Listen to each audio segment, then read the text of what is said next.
In a third-rate university, Su languidly passed his days until the sinkhole incident occurred. An entire school collapsed into a mysterious abyss, leading him into a terrifying, uncharted forest teeming with grotesque mutations. Thus began his harrowing journey. Su, listless and weary, lay sprawled across his desk, earbuds nestled in his ears as he absorbed the latest news broadcast emanating from small radio tucked away in a drawer. Influenced significantly by his grandfather, he had cultivated a penchant for listening to radio news reports during his idle moments. In the lecture hall, Professor Ma passionately lectured on mathematics, gesticulating animatedly, yet few students appeared to pay him any heed. This prompted Professor Ma to inwardly lament the presence of a class filled with unyielding wood. The time was approximately 2:45 p.m., the first class of the afternoon session at AJ City Vocational and Technical Collegia, mere institution barely scraping the surface of mediocrity. The class, Computer Science Class 2, consisted of a mere 27 students. Su shifted his position to find a more comfortable way to doze, casting a glance around the room. His desk mate and close friend, Zhang Zhongmo, had succumbed to a gentle snore, drool pooling at the corner of his mouth as his eyes fluttered in restless slumber. A myriad of quirks emerging as he slept. In the front row of the left section, the ethereal Ning Yin sat quietly, engrossed in a lecture. Renowned as the belle of the computer science department, she was the object of infatuation for Su Yu and the majority of the male students in the program.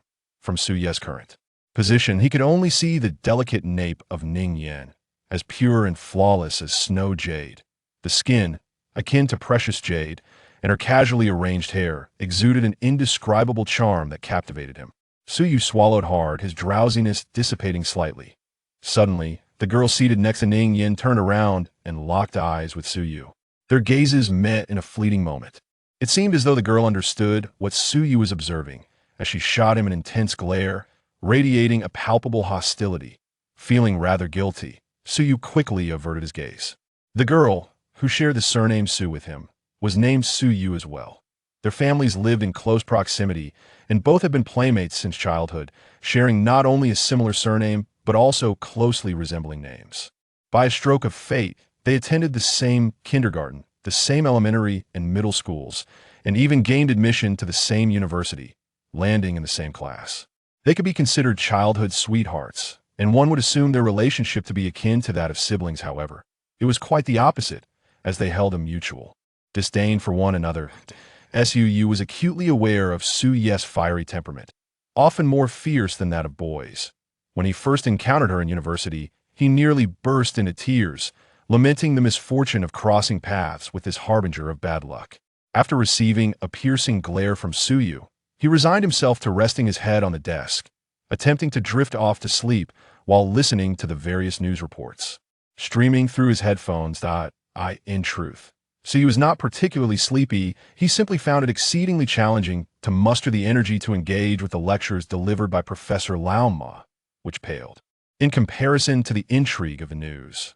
Recently, the emergence of sinkholes in various regions has garnered significant attention. According to the latest reports, around 10:35 this morning, 3 consecutive sinkholes suddenly manifested on the northern section of Renmin Road, the largest of which boasts a diameter exceeding 15 meters, tragically engulfing nearly half of a Jinhua supermarket, with 3 individuals now missing. Rescue operations are currently underway, and experts predict. The radio relayed news regarding the sinkholes, which have proliferated in reports from around the globe in recent days. These sinkholes appeared without any forewarning, the most alarming being a colossal sinkhole in the center of a small foreign city, with a diameter exceeding 1 kilometer, which nearly consumed half of the city. The sinkhole incidents have instigated considerable panic among the populace, with some drawing parallels to the apocalyptic predictions of 2012. Despite experts attempting to dispel such notions, asserting that these are merely natural geological phenomena, the pervasive fear remains unabated. Su Yu listened to the radio broadcast. He acknowledged the terror of the sinkholes, yet for him at this moment, they seemed a distant concern.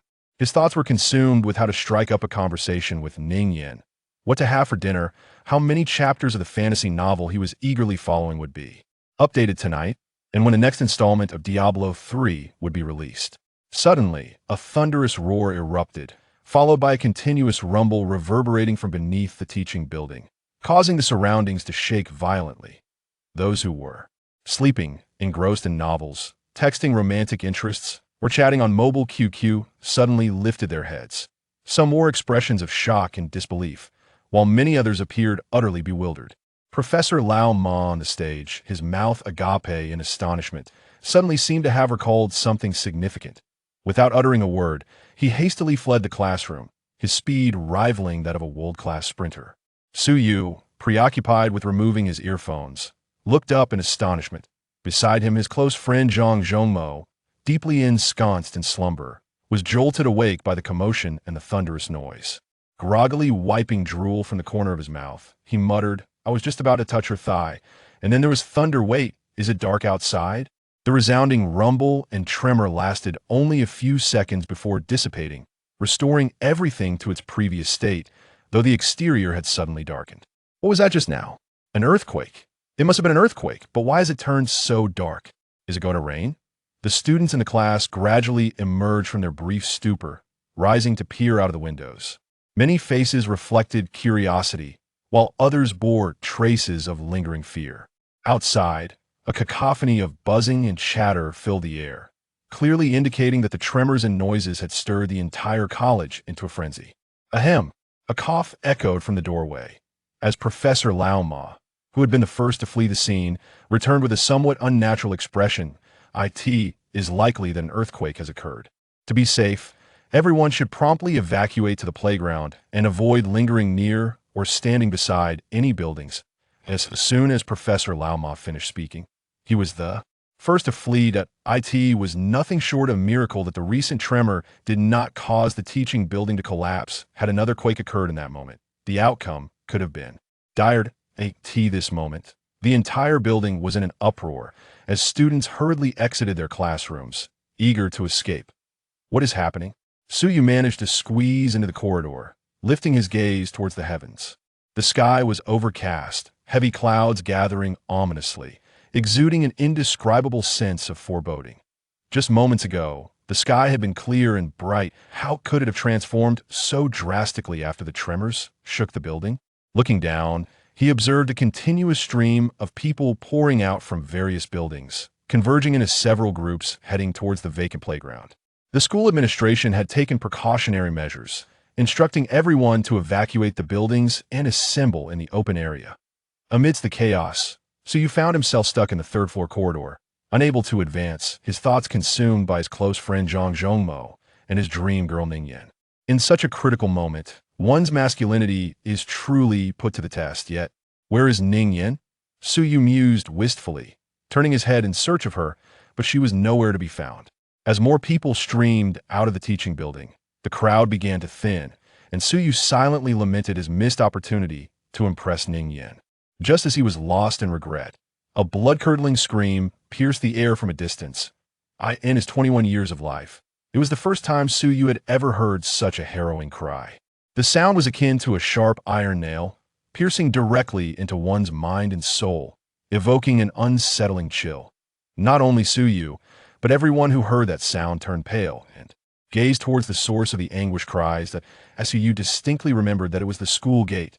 This was an inconspicuous university, with a modest campus comprising merely 3 teaching buildings, 2 dormitories, alongside a library, cafeteria, convenience store, and playground, all characterized by their poor facilities. The school gate was not far from the teaching blocks. Just as he contemplated the significance of that location, a second terrified scream echoed through the air.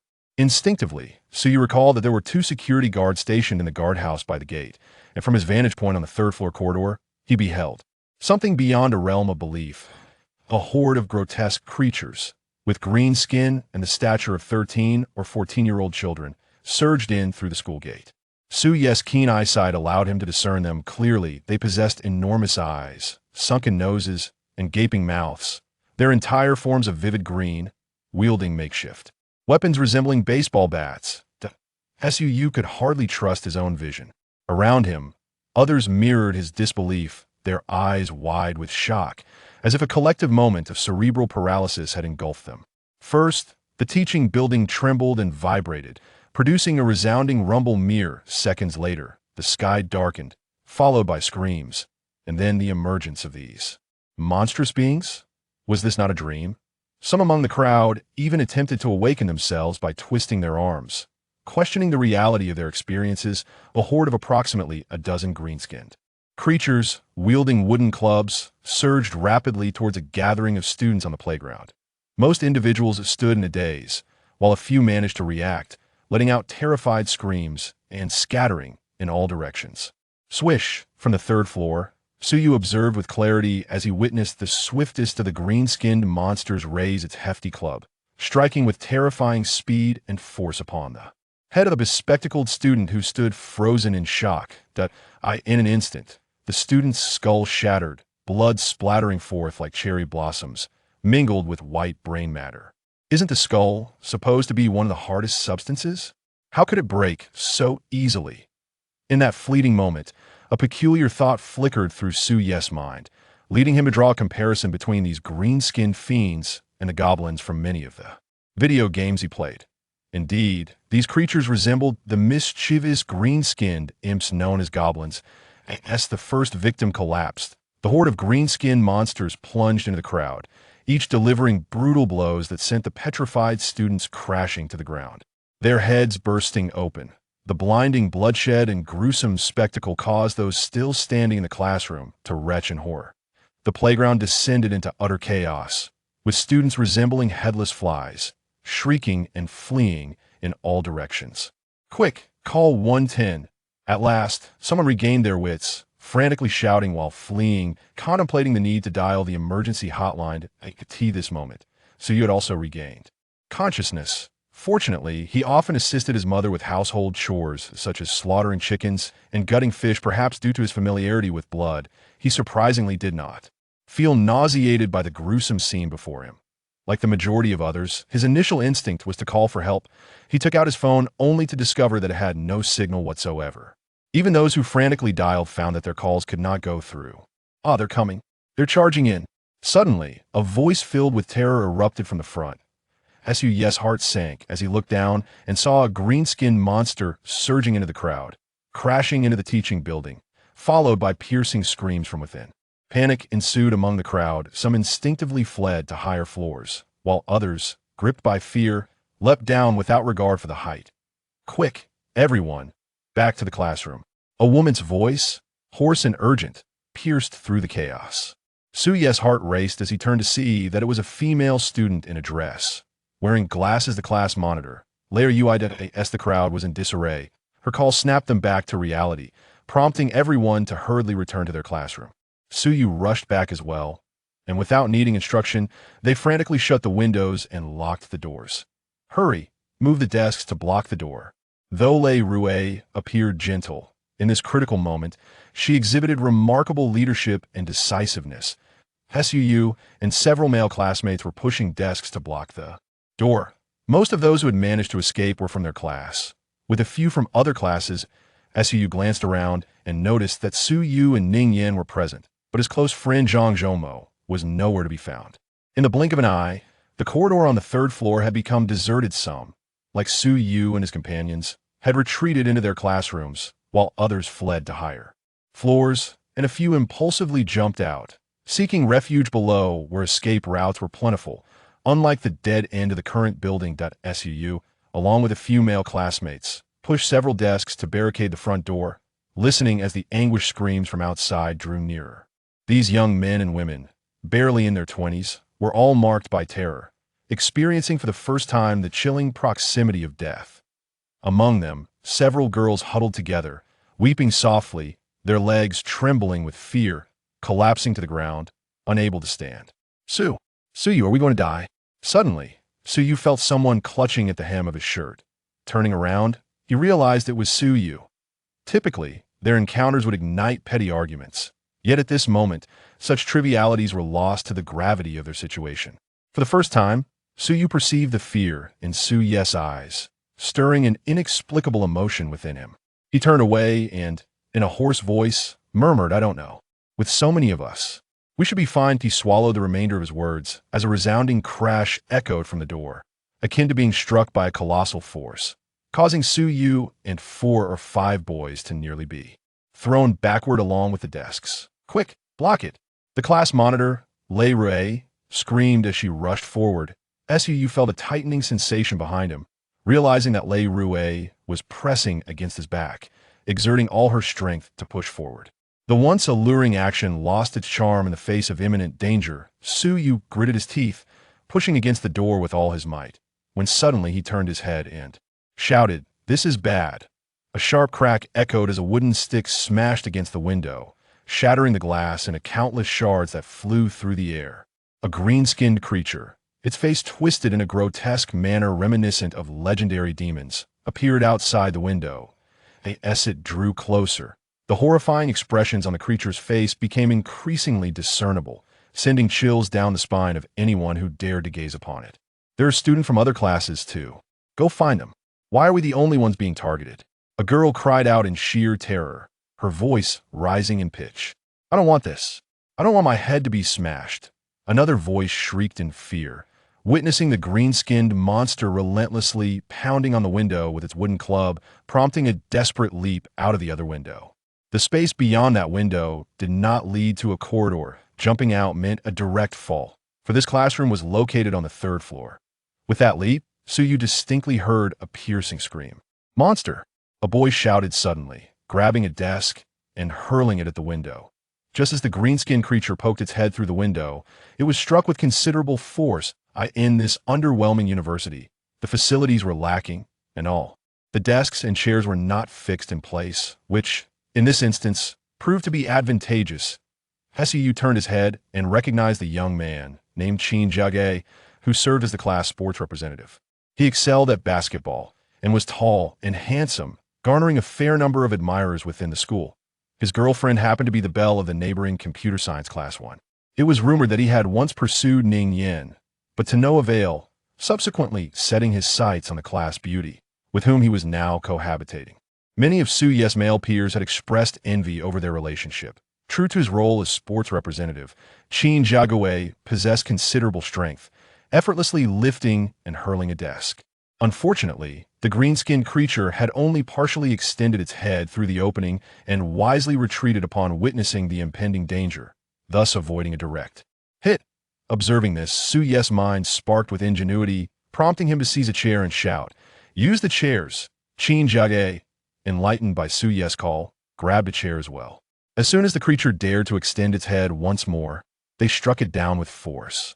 The diminutive green-skinned monster was able to squeeze through the divided iron window, but each time it barely managed to insert half its head, it was met with a chair from Qin Jiage, thwarting its attempts thrice. Encouraged by Qin Jiawe's steadfast defense, the other boys rallied, each seizing a chair.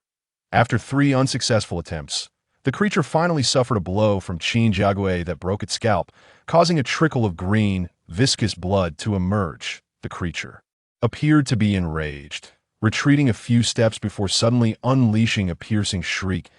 It then stood in the corridor, glaring through the window at the crowd inside, its expression one of fierce malevolence. What is it doing? Why has it stopped? A girl nearby, still trembling with fear, could not help but inquire of Qin Jiague. Qin Jiague shook his head, equally perplexed.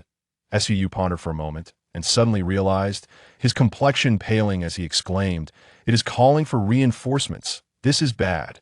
Barely had the words left his lips when a series of sharp howls echoed from outside, reminiscent of ancient beasts. Almost immediately, the door to the classroom was met with a thunderous assault, resounding with violent bangs.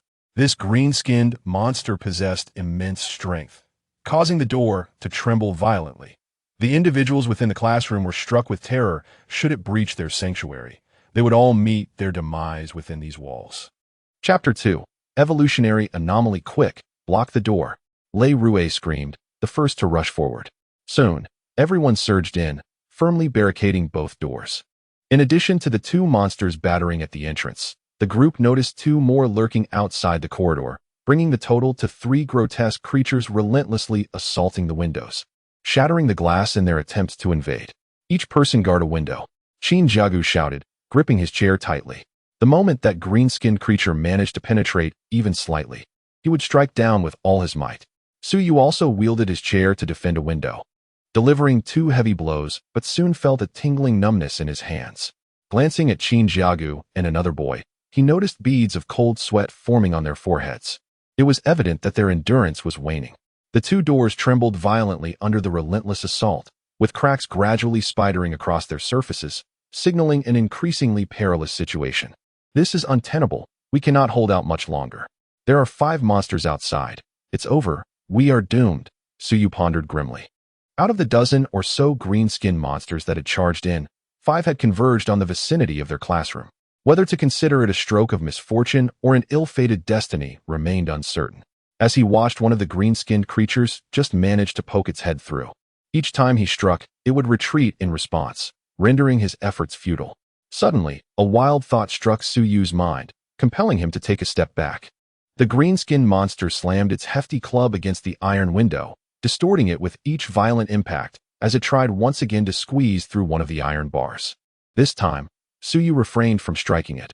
Instead, he leaned against the wall as if exhausted, feigning a moment of respite. In no time, the green-skinned monster had fully thrust its head inside. Su Yu, inadvertently turning his head, caught sight of this and shouted in terror, "Quick, smash it! It's coming in." "It's fine," Su Yu panted, watching as the creature blinked and pushed a portion of its body through the opening. Qin Jiaguai's hands trembled in fear. If this immensely powerful beast managed to enter, their fate would be sealed. Taking a deep breath, Qin Jiaguai turned to assist Su Yu in striking at the creature that had just begun to invade. Suddenly, a grin spread across Su Yu's face as he declared, "It's time." Gripping the chair with all his might, he summoned every ounce of strength to bring it crashing down upon the creature, which had now penetrated partially through the iron bars. With a resounding thud, Su Yu's hands went numb from the impact, and he faintly sensed a possible fracture in his palms, yet he paid it no mind. In a frenzy of desperation, he continued to beat down upon the beast.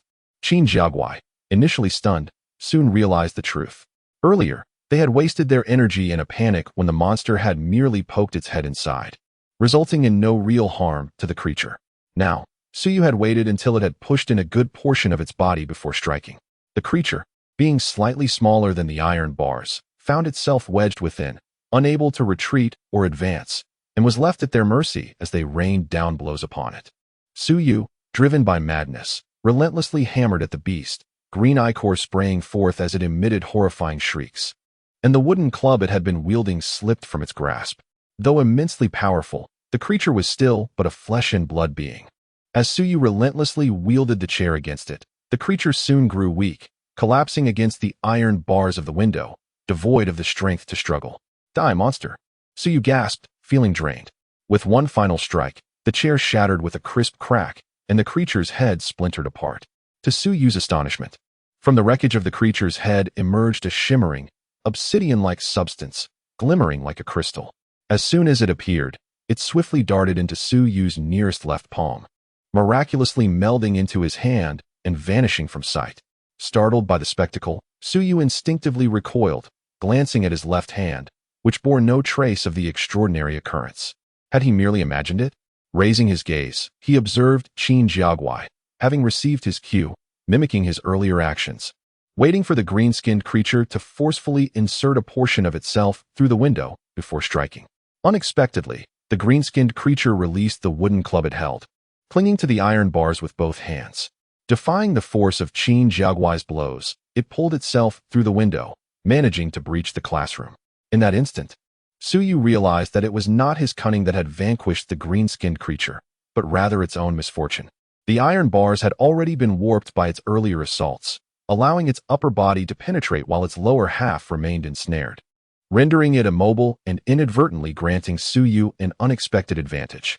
A monstrous creature with green skin suddenly burst into the classroom, eliciting loud gasps of horror from the students. Some frightened girls huddled together, trembling uncontrollably, and a few even lost control of their bladders. Qin Jiagua, paralyzed by fear, stumbled backward and fell to the ground. The creature seemed to harbor a deep-seated hatred for Qin Jiagua. It disregarded the wooden stick on the floor and, with its claws extended, lunged toward Qin Jiagua's face and chest.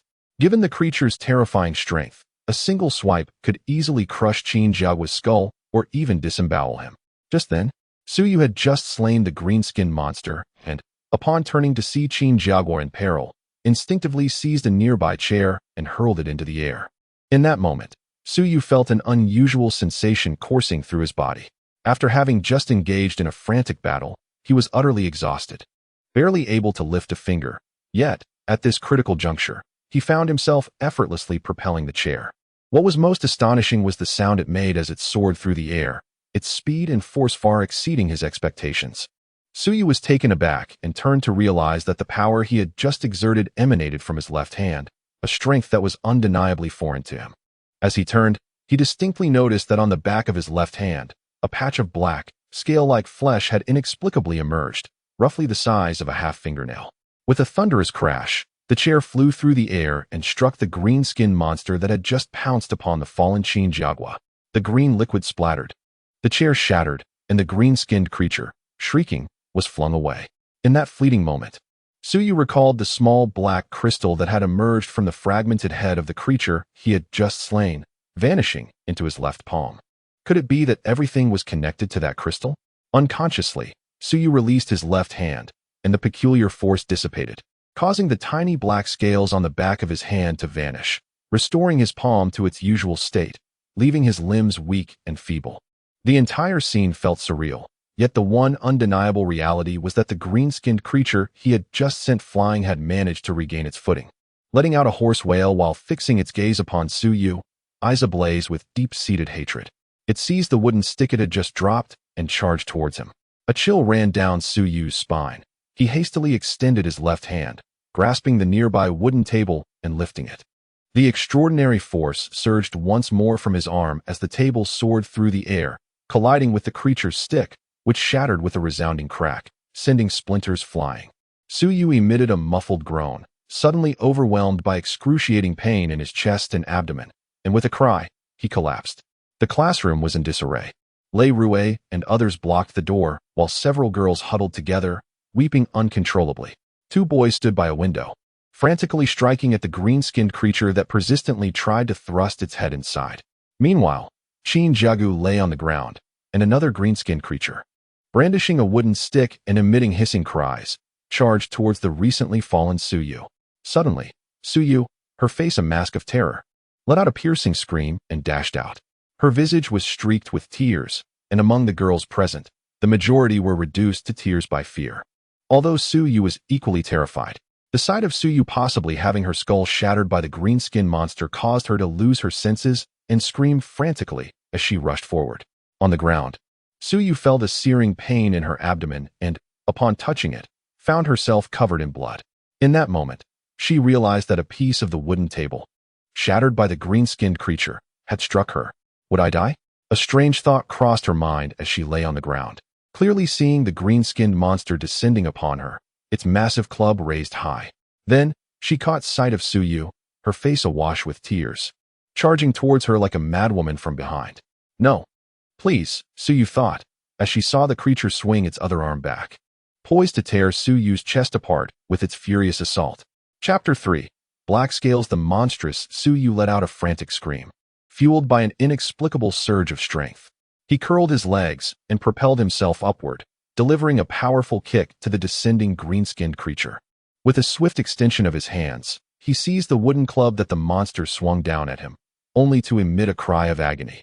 Aside from his left hand, which remained unaffected, his body bore no other extraordinary strength. Although his kick connected with the creature, the monster's force was overwhelming, causing his legs to tremble violently, as if they were on the verge of breaking. The injury to his right hand was far more severe.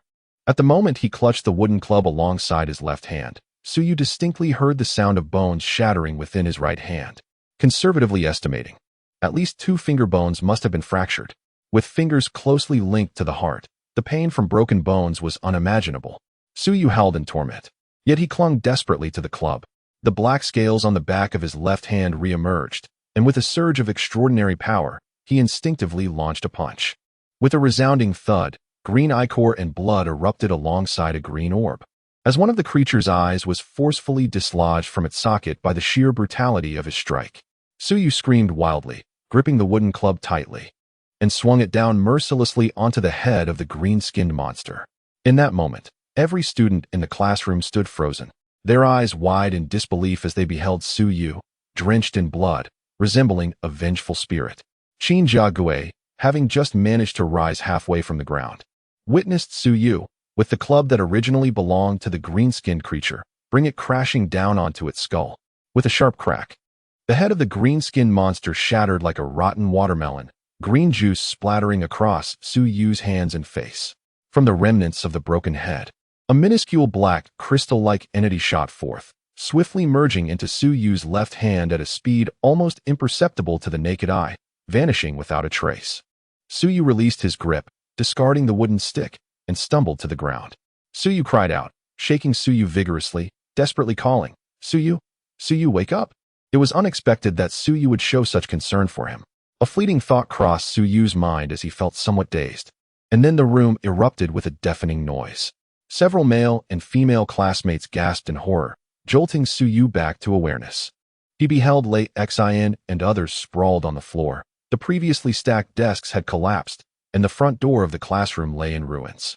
Finally, the front door had been smashed to the ground, and the other two green-skinned monsters ceased their assault on the windows and back door, turning in unison towards the front entrance. Alongside the monster that had shattered the door, all three creatures slowly advanced into the classroom. Inside, two grotesque green-skinned monsters lay lifeless and mangled, seemingly causing the three newcomers to slow their pace. Their eyes filled with uncertainty as they all turned to gaze at Su Yu. It was Su Yu who had slain those two monsters. At this moment, the outside world appeared eerily silent, and the remaining dozen or so survivors in the classroom felt an overwhelming sense of dread as the three green-skinned monsters entered. Engulfing every heart in fear, a young woman found herself perched at the window, gazing down at the third floor with a visage etched in terror. She awaited the moment the monster would pounce, gritting her teeth as she prepared to leap, reasoning that a fall from such a height might not guarantee death. Even if she were to suffer fractures, it would be a preferable fate to having her skull shattered. Others frantically clutched their phones, repeatedly attempting to dial emergency services. Yet not a whisper of signal graced their devices. A few young men trembled in a huddle, gripping the furniture tightly, ready to fight to the last breath. Their fear having reached such an apex that they could no longer comprehend the meaning of terror. Some cast anxious glances toward the back door, yearning to push away the desk barricading their escape, yet they hesitated, fearing that such an action might draw the monster's attention, making them the first target. Step back. Su Yu gritted her teeth, pain radiating through her right hand, abdomen, and legs. Her face contorted in agony as she extended her left hand to pull Su Yu behind her. In a panic, Su Yu stumbled backward, propelled by Su Yu's surprisingly strong grip, tumbling out of the window. A cry of distress escaped Su Yu as she hit the ground, and at that very moment, the three monsters launched their simultaneous assault, splitting into three paths to converge upon Su Yu. Run! Cried the other students, several of them immediately shrieking as they seized the opportunity to flee, disregarding Su Yu entirely. Only Qin Jiagui shouted in anger, seizing a chair and hurling it at the advancing monsters. Meanwhile, the class leader, Lei Rui, wore an expression of struggle, casting desperate glances between Su Yu and the doorway. Torn between her own instinctual desire to escape and the innate understanding that she could not abandon Su Yu, they managed to escape, a chance created by Su Yu himself. As he watched three monstrous figures lunging towards him simultaneously, a wave of terror surged through his mind. He extended his left hand, gripping the wooden stick he had seized from the green-skinned monster earlier. The moment he clenched it, an immense power flowed forth from within him, even stronger than before.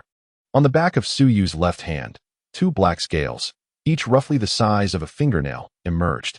Could it be that he had gained this enhancement from slaying two green-skinned creatures and absorbing their crystals? A strange sensation stirred within him. Yet he swiftly turned to flee in another direction, stretching the wooden stick beneath a nearby table and swinging it fiercely. The force erupted, sending the table soaring through the air, crashing into the two green-skinned monsters that had halted to block with their clubs. Meanwhile, another green-skinned creature circled around, charging towards Su Yu.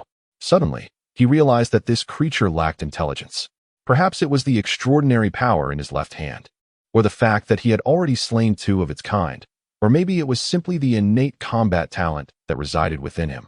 In that moment, His mind raced with astonishing speed, so much so that he could scarcely believe he was the same Suyu who often lingered in the red zone, barely passing exams, and was regarded as a failure by his teachers. 3 green-skinned monsters charged forward in unison, leaving Suyu with no choice but to flee. However, as he hurled a wooden table behind him, 2 of the creatures halted to obstruct it, while the third veered around the table, leaping directly towards him. In that fleeting moment, an opportunity manifested, perhaps lasting only a second or 2, or maybe 3 or 4. At the very least, it afforded Suyu the chance to confront a single green-skinned monster.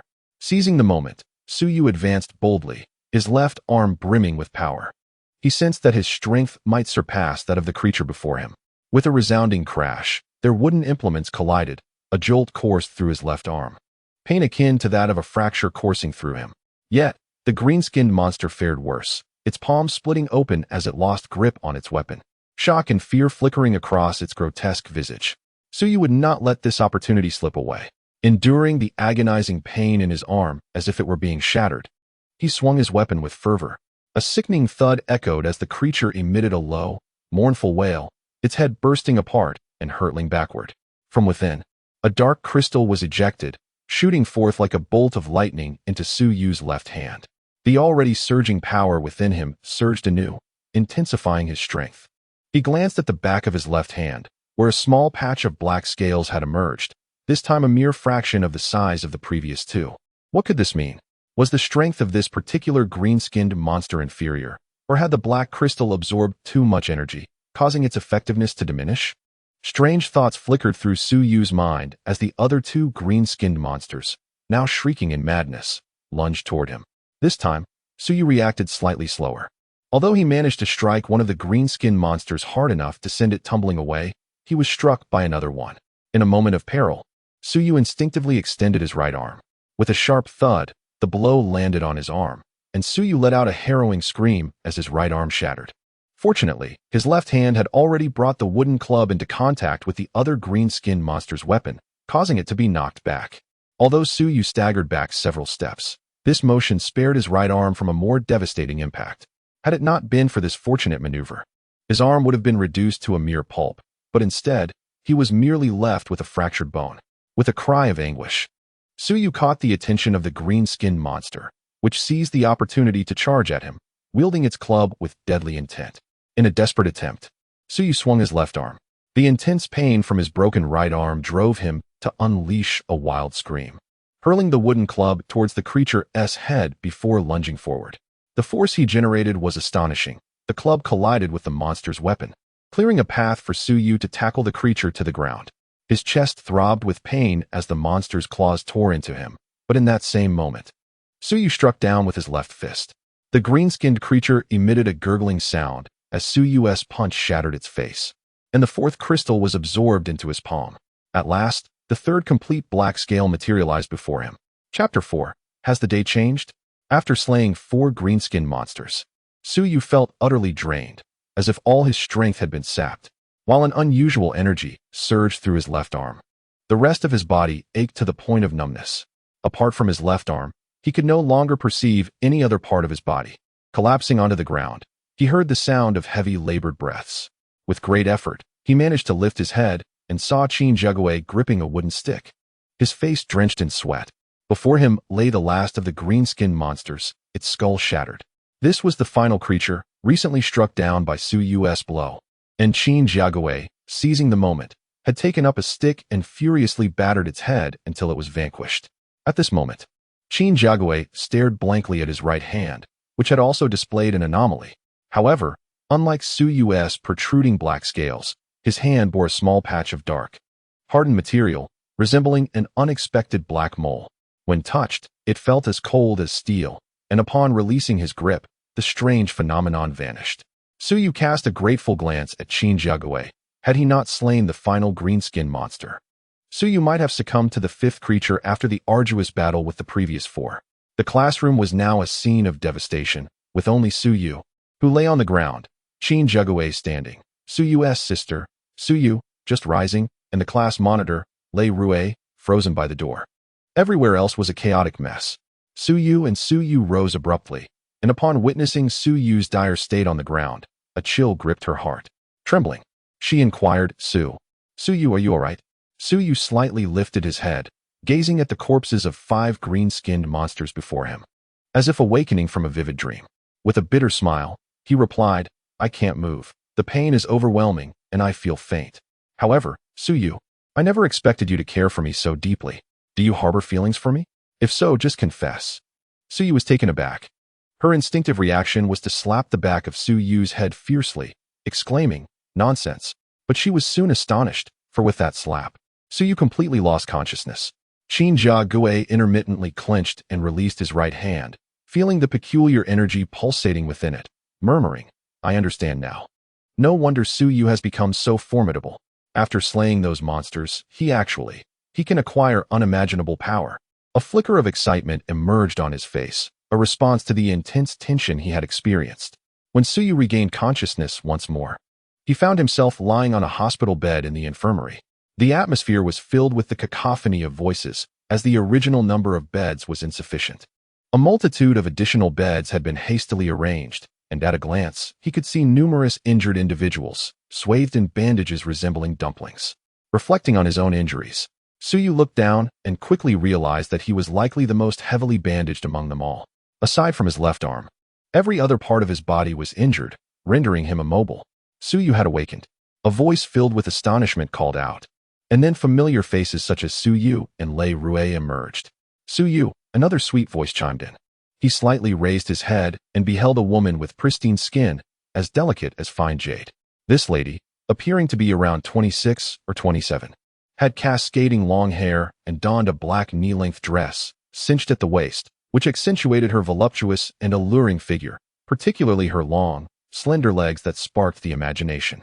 Teacher Ming, Su-yu spoke, only to realize his throat was hoarse, startled by the encounter. This curvaceous and mature beauty, surnamed Meng and named Bo, was their tutor for the computer science class too, who also taught them university-level English. Although she had a boyfriend, she remained unmarried and was the object of many boys' dreams, often envisioned during late-night study sessions. You are quite brave. I never expected you could single-handedly vanquish 4 of those green creatures. Upon mentioning the greenskin monsters, Teacher Ming's expression shifted, revealing a hint of lingering trepidation. Su-yu suddenly recalled the 15 or 16 greenskin monsters that had stormed into the campus, and hastily inquired, what about the other creatures? What is the current situation? What about Zhang Zhoumo? He intended to ask about Ning Yan as well, but hesitated when he noticed Su-yu beside him. Young master, where are your eyes? I'm lying right next to you, yet all you see are beauties? Can't you even notice your brother? Someone suddenly groaned beside him. Su-yu turned in astonishment, only to discover that a fellow patient in the adjacent clinical room was also wrapped in white bandages, half of his face obscured. Upon closer inspection, it was none other than his close friend, Zhang Zhoumo. A sigh of relief escaped Su-yu's lips, although Zhang appeared to have sustained serious injuries. The fact that he was alive brought solace. Meng Bo remarked, there were a total of 17, all of them perished. Su-yu, you should focus on recuperating. Let us step outside and not disturb them any further. Understood, Lei Rue replied, casting a concerned glance at Su-yu before suddenly expressing, thank you, Su-yu. Taken aback, Su-yu could hardly fathom that this proud, top-ranking student, who had always looked down upon him as a struggling underachiever, would extend such gratitude. What is this about? Class monitor? He asked, bewildered. I speak on behalf of the entire class in thanking you. If it weren't for your bravery during that moment, we could have lost our lives. You saved us, Lei Rue responded, feeling a bit embarrassed at being addressed as class monitor. She recalled her previous condescending attitude towards Su-yu and, feeling awkward, pulled Su-yu along with her as they exited. Su-yu glanced back at Su-yu, seemingly wanting to say something, but ultimately remained silent, instead offering a word of encouragement to Zhang Zhoumo. Make sure to take care of yourself. Zhang Zhoumo, surprised, exclaimed, look at Su-yu, she is suddenly showing concern. How curious, right, young master you? Su-yu grunted softly, overwhelmed by pain. After a moment of contemplation, he queried, I lost consciousness for quite some time. Upon waking, I found myself here. What is the situation outside now? Have the police arrived? Have you ascertained what those monstrous entities are? Could they possibly be mutated creatures that have escaped from a zoo? Or perhaps they are the creations of some deranged scientist? The police? Zhang Zhongmo's expression darkened as he replied, no, all mobile phones have lost signal. Even the school's landline is inoperative. I fear that over 100 lives may have been lost. The bodies are still piled outside. And it seems the school is embroiled in disputes over how to manage them. A chill coursed through Su Yu's heart, swiftly followed by a surge of indignation. Isn't it possible to go find help in person if the phones are down? The police station is not far from our school. With such a grave incident occurring, how can no one be taking responsibility? His agitation caused him to inadvertently tug at his injury, drawing a sharp intake of breath. In truth, given the number of injuries, they should have been transferred to a larger hospital in the city by now, yet they were crammed into the school's infirmary, which was poorly equipped to handle such cases, only capable of performing basic bandaging. The air was filled with the anguished moans and cries of severely wounded individuals. Su Yu, already simmering with anger, began to ponder whether the school administration was attempting to conceal the truth. But no, with so many dead, could they truly keep it hidden? No, it was not that they were indifferent, it was. Zhang Zhongmo's face revealed an unsettling expression. It is that no one knows where we are right now. Su Yu was taken aback. What does that mean? Old strategist. What do you mean no one knows where we are? Are we not in the school? Is this not the school infirmary? Zhang Zhongmo forced a smile and said, Please let me finish. This matter, if I hadn't witnessed it myself, I would have thought I was dreaming. The area outside our school has changed completely. It is now filled with trees. It's utterly bizarre. Our school has seemingly relocated to a forest. Huh. Su Yu was momentarily taken aback. A forest? What forest? The landscape outside our school is no longer what we are accustomed to seeing. The roads have vanished, along with the residential areas, the internet CAF we frequented, and the billiard hall. Now, all around us stretches an endless forest, teeming with towering trees. As Zhang Zhongmo continued, his voice grew increasingly strange, and by the end, his tone had nearly altered entirely. Such an occurrence would leave anyone astounded. Su Yu listened, dumbfounded, almost convinced he had misheard. He then turned to observe the other injured individuals and asked one girl, Is what he said true? The girl, her face etched with fear, nodded silently, unable to articulate a response. The transformation of the surroundings into a forest? What could this possibly be? A science fiction film? Or perhaps a Hollywood blockbuster? Su Yu initially felt inclined to laugh, suspecting that Zhang Zhongmo was merely playing a prank on him. Suddenly, Su Yu recalled the thunderous roar and violent tremors that had preceded this incident, followed by the darkening sky. At that moment, a vague sensation had washed over him, as if the very heavens had shifted. A change in the heavens? Su Yu inhaled sharply, an icy chill enveloping him. Chapter 5. The advance party turning around. Su Yu fixed his gaze intently on Zhang Zhongmo, uttering a few words through clenched teeth. Is it true? Zhang Zhongmo nodded, a peculiar and fearful expression flickering in his eyes. Su Yu sighed and lay back down. At that moment, his mind felt as if it were about to explode. The events of the day had been utterly shocking and surreal, and the most astonishing of all was the transformation of their surroundings. The world they once knew had vanished, replaced by an unfamiliar and bizarre realm. After lying there for a while, the door swung open, and several individuals entered, among them the class monitor, Lei Rue, and Su Yu. The two approached the bedside of Su Yu and Zhang Zhongmo, carrying lunchboxes in their hands. I'm famished. It must be dark outside, Zhang Zhongmo remarked as he sat up on the bed. Though Su Yu could move his left hand, his body remained immobilized, leaving him reliant on others for sustenance. Su Yu, you take over, Lei Rue assigned the task to Su Yu. A flush crept across Su Yu's face as he gritted his teeth, letting out a reluctant huff as he settled onto a nearby seat. Su Yu felt a surge of indignation, thinking to himself, I risked my life to save you, and you can't even feed me without a sour expression? He grumbled, I'm not hungry, turning his head away defiantly. Su Yu was momentarily taken aback, while Lei Rue seemed to sense the tension. She took the lunchbox from Su Yu's hands, smiling as she said, Allow me to feed you, Su Yu. Surely, you can grant me, your class monitor, a bit of grace. You are the hero of our class. If you were to starve, everyone would hold me accountable. Everyone has been wanting to visit you, but I've kept them at bay. Now that you're injured, you must focus on resting. Lei Rue now stood before Su Yu without the imposing demeanor of a former class monitor, her face adorned with a charming smile that radiated warmth and approachability. Su Yu reciprocated with a beaming expression, exclaiming that his appetite had suddenly improved, lamenting that he had only just realized how starved he felt. He eagerly took a mouthful of food. Observing this, Su Yu's sister, Su Yu, felt a pang of irritation, huffing softly before turning away. As Lei Rue fed Suyu a few bites, her expression suddenly dimmed with a hint of sadness. "What troubles you, dear class monitor?" Suyu inquired, curiosity piqued. Lei Rue gazed at the food in the lunchbox, letting out a soft sigh. "If no one comes to rescue us soon, in a couple of days, we may find ourselves without any food, not to mention the electricity." She lifted her gaze to the light fixture in the room, her expression tinged with anxiety. Fortunately, the school had a generator, and for now, they had not experienced a power outage. Suyu, puzzled, remarked, "Even if the outside world has turned into a forest, surely the school has organized some individuals to venture out and scout the area?" At the mention of the outside, Lei Rue shivered and whispered, "It is filled with those green-skinned monsters.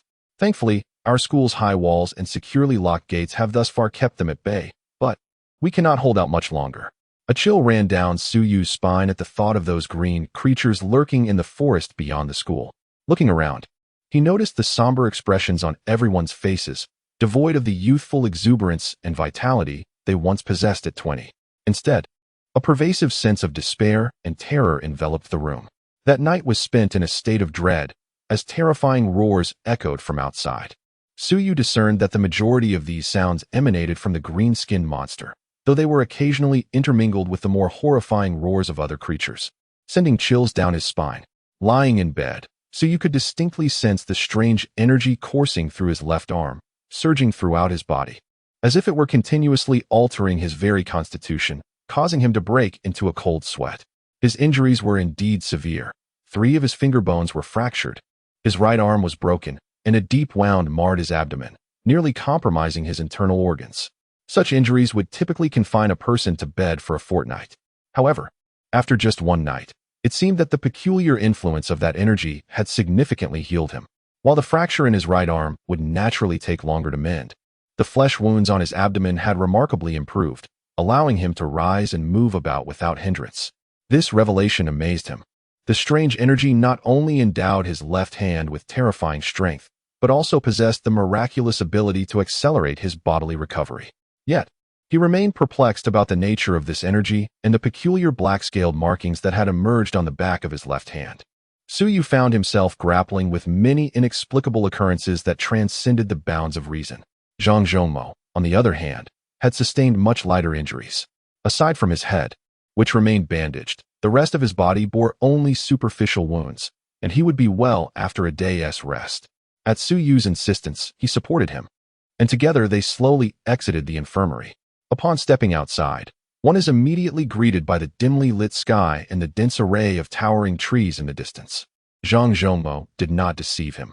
Indeed, the surroundings of the school have transformed into a forest, an unfamiliar and terrifying realm filled with monstrous creatures. All around, one can see groups of bewildered male and female students, their eyes glazed over. In light of such a significant event, classes have naturally been suspended. Though they are enrolled in a mediocre university, nearly 2,000 students find themselves trapped here, and the necessity for sustenance has swiftly ascended to paramount importance. As Lei Rue pointed out, if the situation does not improve soon, they will find themselves without food in less than 2 days. The forest outside, teeming with green-skinned monsters, has effectively imprisoned them in this place. Should they linger for a few more days without provisions, they will meet their demise without a resting place. Despair permeates the hearts of all present. "No, it is imperative that we find a way out," Suyu murmured to himself. Indeed, a voice chimed in from behind. Turning around, Suyu saw Meng Bo, a tall figure with snow-white skin and a round face, approaching. "We cannot wait here to perish. Are your injuries better? Follow me. The school leaders are looking for you." As Suyu and Zhang Zhongmo followed Meng Bo into the cafeteria hall, they found it already populated by a considerable number of individuals, predominantly men. Among them, Suyu spotted familiar classmates, Qin Jiagui and Ning Yan. "Suyu, Zhang Zhongmo." Qin Jiagui greeted the two, to which Suyu and Zhang nodded in acknowledgement. Suyu discreetly glanced at Ning Yan, who stood calmly to one side, her gaze composed and not wandering. He found it peculiar that everyone had gathered in the cafeteria, and even more astonishing was the throng of students clustered at the entrance. Peering inside, yet not daring to step in. "Everyone, please take a seat." At the front stood several middle-aged men, among whom Suyu recognized the prominent figure as Dean Zheng of the school, with the others also being school officials. Filled with curiosity, Su Yu found a chair and sat down, with Zhang Zhongmo taking the seat beside him. To his surprise, the esteemed Qin Jiaguai approached and sat next to them. Although they were classmates, Su Yu and Zhang Zhongmo had only a casual acquaintance with Qin Jiaguai, yet now he seemed unusually affable towards them. Others soon found their places as well. Qin Jiaguai, do you know what this is all about? Su Yu inquired in a low voice. Qin Jiaguai clasped his right hand briefly before replying quietly. Didn't teacher Ming inform you? We have been summoned here for an important mission. Su Yu shook his head just as Dean Zheng began to speak. He recalled that Dean Zheng was typically quite verbose, yet this time he was succinct, quickly elucidating the situation for Su Yu and Zhang Zhongmo. It turned out that they had been assembled as a vanguard team, tasked with venturing into the unknown vast forest to explore its mysteries. Ideally, they hoped to establish contact with the police or capable rescuers, and at the very least, to locate food supplies. Among the gathered individuals, a notable number, over 10, shared a commonality with Su Yu. They had all slain the green-skinned monsters and possessed unique abilities. However, Su Yu stood out distinctly in this group, having single-handedly dispatched 4 of these creatures, which drew the attention of even Director Zheng, who glanced at him several times during his address. In total, there were 17 green-skinned monsters. Su Yu had eliminated 4, while a girl from the Foreign Languages Department had taken down 2. The remaining 11 monsters were claimed by 11 different individuals, indicating that 13 people present had acquired exceptional powers. What astonished Su Yu the most was that the seemingly gentle and calm Yu Yan had also managed to slay 1 green-skinned monster, making her one of the 2 females among the 13. Su Yu was acutely aware that, in such chaotic circumstances, the ability to kill a green-skinned monster often hinged upon luck, as was the case with himself and Qin Jiaguai. In terms of sheer physical strength, Qin Jiaguai undoubtedly surpassed him, yet fortune favored Su Yu when a green-skinned monster became ensnared in the iron bars, allowing him to slay it and gain extraordinary powers, which subsequently led to his further triumph in eliminating 3 additional monsters. With this reflection, Su Yu found peace in the unpredictability of fate. Chapter 6. The 31-member team. The matter of slaying monsters and acquiring extraordinary powers was now well understood by all. Thus, Su Yu and his 13 companions were summoned, along with a dozen others who, despite lacking special abilities, were robust individuals, including physical education teachers, school security personnel, and members of the school team, all of whom volunteered with commendable courage. Together, they formed a formidable group of 30. However, among them, only Ning Yan and another girl from the Foreign Languages Department, who had defeated 2 green-skinned monsters, were present. Su Yu quietly inquired about the girl from Qin Jiagu. This fellow seemed to possess some knowledge of her background. It was said that her name was Ma Zai, a somewhat renowned figure in the Foreign Languages Department, owing to her family's martial arts school. It could be assumed that she had undergone rigorous training at home and possessed a solid foundation in martial arts. Upon concluding his speech, Dean Zheng was followed by cafeteria staff who served a lavish meal to the 30-odd individuals. The adage an emperor does not starve his soldiers rang true as they prepared to venture deep into the forest in search of sustenance and hope, a perilous endeavor that could cost them their lives. Before their departure, the school had generously provided them with a hearty breakfast. Meng Bo approached Su Yu's side and whispered, "How is your injury?" "Initially, I informed Dean Zheng that you were gravely wounded and did not include you in the count. However, seeing you able to rise, I insisted on your participation. How do you fare now?" Evidently, Su Yu's remarkable feat of defeating 4 green-skinned monsters had left a significant impression on the school authorities. And despite understanding the severity of his injuries, they held great expectations for him. Su Yu gently stirred, and although her right hand remained immobile, the rest of her body felt unharmed. She nodded and remarked, "I should be fine. Yesterday's injuries were severe, but today I feel significantly better. It seems that the benefits of vanquishing that creature extend beyond mere strength. My recuperative abilities have also become remarkably formidable. If I may venture a guess, by tomorrow, I shall be nearly healed." Meng Bo exhaled in relief, a smile gracing his face as he acknowledged her with a nod. With a master like Su Yu, who had slain 4 monsters, Meng Bo's confidence surged. Before their departure, each individual received a backpack containing provisions sufficient for 2 to 3 days, including food, fresh water, basic bandages, cotton balls, and hemostatic sticks for emergency care. Additionally, there were flashlights, lighters, and small knives. They were instructed to search for a duration of 2 days. Should they fail to find anything within this time frame, they were obligated to return. In truth, the The food stockpiled at the school barely sufficed for 2 days.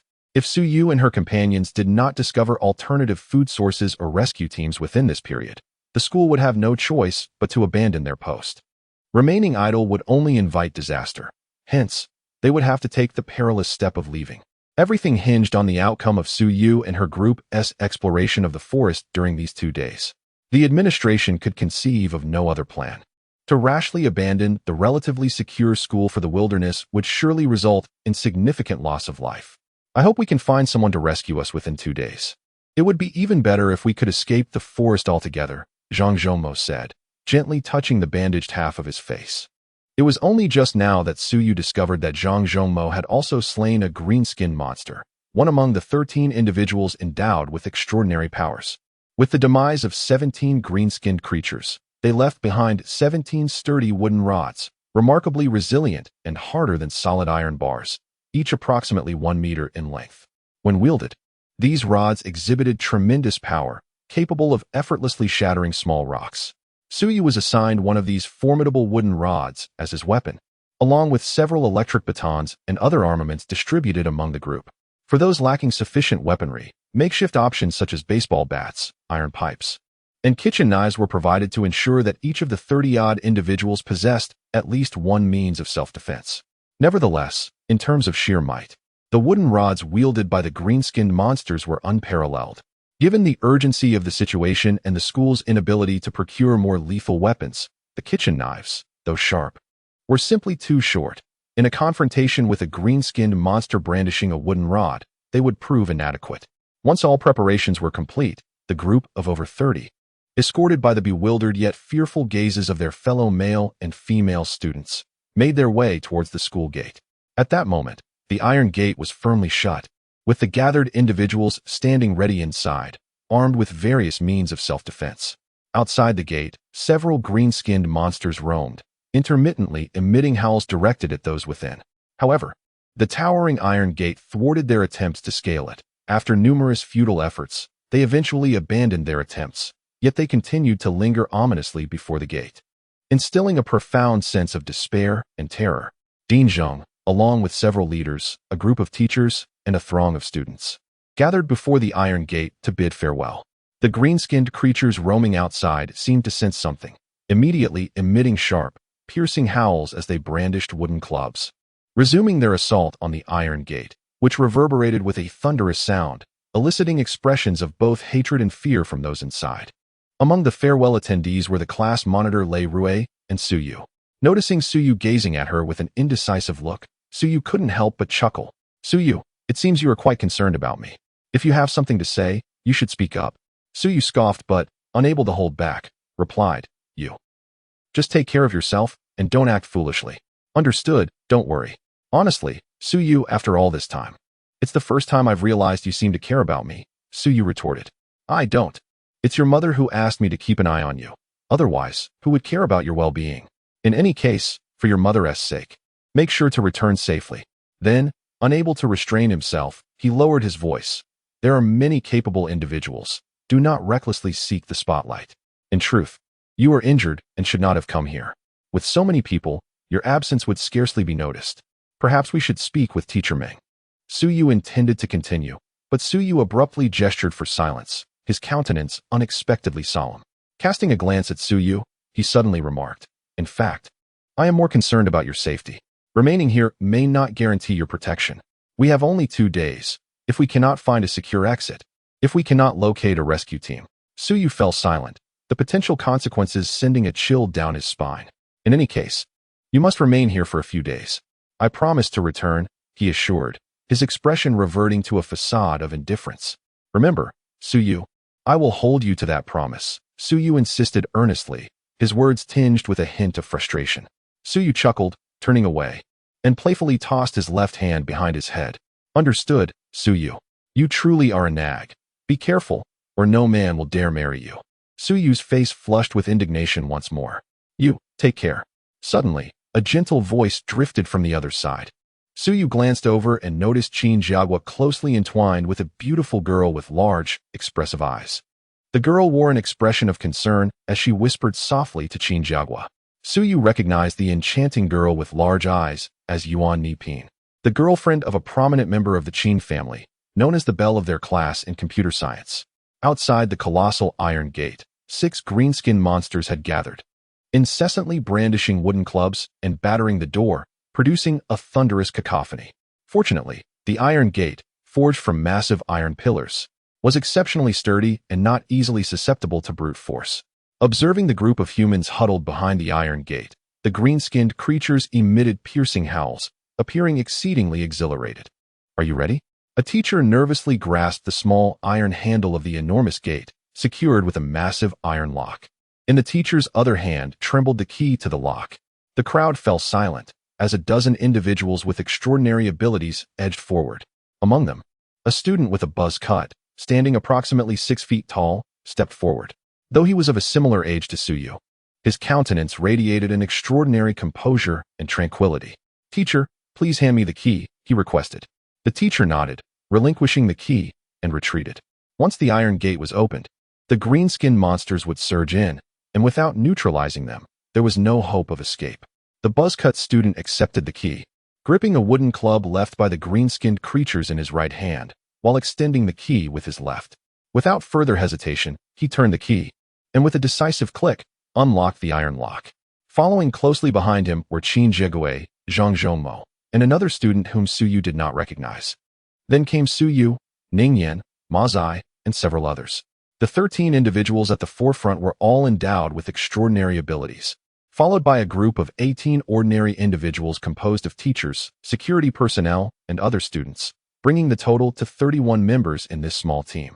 At this moment, Dean Zheng, along with several school administrators, teachers such as Meng Bo, and clusters of male and female students like Suyu and Lei Rui, were all sweating nervously as they watched.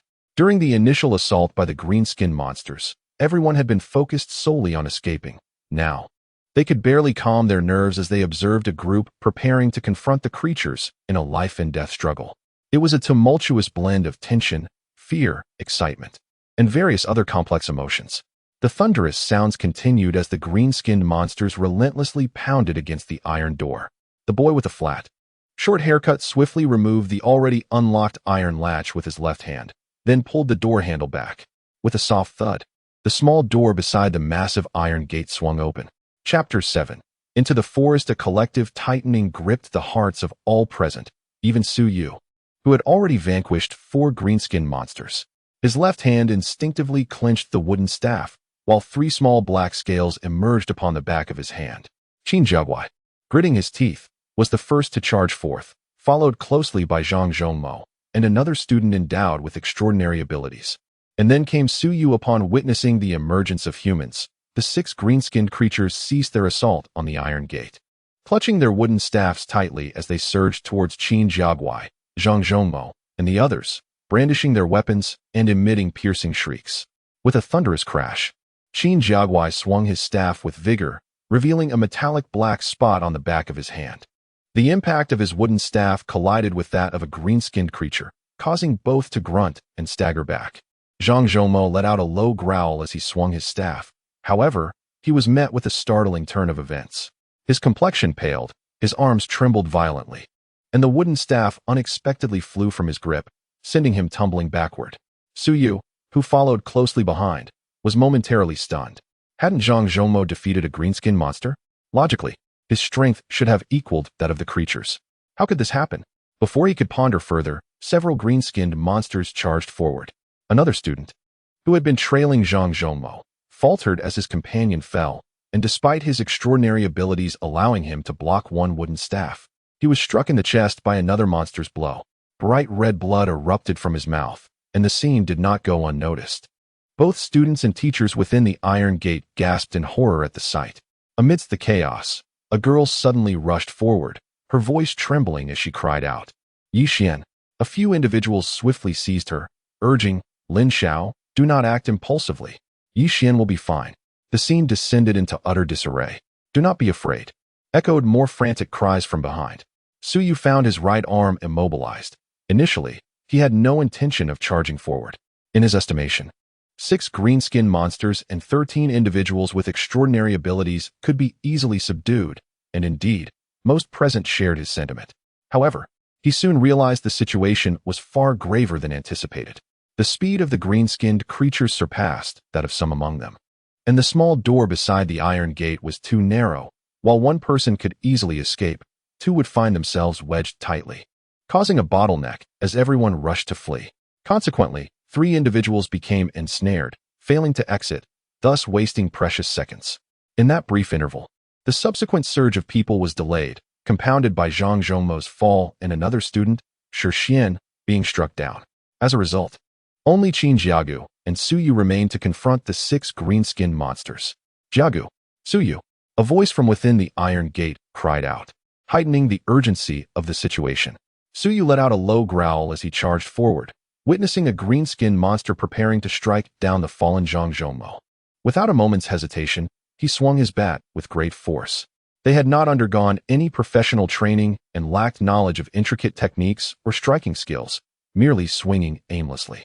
Fortunately, these green-skinned creatures were not particularly adept hunters and displayed a clumsiness akin to their own. The equal levels of both sides allowed Su Yu's formidable otherworldly powers to manifest. After absorbing the crystals from four green-skinned monsters, three black scales sprouted on the back of his hand. Su Yu was unaware of the scale's purpose, but he sensed the immense power coursing through his left arm. With a mighty swing, he struck down, sending the creature poised to harm Zhang Zhongmo flying, both stick and body hurtling through the air. With a resounding crash, the green-skinned monster let out a wretched scream as it tumbled heavily to the ground, prompting gasps of astonishment from onlookers in the distance. Su Yu plunged into the throng of monsters, delivering another blow. This time, his wooden stick collided with that of an approaching green-skinned creature. Yet, the creature's stick proved incapable of withstanding the force of Su Yu's strike, ricocheting back to strike its own head. With a sickening splat, its brain shattered, and the green-skinned monster swayed before collapsing, the black crystal within its head dissipating into a dark light that vanished into Su Yu's right hand. A muffled grunt came from the side, and turning his head, Su Yu saw Qin Jiagui fall over. Suddenly, a sharp pain shot through his right shoulder, and he could not help but scream in agony. This moment of distraction cost him dearly, as a stick struck his shoulder, tearing flesh and blood. In a fit of rage, Su Yu retaliated, releasing his wooden stick, which flew forcefully into the chest of the green-skinned monster that had just struck him. A sudden, bone-crushing sound echoed as the green-skinned creature was struck by the wooden club propelled by Su Yu's unleashed strength, stumbling backward for a dozen steps before crashing to the ground. In that moment, a flash of black light emanated from within its body, and yet another black crystal vanished into Su Yu's left hand. Despite absorbing two crystals in succession, the fourth scale did not manifest, and the enhancement of his otherworldly power seemed to diminish with each kill, suggesting that the more foes he vanquished, the less effective the augmentation became. Though he had dispatched two green-skinned monsters, Su Yu found himself encircled, three of them converging upon his unarmed form. From within the iron door, Su Yu's sister, Su Yu, frantically rushed forward, gripping the doorpost tightly. It was evident to all that Su Yu was in peril, teetering on the brink of demise, with blood staining his right shoulder, coloring half of his body red. Cursing under his breath, Su Yu gritted his teeth as the power within his left arm surged uncontrollably. Instinctively, he swung his left arm, which immediately absorbed the heavy blow from the wooden club. Pain shot through his arm as if it were breaking, yet surprisingly, it merely deflected the strike, leaving him in agony, but unharmed. With a swift motion, Su Yu encircled the neck of the green-skinned creature, unleashing a terrifying force that produced a sharp crack, causing blood to spout from its mouth as he twisted its neck with lethal precision. At last, the other teachers and students endowed with extraordinary powers surged forward, surrounding the remaining green-skinned monsters. A series of piercing shrieks and muffled groans ensued. One student staggered back with a grunt, while another green-skinned creature met its end at the hands of a fellow combatant. As Su Yu pushed aside the lifeless form of the creature whose neck he had broken, he noted that the other green-skinned monsters had also been dealt with. The group that participated this time had all emerged from the Iron Gate, including the 18 ordinary individuals. As they beheld the gruesome scene before them, their palms were drenched in cold sweat. The 6 green-skinned monstrosities had been vanquished, yet amidst the survivors, one student endowed with extraordinary abilities had perished. His name was Yi Xian. At that moment, a heart-wrenching wail echoed through the air as a girl, Lin Xiao, wept uncontrollably over his lifeless body, clearly his girlfriend. An atmosphere of sorrow enveloped the surroundings. Su Yu's right shoulder was nearly crushed, while Qin Jiaguai sustained an injury to his left arm. Zhang Zhongmo, though having fallen, was fortunate to escape without injury. Among them, Su Yu's performance once again drew admiration. Despite his wounds, he single-handedly dispatched 3 of the green-skinned creatures. Had it not been for Su Yu's valiant display, both Qin Jiaguai and Zhang Zhongmo, who had charged ahead, would have surely met their demise. As Su Yu gazed at the 4th scale emerging on the back of his hand, an inexplicable sense of satisfaction welled up within him.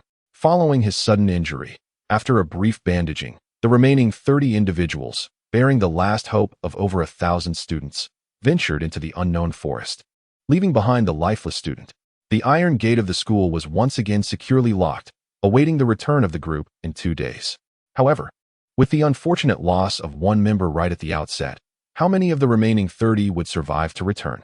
The expressions of all were grave, their hearts weighed down as if by lead.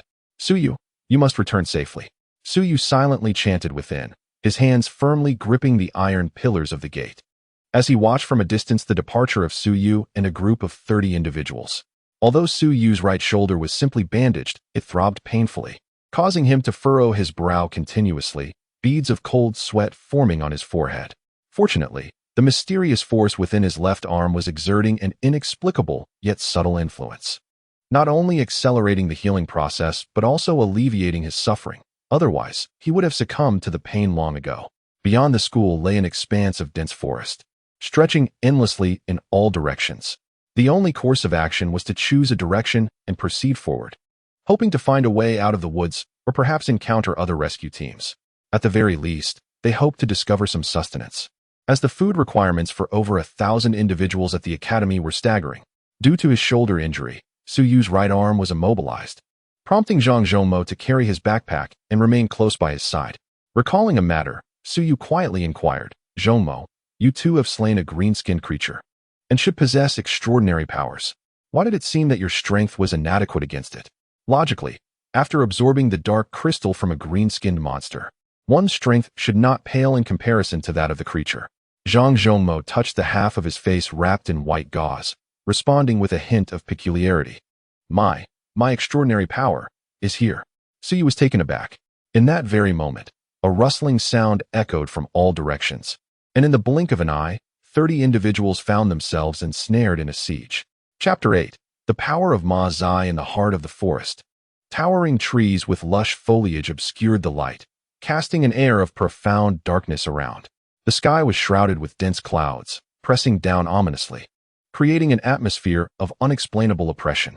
Amidst the colossal trunks, various nameless weeds and shrubs grew tall, reaching heights surpassing that of a person. A group of 30 individuals, including Su Yu, Zhang Zhongmo, Qin Jiaguai, Ning Yan, and Ma Zai, trudged forward, armed with wooden sticks, batons, and baseball bats. They navigated through the thickets and the sprawling branches, making their way deeper into the forest.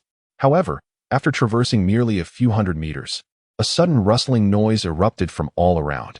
Startled, the 30 companions halted abruptly, as a swarm of green-skinned creatures emerged unexpectedly from the towering weeds and bushes, encircling them in an instant. A gasp escaped someone's lips, and panic ensued within the group as the sudden appearance of these monstrous beings sent hearts racing. Upon surveying the scene, Su Yu realized that there were at least a dozen of these green-skinned monsters, leaving them little room for contemplation. The creatures emitted sharp roars, lunging towards them from all directions. 15 of them, only half our number. There's nothing to fear, a woman's voice, laced with indifference, broke through the tension. It was then that Su Yu noticed Ma Zai, hailing from the foreign language department, as she boldly charged forward.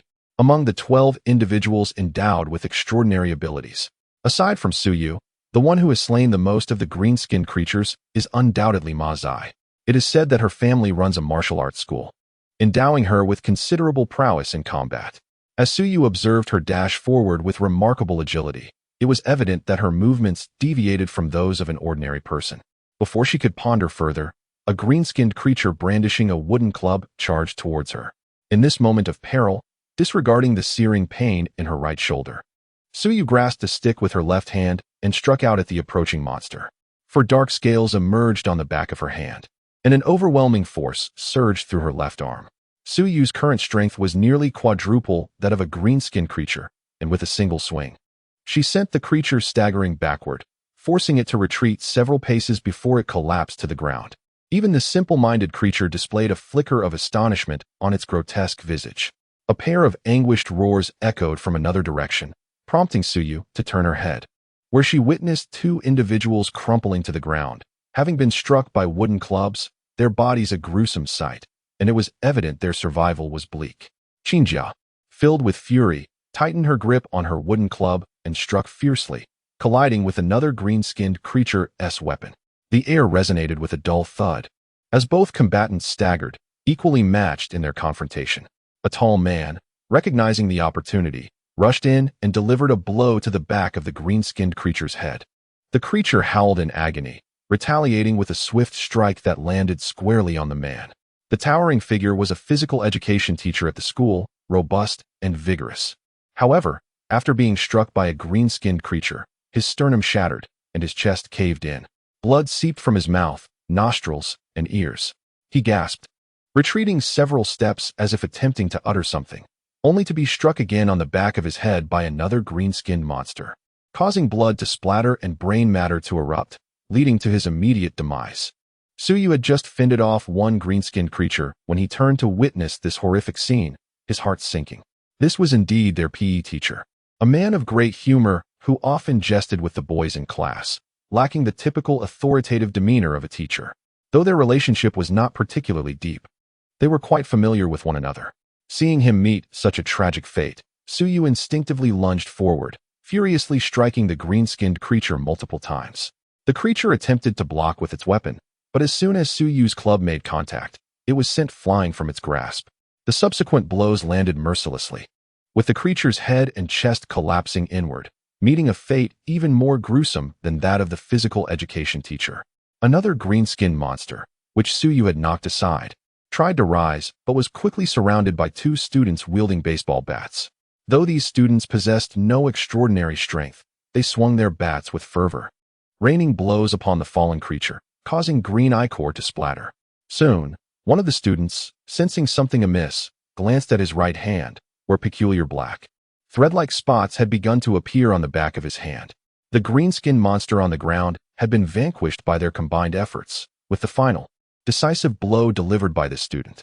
Consequently, the black crystal within the monster was absorbed by his right hand, transforming him into a new wielder of extraordinary powers. Blood splattered across the scene, accompanied by anguished cries, those of both teachers and students, as well as the piercing shrieks of the green-skinned creature. Occasionally, either a student or a monster would collapse to the ground. Suddenly, Qin Jiaguai let out a wild scream as the wooden stick he wielded flew from his grasp, colliding with that of the green-skinned monster.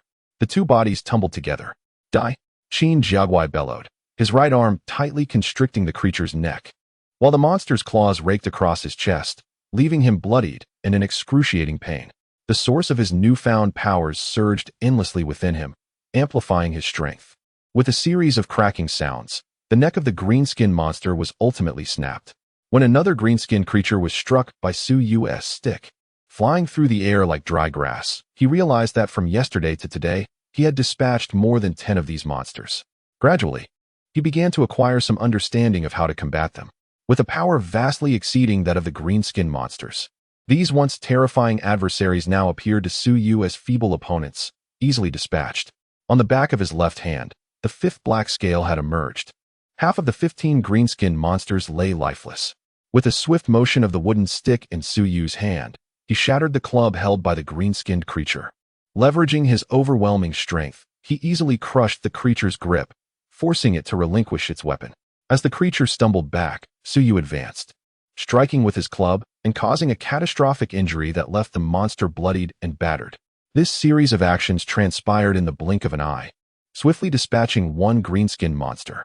Unbeknownst to him, the others had ceased their movements, transfixed by the sight of Su Yu, whose right hand hung casually at his chest. Relying solely on his left hand to wield the club as he navigated through the throng of green-skinned foes, exuding an aura reminiscent of a tiger among sheep. A sharp cry pierced the air, snapping everyone back to reality, as Ma Zai from the Foreign Languages Department executed a sudden leap, delivering a fierce kick to the chest of one green-skinned monster. The force of her strike was formidable, sending the creature howling in pain as it was propelled backward. Qin Jiagu, having just snapped the neck of another green-skinned monster, felt the surge of a more potent power coursing through his right arm. The patch of black, metallic sheen on the back of his hand had grown to the size of a fingernail. Observing Ma Zai's performance, he murmured to himself, "So her power resides in her right leg." Chapter 9. Dispute after Su Yu vanquished the final green-skinned creature. His wooden stick was smeared with a viscous green substance. Turning around, he beheld the entirety of the green-skinned horde vanquished, while his comrades had only suffered the loss of 4 lives, with approximately 7 or 8 others nursing their wounds, diligently bandaging their injuries. Su Yu single-handedly dispatched 7 of the green-skinned monsters, a feat so remarkable that it drew the attention of even Ning Yin, who had scarcely interacted with him before. Zhang Zhongmo, seated on the ground, retrieved a cigarette from his pocket, taking a deep drag with his hands still smeared with the green ichor. Before him lay a green-skinned creature, its head nearly obliterated, resembling a crushed watermelon, with a wooden stick embedded within it. This stick belonged to Zhang Zhongmo, indicating that he too had felled a creature. "Brother, care for a smoke?" Zhang Zhongmo exhaled a plume of smoke, gazing at Su Yu as he spoke. Su Yu ambled over, shaking his head. Despite having just slain 7 of the green-skinned beasts and experiencing a surge in his abilities, enhanced even further by the newfound strength that expedited the healing of his other wounds, he felt no thrill whatsoever. The recent deaths, particularly that of his familiar physical education teacher, haunted him and left an unsettling tremor in his heart. "What shall we do with their bodies?" inquired a tall, robust student sporting a buzz cut, as he took a sip from his water bottle and wiped his mouth. The recent battle, though brief, was a resounding victory. However, many bore wounds, some more grievous than others. In this moment, they paused to tend to their injuries, seizing the opportunity to rest. A few individuals, having just vanquished their first green-skinned monstrosity, now transformed from mere civilians into empowered beings, exhibited expressions of both exhilaration and astonishment as they felt the pulsations of newfound abilities within them. A man, approximately 30 years of age, donned in a security uniform and wielding a baton, wore a stern expression as he slightly tilted his head skyward, interjecting, "In a place like this, no one can predict what might transpire next. Our foremost priority must be to locate a source of sustenance and find a rescue team. Time is of the essence. We can do nothing for these corpses. They must remain here." Qin Jiagua, severely injured from the recent skirmish, his chest stained with his own blood, was receiving assistance from another student to tend to his wounds. Upon hearing the security guard's remarks, he lifted his head and exclaimed, "How can we leave them here? They will surely be consumed by other green-skinned creatures before long. This cannot be allowed." Suddenly, he clenched his fists and stood up resolutely. The security guard furrowed his brow slightly, retorting, "Are we to dig a grave for them? Remember, we have only 2 days' worth of provisions. We cannot afford to deal with these bodies." Qin Jiagua glared at him, stating, "Have you considered that it may soon be your turn or mine to fall here? Do you wish for your body to be devoured by those monsters?" The security guard, enraged, shouted, "What did you say? Are you cursing my death?" Suddenly tightening his grip on the baton, the 2 individuals erupted into conflict, drawing the collective gaze of the onlookers. Zhang Zhongmo hastily stood up to interpose himself between them, attempting to lighten the mood with a jest. "Care for a smoke? Come on, let us share a couple. What is all this fuss about?" The school security guard coldly shoved Zhang Zhongmo's hand aside, fixating his glare on the unyielding Qin Jiagua. "Boy," he admonished, "didn't your parents teach you to respect your elders? My concerns are solely for the greater good. Remember, there are over 1,000 students awaiting our guidance. Must we squander time on such trivial matters?" Qin Jiagua replied in a low voice, "If you lack respect for the deceased, why should I show you any?" Infuriated, the security guard bellowed and prepared to strike. Meanwhile, Su Yu, who had been absent-mindedly toying with his hair, recognized the imminent clash and swiftly stepped in front of the security guard. With Su Yu's sudden appearance, the guard instinctively inhaled sharply, his baton inexplicably frozen mid-air. Ever since the onset of this peculiar incident, Su Yu's performance had been nothing short of captivating, inadvertently instilling a profound sense of awe among those present, including the school security guard himself. I may not articulate grand truths, but we are all united by a common purpose as companions. Your arguments hold merit. This land is indeed quite firm, and without proper tools at our disposal, excavating a substantial pit may consume the better part of a day. We truly cannot afford to squander our time here. Perhaps. So you pondered briefly, gently tugging at his hair, before continuing. Shall we place the bodies upon this branch? This way, those green-skinned monstrosities will be unable to desecrate them. And when we locate the rescue team, we can properly inter them. As long as we do not waste too much time, I have no objections.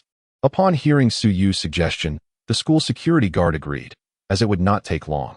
Tai Jiagui, understanding the reality of the situation, recognized that under their current circumstances, without any digging implements, it would indeed take the majority of the day to excavate a pit large enough to bury several individuals. With only 2 days at their disposal and the morning already slipping away, time was of the essence. Su Yu declared the plan, and Zhang Zhongmo, Qin Jiagui, and others began to lift the bodies, preparing to place them atop the large tree to prevent further desecration by other creatures. I shall assist as well, declared a tall, robust youth with a buzz cut. When Zhang Zhongmo inquired about his name, he learned that he was a senior, Zhao Shichang. Once we have placed the bodies securely, we shall depart, the school security guard added, expressing his reluctance to linger any longer in the presence of such a heavy, sanguine atmosphere. 4 lifeless bodies were soon placed upon the sprawling branches of a towering tree. Zhang Zhongmo leapt down from the boughs with agility. All right, everyone, let us continue our journey. The school security guard, realizing he was the eldest among the group, had unconsciously positioned himself as their leader, determined to guide the team effectively. Zhang Zhongmo cast a sidelong glance at him, clearly unimpressed, and languidly inquired, "Has everyone rested sufficiently?" The security guard shot him a glare, poised to respond, but suddenly sensed something amiss, turning his gaze to the other side. Su Yu had noticed it even earlier. Gripping his wooden club tightly, he rose to his feet. A faint rustling sound emanated from a nearby thicket, drawing the attention of the group. As the underbrush parted, a green-skinned creature emerged. While it bore the same hue as the others they had encountered before, this particular green-skinned beast was distinctly different. Chapter 10. Terror. The green-skinned monster previously encountered green-skinned monsters were diminutive, resembling 13 or 14-year-old children. However, the creature before them towered at least 8 meters tall, presenting an imposing figure among the crowd. Its entire body was a mass of green muscle, adorned with bristling black hairs, and its hands were empty except for claws that measured 7 to 8 centimeters in length, gleaming with a dark luster. Another monster had arrived. Quickly, the group regained their composure. Most of those resting on the ground sprang to their feet. The 2 individuals closest to the creature promptly lunged at it from either side. They had come to understand that vanquishing a green-skinned monster would bestow upon them greater strength. Although this particular monster was significantly larger, it was solitary and thus not deemed a formidable threat. They had just slain one of its kind and acquired formidable abilities. Hence, they were eager to strike first and claim another kill. Be cautious, Su Yu instinctively sensed something amiss. The large green-skinned monster before him exuded a distinct aura of menace and pressure, markedly different from previous encounters. "Die!" shouted the man on the left, gripping a wooden stick tightly as he swung it down toward the monster's head. The other, more astute, crouched slightly and aimed for the creature's legs. In his calculations, striking the head would be a challenging feat, but if his blow to the legs landed successfully, it could topple the beast, allowing him to follow up with a decisive strike that would surely end its life. The colossal green-skinned creature fixed its gaze upon the scattered corpses of its kind, its eyes glowing with an eerie, faint crimson luminescence. With deliberate steps, it advanced towards the 2 individuals, and in an instant, they made contact. Its hands swept out in a fluid motion, producing a sound akin to the grotesque tearing of rawhide or the slicing of thick flesh by a blade. The 2 assailants were rendered speechless, their bodies spinning uncontrollably before being flung aside. Upon hitting the ground, they gasped in vain, their mouths issuing futile sounds as blood gushed forth from their severed necks. At that very moment of contact, the creature's hands had moved with lethal precision, its sharp, glistening fingers slicing through the throats of the 2 men almost entirely. Their tracheas severed, blood erupted from their wounds like a gushing fountain. As they struggled to inhale, they produced choked sounds, their bodies convulsing violently before succumbing to the stillness of death. Su Yu, Zhang Zhongmo, Qin Jiagui, Ma Zai, Zhao Shichang, and others collectively inhaled sharply, their hearts gripped by terror. The sudden emergence of this monstrous being, which had dispatched two of their own in a mere heartbeat, left them momentarily stunned. Yet, after a brief lapse, they regained their composure. A cry pierced the air, urging retreat, as fear surged within them. However, a greater number surged forward, emboldened by their sheer numbers, intent on surrounding the creature and launching a collective assault. In a fleeting moment, the monstrous creature vanished before the eyes of the crowd, only for a chilling scream to pierce the air from the opposite side. The onlookers turned in horror to witness the school security guard, who had recently clashed with the Qin family's elite, being hoisted aloft by one arm and one leg by the beast. The bewildered guard had yet to comprehend the unfolding chaos. All he felt was a flash of pain coursing through his limbs, followed by a disorienting lift from the ground as the creature seized him. As realization dawned upon him, the guard's frantic cries erupted. "Help me! I cannot die. I have a child, just 3 years old. He needs me. Please, save me." His face twisted in a grotesque display of madness and terror. His body writhed and struggled.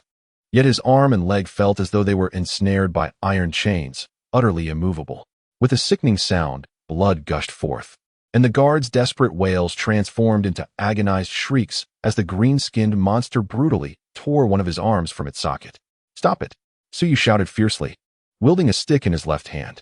After a brief moment of shock, he was the first to react, charging forward. In a flash, a figure darted past him. Mazai, imbued with extraordinary strength in her right leg, outpaced him effortlessly. With a swift swing of her stick, she hurled it towards the green monstrosity. Seizing the opportunity to divert the creature's attention, Mazai pivoted, launching her leg in a powerful kick that resembled a whip in motion. This was a technique from martial arts known as the whip kick. With the immense power in her leg, should the monster be struck, it would undoubtedly topple. Suyu followed closely behind, merely half a second delayed in his charge. Following closely behind Suyu, individuals endowed with extraordinary powers, such as Qin Jigui, Zhang Zhongmo, and Zhao Shichong, surged forward. Although Qin Jigui had recently been embroiled in a conflict with the school's security personnel, this was not the moment for personal grievances. The monstrous creature before them was overwhelmingly powerful. If they did not unite, they risked being annihilated one by one, leaving no trace of their existence. The large, green-skinned beast remained rooted in place, clutching the severed arm of a security guard who was wailing in agony. Suddenly, it hurled the guard like a weapon towards Mazai, who was advancing from the side. Mazai let out a muffled grunt. The force of the attack was too sudden and fierce for her to evade, resulting in a collision that caused her to stagger back, blood seeping from the corner of her mouth. With a swift movement, the green creature propelled itself forward. Following the path of the thrown security guard, it extended a claw, which plunged into the guard's back with a sickening squelch, blood spraying forth as the guard emitted a harrowing scream. The creature's claw pierced through the guard, continuing its trajectory towards Mazai, intent on impaling both of them on its arm. At that moment, Suyu was struck with a jolt of terror. Realizing the imminent danger and unable to reach them in time, he let out a fierce roar. As he did so, dark scales emerged across the back of his left hand, and he hurled a wooden stick with all his might. The projectile whistled through the air, propelled by an astonishing force that rendered its speed beyond imagination. The green-skinned monster, disturbed by the peculiar and piercing sound of the wind, turned its head for the first time, yet it was too late to evade the impending danger. With a resounding thud, a wooden club struck heavily against its back. A muffled groan escaped its lips, for the force of the blow was formidable. Even a creature stronger than this green-skinned beast could not help but emit a roar of pain, as the sound of cracking bones echoed within its body, sending it sprawling sideways. Seizing the opportunity, others rushed forward with fierce shouts. Suyu, having exerted himself too much with his previous strike, felt a tearing pain in his chest and had to pause momentarily to catch his breath before recovering. He hastily picked up another wooden club from the ground and pursued the creature. Having received a blow from Suyu, the green-skinned monster rolled heavily away, withdrawing its claws from the body of the school security guard. The guard fell to the ground, his chest and back revealing a gruesome, gaping wound, with his heart exposed. Teetering on the brink of death, his eyes rolled back, and the remaining arm twitched slightly, as if desperately trying to grasp something before his demise. He murmured, How daddy, I'm coming home to be with you. Daddy will walk out of the forest and return home soon." Ultimately, his voice faded into silence, his hand clutching a clump of grass as if seeking support to rise, yet life had irrevocably departed from him. Chapter 11. The harrowing. Although Ma Zai narrowly escaped the calamity of having her chest pierced, she fell heavily to the ground. A portion of her garment had been torn away, and in a mere moment's delay, she had nearly succumbed to a gruesome fate. As she rose and beheld the state of her attire, her delicate visage had drained of all color, and her legs felt as though they were made of jelly. She was experiencing a profound terror that penetrated to her very bones for the first time. The large green-skinned creature had been forcefully propelled away, having sustained injuries from Su Yu's earlier strike. As it regained its footing, a trickle of green blood seeped from the corner of its mouth. Qin Jiaguai, Zhao Shichong, Zhang Zhongmo, and others rushed in from all directions. Imitating Su Yu's earlier actions, Zhang Zhongmo hurled 2 wooden sticks with both hands. The ground was littered with the corpses of the green-skinned creatures, leaving behind a multitude of wooden sticks. The creature's eyes began to glow with an ominous light, and its grotesque green visage contorted into a disturbing expression, suggesting an awakening fury. It emitted a deep, raspy roar, starkly contrasting the shrill cries of the smaller green-skinned creatures, yet far more chilling in its resonance. With a tremendous roar, the large creature swatted away the 2 wooden sticks hurled by Zhang Zhongmo and lunged forward. A thunderous crash ensued as Qin Jiaguai let out a wild scream, blood spewing from his mouth. His body was propelled backward as if severed from its strings, accompanied by the sickening sound of bones fracturing within. With a single collision, the green-skinned monster sent Qin Jiaguai flying, and with a swift motion, it seized another wooden stick hurled by a different individual, causing both parties to tremble at the force of impact. The green-skinned monster suddenly split its maw, revealing a set of fangs that resembled a devil's sinister grin. With a swift swipe of its claw, it severed half of a man's skull, blood and brain matter erupting in a gruesome spray. At that very moment, a wooden stick struck heavily against its back, wielded by Zhao Shichong. The green creature howled, stomping its feet, causing a dull thud to reverberate through the ground. Remarkably, it disregarded the ambush by Zhao Shichong and charged in the opposite direction, its claws extended. With a swift motion, it plunged its claws into a man's abdomen, roaring as it lifted him into the air and hurled him forcefully towards the advancing Su Yu. Among all present, the creature held the deepest animosity and apprehension towards Su Yu. The moment Su Yu had struck it with a stick, it had sensed the chilling threat of death for the first time, and among all, Su Yu was the one it most feared and loathed. The monster's strength was terrifying. With a single toss, it flung the man with such force that it was a horrifying spectacle. Su Yu knew that if the man struck the ground, he would undoubtedly perish, compelling him to drop to the earth to evade the impending doom. With a whoosh, the man's body flew over Su Yu's prone form, crashing heavily to the ground, instantly transforming into a gruesome mass of flesh under the impact of that terrifying force. Feeling a chilling breeze against his back, Su Yu instinctively swung his left hand, brandishing the wooden stick in a frantic dance, knowing that the green creature would surely follow closely behind the man. If he hesitated for even a fraction of a second, he would meet the same gruesome fate. With a resounding thud, Su Yu felt a tremor in his left arm, as if the wooden stick he wielded had struck something substantial. When he lifted his gaze, he was horrified to discover that the stick was seized in the claws of the green-skinned beast before him. The creature emitted a hoarse and terrifying roar, and with a forceful grip, Su Yu felt a sharp pain in his left hand as the stick was wrenched away from him. The piercing sound echoed as the green beast afforded Su Yu no opportunity for retaliation, raising the wooden stick to strike him down. With no means of evasion, Su Yu let out a muffled groan, his eyes wide with fear as he raised his left shoulder to absorb the impending blow. The dreadful impact landed upon his left arm, eliciting a heart-rending scream, and he felt a series of sharp cracks reverberate through his limb, which was nearly shattered in an instant. Behind him, a cacophony of frantic shouts erupted, revealing Zhang Zhongmo charging forward. Realizing Su Yu was in peril, he recklessly hurled himself into the fray, extending his arms to tightly grasp the green beast from behind. "Hurry, Zhang Zhongmo!" he cried out. The creature, momentarily taken aback by this unexpected assault, instinctively reached back with a claw aimed at Zhang Zhongmo's head. "Zhongmo!" Su Yu gasped, panic surging through him. Ignoring the excruciating agony in his left arm, he summoned all his strength and struck forcefully at the green beast. With a dull thud, his left fist collided with the beast's chest, while the creature retaliated, its claws sinking into Zhang Zhongmo's face. The sound of tearing fabric echoed as the bandages covering Zhang Zhongmo's visage were ripped away, sending a chill of dread coursing through Su Yu. In that fleeting moment, the image of Zhang Zhongmo flashed vividly in his mind. Zhang Zhongmo and his companion had been inseparable since elementary school, their bond as close as that of brothers. How could he perish? How could he meet his end here? Suddenly, Suyu let out a piercing scream, delivering a powerful punch that sent blood splattering. The green-skinned monstrosity seized Zhang Zhongmo by the head and hurled him aside, while with its other hand, it struck Suyu's chest, sending blood flying.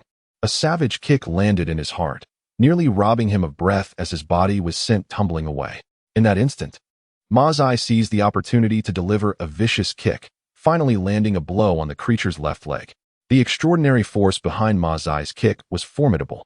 With a sharp crack, the green-skinned beast howled in agony, its left leg twisting grotesquely as it lunged forward. Zhao Shichang silently approached, swinging a wooden club that struck the creature squarely on the back of its head. Blood spurted forth as the monstrosity shrieked, its claws slashing out. Zhao Shichang and Ma Zai were both caught in its assault, their bodies torn asunder by deep, gaping wounds, sending them reeling backward. The green-skinned beast, despite its mangled leg, continued to crawl, its eyes a furious crimson, its expression twisted with madness. With a sudden hiss, another victim cried out, unable to evade the creature's grasp. The beast grinned malevolently, sinking its teeth into the victim's neck, its claws ripping through flesh to tear the unfortunate soul in half. As blood, entrails, and intestines flowed forth, the surrounding crowd erupted in terrified screams. In that instant, the horror of the green-skinned monster caused them to scatter in fear, their courage to fight utterly vanquished. In terms of speed, how could they possibly outpace this monstrous creature? In the blink of an eye, it had already claimed the lives of 3 individuals, and its next target was the paralyzed Ning Yan, who stood frozen in shock. Despite having slain a green-skinned monster before and possessing extraordinary abilities, she had never anticipated encountering such a brutal fiend.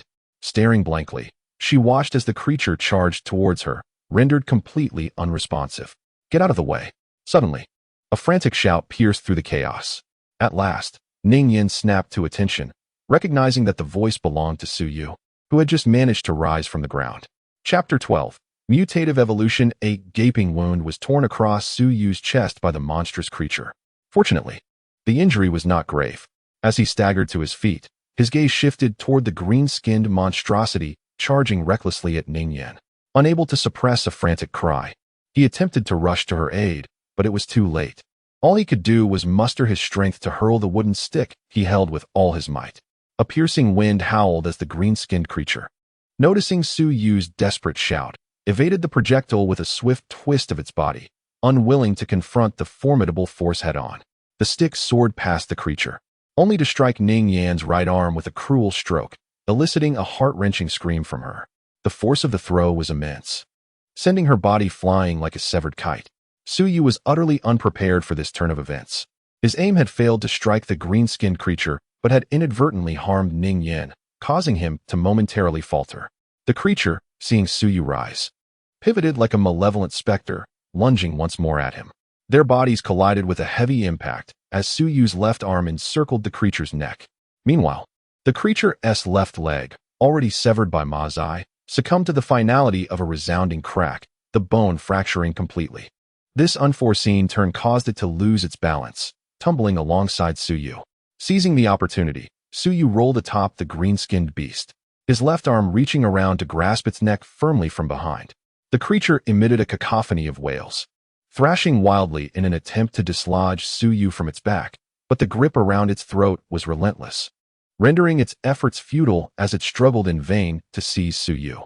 On the back of Suyu's hand, patches of black scales emerged, and the extraordinary strength in his left arm surged violently. This power was formidable enough to rival 4 or 5 of those diminutive green-skinned creatures, matching the strength of the larger green monster without a hint of disparity. As this terrifying force erupted, within a mere second or two, a series of sharp, crackling sounds echoed from the monster's neck, akin to the popping of beans. Soon after, green blood began to seep from its mouth, nose, eyes, and ears. Suyu, driven by a frenzy, pressed down fiercely upon the green-skinned beast, his feet firmly planted on the ground. With his left arm constricting the creature's neck from behind, a sudden hiss escaped as green fluid erupted forth. Suyu exerted such force that he inadvertently hurled the creature's head away from its body. The sheer terror of his strength had torn the monster's neck apart, skin and flesh alike. As he fell to the ground, Suyu released his grip. Lying on his back, gasping heavily, his heartbeat echoing like a drum. The preceding events felt like a nightmarish illusion. A black crystal, roughly the size of half a fist, materialized from the head of the green monster and transformed into a dark, sweeping arc, flying into Suyu's left hand. As he lay there, panting heavily, Suyu suddenly felt a surge of scorching energy radiating from his left hand.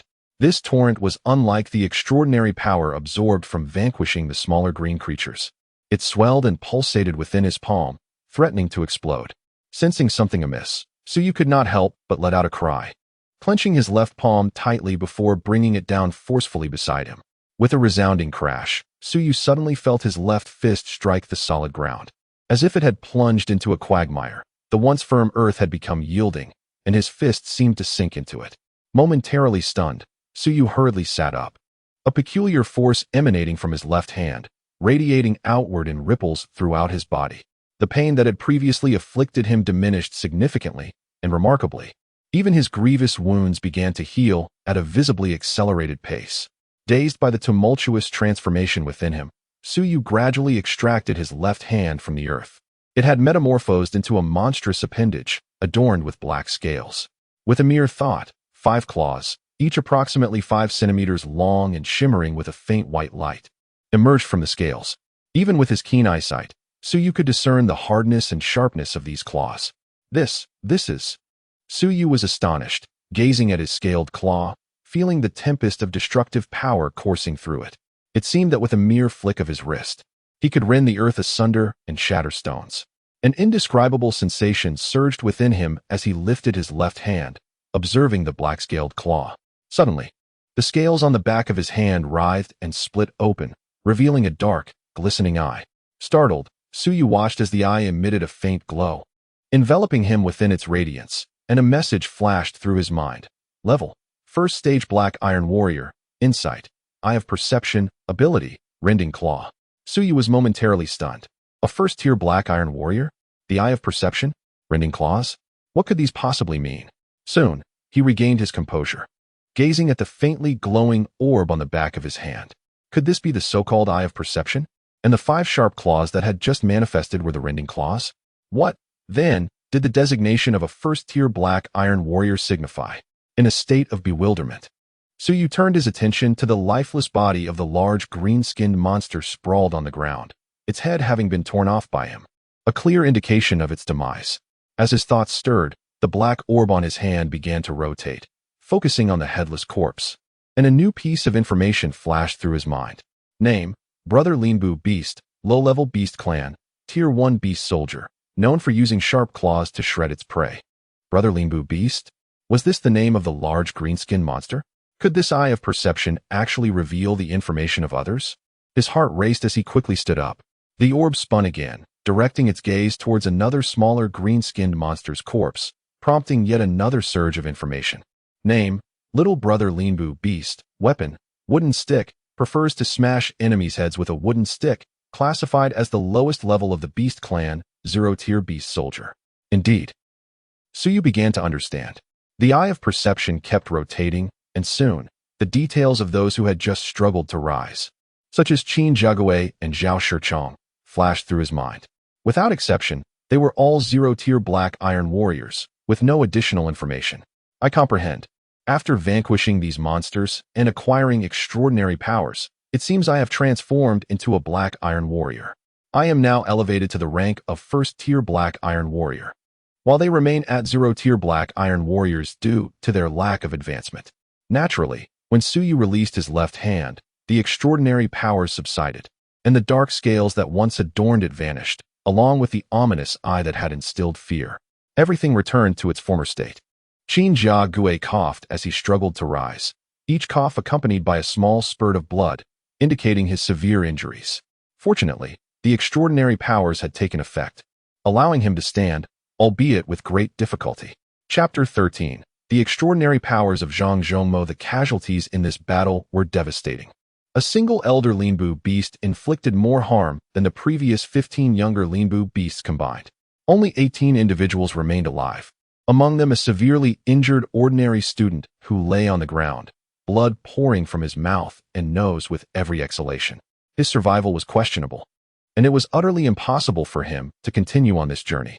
The others, including Qin Jiegue, Zhao Shichang, and Ma Zai, were also grievously injured. Fortunately, their inherent powers mitigated their pain significantly and allowed for an astonishing recovery rate, with Su Yu's recuperative abilities being particularly remarkable. Perhaps due to his elevation to the rank of a first-tier Black Iron Warrior, he released waves of energy from his left arm, concentrating on his wounds, which healed at a visibly rapid pace. In no time, not only had his chest injuries mended, but he also regained movement in his previously incapacitated right arm. Upon regaining his senses from the wondrous power he had just acquired, Su Yu hurried to Zhang Zhongmo's side. Zhang Zhongmo had been struck on the head by the elder Linbu beast and given the creature's might and the sharpness of its claws. One could only imagine the devastation it wrought.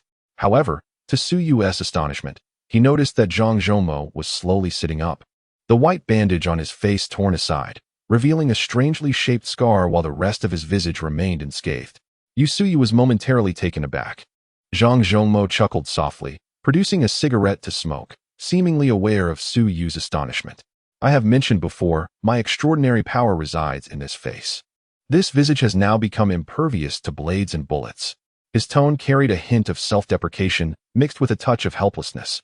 While others exhibited their powers through their hands or legs, wielding formidable offensive capabilities in battle, his unique ability bizarrely manifested upon his face, leaving Zhang Zhongmo feeling rather resigned. The challenge lay in the question of how one could use their face to vanquish those green-skinned monstrosities. Despite his astonishment at the peculiar manifestation of Zhang Zhongmo's power, Su Yu felt relieved as long as he was unharmed. He exhaled in relief, giving Zhang a reassuring pat on the shoulder before glancing towards another direction. After a moment's hesitation, he approached. Meanwhile, Ning Yin was gradually rising to her feet, cradling her right arm. Earlier, when the formidable Lin Busho had aimed to attack her, Su Yu had thrown a wooden stick towards him, but Lin Busho had deftly dodged, causing the stick to strike Ning Yan's right arm instead. Fortunately, her extraordinary power resided within that arm. Otherwise, the blow could have reduced her entire limb to a mere pulp. Despite her abilities, the force of Su Yu's strike had been overwhelming, leaving her with excruciating pain, akin to a fracture. Now, clutching her arm, she stood slowly, her face pale as snow. I'm sorry. Are you all right? Su Yu finally mustered the courage to approach her, his voice slightly stammering, filled with concern. All along, Ning Yin had been the goddess of his dreams, the object of his secret affection. However, with her striking beauty and exceptional academic performance, she hardly exchanged a word with Su Yu at school. He could only gaze at her from afar, paralyzed by a profound sense of inadequacy that rendered him incapable of approaching her, relegating his feelings to the shadows of unrequited love. Ning Yin bit her lip lightly and cast a glance at Su Yu, remaining silent. To his utter astonishment, she ignored him, creating an awkward tension in the air. Fortunately, Qin Jiegue and Zhao Shichang approached, alleviating the uncomfortable silence. In a hushed tone, Qin Jiegue inquired, Su Yu, what happened to your left hand just now? Earlier, Su Yu had slain his elder brother, the formidable Lin Buxi, absorbing its otherworldly power, resulting in his left hand transforming into a claw-like appendage covered in black scales. Many had noticed this remarkable change, and despite their curiosity, Qin Jiegue and his companions had restrained themselves until now. Turning around, Su Yu was surprised to see even Ma Zai had joined the gathering, all eyes filled with intrigue. The onlookers were not foolish. They had surmised that the terrifying power of Lin Buxi must have conferred upon Su Yu an equally formidable ability, piquing their interest. In a gesture of openness, Su Yu clenched his left hand, and instantly, his entire palm was enveloped in a layer of hard, ebony scales, resembling that of a lizard. As they beheld this black-scaled hand, Qin Jiegue, Zhao Shichang, and the others collectively inhaled sharply, each acutely aware of the terrifying power that lay within.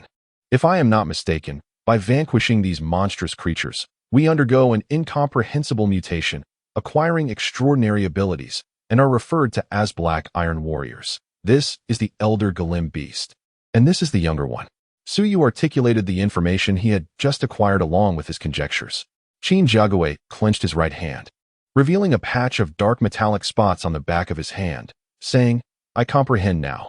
As long as we slay a sufficient number of monsters and absorb enough crystals, we will continuously evolve, gaining greater power. However, the manifestation of my mutation differs from yours. While you exhibited scales, mine appears as these peculiar dark spots resembling metal. It is not merely the outward expression of our mutations that varies, but also the locations where they commence. This notion of black iron warriors is quite intriguing. Mazai suddenly interjected. These extraordinary abilities not only bestow us with superhuman strength, but also remarkable regenerative powers. My injuries, sustained only a brief while ago, have remarkably healed by more than half. This power is truly astonishing. Pray tell, what manner of world is this? Are we still within the realm we once inhabited?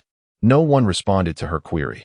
Acknowledging that this place was not their original world would render the prospect of seeking rescue utterly futile.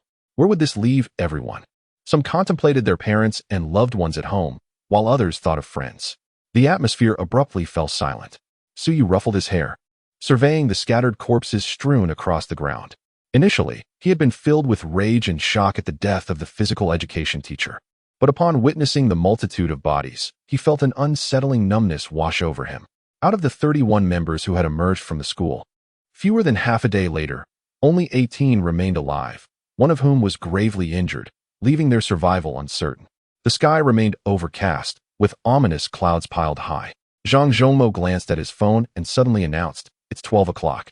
A collective shiver ran through the group as they grasped the implication of his words. It was noon. They had a mere 2 days in total, and half of that time had already elapsed.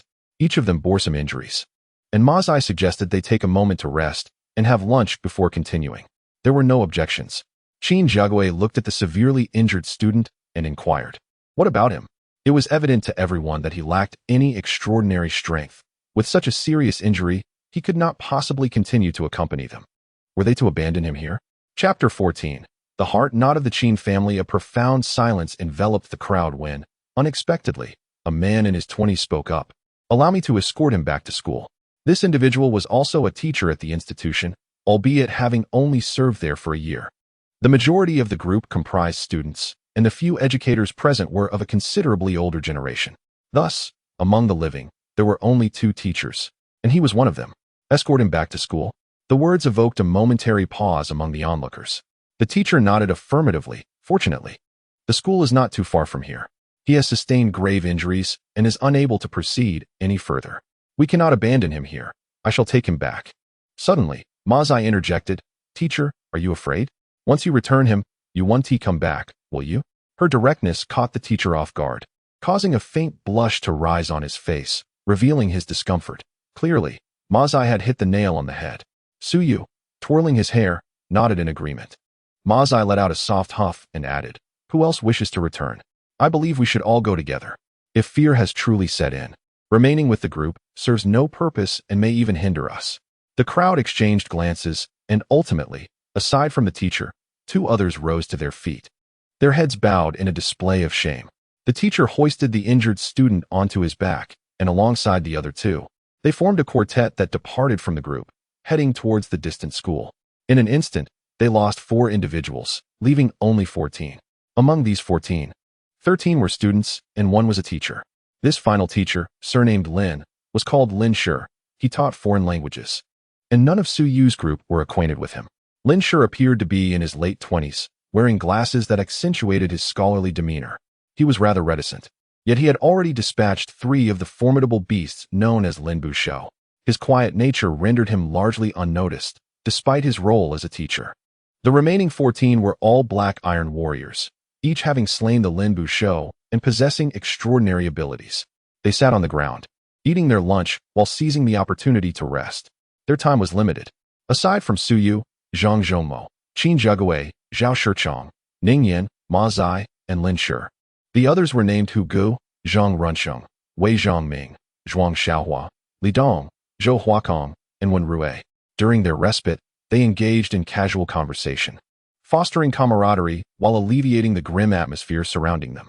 After consuming a couple of bread rolls and taking a sip of water, Qin Jiagui regained some strength, set down his backpack, and began to move the bodies scattered on the ground. All eyes turned to him. Qin Jiagui exhibited an extraordinary respect for the deceased. Without soliciting assistance from the others, he took it upon himself to relocate the bodies of his fallen comrades to the nearby trees, ensuring they would not be desecrated or devoured by other creatures. Suyu tousled his hair, gave it little thought, then rose to assist. Observing Suyu's movement, Zhang Zhongmo, Zhao Shichang, and even Ma Zai, along with the usually taciturn teacher Lin Shi, quickly joined in to lend a hand. However, a peculiar expression flickered in the eyes of many others, as they felt that Qin Jiagui's actions were superfluous. The journey was fraught with peril, and even they could not ascertain when death might claim them. Under such dire circumstances, one would think it prudent to rest and recuperate, rather than squander time attending to corpses. Qin Jiagui hoisted the body of the school security guard, noticing that the remaining hand clutched a handful of grass. The scene of the guard's demise flashed in his mind, prompting him to suddenly exclaim, "He has a 3-year-old child." Suyu, standing beside him, nodded in acknowledgement, replying, "Yes.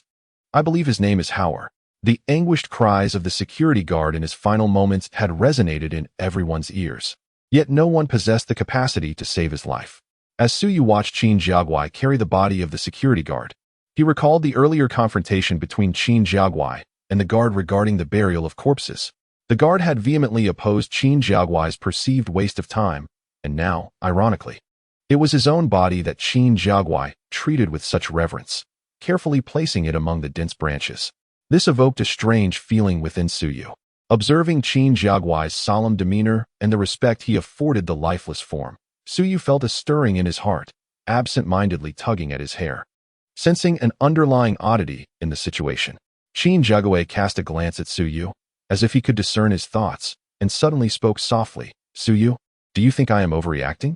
Suyu shook his head, contemplating for a moment before responding, "Your actions are not erroneous. It is merely that we are in extraordinary times. I understand your sentiment."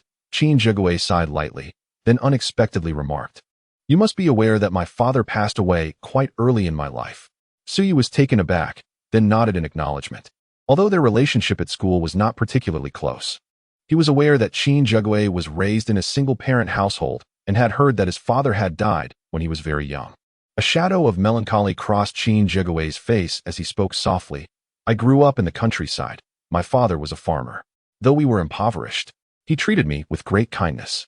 During the day, he would toil in the fields, and at night, he would secretly venture into the forest to cut down trees for sale, despite it being illegal. Yet many in our village engaged in such activities." As he recounted this, a bitter smile appeared on Qin Jiagui's face. Inevitably, something went awry. By the time my mother and I received the news and rushed over, my father's body was already severely mutilated.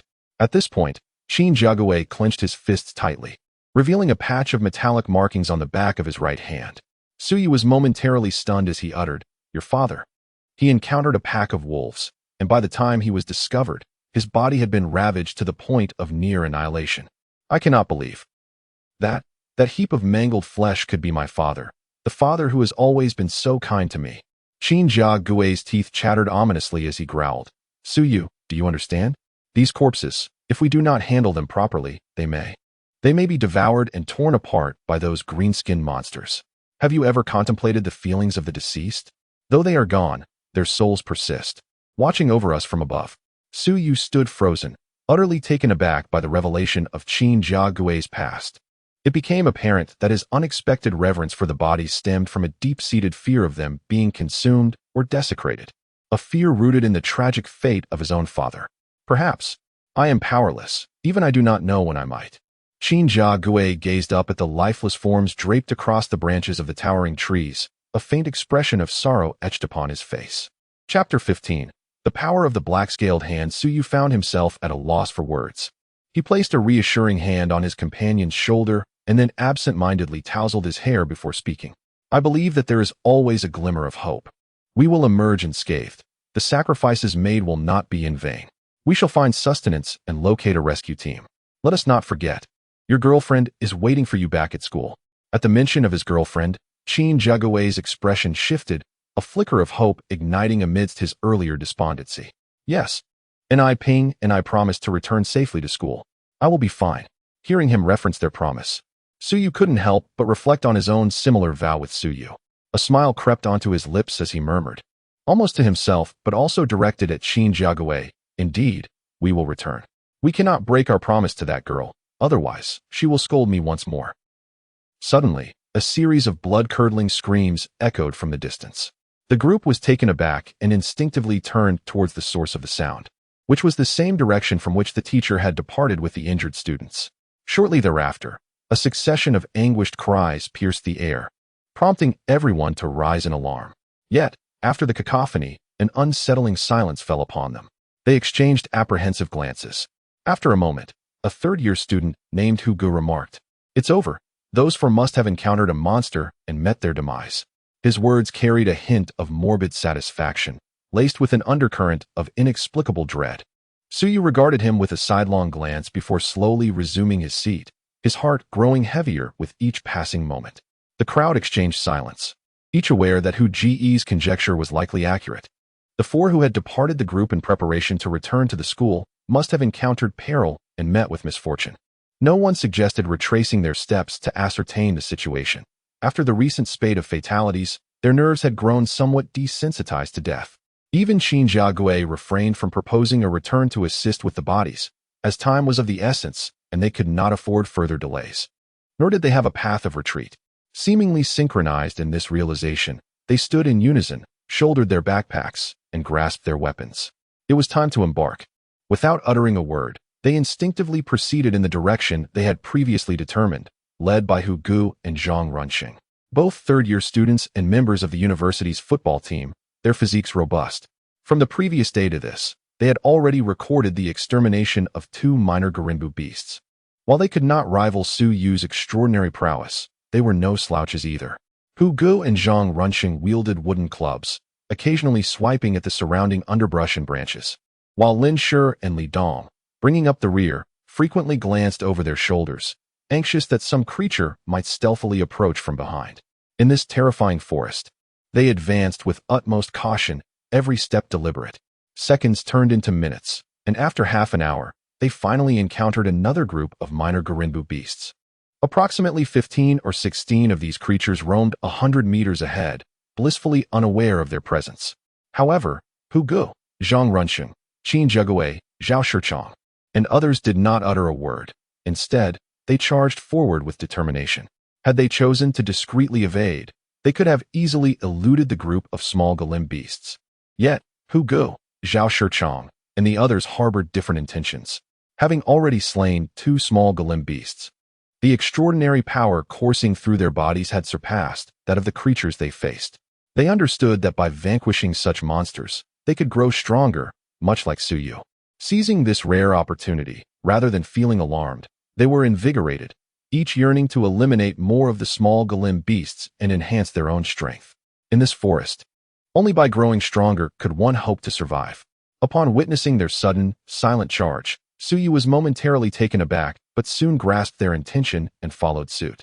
With his left hand, he activated his extraordinary power, feeling a surge of eagerness to test the might of his black-scaled palm.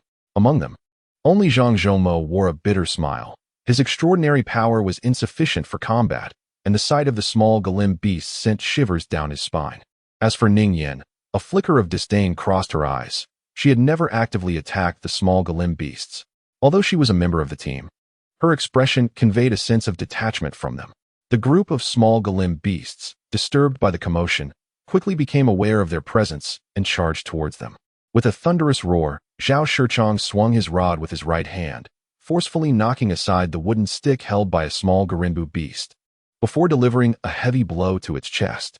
On the other side, Hu Gu proved equally formidable, delivering a series of rapid strikes that caused another small Garinbu beast to stagger back as though inebriated. The final blow landed heavily on the creature's shoulder, splattering green ichor as it emitted a piercing scream. Silently, Suyu appeared behind them, his form darting forward in an instant, surpassing them. With a swift motion of his left hand, his palm became enveloped in black scales, transforming into a bizarre appendage resembling a lizard's claw. As he focused his will, 5 sharp, elongated talons erupted from the scaled palm. Being at the forefront, he simultaneously faced 2 small Garinbu beasts that swung their sticks towards him. Casting a glance at his scaled hand, Su Yu found an unexpected tranquility within himself. The movements of the two creatures and the speed of their strikes appeared to slow before his eyes. In a flash, he deftly evaded the attacks. And with a swift extension of his left hand, he was astonished to discover that his lizard-like claw was sharper than he had anticipated. It pierced effortlessly into the chest of one small Garinbu beast. A surge of power coursed through him as he swung his left arm, unleashing a torrent of green ichor. The creature let out a wretched cry, its body cleaving apart at the chest, the upper half collapsing to the ground. Su Yu was momentarily stunned, for he had never anticipated that the lizard-like palm on his left arm, complemented by 5 sharp claws, could possess such terrifying lethality. With merely a casual swipe, he cleaved the diminutive Gorin beast in two. This spectacle not only left Su Yu in shock, but also startled the approaching Qin family members and Ma Zai. Was this the new power Su Yu acquired after vanquishing a large Gorin beast? It seemed rather formidable. Yet, Su Yu quickly regained his composure. Having evolved to the first tier of the Black Iron Warrior, slaying such a small Gorin beast hardly augmented his extraordinary abilities any further.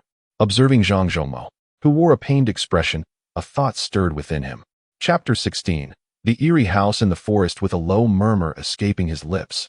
He extended his left hand and effortlessly seized the wooden stick swung by the small Garinbu beast, yanking it with such force that the creature was sent soaring through the air. Old schemer, Su Yu suddenly exclaimed, causing the small Garinbu beast to crash heavily before Zhang Zhongmo. Zhang Zhongmo paused in surprise, but soon comprehended Su Yu's intent. He let out a hearty laugh. Thank you, young master Yu, and with both hands raised his stick, bringing it down upon the dazed small Garinbu beast. For Su Yu, dispatching such a creature offered little to augment his extraordinary abilities. Yet for Zhang Zhongmo, who had only slain 2 of the beasts, it was a significant boon. Having evolved into a Tier 1 Black Iron Warrior, Su Yu not only possessed formidable lethality in his left hand, but his extraordinary power radiated from that source, enhancing his entire physique. His speed and agility saw remarkable improvement, while his vision and hearing experienced notable amplification as well. As he plunged into the throng of small Garinbu beasts, Su Yu deftly thrust his left hand into the chest of one, then effortlessly flung it towards Zhang Zhongmo waiting behind him.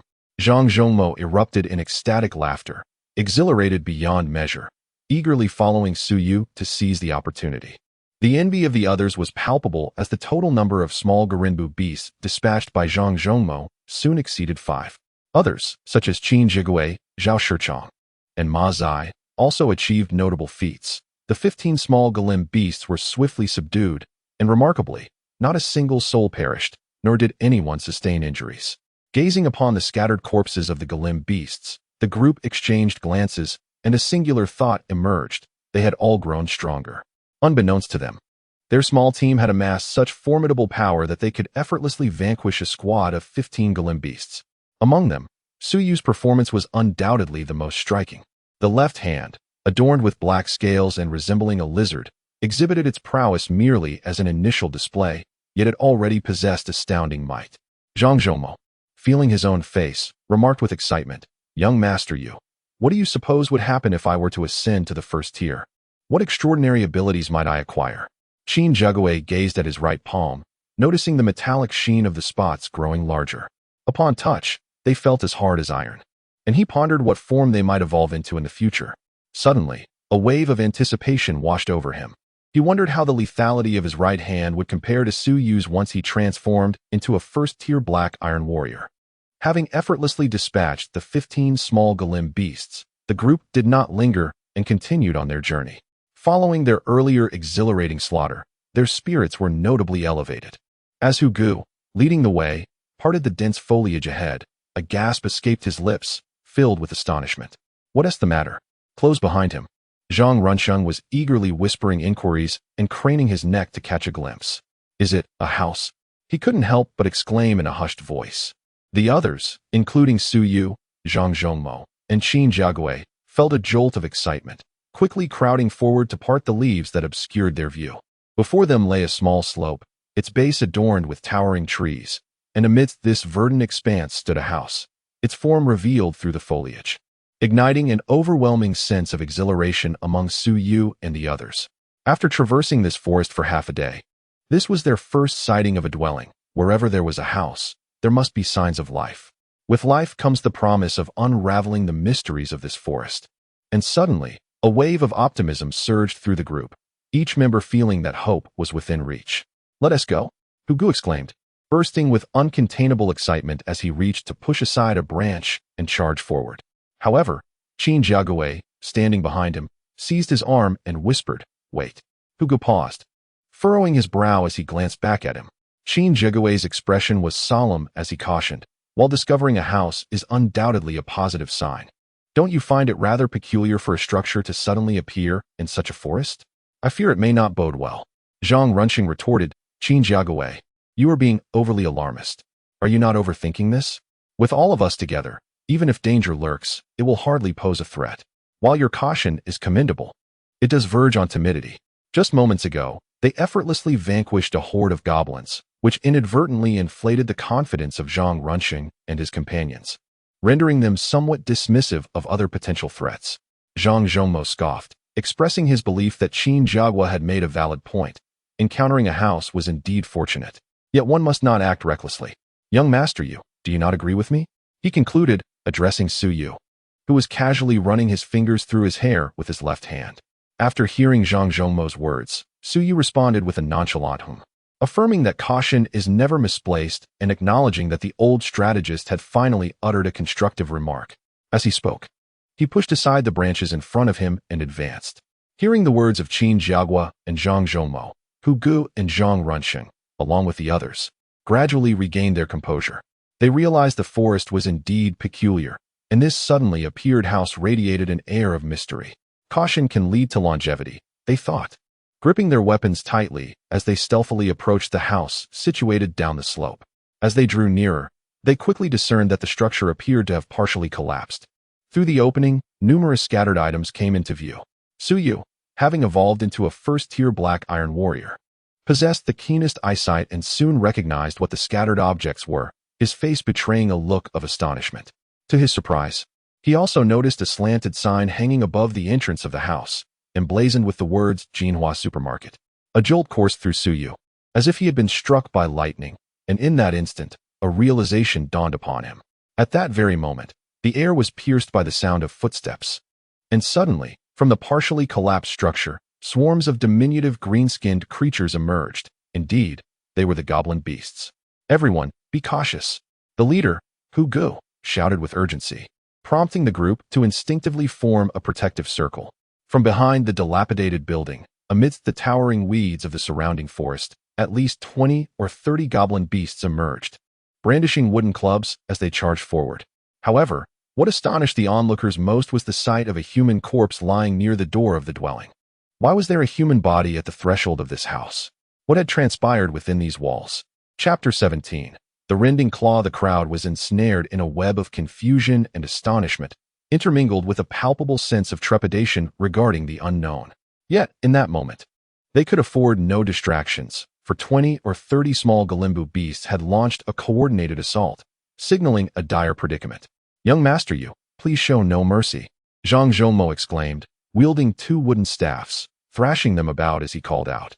Su Yu, jolted from his previous astonishment, regained his composure upon witnessing the throngs of small Galimbu beasts surrounding him. Without uttering a word, he was the first to charge forward. With a flick of his left hand, a cascade of ebony scales emerged, hissing ominously, as sharp claws unfurled from his palm. In a swift motion, he seized one small Galimbu beast by its head, the 5 razor-sharp claws tightening with a decisive snap, crushing its skull with a resounding pop. Meanwhile, 2 more small Galimbu beasts lunged at him in unison. Su Yu, still gripping the lifeless creature in his left claw, hurled its corpse like a weapon towards the advancing beasts. A thunderous crash echoed as the body collided with the 2 small Galimbu beasts, the sheer force shattering the carcass and sending the beasts yelping backward. At this moment, Su Yu possessed an unparalleled might that dwarfed the capabilities of the Galimbu beasts, each gesture brimming with a terrifying power. The performance of Ma Zai was nothing short of astonishing. With a powerful kick, she propelled herself into the air. Her right leg swept downwards, striking the sandy ground with a resounding sound, leaving a distinct mark. In an instant, a small Garimbu beast was launched away by her forceful blow. Extending her legs further, she ensnared and twisted it, producing a sharp crack as the creature emitted a piercing wail, its legs already shattered by her grip. Meanwhile, Mazai had already flipped and stood upright, raising a wooden stick in her right hand, ready to strike down upon the wailing Garinbu beast. Soon, a black crystal emerged from the creature and fused into her right leg. Feeling the surge of enhanced power coursing through her limb, Mazai launched herself forward, sliding along the ground as her right leg swept towards a second Garinbu beast. Zhao Shichong, Qin Jegui, Hu Gu, Zhang Runsheng, Lin Shi, and others displayed formidable prowess, each having already claimed the lives of several Garinbu beasts. Their extraordinary strength, while not comparable to Su Yu's, rendered the task of dispatching a Garinbu beast exceedingly effortless. Su Yu had slain several small Galim beasts, and seemingly due to the bloodshed, an unusual fluctuation of power surged within his left hand, expanding. With a soft hiss, as Su Yu's left claw plunged once more into the chest of another small Galim beast, the intensity of this power fluctuation reached its zenith. In a flash of thought, Su Yu suddenly roared, rending claw. A cacophony of hissing sounds erupted, and to Su Yu's astonishment, he watched as the chest of the small Galim beast before him erupted in a gruesome display. Flesh and blood splattering as chunks of meat and bone were violently transformed into a mass of pulp and debris, as if they had been thrust into a meat grinder. This was. Su Yu inhaled sharply, withdrawing his left hand. He beheld the black-scaled lizard-like palm, where the dark scales had flared up, each one spinning rapidly. It was these raised black scales, rotating at high velocity, that generated a terrifying destructive force. Most fearsome of all were the 5 sharp claws, converging and whirling together, resembling a drill bit with an almost indomitable might. How formidable! Is this the skill? Rending claw? Su Yu gazed at the gaping wound in the chest of the small Galim beast, drawing in a breath of surprise. After absorbing the crystal of a small Galim beast, he had successfully evolved to the first tier and subsequently comprehended 2 abilities, the Eye of Perception and the Rending Claw. The Eye of Perception enabled him to detect the data and information of his opponents, while the Rending Claw, in its inaugural display, exhibited a truly terrifying power that left even Su Yu in awe. As Su Yu marveled at the formidable power of the Rending Claw, a sudden rustling sound pierced the air not far away. A branch was yanked by an unseen force and shot forward, propelling a green shadow into the circle formed by the onlookers. Zhang Runsheng suddenly let out a wild scream as this green shadow collided violently with him. Having previously dispatched several small Garinbu beasts, Zhang Runsheng was indeed formidable. In this critical moment, he managed to react just in time, wrapping his arms around the green shadow and rolling away with it. A Garinbu beast?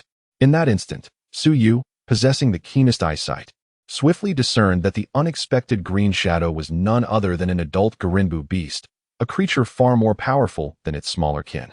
It was precisely such a beast that had nearly decimated Su Yu and his companions earlier. He could hardly fathom that such a creature lurked in the vicinity of the house. Caught off guard, Zhang Runsheng found himself impaled by the claws of the adult Garinbu beast, which pierced through his chest, delivering excruciating pain that brought him face to face with the specter of death. In a frenzy, Zhang Runsheng clung desperately to the beast, rolling on the ground in a desperate struggle. The sudden turn of events left everyone momentarily stunned, gasping in disbelief. Su Yu, however, quickly regained his composure. Letting out a low growl, with a powerful push of his legs, he launched himself forward, his left hand extended with 5 sharp claws, aimed directly at the adult Garinbu beast entangled with Zhang Runsheng. Among those present, only Su Yu possessed the strength to confront such a formidable adversary. At this moment, a dozen small Gorim beasts remained in the vicinity, and the sudden appearance of the large Gorim beast threw everyone into disarray. In the blink of an eye, Ning Yan, Zhuang Xiaohua, Li Dong, and others found themselves in peril. Zhang Zhongmo, upon noticing Ning Yan's danger, rushed forward without a moment's hesitation, wielding a wooden stick and striking fiercely at the small Gorim beast that threatened her. Ning Yan was not only the beloved of Su Yu in his dreams, but also the object of Zhang Zhongmo's secret affection. Despite possessing extraordinary strength, Zhang Zhongmo's physical power was akin to that of an ordinary person. As he swung his stick, it was deflected by the small Gorim beast and sent flying. Pain surged through his arms as if they were broken, and just as another wooden stick descended upon him, he suddenly burst into wild laughter, embracing the small Gorim beast and using his own head to strike it. This desperate maneuver, born of necessity, yielded unexpected results. His impact was astonishingly powerful. With a resounding thud, the small Gorim beast's face caved in, its nasal bones shattered, and its eye socket ruptured, with one eye popping out from the broken socket. The creature emitted a piercing wail, and Zhang Zhongmo held it tightly, striking it repeatedly with his head, turning his face green with its blood. Behind them, Ning Yin watched Zhang Zhongmo in such a frenzied state, seemingly stunned, as she gently covered her mouth with her hand, her beautiful eyes wide with astonishment. Chapter 18. The guilt of slaying a companion. When Zhang Zhongmo ceased his relentless assault and raised his head, the green ichor had stained his visage a grotesque hue. It was then that he realized the diminutive Gorin beast's skull had been utterly obliterated by his frenzied onslaught, reduced to a pulpy mass akin to a decayed watermelon. Its life extinguished instantaneously. Momentarily stunned, Zhang Zhongmo erupted into maniacal laughter, his voice brimming with exhilaration. He had finally grasped the revelation that his extraordinary power, manifesting in his very head, could indeed annihilate these monstrous beings. Yet, amidst his ecstatic cackling, a sudden, excruciating pain pierced through him as another Gorin beast caught up, delivering a fierce blow to his crown. Cursing under his breath, Zhang Zhongmo stumbled forward, his face contorted in agony, a wild scream escaping his lips. Fortunately, Qin Jiagui had arrived just in time, swinging his weapon with tremendous force. With a resounding thud, the impact was akin to striking a balloon. The force was terrifyingly potent, causing the Gorin beast's head to explode, sending a shower of green ichor and putrid flesh in all directions. With two sharp splatters, Ning Yin could not escape the gruesome spray, her face turning an ashen white. In a sudden fit of panic, she shrieked and vigorously wiped away the repugnant remnants that had marred her visage. At this moment, everyone was fighting with all their might. But the anguished cries of Zhang Runxing resonated most hauntingly amidst the chaos. The formidable Big Brother Linbu beast suddenly made its appearance, capturing not only Su Yu's attention but also that of others such as Ma Zai, Zhao Shichang, Qin Jiagui, and Hu Ge. The terror and ferocity of the Big Brother Linbu beast flashed through their minds like a bolt of lightning, evoking an inexplicable sensation of fear, tension, and exhilaration. While some felt trepidation, others, like Hu Ge, were filled with excitement. After Su Yu had slain a Big Brother Linbu beast, he evolved, acquiring the immensely powerful black-scaled lizard beast claw. Hu Ge, too, yearned to personally vanquish a Big Brother Linbu beast for a more potent evolution.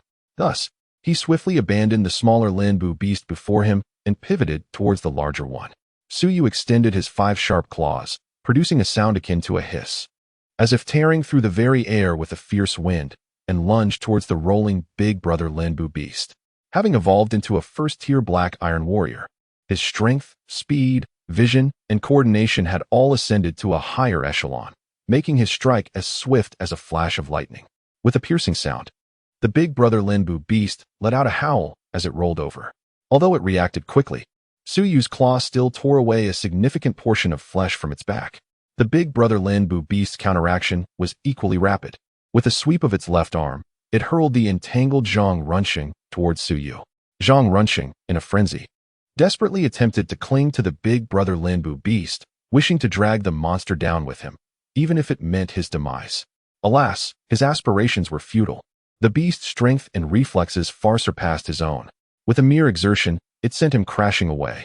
Suddenly, Zhang Runxing was hurled towards Su Yu by his elder brother, Lin Busho, forcing Su Yu to momentarily halt and extend his hand to catch him. With a swish, Lin Busho moved with the swiftness of a whirlwind. As he flung Zhang Runxing aside, he leapt into action, extending his right hand forward once more, piercing through Zhang Runxing's body. His claw emerged from Zhang Runxing's chest, seizing Su Yu's torso, intent on impaling him as well, stringing him onto his right arm. Su Yu let out a frantic scream, feeling an excruciating pain in his chest. At this life-and-death juncture, his left arm surged with a mysterious energy, swelling in response, producing a cacophony akin to popping beans. Suddenly, patches of black scales erupted. Clenching his left fist, he unleashed a powerful strike. In this critical moment, he could no longer concern himself with Zhang Runxing's fate. With all his strength, he propelled his fist forward, tearing through the claw with the ferocity of a drill, manifesting immense power that likewise pierced through Zhang Runxing's chest. In the midst of this terrifying rotational force, The blood and mangled flesh from Zhang Runqing's chest spiraled outwards in a vortex. Through Zhang Runqing's body, Lin Busho's right hand punctured his torso, grasping Su Yu's chest, while Su Yu's left hand activated the rending claw skill, mere moments behind, also penetrating Zhang Runqing's body and reaching towards Lin Bushu's chest. The rending claw, a fearsome technique, generated a whirlwind of rotation and suctioning wind pressure, causing Lin Busho to feel the suffocating effects even before Su Yu was nearly upon him. In an instant, the specter of death loomed over the formidable Lin Bu beast. In that fleeting moment, it became acutely aware that although it possessed a slight advantage in speed over the human, capable of easily piercing his body, it did not guarantee the ability to extinguish his life. Conversely, the human's retaliatory strike, the rending claws, would undoubtedly spell its demise. The Lin Bu beast, grasping this realization, had its 5 claws embedded an inch deep into Su Yu's chest muscles before retracting them, propelling itself backward with a powerful leap. With a swift whoosh, it retreated 3 meters in the blink of an eye, while Zhang Runqing emitted a final, anguished cry, his eyes rolling back as he succumbed to death on the spot. Having been pierced through by the Lin Bu beast and subsequently struck by Su Yu's rending claws, his chest and internal organs had been reduced to a gruesome pulp, rendering survival impossible. Even had he avoided Su Yu's assault, his fate would have been sealed. Just moments after narrowly escaping the clutches of death, Su Yu felt an overwhelming sense of fatigue wash over him. Withdrawing his hand from the lifeless chest of Zhang Runqing, he watched as the corpse, with its eyes wide open in a final, unblinking stare, gradually slumped to the ground. A tremor coursed through him as he gazed at his left hand, stained with Zhang Runqing's blood, momentarily frozen in shock. Though he comprehended that Zhang Runqing's fate was sealed after being pierced by the Lin Bu beast's claws, this knowledge did little to alleviate the gnawing guilt that consumed him for having delivered the fatal blow with his own rending claws. In a daze, Su Yu felt as if Zhang Runqing's lifeless gaze was filled with resentment, silently accusing him of the murder. Questioning why he had chosen to end his life in such a brutal manner, Su Yu was momentarily stunned, while on the other side, Hu Gu had already bravely lunged forward, seizing the opportunity presented by the retreating elder Lin Bu beast. With both hands gripping his staff, he charged silently, channeling all his strength into the wooden rod aimed at the beast's head. Hu Gu was confident that if his strike landed, he could shatter the beast's skull and take its life. In that moment, he envisioned himself evolving into a being of greater power, relishing the awe of those around him. However, just as he was caught in a whirlwind of excitement and tension, the anticipated blow suddenly swung through empty air. The elder Lin Bu beast, which had been in retreat, had inexplicably vanished. Hu Gu stood bewildered, having overexerted himself, and stumbled forward. A sudden chill enveloped his back, and he became acutely aware of something piercing through his chest from behind. Chapter 19. Re-evolution. It was an exceedingly strange sensation. In that fleeting moment, Hu Gu could distinctly feel a claw probing into his body from behind, lingering within him as it crushed his innards. Ultimately, this claw lifted him, hoisting his entire being high into the sky before casting him away. Hu Ge's eyes widened in terror, and an uncontainable, harrowing scream escaped his lips. When he regained his senses, the last sight imprinted in his mind was the dazed and fearful face of Su Yu before him. The entity that had seized Hu Gu from behind and flung him away was, of course, the formidable Lin Bu beast. The strength and terror emanating from this creature surpassed all imagination, even exceeding the one that had nearly obliterated the entire army previously by a significant margin. It effortlessly evaded Hu Ge's ambush, sinking its claw into him before raising him high to hurl viciously towards Su Yu. Having engaged in combat, the Lin Bu beast developed a profound caution towards Su Yu. Observing Su Yu's inexplicable daze, it seized the opportunity to test him by launching Hu Ge's body at him, while it itself closely followed, poised to attack and annihilate Su Yu. In that moment, Su Yu, still reeling from his prior assault and the wide-eyed gaze of Zhang Runqing, found himself frozen in place as he beheld Hu Gu being hurled towards him. Reminiscent of Zhang Runqing's earlier predicament, a wave of trepidation and fear washed over him. Would he be compelled by instinct to use his tearing claws to slay Hu Gu once more, driven by desperation?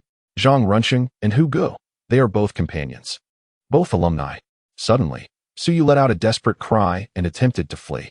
Upon seeing Su Yu turn to evade, the elder Lin Bu beast immediately lunged forward with a fierce determination, its gaze fixed on the panic etched upon Su Yu's face. In such a state of turmoil, Su Yu was bound to falter in both retreat and advance. The elder Linbu beast was confident that a single strike would suffice to vanquish this human whom it had previously regarded with trepidation. With all its might, the elder Linbu beast launched itself, its feet striking the ground with such force that two small craters formed. It moved with the swiftness of a green lightning bolt. Beyond description, Su Yu was doomed. The onlookers also recognized the perilous situation unfolding before them. Among them, Zhang Zhongmo understood Su Yu the best. Realizing the gravity of the situation and knowing they could not reach Su Yu in time to assist, Zhang Zhongmo suddenly cried out in desperation, "Su Yu is still waiting for you at school." In the midst of his frantic evasion, Su Yu was oblivious to Zhang Zhongmo's frantic shouting, yet the name Su Yu resonated clearly within him, akin to an instinctual response. This name, having been woven into the fabric of his existence over the past 20 years, felt as if it had permeated his very blood and marrow, every inch of his skin, creating an innate reaction. In a fleeting moment, Su Yu astonishingly broke free from his panic, regaining his composure. He lowered his hands and remained still, as if a wave of tranquility had washed over him.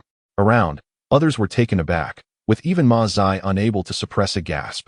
In that fleeting moment, Su Yu stood frozen, his back turned to the oncoming assault of his elder brother, the Linbi beast. The beast, akin to a flash of lightning, lunged forward with its outstretched claws, nearly grasping Su Yu's neck and back, already brushing against his hair and clothing. Witnessing the imminent peril that would spill his blood, they realized that without Su Yu, their chances of survival were nearly non-existent. An eerie atmosphere enveloped the scene, as if time itself had ceased to flow at that instant. Silently, like the wind or a bolt of electricity, Su Yu remained motionless, his hands hanging limply at his sides. Yet suddenly, he raised his hand in a swift motion, not even glancing at the Linbi beast behind him. His left hand extended outward, and a series of black scales rose, 5 claws converging in a whirl of dark lizard-like power. The claws spun, unleashing a torrent of force, striking with ferocity. The Linbi beast, mid-lunge, suddenly halted, emitting a few guttural sounds, its eyes reflecting an incredulous expression. In an instant, its eyeballs burst forth, shattering into fragments. Its left claw remained entangled in Su Yu's hair, just as it had begun to grasp the fabric of his back, yet its head was already caught in the grasp of the spiraling claws. Obliterated like a bubble bursting under pressure, the claws shredded it to pieces, transforming it into a gruesome pulp, creating a fleeting vortex of blood and flesh in the air before erupting entirely. The onlookers were rendered speechless by this extraordinary spectacle, their eyes wide with astonishment. Even the remaining 5 or 6 chimera beasts stood frozen in disbelief, their wooden clubs forgotten in hand. The scene was nothing short of breathtaking. The elder chimera lunged ferociously, yet Su Yu, with his back turned, seemingly nonchalantly delivered a powerful punch that felled the beast. It is worth noting that the elder chimera's claws were mere moments from shattering Su Yu's skull and piercing his body. A perilous situation that words alone cannot adequately convey. Suddenly, Zhang Zhongmo erupted with excitement, waving his arms and exclaiming, This is utterly astounding. Su Yu, how did you accomplish that?" Su Yu retracted his now normal left hand, discreetly wiping the sweat from his brow. Heaven knows, moments ago, his forehead was drenched in cold perspiration. In that fleeting instant, upon hearing the name Su Yu, he instinctively halted, then retaliated with a swift, tearing strike that annihilated the elder chimera. Yet, upon reflection, Su Yu was drenched in cold sweat. Though he had slain the elder chimera, he remained bewildered as to how he had done so. That single strike was largely a stroke of fortune. Had he been even a moment slower or slightly off target, he would have found himself lifeless on the ground, his skull pulverized.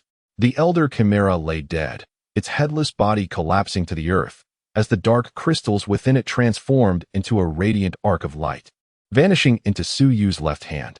As the extraordinary force surged once more through his hands, Su Yu let out a low howl, drawing the attention of those around him, all eager to comprehend the evolution that would arise from absorbing the crystal of the formidable Linbu beast.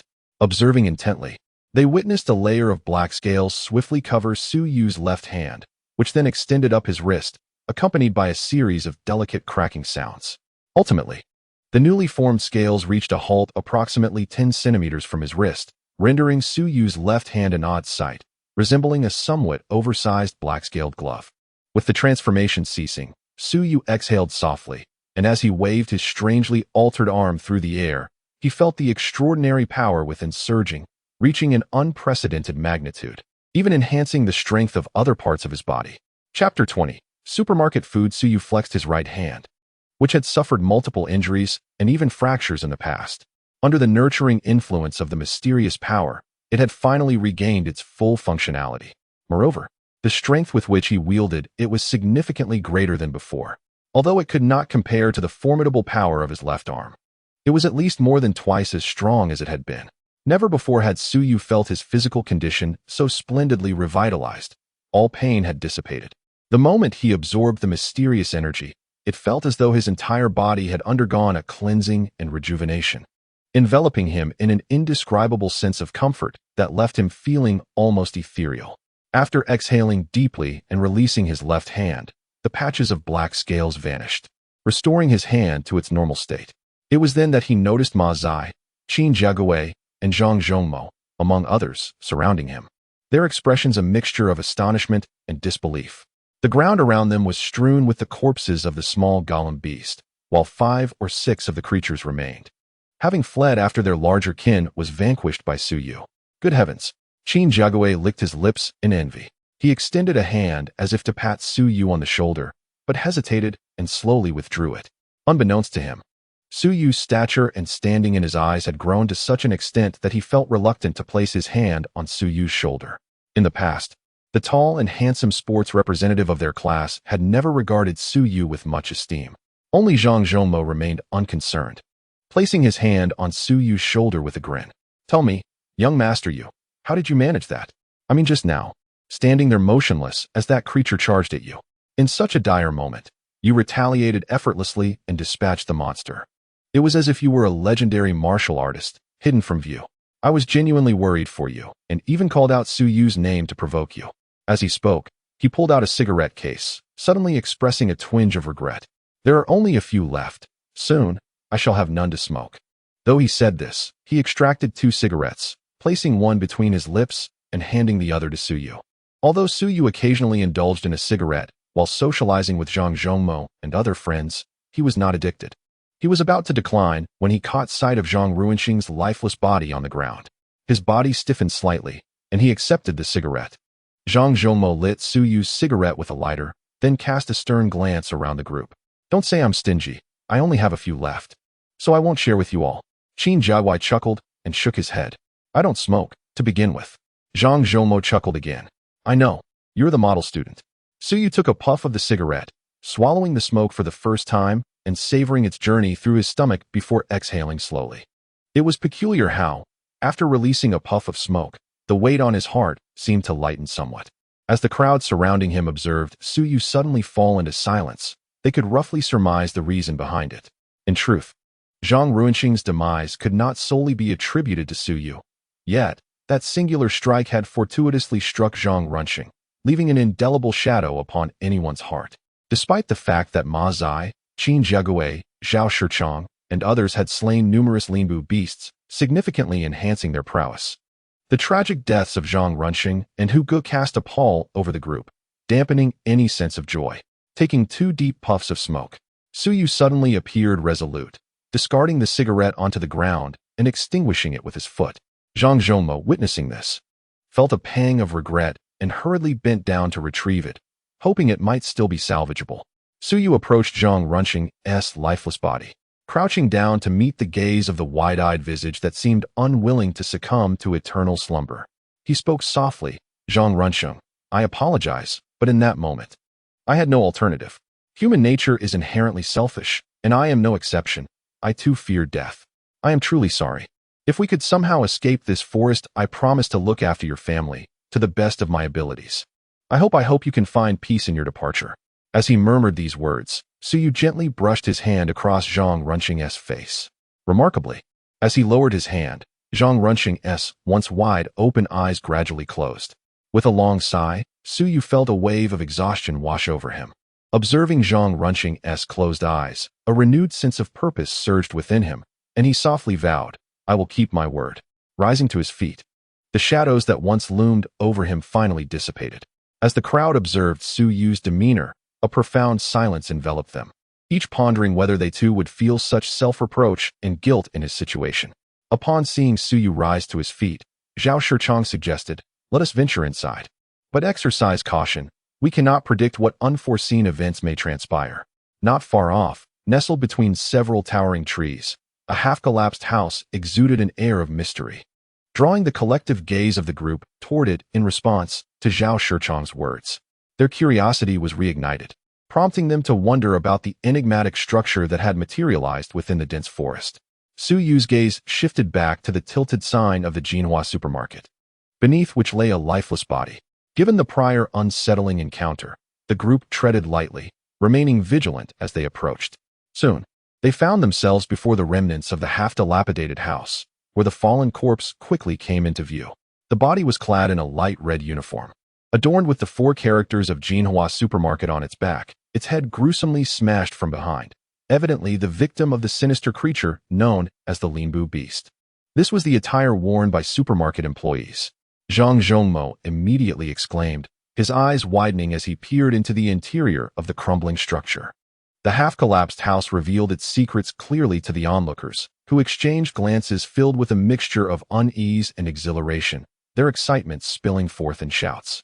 The scene of this house, much like the sign outside, unmistakably resembles a supermarket, with various items scattered across the floor. The excitement among the crowd stems from the abundance of diverse food and beverages on display. Is this truly a supermarket? But how could a mere supermarket end up here? Suddenly, Ma Zai called out in confusion. The crowd had already ventured inside the supermarket, and soon discovered 2 lifeless bodies, both clad in the supermarket's uniforms, tragically deceased, unable to convey their last moments. It is indeed perplexing. However, with so many food items available, at least we have found sustenance. Zhang Zhongmo, still caught in his excitement, was interrupted by Qin Jiegui's somber remark. "It's useless. These provisions are of no value." Zhang Zhongmo was taken aback and exclaimed, "What do you mean? Are you out of your mind? Useless? Just look at these instant noodles. I checked the expiration date. They're still good to eat." Chapter 21. The sinkhole. Qin Jiegui's expression turned grave as he spoke in a low voice. "Have you forgotten how many people there are in our school? What use is this food to us?" Upon hearing this, the group fell silent, realizing the truth of his statement. Indeed, while the food available was sufficient for their small party, potentially lasting them 10 days, it was utterly inadequate for the over 1,000 students at their school. It wouldn't even suffice for a single meal. Zhang Zhongmo, momentarily taken aback, then snorted with amusement upon discovering a stash of cigarettes in a nearby glass cabinet. Unable to contain his excitement, he laughed heartily and quickly unstrapped his backpack, stuffing the cigarettes inside.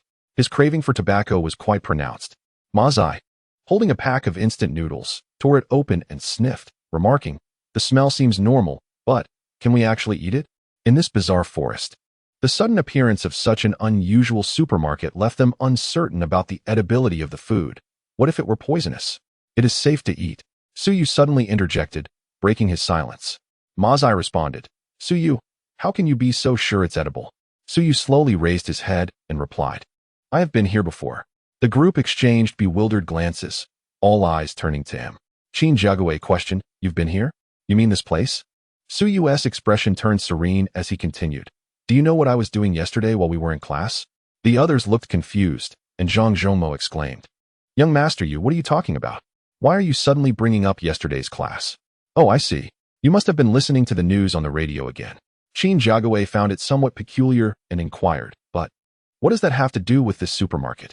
Su Yu offered a faint, bitter smile and replied, "Indeed, at that time, I was listening to the news, which was reporting on the series of sinkhole incidents that have been emerging across the globe." Qin Jiagui nodded, acknowledging, "I have heard about that as well. It seems that the most terrifying incident involved a foreign city where half of it collapsed into a sinkhole. How unsettling."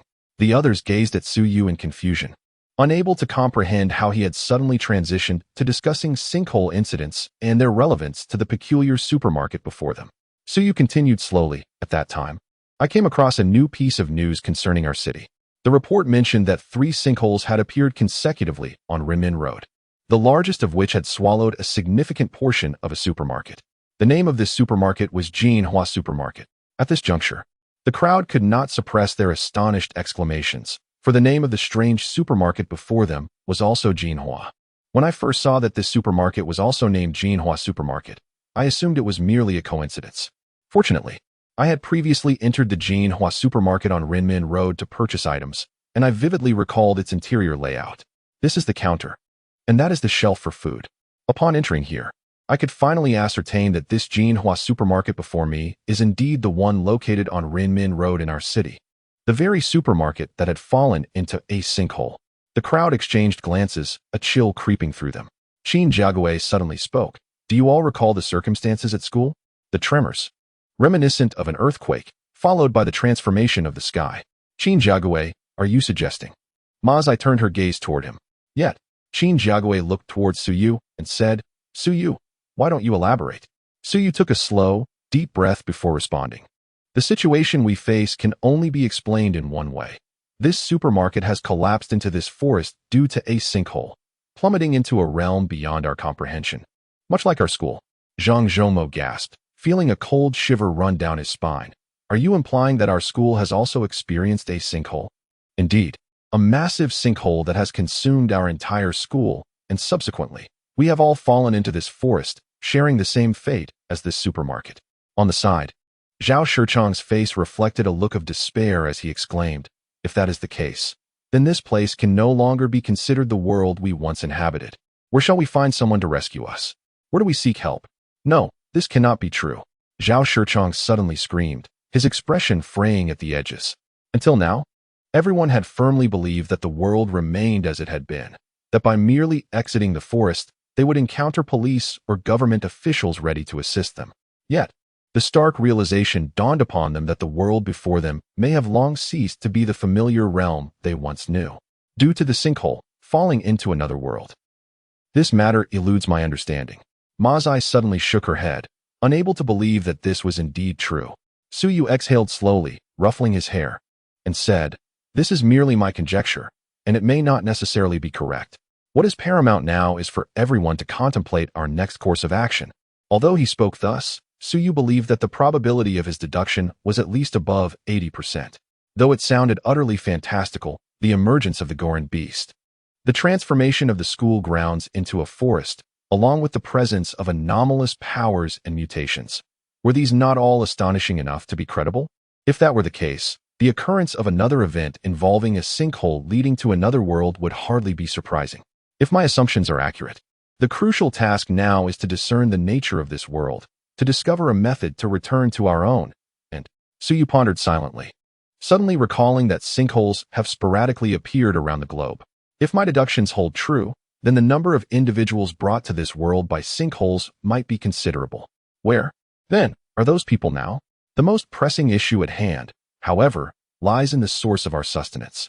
While the discovery of a half-abandoned supermarket momentarily delighted everyone, it soon became evident that it was utterly inadequate, as these supplies were but a drop in the ocean when faced with the needs of over 1,000 individuals within the school. Qin Jiagui spoke in a low voice. Regardless of whether Suyu's reasoning is accurate, our immediate task is to continue our search. The discovery of even half a supermarket here is already a significant gain, indicating that this forest is not solely inhabited by those monsters. If that is the case, there must be other delightful treasures awaiting us, perhaps even a glimmer of hope to extricate ourselves from this predicament. What does everyone think? We have a day and a half remaining. Ma Ziyi, Zhang Zhongmao, and a few others nodded in agreement. Suddenly, someone from the other side softly interjected. Although the food we have is not abundant, it is sufficient for us to survive for 10 days. With 10 days to search, our chances will undoubtedly increase. Chapter 22. Surrounded as soon as these words were spoken, Qin Jiagui cast an indignant glare, realizing that the speaker was a rather slender individual, a sophomore named Li Dong. Though his voice was soft, it stirred a ripple of concern among the crowd. Whether it was the gathered individuals or the more than 1,000 students in the school, they all faced a dire situation with less than 2 days' worth of food remaining. With merely a day and a half left, what would they do if they found nothing in that time? Would they truly return empty-handed?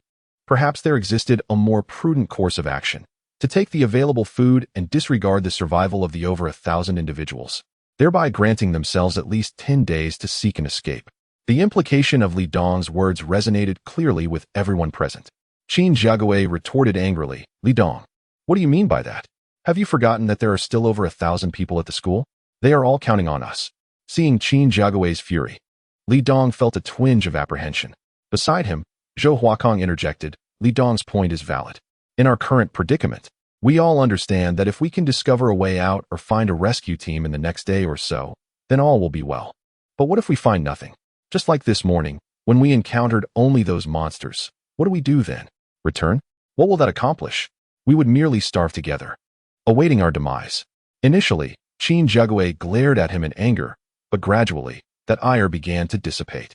Zhou Kenghua, observing the silence of the crowd, raised his voice further, stating solemnly, I believe that if we truly find ourselves in such a predicament, we can only take these provisions and depart on our own. With over 1,000 individuals in the school, it is not that we lack the desire to save others, but we must consider our own circumstances. What right do we have to rescue anyone? We may face death at any moment ourselves, if we cannot save our own lives. How can we talk about saving others or bearing their hopes? It is utterly absurd. The audience fell into a profound silence, absorbing Zhou Kenghua's words. After a while, Qin Jiagui turned to Su Yu and inquired, what is your perspective? Throughout their journey, Su Yu's demeanor had already instilled a sense of awe among the group, and unconsciously, they regarded him as their leader. Su Yu ran his fingers through his hair, offering a faint smile as he replied, as for now, is there not still time? At least we can wait until tomorrow evening to reconsider our options. Yet, in his heart, he thought of Su Yu, who remained at the school. While he might not be able to influence the fates of others, he could not possibly abandon that girl. For the moment, however, he chose to evade the issue, knowing they still had a day and a half ahead of them. Upon hearing Su Yu's response, Qin Jiagui let out a sigh of relief, affirming, indeed, there is still time. For now, let us adhere to our original plan and test our luck. If by tomorrow evening we have still achieved nothing, then we can deliberate on our next steps. What does everyone think? Zhang Zhoumo had filled his backpack with cigarettes, bottled water, and food, zipping it up before declaring, of course, let us proceed with this plan. To ponder what lies beyond tomorrow is merely a futile worry. Upon witnessing the resolute decisions made by Su Yu and Qin Jiagui, the others expressed no dissent. Ma Zai remarked, we must continue our exploration. What shall we do with these provisions? Qin Jiagui replied, let us take as much as we can carry. The rest can remain here without concern. As we have observed, those creatures seem disinterested in these supplies. We shall remember our bearings and return here if our endeavors yield no rewards. There was a considerable amount of food, rendering it impossible for everyone to transport it all at once. After hearing Qin Jiagui's words, the group nodded in agreement and began to open their backpacks, stuffing them with as much food as possible.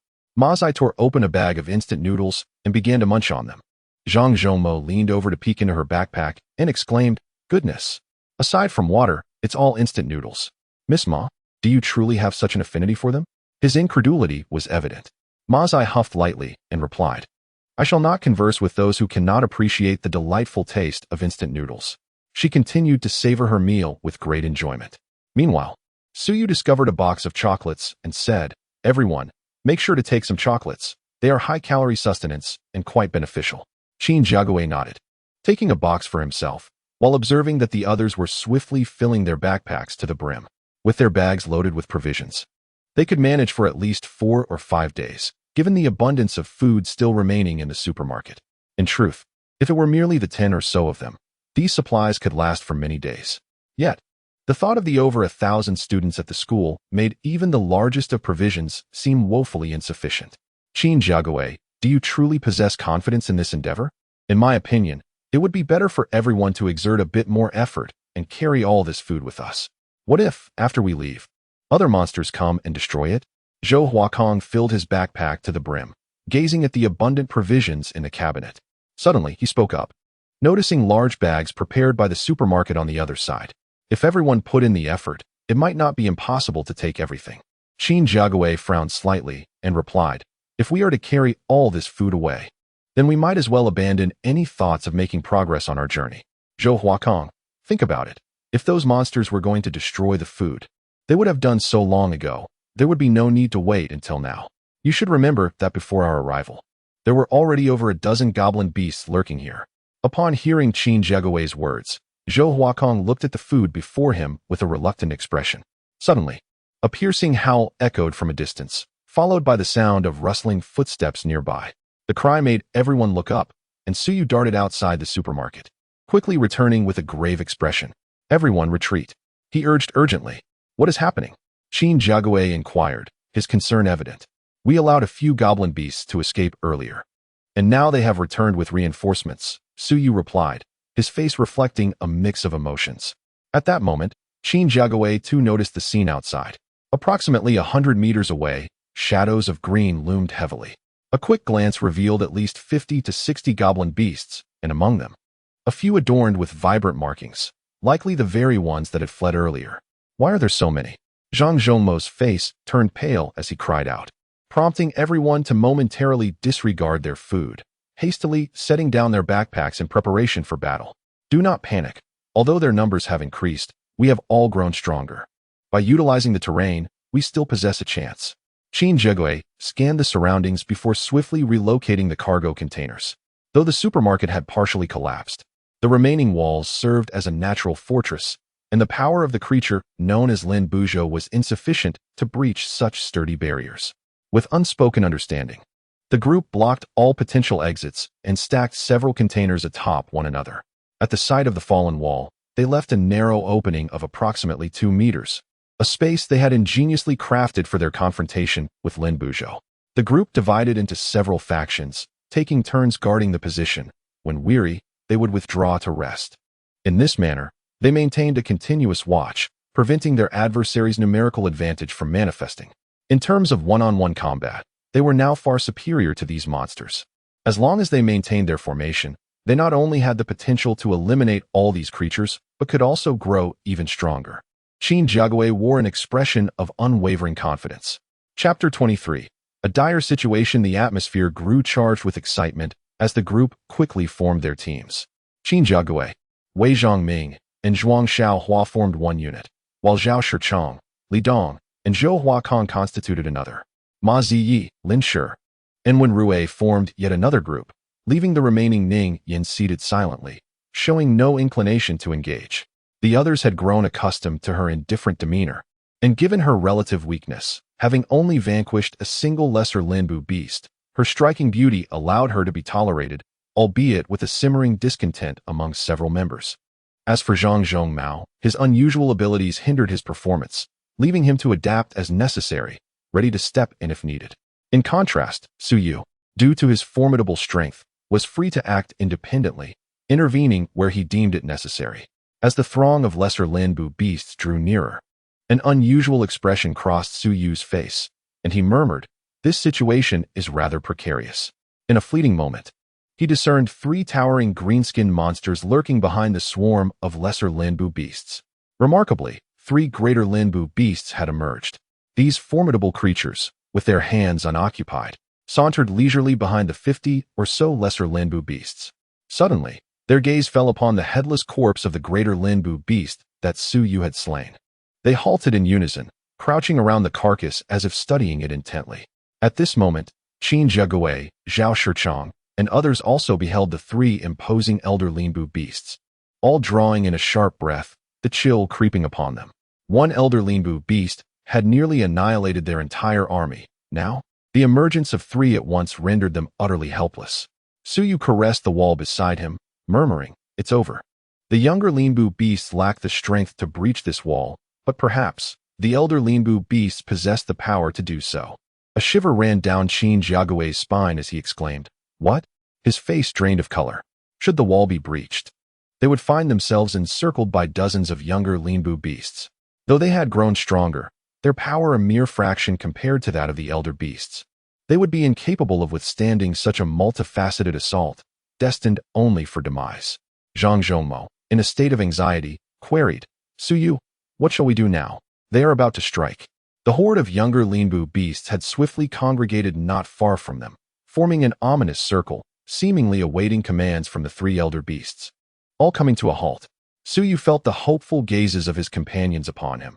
He understood that despite their newfound strength, individuals like Qin Jiagui, Zhao Shichong, and Ma Zai now rivaled his own prowess prior to slaying the elder Linbu beast. Yet, in terms of true combat capability, they remained ill-equipped to confront even a single elder Linbu beast alone. His own victory over the first elder beast had been a matter of fortune, a narrow escape from death. If the 3 elder Linbu beasts charged in, accompanied by 50 or 60 younger beasts, their fate would be sealed. With a slight clenching of his teeth, Su Yu's left hand formed a fist as a series of black scales gradually emerged, enveloping his palm and sleeves. You all continue with the plan. Do not falter, the 3 elder Linbu beasts, leave them to me. With those words, Su Yu unexpectedly pushed through the crowd. Stepping forward alone, Qin Jiague and the others were taken aback, while Ma Zai could not help but exclaim, Su Yu? Although everyone believed in Su Yu's strength to handle 1 elder Linbu beast, 3 posed a different challenge. Zhang Zhoumo licked his lips and suddenly chuckled. Let us not forget, this fellow has already slain 2 of those beasts. He has grown even stronger, he will be fine. Despite his self-assurance, even he harbored doubts.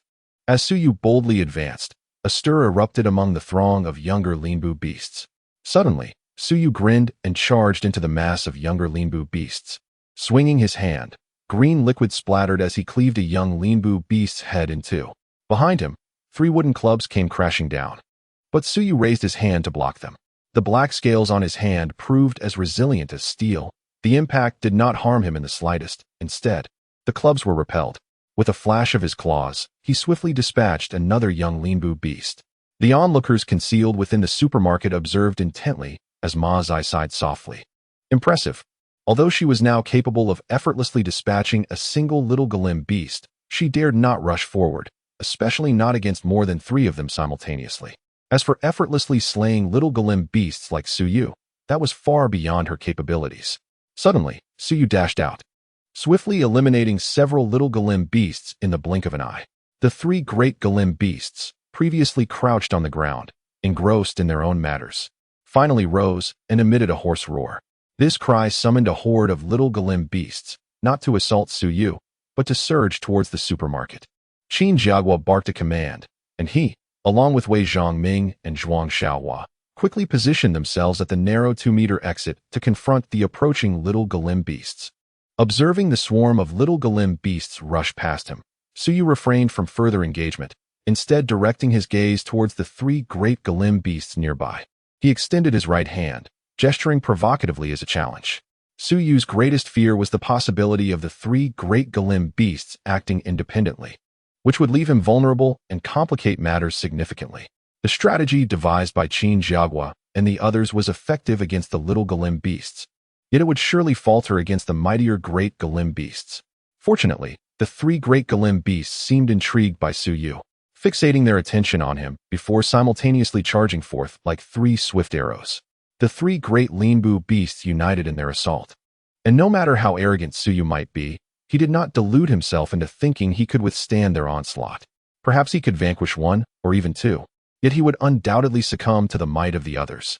Without further contemplation, Su Yu promptly retreated, much to the astonishment of the 3 formidable Linbu beasts. As he maneuvered back into the throng of the lesser Linbu beasts, the trio of monsters paused momentarily, then, without a second thought, surged forth into the midst of the lesser beasts, lunging towards Su Yu. A sense of relief washed over Su Yu. Indeed, monsters are but monsters, lacking the intellect of humanity. Surrounded by the lesser Linbu beasts, the situation appeared perilous for Su Yu, yet in reality, it was quite the opposite. While these smaller creatures certainly heightened his danger, they simultaneously impeded the movements of the 3 greater Linbu beasts, preventing them from executing a flawless coordinated attack against him. Taking a deep breath, Su Yu felt the surge of foreign power within his left hand, having just dispatched both the lesser Linbu beasts and 2 of the greater ones.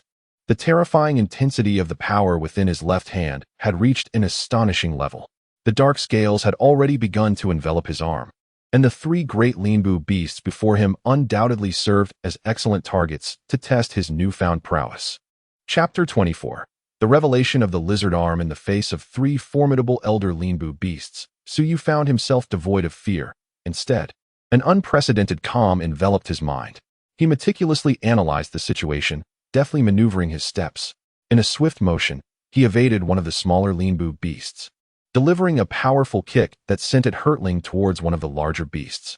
At this juncture, Su Yu's left arm was imbued with terrifying strength, and the power emanating from the other parts of his body had also surged 2 to 3-fold, though it paled in comparison to the might of his left hand.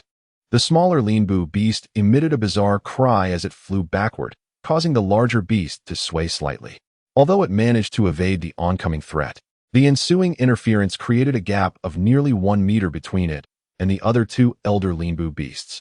The remaining 2 elder beasts, undeterred, lunged forth simultaneously to assail Su Yu, their claws nearly brushing against his attire.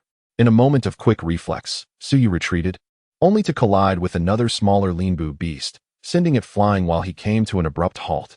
Recognizing the opportunity, the 2 elder Linbu beasts seized the moment to launch another ferocious attack. With no avenue for retreat, Su Yu gritted his teeth and resolved to confront the challenge head-on. He relinquished the threat posed by the left beast and charged with all his might towards the one on the right. Having already summoned his strength, Su Yu propelled himself with a powerful thrust of his legs. With a resounding bang, he launched forward like a cannonball, followed closely by a second thunderous crash as his body collided with that of the elder Linbu beast. Both parties launched themselves with utmost fervor, resulting in a clash that could only be described as mutually destructive. Su Yu let out a ferocious cry and spat blood, while his elder brother, the Linbu beast, also emitted a muffled grunt and toppled over. With a swift swipe of its left claw, it aimed for Su Yu's right shoulder. To everyone's astonishment, Su Yu did not evade. Instead, he allowed the beast to seize his right shoulder. Instantly, the sharp claws dug deep into his flesh, causing blood to spurt forth. With a pained groan, Su Yu was yanked along, tumbling through the air. Meanwhile, the elder Linbu beast, having missed its attack, hesitated momentarily before turning around, only to witness Su Yu letting out a low growl. As he rolled, he unleashed a left punch that struck the chest of the elder Linbu beast, which had latched onto his right shoulder. The black scales flared up, triggering a tearing claw technique that unleashed a horrifying vortex of flesh and blood. The Linbu beast howled in agony, but Su Yu, with a horizontal sweep of his arm, infused his spinning left limb with an immeasurable destructive force, immediately shredding the beast's upper body and bringing it to its demise. Just moments prior, Su Yu had risked injury, allowing the initial collision and subsequently permitting the beast to grip his right shoulder, all to set up this decisive strike. He knew that if he faced all 3 beasts simultaneously, he would stand no chance. With a single blow, he felled one Linbu beast, leaving the other 2 momentarily stunned before they regained their senses and charged at him once more. Although Su Yu had slain one, he paid a considerable price. His right shoulder bore 5 gaping claw marks, his internal organs were jarred, and his entire body felt weak and numb. A metallic taste surged in his throat, and he knew that any further impact would surely force him to expel another mouthful of blood. However, the response he garnered was beyond his expectations. Not only did he vanquish a formidable elder Linbu beast, but after absorbing the crystal energy of this beast with his left arm, new black scales began to emerge, rapidly covering nearly half of his forearm. Upon reactivating his tearing claws, the black scales bristled, subtly releasing a white mist that generated a faint propulsion, enhancing the speed and destructive power of his strikes. With a low growl, Su Yu chose to initiate the confrontation, activating his tearing claws and swinging them towards the remaining 2 elder Linbu beasts. Having just witnessed the terror of the tearing claws, these 2 beasts hesitated to defend themselves and swiftly darted aside. Meanwhile, at the entrance of the supermarket, a fierce battle raged between swarms of young Linbu beasts and members of the Qin family. As anticipated by the Qin family, other escape routes were blocked, forcing the young Linbu beasts to engage in direct combat through the 2-meter-wide entrance. Only 3 or 4 young Linbu beasts could attack at once, which nullified their numerical advantage. In this one-on-one conflict, the members of the Qin family swiftly gained the upper hand. Soon, the ground before them was littered with the corpses of 7 or 8 young Linbu beasts. At this moment, Su Yu had absorbed the crystalline energy from 3 elder Linbu beasts, and his forearm was now largely covered in black scales. His extraordinary powers, speed, reflexes, and stamina had all been significantly enhanced, allowing him to take on 2 adversaries with remarkable ease. For the first time, he realized that the formidable elder Linbu beast was not as fearsome as it seemed. With a stamp of his foot, he activated the rending claw, and with a sharp hiss, the black scales raised, exhaling a faint mist. It appeared as though the rending claw propelled his body forward like a cannonball. A resounding crash echoed as the elder Linbu beast attempted to evade, but was unable to completely escape.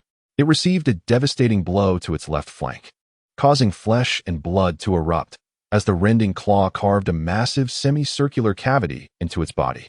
With another swift motion, he unleashed a series of slashing sounds. Flesh was violently torn apart, and the terrifying rending claw, with its flaring black scales, whirled like blades in a meat grinder, swiftly cleaving the elder Linbu beast in twain. A crystal soared into the air, merging with Su Yu's left arm. The last elder Linbu beast, witnessing this scene, was momentarily struck dumb. By the time it contemplated fleeing, Su Yu let out a low growl, akin to the arrival of a demonic deity. He raised his left hand and brought it crashing down upon the creature's head. With a dull thud, the elder Linbu beast staggered backward before collapsing to the ground. Its head vanished. Another crystal was absorbed into Su Yu's left arm. In one breath, he absorbed the crystals from two elder Linbu beasts. Su Yu's low growl intensified, an unusual force surging within him, causing his left arm to tremble incessantly. The black scales proliferated wildly, ultimately enveloping half of his left arm. On its surface, faint black lights flickered, and the eye of perception emerged once more on the back of his hand. Suddenly, a message flashed through Su Yu's mind. Skill acquired. Lizard arm. With a single thought, Su Yu activated the lizard arm, witnessing a series of black scales converge as his left arm swelled and contorted. Ultimately, it expanded to a remarkable size. And once this transformation ceased, Su Yu found himself astounded. His left arm, once ordinary, had now grown to the girth of a thigh and stretched nearly 2 feet in length, resembling the forelimb of a colossal lizard. In that same moment, another piece of information flashed through his mind. In the activated state of the lizard arm, the rending claw could not be utilized.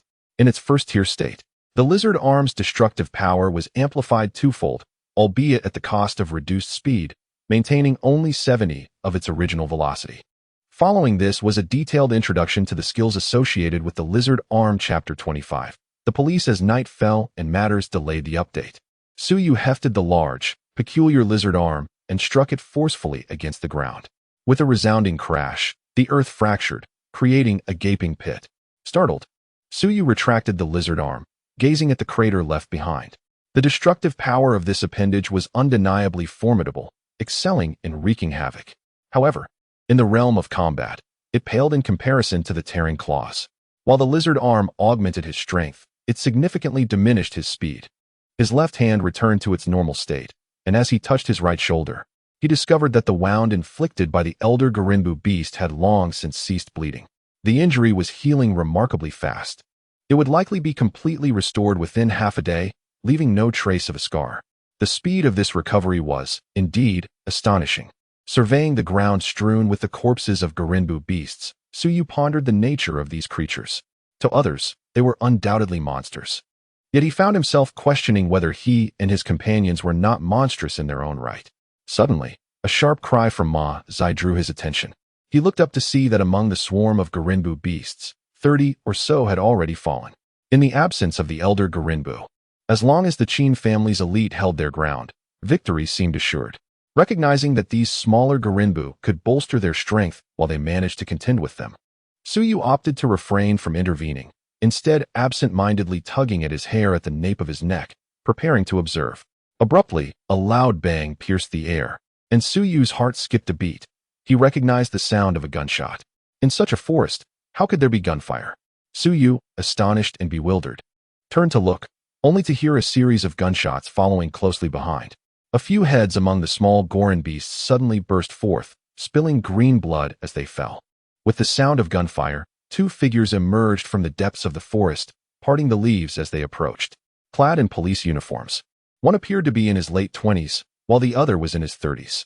Despite their uniforms being tattered and stained with blood, the sight of these 2 men in police attire amidst the forest brought a glimmer of radiant hope to Su Yu, akin to the brilliance of sunlight.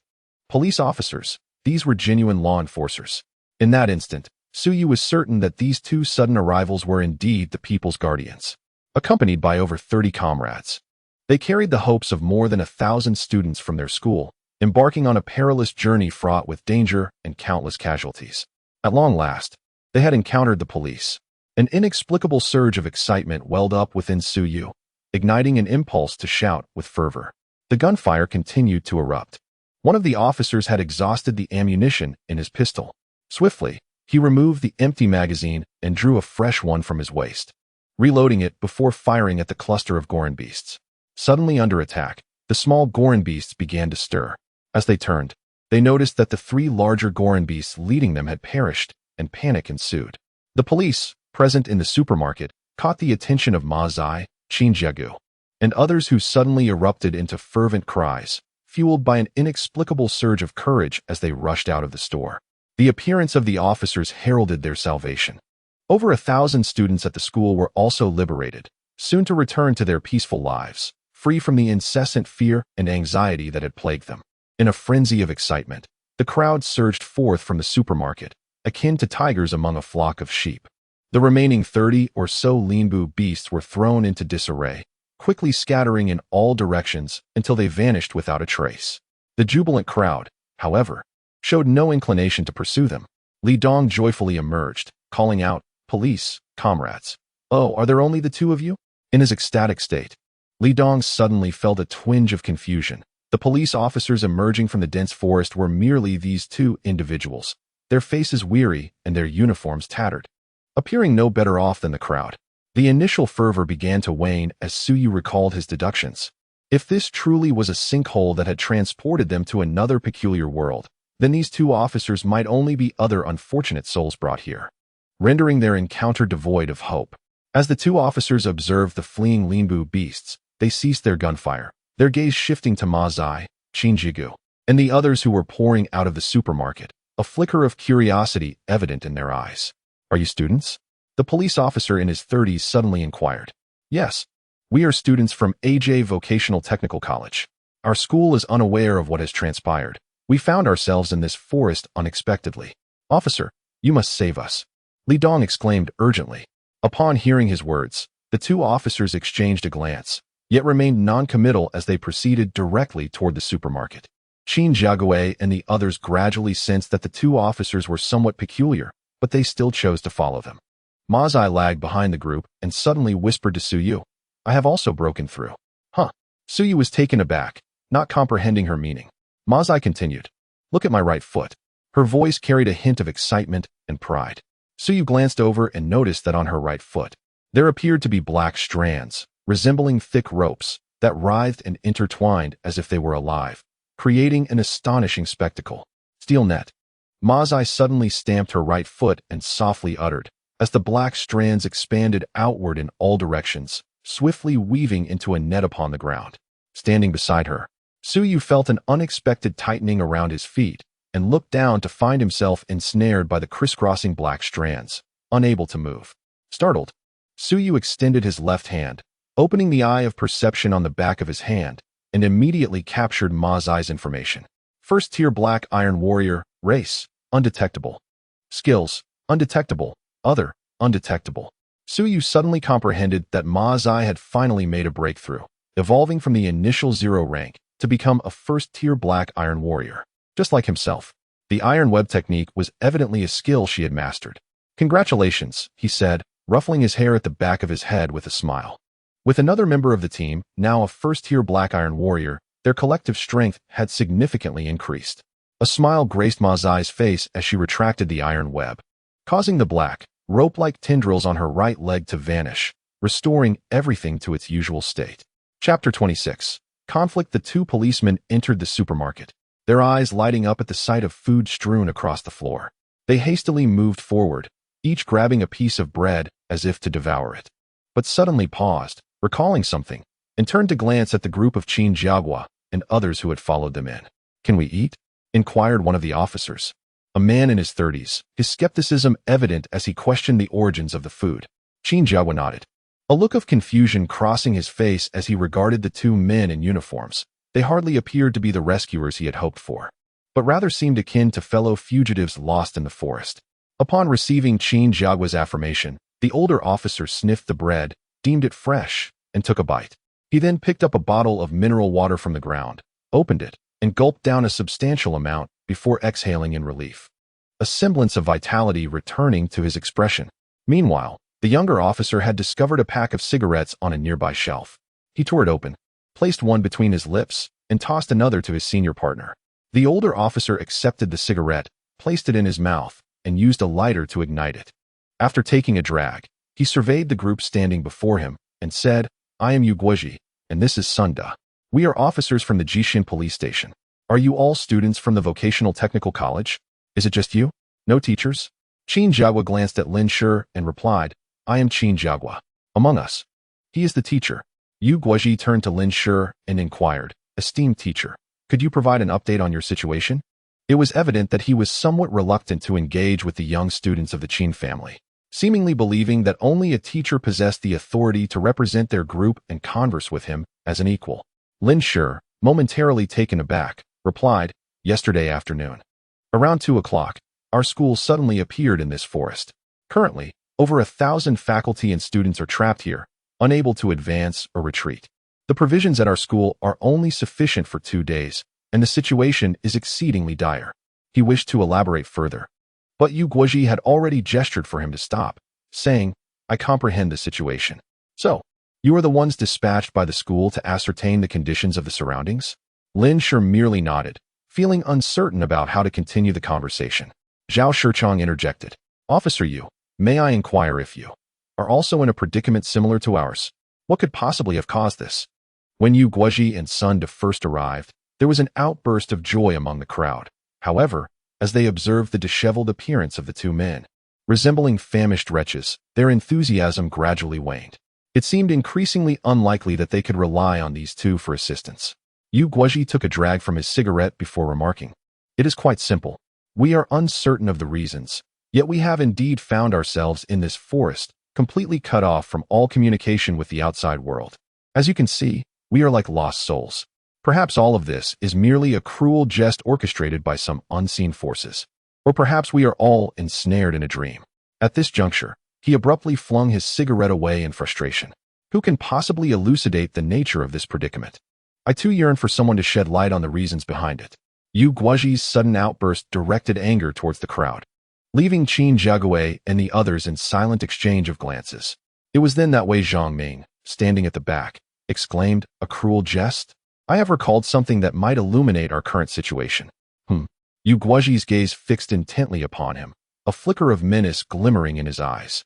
Noticing that all eyes were upon him, Wei Zhongming cleared his throat and continued, "I wonder if anyone has seen the film The Truman Show. It narrates the life of a protagonist named Truman who exists within a world fabricated by others. Everything he perceives as real is, in fact, an elaborate construction by a powerful media corporation. His entire life is but a documentary series, with everyone aware of the truth except for him, the protagonist, who remains oblivious to the fact that he is living in a televised production. I wonder, could it be that our current experiences mirror those of the Truman Show? We find ourselves cast into a realm orchestrated by certain powerful factions, where we struggle, flee, and battle for survival.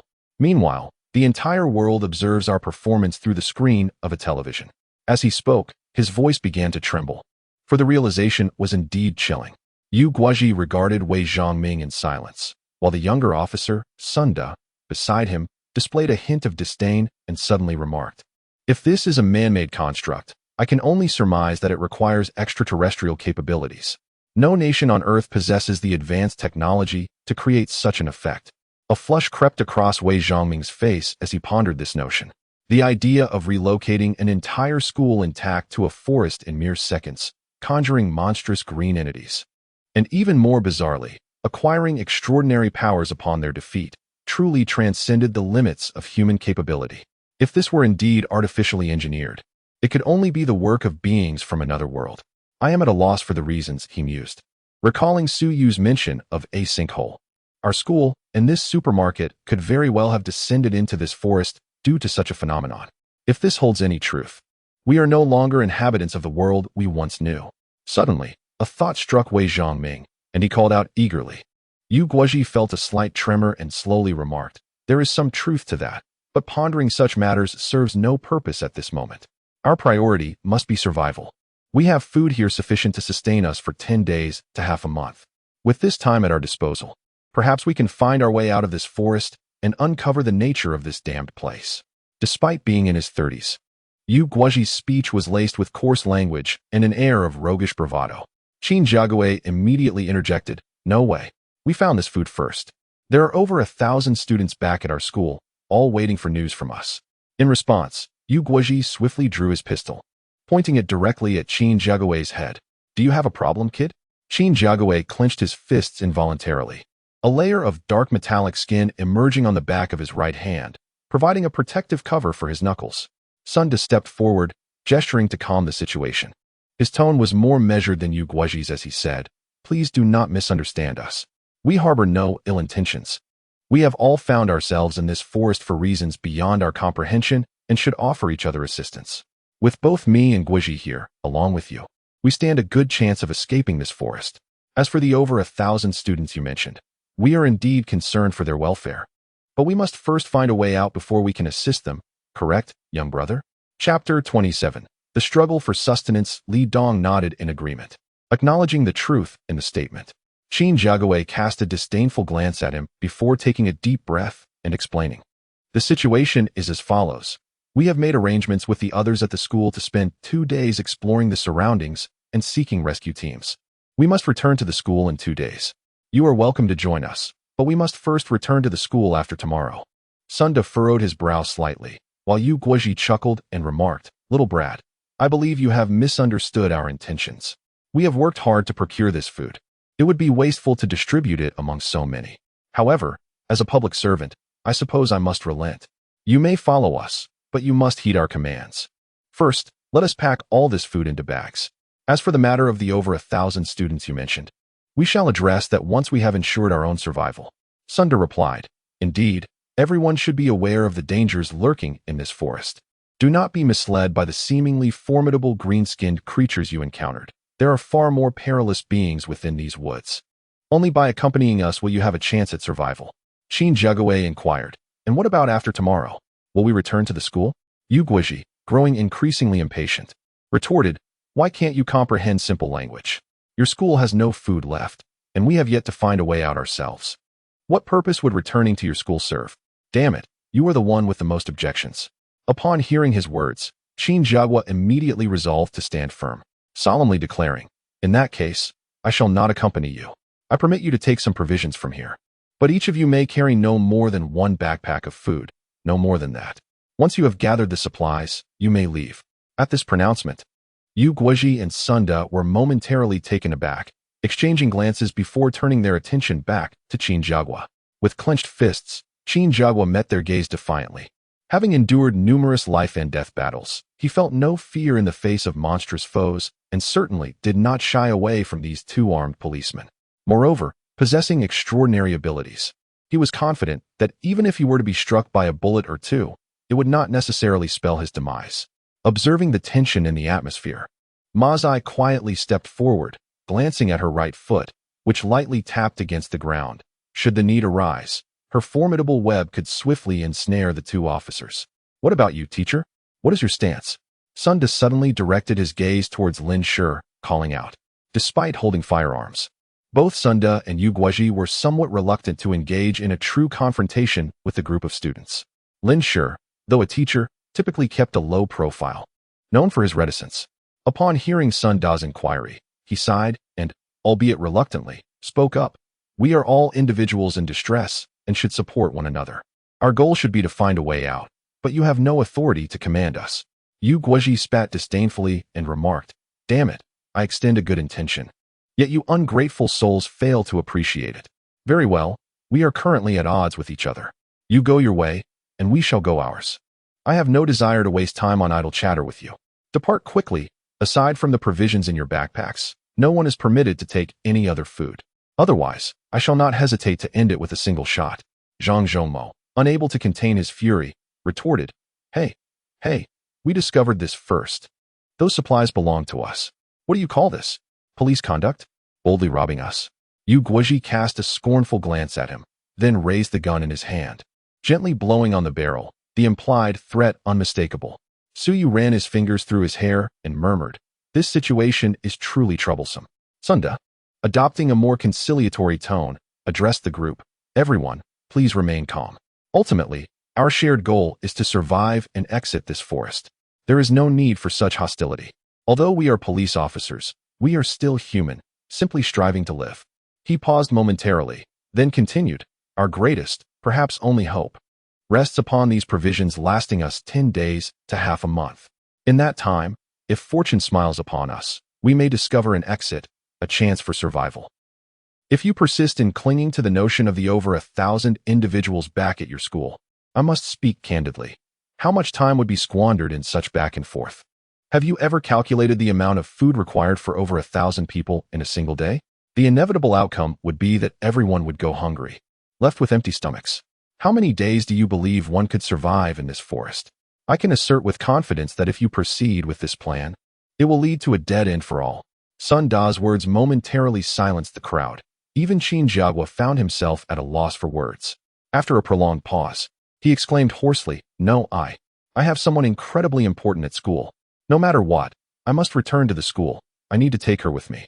The others finally comprehended why Qin Jiagua had been so adamant about returning to school after tomorrow. It was solely because his girlfriend, Yuan Niping, remained there, awaiting his return. Su Yu involuntarily thought of Su Yu, a faint smile gracing his lips. Indeed, he too was determined to return to the school, regardless of what the morrow might bring. To seek out Su Yu. The others might be indifferent, but Su Yu was different. If he were to abandon her, even upon returning home, his mother would surely reprimand him severely. Observing Qin Jiagua's fervor, Sun sighed and spoke in a grave tone. Very well, those willing to join us, step forward. As for those who are oblivious to the gravity of the situation, you may remain behind. He mused that these individuals were intelligent. Apart from the foolish Qin Jiagua, the others should comprehend the necessity of making a prudent choice. Upon hearing Sun Da's declaration, Li Dong and Zhou Huakong were immediately stirred, nearly stepping out of the group. But they hesitated, suddenly reminded of Su Yu. As they journeyed onward, the formidable prowess of Su Yu became increasingly evident. With him in the team, the chances of survival against terrifying monsters were significantly heightened. Although these two policemen possessed firearms, their individual capabilities remained shrouded in uncertainty. Thus, it was imperative to avoid rash decisions. Li Dong, with a hint of caution, inquired, Su Yu, what is your perspective? Instantly, all eyes turned towards Su Yu. While the two policemen exchanged puzzled glances, wondering why Lin Shi, their teacher, appeared to be overshadowed by this seemingly unremarkable young man, who stood as the true leader of the group. Chapter 28. The Crimson Monster. As Su Yu vanquished 3 formidable Linbu beasts, the 2 police officers had yet to arrive, thus remaining oblivious to Su Yu's terrifying prowess. Twirling a strand of hair behind his head, Su Yu noticed the collective gaze of the onlookers and could not suppress a smile. Do any of you have questions? He inquired. Hadn't we reached a consensus quite some time ago? Are you all so quick to reconsider? Upon hearing Su Yu's words, Qin Jiagua exhaled, feeling a sense of relief. Zhang Zhongmo chuckled. Indeed, this decision was made collectively, and there is no need to alter it for the sake of outsiders. Trusting ourselves can never lead us astray, right? Haha. Initially swayed, Li Dong and Zhou Huakong, seeing Su Yu's reluctance to heed the officer's directives, dismissed any thoughts of compliance. Compared to these suddenly appearing policemen, they placed greater faith in Su Yu. Yu Guozhi and Sun Da, observing that none among the crowd approached them, felt a flicker of irritation. Zhang Zhongmo remarked, Gentlemen, it is impossible for us to join you. In matters of numbers, the many prevail over the few. I propose that you join us instead, but on the condition that we dictate the course of this journey. What do you say? Silence. Yu Guozhi's eyes flared with anger. His irritation, already simmering, boiled over at Zhang Zhongmo's words. Raising his firearm, he abruptly aimed it at Zhang Zhongmo's forehead, exclaiming, Little brat, do you believe I won't pull the trigger? Don't think for a moment that I am afraid to shoot. Zhang Zhongmo rolled his eyes, while Su Yu casually took a step forward beside him. The moment Yu Guozhi moved his finger, he would strike decisively, severing the arm holding the gun without a hint of hesitation. In this eerie forest, within this chaotic world, Yu Guozhi and Sun Da could no longer be regarded as law enforcement. The constructs of law and morality had utterly failed here.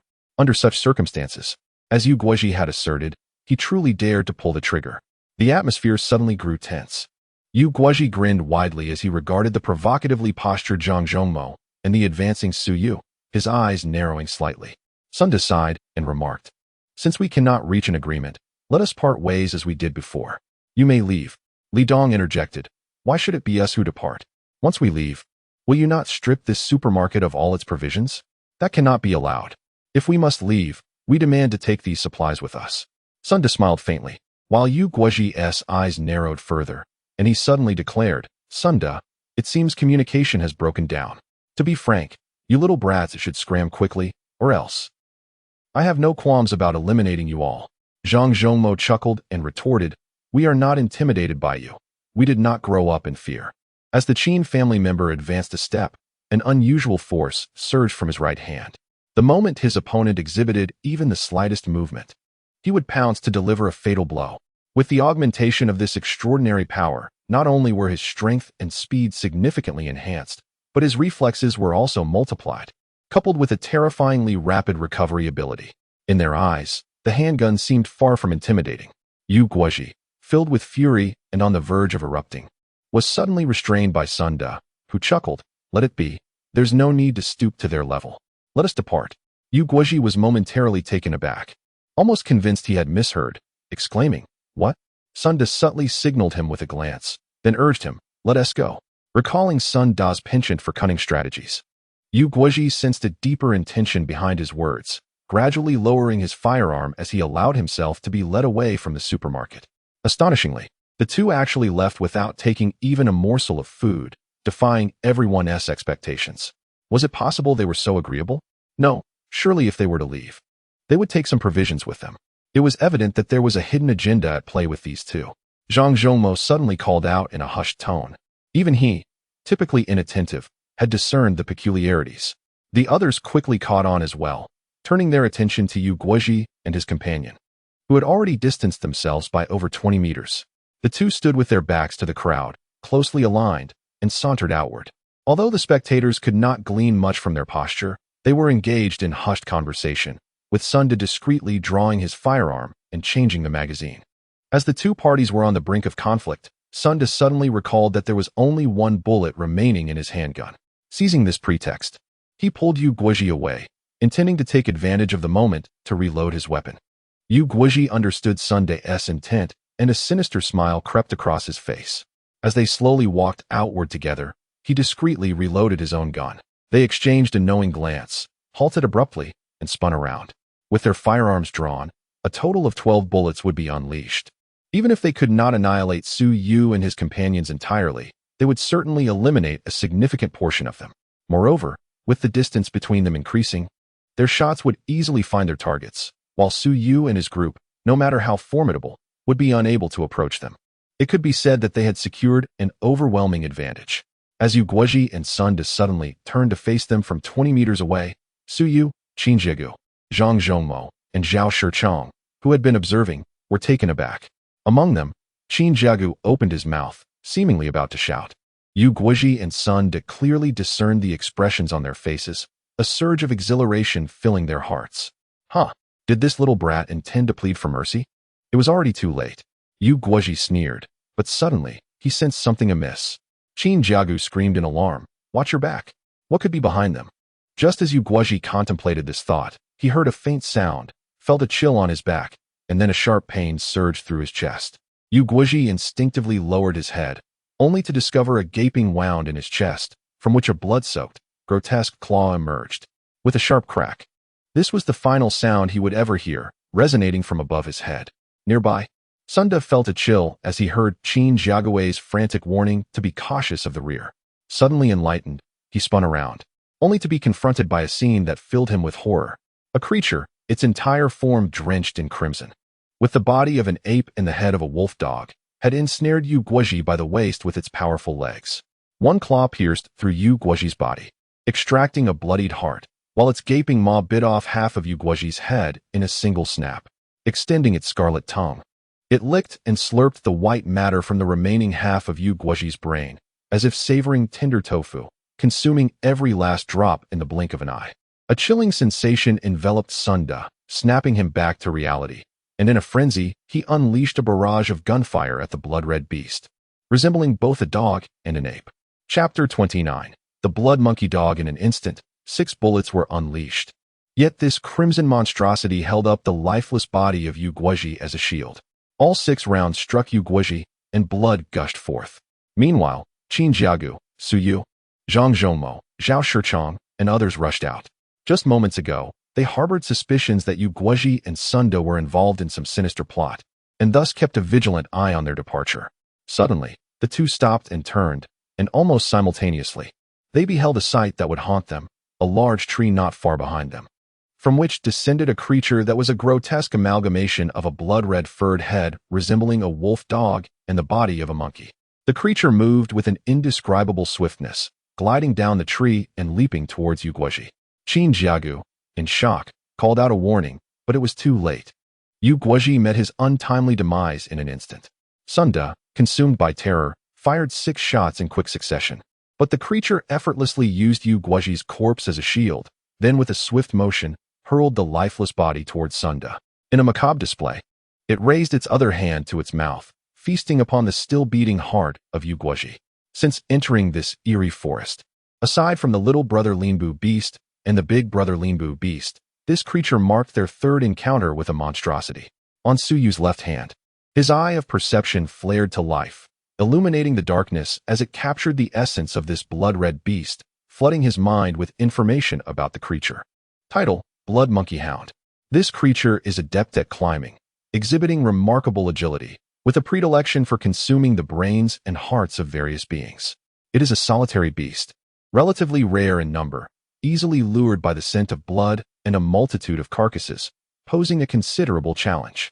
In an instant, Su Yu comprehended that this scarce blood monkey hound must have been attracted by the pungent aroma emanating from the cluster of fallen Goran beasts at the entrance of the supermarket. The information gleaned through his perception revealed that, at this moment, such a blood monkey hound would be difficult for Su Yu to contend with. Fortunately, these creatures are solitary, and it appeared that only this one had manifested. Sun Da's shots struck the corpse of Yu Guozhi with precision, but before he could reload, the blood monkey hound hurled Yu's body at him, forcing Sun Da to evade hastily. Simultaneously, he clenched his right hand, causing dark muscles to bulge on the back of his hand, swiftly morphing into a massive black fist, resembling an inflated sphere the size of a football, clearly indicating that his right hand possessed extraordinary power. In a flash, the blood monkey hound sprang into action, its powerful hind legs propelling it effortlessly over Sun Da's head, landing swiftly several meters behind him. A cold sweat drenched Sun Da's back as he turned to confront the blood monkey hound once more. Su Yu, racing toward him, silently cursed their predicament. The most formidable aspect of the blood monkey hound was its speed. Sun Da's attempt to pivot and face the creature was already a beat too late. With a powerful leap, the hound contracted its body and launched itself like a cannonball, colliding with Sun Da in an explosive impact. At this moment, Sun Da had only turned halfway, his extraordinary fist yet to unleash its formidable power. Suddenly, a chill enveloped him as the blood monkey dog tore open his skull, its other claw reaching in to extract the delectable brain matter. The creature emitted a hissing shriek and leaped 10 meters away, savoring the still-warm delicacy it had captured, a look of rapture gracing its face. Sun Da's eyes widened in disbelief, yet the life within them had dulled. His once bulging right fist, reminiscent of a deflated football, rapidly shriveled, and with a thud, he collapsed heavily to the ground, his eyes forever closed in death. At this moment, Su Yu, Qin Jiagu, Zhang Zhongmo, Zhao Shichang, and Ma Zai rushed forth, while the blood monkey dog remained 10 meters away, indifferent to their presence as it feasted on Sun Da's brain matter, relishing every morsel. The group was utterly unprepared for the swift demise of the once mighty Yu Guozhi and Sun Da. The blood monkey dog was far more powerful than the Linbu beast. Monster! Everyone attack! Qin Jiagu bellowed, gripping a wooden club, ready to charge forward. Wait, Su Yu suddenly interjected, raising his left hand to halt Qin Jiagu, then discreetly signaling to Ma Zai. From the ghostly movements of the blood monkey hound, Su Yu discerned that this creature was far more formidable than the elder brother, the Linbu beast. Sun Da's right fist had undergone a complete transformation into a colossal black fist, indicating that he had at least reached the first tier of power. In terms of strength, he was likely not much inferior to Su Yu. Yet, before the blood monkey hound, he appeared utterly vulnerable. If Qin Jiagu were to advance, he might very well perish at the claws of this monster in a single encounter. Should the crowd rush forward in panic, The creature's speed would allow it to exploit the chaos, rendering the situation exceedingly perilous for all present. Among the gathering, Suyu was the only one who conceived a strategy to contend with the elusive blood monkey hound by employing the iron web that Ma Zai had recently comprehended. If they could catch it off guard and ensnare its movements for even a brief moment, Suyu was confident he could deliver a fatal blow. Ma Zai, having perceived the intent in Suyu's gaze, immediately sprang into action, joining forces with him to flank the blood monkey hound.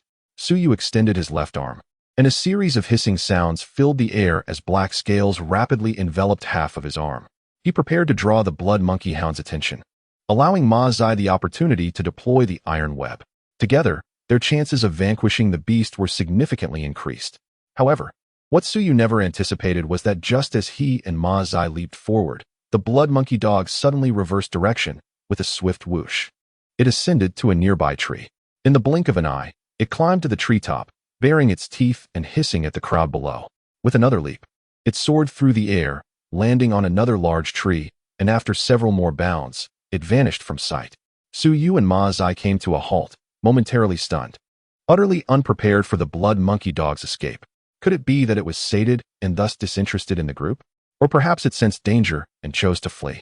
Suyu ran his fingers through his hair, contemplating the gaze the blood monkey dog cast towards them as it departed. It was certainly not the look of fear, but rather akin to, yes, like a hunter fixating on its prey, or a cat toying with a mouse, displaying a mocking demeanor. I understand now. It perceives us as its quarry. Perhaps it intends to engage us in a game of hunter and prey? Suyu murmured to himself, feeling a headache coming on. He vaguely surmised that after consuming the brain matter of Yuguoji and Sunda, the blood monkey dog seemed to have satisfied its hunger, hence its retreat. Yet, he feared that they were now the objects of its attention, lurking in the shadows, fixated on their heads. Chapter 30. Night Falls. Unknown abode Suyu. What are you murmuring about? Ma Zai inquired, unable to catch what Suyu had been saying. After the blood monkey dog had fled, she couldn't help but breathe a sigh of relief. Suyu shook his head in silence. Zhang Zhongmo gazed upon the lifeless bodies of Yuguoji and Sunda sprawled on the ground and sighed. Damn it, how unpredictable life is. Just a moment ago, those two were so full of themselves, and now they are gone. Alas, what a wretched world this is. Qin Jiague murmured. I never anticipated that aside from those green-skinned creatures known as Garimbu, there exist other forms of monsters in this forest. I wonder if there are even more formidable ones lurking about. A chill crept over him. Zhao Shichong asked, Suyu, what was that creature resembling a monkey, but with a dog-like head? They all knew that Suyu possessed the eye of perception, which should grant him insight into the creature's details. The blood monkey dog is exceedingly swift. It may prove even more challenging to contend with than the Garimbu. Moreover, I have an unsettling feeling that this blood monkey dog is not merely fleeing. We must remain vigilant, as it might unexpectedly reappear and launch a surprise attack on us. Suyu articulated after some contemplation. As soon as his words fell, Qin Jiague, Zhao Shichong, Zhang Zhongmo, Li Dong, and the others were left in stunned silence, their gazes fixed upon him. Just the thought of such a spectral creature potentially ambushing them at any moment sent a shiver down their spines. The crowd could hardly contain themselves, shifting uneasily and scanning the surroundings, fearful that the bloodthirsty monkey dog might suddenly reappear. No one wished to meet a fate akin to that of Yuguoji or Sunda, whose skulls had been violently torn open, their brains devoured. Suyu, surely you are not trying to frighten us, Ma Zai remarked, though inwardly, she believed it to be true. Suyu exhaled softly and replied, I too wish it were merely a scare tactic. We cannot linger here any longer. These corpses may attract more trouble. The blood monkey dog is likely drawn by the stench of these remains. Upon hearing this, a chill ran through the group. Zhao Shichong promptly declared, All right, everyone. Grab your backpacks and let's depart at once. We have indeed tarried here for far too long. They returned to the supermarket, each person shouldering their own backpack. Ma Zai secured hers and, on a whim, snatched a pack of instant noodles from the shelf. Tearing open the package and relishing it, as if it were the most exquisite delicacy in the world. Zhang Zhongmo lit a cigarette and chuckled at the sight of Ma Zai enjoying her noodles, teasingly suggesting, From now on, we shall call you the Princess of Instant Noodles. That nickname suits you quite well. Ma Zai shot him a glare, scoffing dismissively, You big smoker.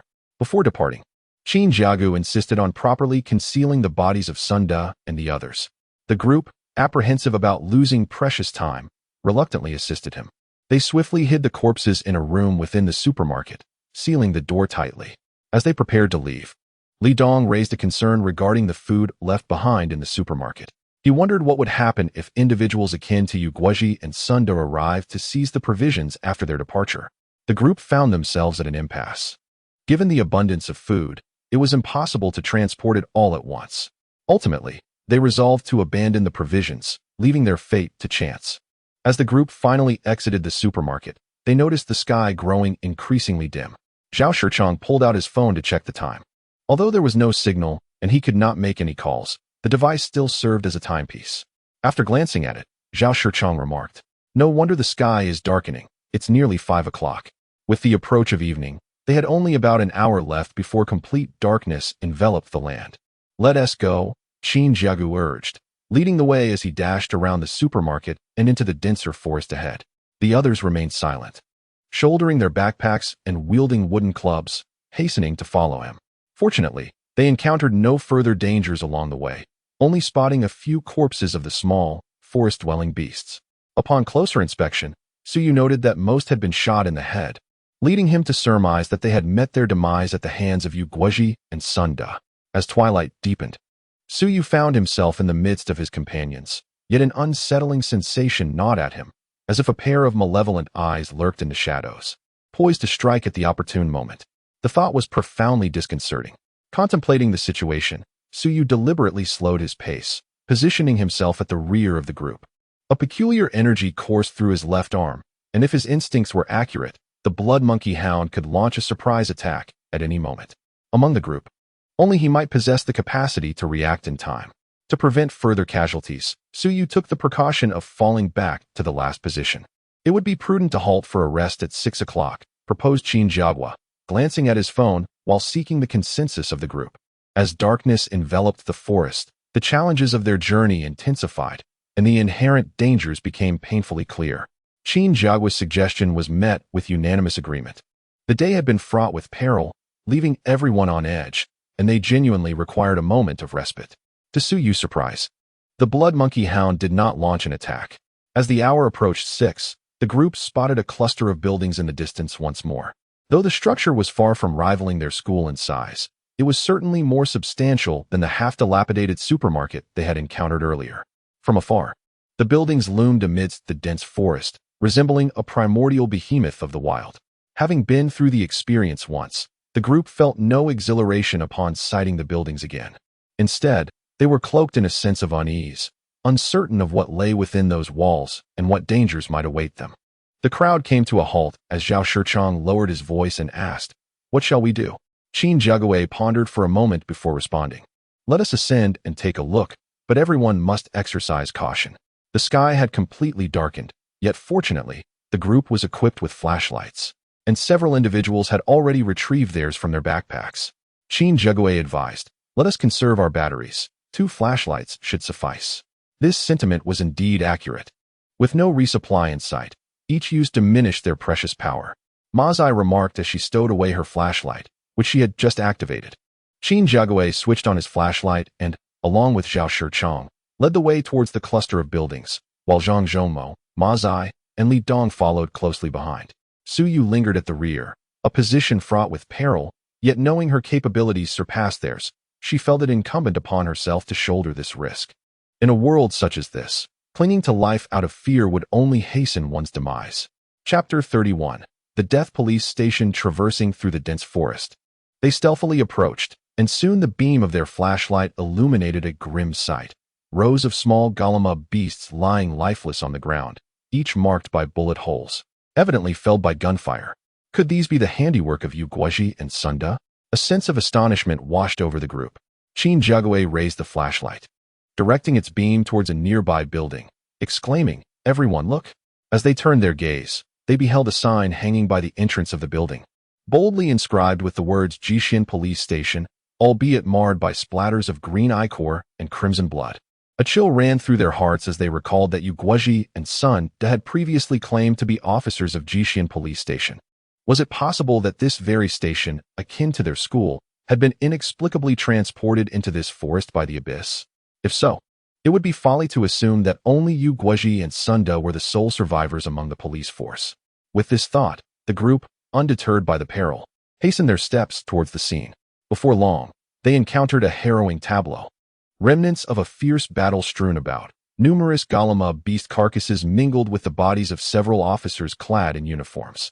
The corpses bore testament to their brutal end, some with shattered skulls, others with gaping wounds.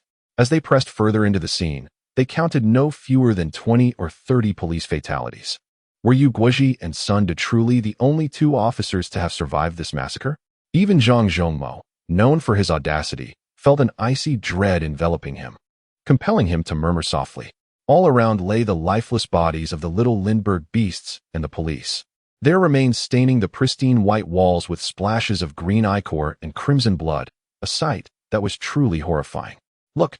Suddenly, Qinjia Gui's flashlight illuminated one of the doors, a sturdy iron door that was now grotesquely twisted, as if it had been subjected to an immense force that had wrought its destruction.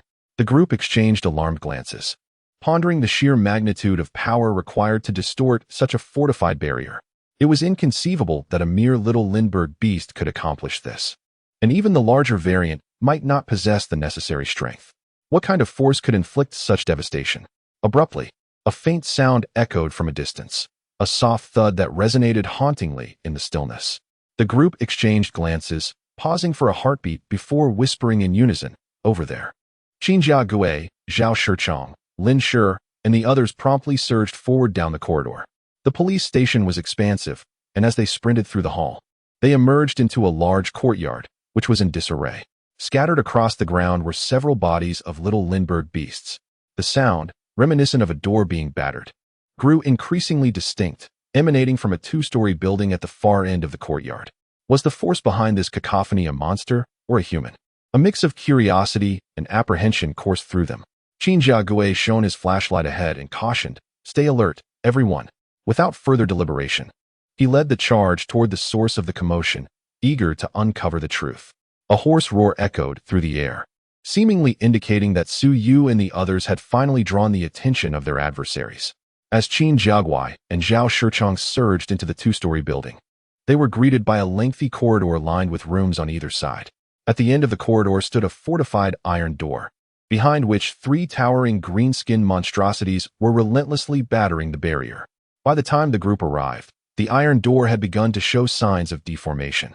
These three green-skinned creatures were none other than the formidable elder versions of the Linbu beast, far more powerful than the younger ones. Qin Jiaguai illuminated the corridor's end with his flashlight, and the distinctive hoarse, deep howl of the elder Linbu beast resonated in the air as they abandoned the fortified door and charged toward the group. With a flashlight clutched in his left hand and a wooden club firmly gripped in his right, Qin Jiaguai readied himself. Metallic speckles began to emerge on his back, while Zhao Shichong, emboldened, called out a battle cry and bravely advanced alongside him. Although the elder Linbu beasts were terrifying, they too had grown stronger, and crucially, these creatures represented the key to their further evolution. Ma Zai, a step behind, followed closely. Dark, rope-like tendrils began to materialize around her right leg. She was the second black iron warrior to ascend to the first-tier realm after Su Yu, and now, she was eager to test the new power she had acquired. The corridor, merely 2 meters wide, became a battleground as the two elder Linbu beasts spread their arms wide and unleashed their hoarse growls, closing the distance to Qin Jiaguai, Zhao Shichong, and Ma Zai in an instant. With a fierce cry, Ma Zai stomped her right foot, causing a series of black ropes to radiate from her foot, weaving an iron net aimed at ensnaring the two approaching great Linbu beasts. Su Yu, fearing for their safety, closely followed Ma Zai, only to witness Qin Jia's nobleman groan and hurl his flashlight as he was sent flying by one of the beasts. On another front, Zhao Shichong faced a dire predicament. The great Linbu beast had seized his wooden stick with one claw, while the other claw descended menacingly toward his head. With the beast's razor-sharp talons, a direct hit would spell certain doom. With a low growl, Su Yu lunged, realizing he could not intercept the beast in time. Instead, he collided with Zhao Shichong, forcefully pushing him out of harm's way. As he did so, dark scales emerged on his left hand, and with a hissing sound, he unleashed his rending claw in a powerful swing. The unsuspecting great Linbu beast attempted to block with its hand, while its other claw lunged towards Su Yu's heart. Suddenly, a piercing scream erupted from the beast's mouth as its outstretched hand was instantly crushed. Realizing the grave danger too late, the beast fell victim to Su Yu's rending claw, which dragged down from its right shoulder to its left flank, tearing its body apart and spilling its entrails onto the ground. The great Linbu beast met its demise in an instant. In a fleeting encounter, Su Yu had dispatched one, while Ma Zai's iron net finally came into play, intertwining black ropes that formed a web on the ground, ensnaring the remaining two great Linbu beasts. The two elder Linbu beasts realized something was amiss when they found their feet ensnared by bizarre, writhing black ropes. Meanwhile, Ma Zai had already launched a diagonal kick with her right leg. With a sharp sound, her elevated foot struck one of the elder Linbu beasts squarely in the face, causing Ma Zai to tumble heavily to the ground. She swiftly pushed herself up and executed a graceful roll, regaining her footing with poise. While the Linbu beast she struck staggered back, its face shattering like tofu. Upon entering the first-tier realm, Ma Zai not only comprehended the iron net, but also significantly enhanced the power of her right foot. The recent kick was a fusion of her martial arts foundation and the extraordinary force within her right foot. She named this technique flying kick. With a running start, she unleashed it with remarkable ferocity, capable of shattering even a sturdy wooden door with a single strike. Chapter 32. Zhang Zhongmo's advancement. Ma Zai stood up, sensing the disappearance of a crystal belonging to her elder brother Lin Bu within her right foot. A joyous expression washed over her face, as she evidently felt a surge of more potent energy. Suddenly, Zhang Zhongmo let out a peculiar cry, clutching his face with both hands. Su Yu, Ma Zai, and others turned to look, only to discover that half of his face had turned to stone. Even his attempts to strike it were met with painful reverberations. Upon glancing beside him, Su Yu noticed that the third Linbu beast had met a gruesome end. Its brain matter splattered everywhere. It turned out that after the Qin family had been thrown out, Zhang Zhongmo had rushed in just as Ma Zai's iron net came into play, immobilizing the remaining two Linbu beasts. Ma Zai then soared into action, shattering the face of one Linbu beast with a swift kick, while the last remaining beast fell prey to Zhang Zhongmo. Although the iron net had only held for about a second, in that fleeting moment of immobilization, the last Linbu beast, caught off guard and bewildered, succumbed to Zhang Zhongmo's relentless assault with a wooden club. Having absorbed the crystal energy from several smaller Linbu beasts, Zhang Zhongmo's arms, though not derived from any extraordinary source, had nonetheless doubled in strength. With all his might, he brought the wooden club crashing down repeatedly, swiftly dispatching the final Linbu beast. With the absorption of the crystal from this beast, Zhang Zhongmo finally broke through, ascending to the rank of a Tier 1 Black Iron Warrior. In a state of overwhelming ecstasy, Zhang Zhongmo experienced a profound realization of his own power. As the surge of extraordinary force enveloped him, half of his face became almost petrified. Moreover, he grasped the essence of a unique skill that belonged solely to him. The three formidable elder Linbu beasts were swiftly vanquished, leaving Zhao Shichong, still trembling from shock, to rise from the ground. He cast a grateful glance at Su Yu and murmured his thanks. He understood that in his eagerness to slay one of the elder Linbu beasts for evolution, he had overexerted himself, nearly meeting his demise at the hands of that very beast. Had Su Yu not intervened at the last moment, he would have surely perished. Su Yu smiled gently, shaking his head in a gesture of dismissal, before directing his gaze towards the reinforced door at the end of the corridor. The recent onslaught of the three elder Linbu beasts had already begun to warp the door. If they delayed any longer, the metal barrier would be utterly compromised. Qin Jagui picked up a flashlight from the ground, his heart stirring with a sense of injustice as he observed the partially petrified visage of Zhang Zhongmo. He felt that he had approached the situation with far greater seriousness and superiority, yet this fortunate individual had managed to eliminate the last elder Linbu beast. "Let us investigate what lies beyond that reinforced door," said Ma Zai, her tone imbued with a sense of satisfaction. The initial use of the iron web during battle had exceeded her expectations, as a single strike had dispatched such a formidable elder Linbu beast, something she had never dared to imagine before. As the group prepared to advance towards the iron door, a chilling scream suddenly pierced the air from behind them. Su Yu, Ma Ziyi, Zhao Shichong, and others felt their hearts race as they turned around, only to see a fleeting shadow of blood vanish into the darkness. Standing at the rear of the group, Wen Rui's face was drenched in blood. The upper part of his skull had been violently torn away, His eyes widened in horror, his face contorted in agony, as he swayed and then collapsed to the ground. Lifeless. Blood monkey hound. Damn it! Suyu shouted in a fit of rage, rushing outside, yet was met with utter darkness. The night had fully descended, leaving no trace of the blood monkey hound. The others, their faces pale, hastily pursued him. Suyu's suspicions had proven correct. The blood monkey hound had fixated on them, launching a surprise attack with such swiftness that it was nearly impossible to defend against. What do we do? Li Dong's voice trembled with fear. Suyu's expression darkened as he retraced his steps back to the corridor, heading toward the security door at the end. The palpable tension in the air signaled to everyone that Suyu was furious. Zhang Zhongmo, having just calmed from the exhilaration of his recent evolution, felt the weight of another death. For anyone, this was a devastating blow. Their group was now reduced to merely a dozen members, each one vital. Observing Suyu's grim demeanor, Zhang Zhongmo called out in concern. Suyu did not halt or glance back, but declared, "It will come again. The next time it returns will be its demise, I swear." His fists clenched tightly. A surge of extraordinary power coursed through him, as the rage within him threatened to erupt.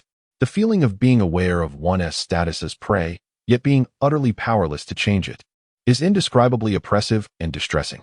Ma Zai, Qin Jiagui, Zhao Shichong, and Lin Shi all wore somber expressions. Even Ma Zai had lost the exhilaration she felt after vanquishing a formidable Lin Bu beast earlier. Among the group, only Ning Yin appeared to be in a daze, seemingly indifferent to the fate of others. Many in the team found her demeanor intolerable. Despite her striking beauty, her persistent inaction rendered her more a burden than a boon.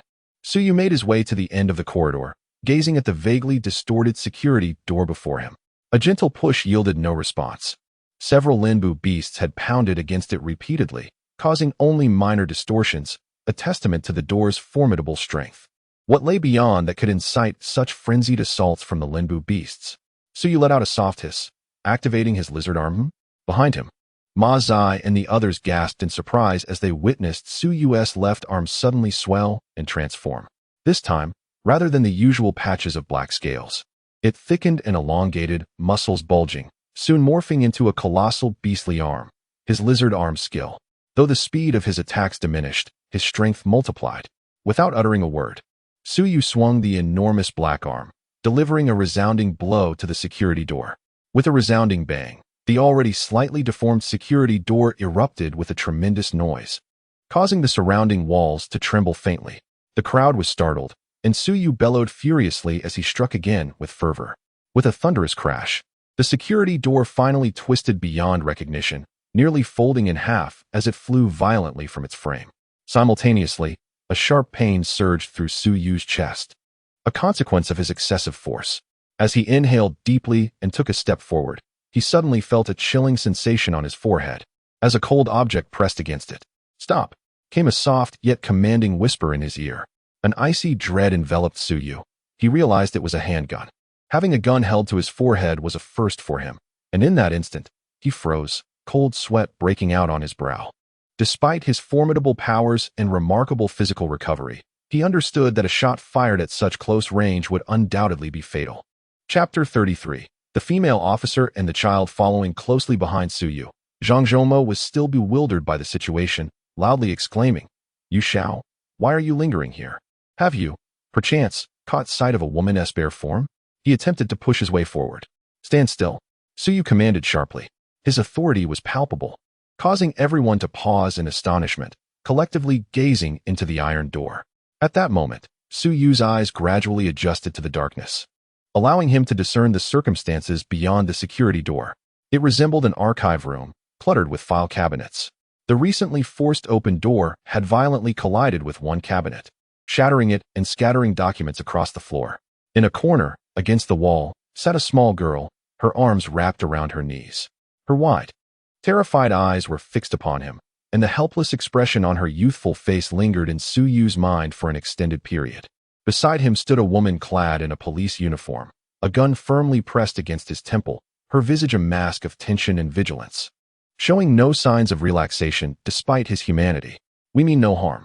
The formidable beasts have already been dealt with. We merely wish to assist you."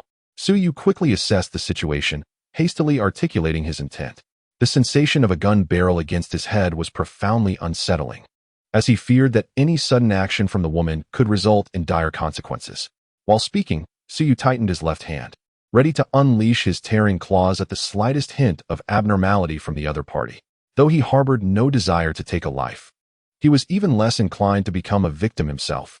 Upon hearing Suyu's explanation, the female officer visibly relaxed slightly and lowered her voice, instructing, "Step back, everyone retreat."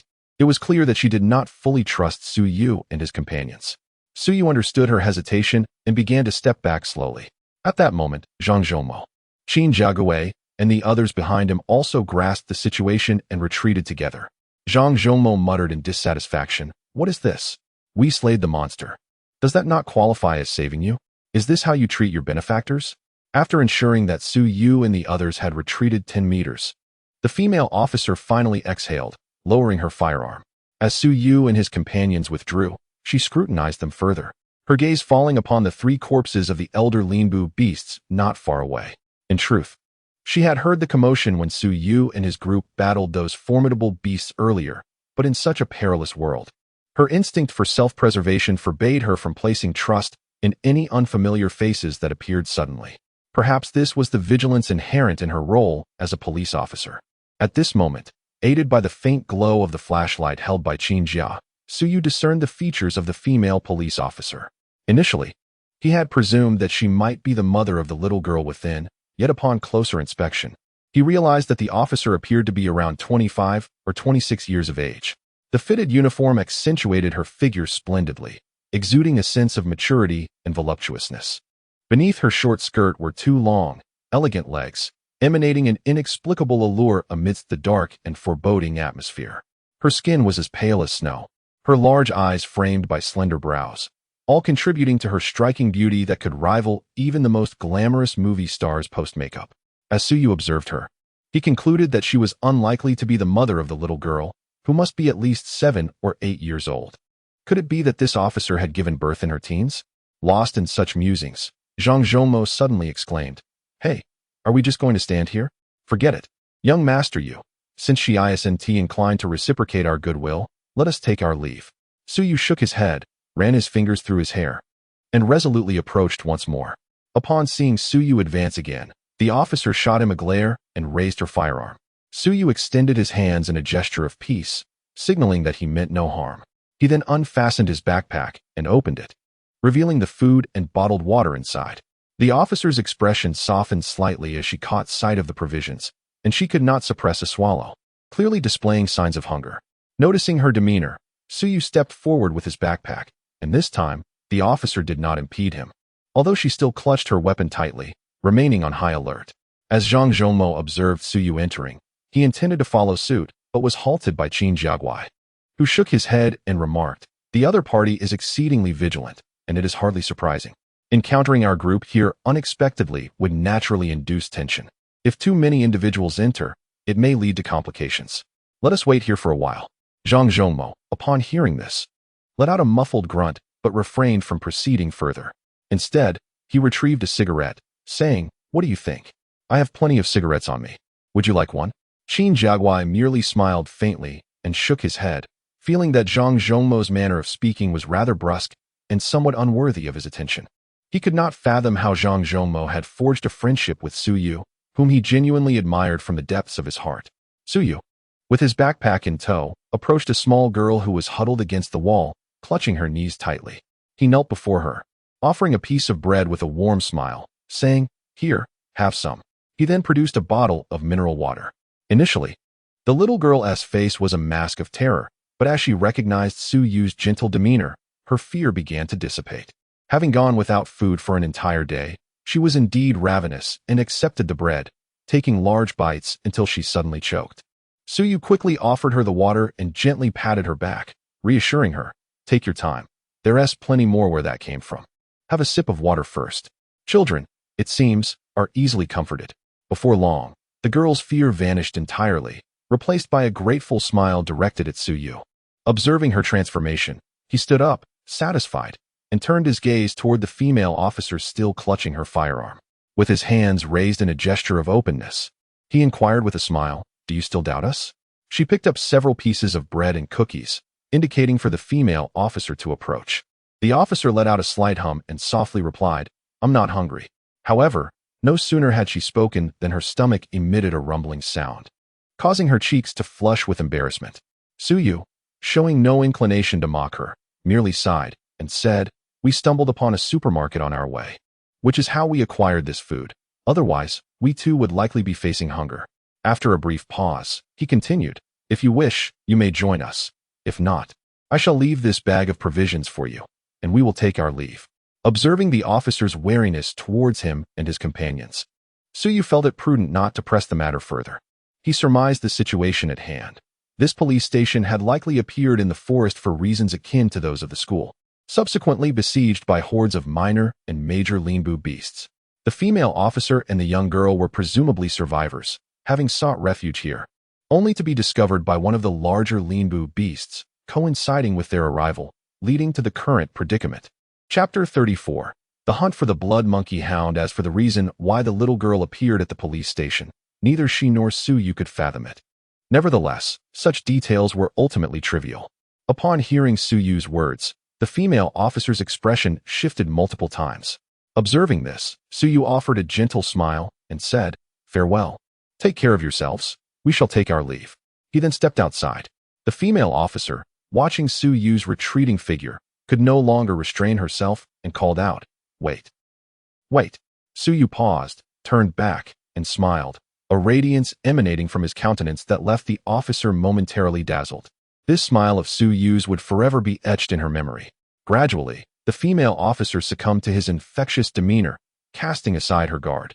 Zhang Zhongmo, Qinjiagu, Ma Zai, and others then entered, and upon noticing the presence of a female among their ranks, the officer's final vestiges of vigilance dissipated.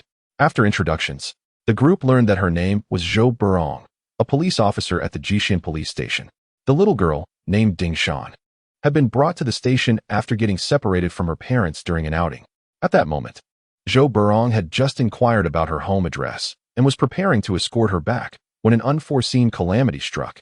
In mere seconds, a deep rumble resonated, followed by an ominous darkness enveloping the sky, rendering the once familiar surroundings unrecognizable, with their police station forlornly situated in a terrifying, shadowy forest. The subsequent events unfolded much as Suyu had surmised. The police station was besieged by swarms of the Linbu beasts. Fortunately, the officers were not defenseless civilians. Armed with weaponry, they managed to slay numerous creatures. However, as the formidable Linbu beasts began to emerge and ammunition dwindled, the situation escalated into chaos, leading to their eventual downfall. Zhou Burong, witnessing her colleagues being slain one after another, panicked and recalled the archive room. Seizing the moment of turmoil, she took Ding Shan and hurried inside, locking the reinforced door securely behind them. Ultimately, relying on this barrier, they survived while the other officers perished. Suyu felt a stirring in his heart as he mentioned the names of Yu Guoji and Sunda. Indeed, Zhou Burong was familiar with them. Yet she was unaware of how they had managed to escape with their lives.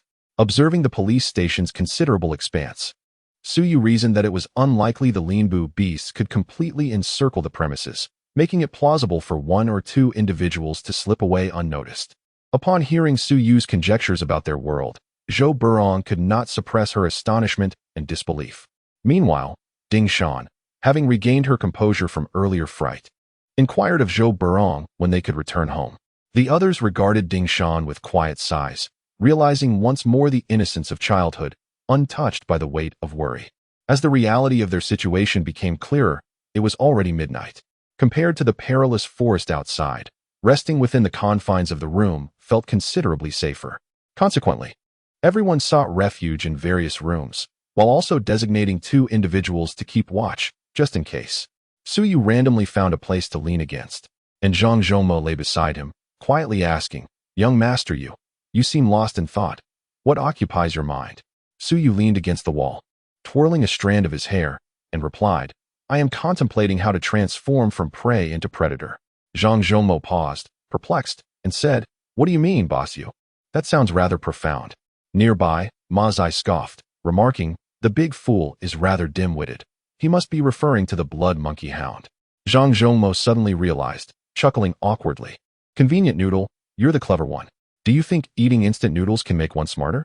Previously, he had called Ma Zai Princess Instant Noodle, but now he simply referred to her as Instant Noodle, given her fondness for it. Ma Zai, uninterested in his banter, turned to Su Yu and asked, "So, have you devised any good strategies? If the blood monkey hound continues to haunt us and strike unexpectedly, it poses a significant danger." Su Yu pondered for a moment before saying, "Tell me, why do you think the blood monkey hound avoids direct confrontation with us and resorts to ambushes?" Zhang Zhoumo laughed. "Even I know that. It's because we have the advantage in numbers." "Precisely." Su Yu suddenly stood up, declaring, "If I am not mistaken, that blood monkey hound is likely watching us from the shadows. If someone were to wander off alone at this moment, do you think it would seize the opportunity to attack?" Ma Zai was taken aback and said, "Do you mean?" Su Yu nodded slightly and replied in a solemn tone, "Everyone, be vigilant and stay together. Do not wander off. I will venture out alone." Su Yu was prepared to put himself in peril, using his own presence as bait to lure the blood monkey hound into the open. Ma Zai rose and insisted, "I will accompany you. My iron net is perhaps the most suitable tool to deal with such a nimble creature." After contemplating, Su Yu shook his head. Firstly, the presence of two individuals might deter the blood monkey hound from showing itself. Secondly, although Ma Zai's iron net was effective, Su Yu perceived its flaw, the time required to deploy it. Given the swiftness of the blood monkey hound, it could easily attack or escape before the net was activated, rendering it ineffective. Most importantly, while Su Yu was confident in confronting the blood monkey hound, having Ma Zai nearby could complicate matters should the creature decide to attack her. Having considered all these factors, Su Yu concluded that it was better to face the danger alone. Thus he resolutely declined her offer. "Alone, I stand a higher chance of encountering it. You all remain here." Outside, the night was dark and foreboding, and it seemed that only Su Yu had the courage to venture forth alone. The others would not dare to do so. Zhang Zhoumo remarked, "Make sure you return soon." He was somewhat concerned for Su Yu. By now, Su Yu had become the backbone of their team, and none could bear to imagine the consequences should anything happen to him. Su Yu smiled slightly and remarked, "It's merely a matter of making a circle. If it doesn't show up, so be it." He then stepped outside, closing the door behind him. The moment he exited, his senses heightened to their utmost alertness. Although he appeared to stroll casually, each step was a manifestation of his keen vigilance. The unusual energy from his left hand flowed continuously throughout his body, sharpening his senses to an extraordinary degree. Whether or not the blood monkey hound appeared was inconsequential, should it choose to attack. Su Yu was confident he could swiftly drive his claw through its flesh. The presence of this blood monkey hound had instilled a profound sense of pressure and threat upon them. If they did not eliminate this creature before it wrought greater havoc, the consequences would be dire. Navigating the corridor, Su Yu advanced step by step, soon exiting the building without encountering any unforeseen events. As he crossed the threshold of the police station, he was met with the sight of the forest and the multitude of corpses of the fallen comrades. Standing before this grim assemblage of bodies, he turned slightly, exuding an air of calm. Yet, in that fleeting moment, his entire being tensed as he finally sensed the presence of the blood monkey hound. Chapter 35. The Golden Golem. The blood monkey dog stealthily crept along the courtyard wall, drawing ever closer to Su Yu. Intent on feigning ignorance, Su Yu deliberately refrained from turning around, presenting his back to the creature. Biding his time for the lethal strike he anticipated from it. However, this was destined to become the fatal blow he would deliver in return. To further deceive his adversary, he had even chosen not to summon the black scales of his left hand, waiting for the moment the creature would attack, at which instant he would unleash his extraordinary power. With his full concentration, Su Yu finally caught a faint sound, a subtle whoosh, as the blood monkey dog positioned itself at the optimal distance, preparing to launch its deadly assault. Unlike humans, the blood monkey dog, while not lacking in intelligence, would not contemplate why this solitary human had ventured out. Was it not evident that he was courting death? All it could perceive was a single human before it, presenting a golden opportunity to strike. With its formidable prowess, it could effortlessly extinguish this life and relish a delectable feast of human brains. As the blood monkey dog initiated its attack, Su Yu inhaled sharply, ready to pivot and unleash his tearing claws. This had been meticulously calculated. He was 90% confident that he could puncture the creature's body and create a transparent wound. Suddenly, an unexpected sound pierced the air from his side, and before he could comprehend the situation, another figure lunged in horizontally. The blood monkey dog emitted a shrill cry, only to be ensnared by a pair of strong arms. With a sharp sound, those powerful arms seized the blood monkey hound, and as they tore apart, the creature emitted a piercing and mournful shriek. Blood splattered forth, and its emaciated body was brutally rent asunder, resulting in the hound's immediate demise. Subsequently, an arm emerged from the dismembered carcass, retrieving a crystalline object and swallowing it whole, before discarding the two halves of the blood monkey hound onto the ground. Su Yu, taken aback, stumbled back several paces. A sudden chill coursing through him as an overwhelming sense of danger surged forth. An alien force erupted from his left arm, manifesting in a series of dark scales, while an eye of perception materialized upon his hand. An absolute terror and an oppressive weight enveloped him. Su Yu had never fathomed such a suffocating dread could exist. Just as Su Yu was poised to annihilate the blood monkey hound, a creature unexpectedly emerged nearby. Although it was in close proximity, Su Yu was entirely oblivious to its presence. This creature bore a striking resemblance to a goblin, adorned with the same verdant skin, its stature falling between that of a small and a large goblin. Yet, it was evidently distinct. Its green skin was speckled with golden yellow spots, and its head had nearly transformed entirely into a resplendent gold hue. The once hideous visage, now coupled with the golden skin, emanated an inexplicable air of majesty that was almost blinding. The eye of perception activated automatically, and a message flashed through Su Yu's mind. In an instant, the information about the creature that had effortlessly dispatched the blood monkey dog materialized in his consciousness. Name: Golden Garinbu, a rare and fearsome beast. Among 1,000 juvenile Garinbu, only one might mutate into a golden Garinbu. It evolves by incessantly devouring the energy crystals of other beast clans. Once every part of its body transforms into a golden hue, it ascends to become the king of the golden Garinbu, the supreme sovereign of the Garinbu tribe. Possessing the bloodline of the golden clan, it harbors hidden treasures within. Those who slay a golden Garinbu can claim these treasures. The creature before him, adorned with yellow spots, was indeed one of those rare golden Garinbu that could emerge from the 1,000 juvenile Garinbu. Its head had fully turned a golden yellow, while the rest of its body retained its spotted pattern, indicating that it was still in the growth phase. Nevertheless, Su Yu already sensed an overwhelming majesty emanating from it, a feeling that was utterly terrifying. Before Su Yu could comprehend the imminent danger, the golden Garinbu launched an attack. With a swift motion, the creature vanished from sight. Instinctively, Su Yu shouted and swung his left arm. A resounding impact reverberated as his arm absorbed the force of the golden Garinbu's strike. Yet he was still propelled backward by an immense power, rolling heavily away. Terror, absolute terror. This was the first time Su Yu encountered such a formidable beast. The blood monkey dog, the elder Linbu beast. None of these could compare to the overwhelming power of this golden Linbu. With a howl of desperation, Su Yu activated his rending claw as he lay on the ground. Dark scales rippled along his body, emitting a faint mist as he sprang back to his feet, the rending claw propelling him forward with newfound speed for a fierce counterattack. Remarkably, the golden Linbu stood its ground, refusing to evade. Instead, it brought its hands together, and suddenly, the muscles on its forearms split apart, revealing a pair of golden steel blades. With a resounding clang, the rending claw clashed against the golden blades.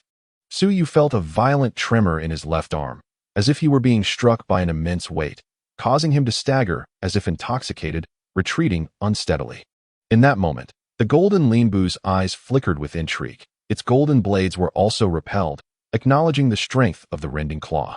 The fleeting glimmer of interest transformed into a bloodthirsty excitement on the Linbu's face. Su Yu's formidable presence had piqued its curiosity, stirring a primal thrill within the creature. With a low growl, it propelled itself forward like a streak of yellow lightning, its steel blades aimed menacingly at Su Yu's chest. Should those blades find their mark and the Linbu wrench its arms apart, it could easily cleave Su Yu in two, a gruesome fate that the golden Linbu savored in the thrill of battle. Su Yu's speed was no match for that of the golden Garinbu, leaving him with no means of evasion. He could only frantically wield his rending claw, relentlessly striking at the approaching beast. The power of the rending claw was formidable, and the golden Garinbu dared not allow it to connect with its body. Yet, it proved to be more agile than Su Yu.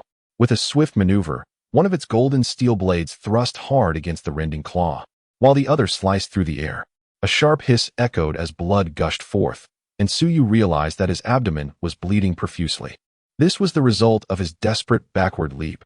Had he not reacted in time, he would have suffered far worse than a mere laceration.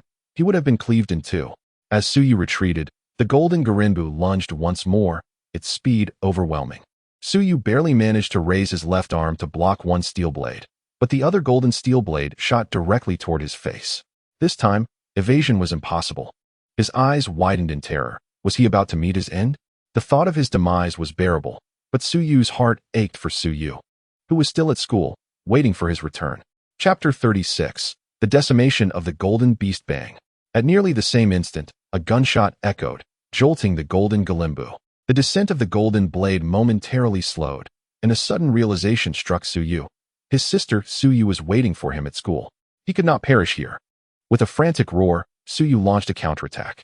A thunderous explosion resounded as the black scales on his left arm rose dramatically, releasing a plume of white mist that generated a formidable recoil. For the first time, his tearing claws overpowered the golden blade of Galimbu, followed by a powerful punch that struck its chest. Instantly, green ichor erupted from the beast's chest, and it let out a piercing howl, retreating several meters with a speed that surpassed Suyu's strike. Consequently, Suyu's blow did not fully connect. Yet the front of the golden Galimbu was left in a gruesome state. From the opposite side came a sharp reprimand, and a figure soared through the air, targeting the retreating golden Galimbu. Suyu turned his head and spotted Zhang Zhongmo, Qin Jigui, Zhao Shichong, and even the female officer Zhou Burong, who had just drawn her weapon to shoot, disrupting the golden Garinbu and granting Suyu the opportunity to counterattack. Otherwise, he would have already succumbed to the blade of the golden Garinbu. It turned out that when the golden Garinbu had slain the blood monkey dog, its anguished cry echoed in the distance, alerting Qin Jigui and the others to its plight, as they recognized the unmistakable sound of the blood monkey dog. Knowing it had likely encountered Suyu, a mix of excitement and anxiety washed over them, uncertain of Suyu's condition, given the fearsome reputation of the blood monkey dog. After conferring, Zhang Zhongmo and the others rushed out to assist Suyu, only to discover him engaged in a desperate battle with a yellow-spotted Garinbu. Realizing the gravity of the situation, Zhou Burong immediately opened fire. Fortunately, as she had taken cover with Ding Shan in the archives, she still had some ammunition left, which proved instrumental in saving Suyu's life. Meanwhile, Ma Zai leaped forth, executing a soaring kick aimed to deliver a fatal blow to the golden Garinbu. Be careful, Suyu warned, fully aware of the Garinbu's terrifying capabilities, and he lunged once more. The golden Garinbu emitted a low growl, its voice tinged with fury. Having been struck by 2 bullets, and with its chest torn and shredded into a grotesque mass, it was not in immediate danger of death. Yet its movements were gravely hindered, a consequence of its own negligence. As Ma Zai's flying kick approached, the creature let out a furious roar and swung its steel blade with astonishing speed. With a disdainful scoff, Ma Zai let out a piercing scream as her foot, blood gushing forth like a fountain, was mercilessly severed at the half by the blade of the formidable golden Garinbu. In a swift motion, golden Garinbu then launched a kick, striking her squarely in the heart, causing Ma Zai to roll and crash to the ground in agony. Damn it! Suyu roared in fury, desperately lunging forward. While on the other side, Zhou Burong raised her gun, firing a rapid succession of shots. Humph! Golden Garinbu swung its steel blade, effortlessly deflecting all 3 bullets, which ignited in a dazzling flash of fire. With a swift extension of its other arm, it lunged at the approaching Suyu. The terror of golden Garinbu surpassed all expectations, and Zhou Burong gasped in disbelief as it blocked her bullets. Beside her, Zhang Zhongmo shouted fiercely, his face partially petrified by the surrounding rock, gripping his staff as he charged forth. He could sense that Suyu was in grave danger. This bizarre beast was far too fearsome.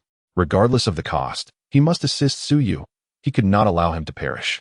Suyu raised his arm, clashing his tearing claws against the golden steel blade. A flash of golden light erupted as another blade descended upon him. Suyu retaliated with a powerful kick that connected with golden Garinbu, yet its blade left a deep, foot-long gash across his body. He let out a pained grunt, using the momentum of his kick to propel himself backward, while golden Garinbu grinned menacingly and lunged forward. Behind him, Zhang Zhongmo shouted wildly as he charged in. Meanwhile, Qin Jigui, Zhao Shichong, and others finally emerged from their earlier shock, rushing forward to join the fray. Should Suyu perish, they too would inevitably fall victim to the clutches of this monstrous fiend. Thus, regardless of the circumstances, they must unite to vanquish this unfathomably terrifying creature. Suyu flipped over and rose, only to confront the ghastly visage of the golden golem, its steel blades poised to pierce his chest. "Monster!" Zhang Zhongmo suddenly howled, finally lunging forward.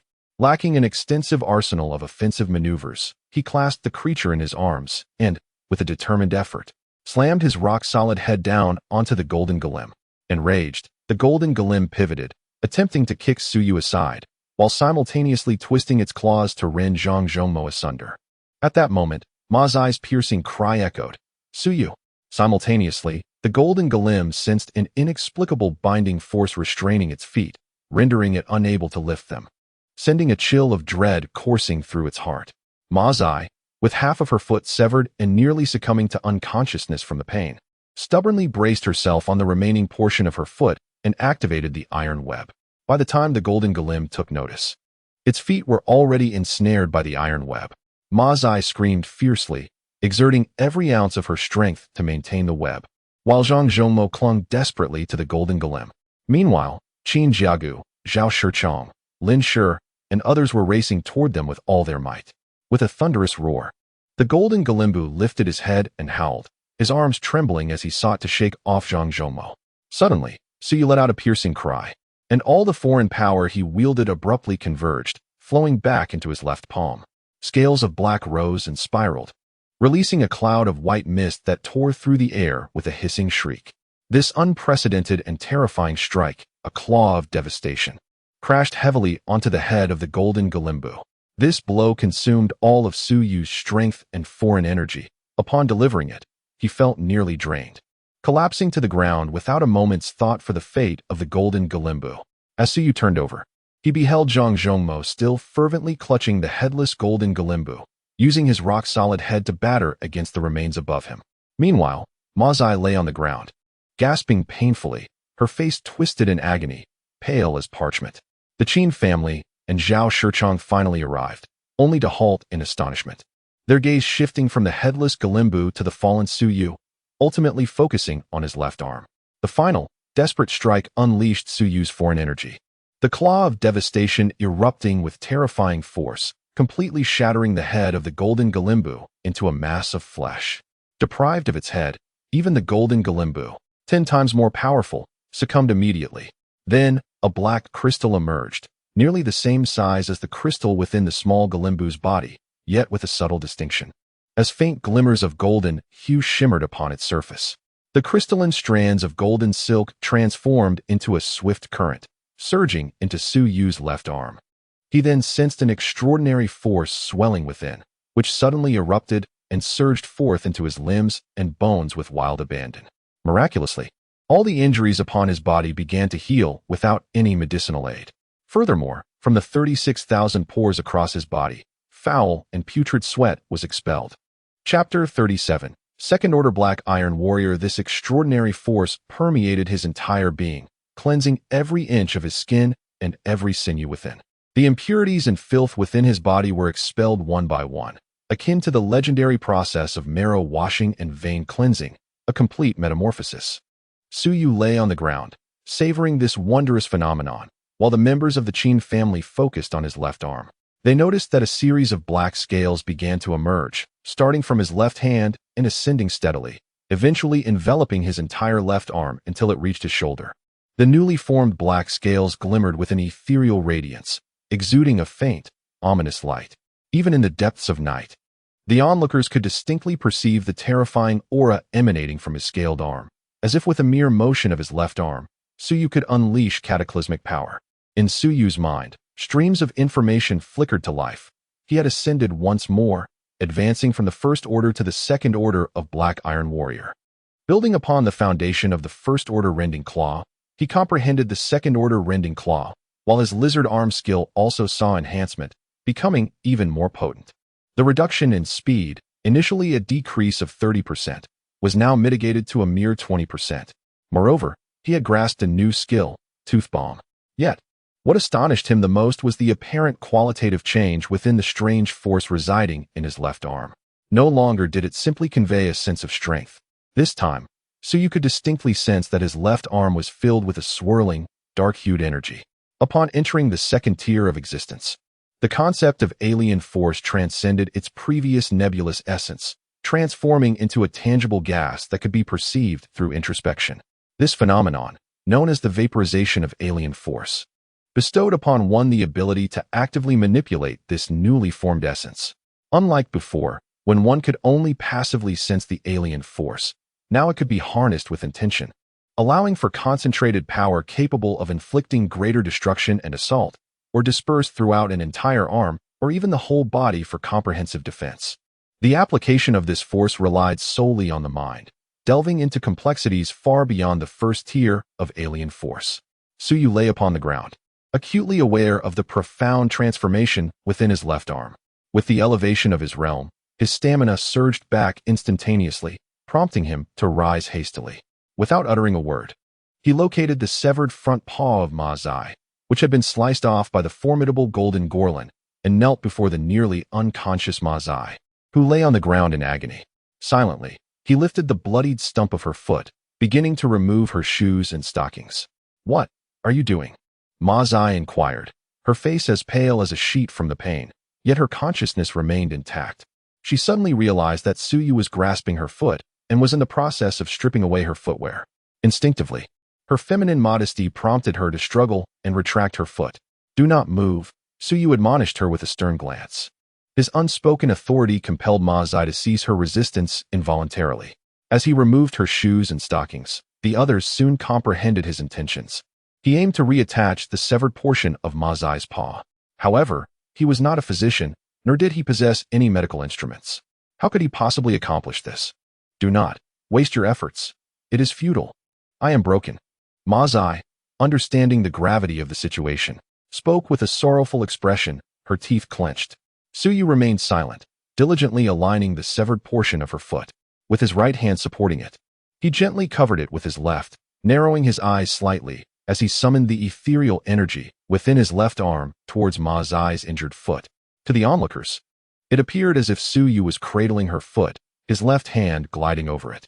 They exchanged glances, sensing an oddity in the scene. Had it not been for the peculiar circumstances and Ma Zai's injury, the tableau might have seemed rather provocative. Ma Zai, observing this, felt her cheeks flush, nearly believing Suyu was intentionally being forward with her. However, she soon sensed a distinct change.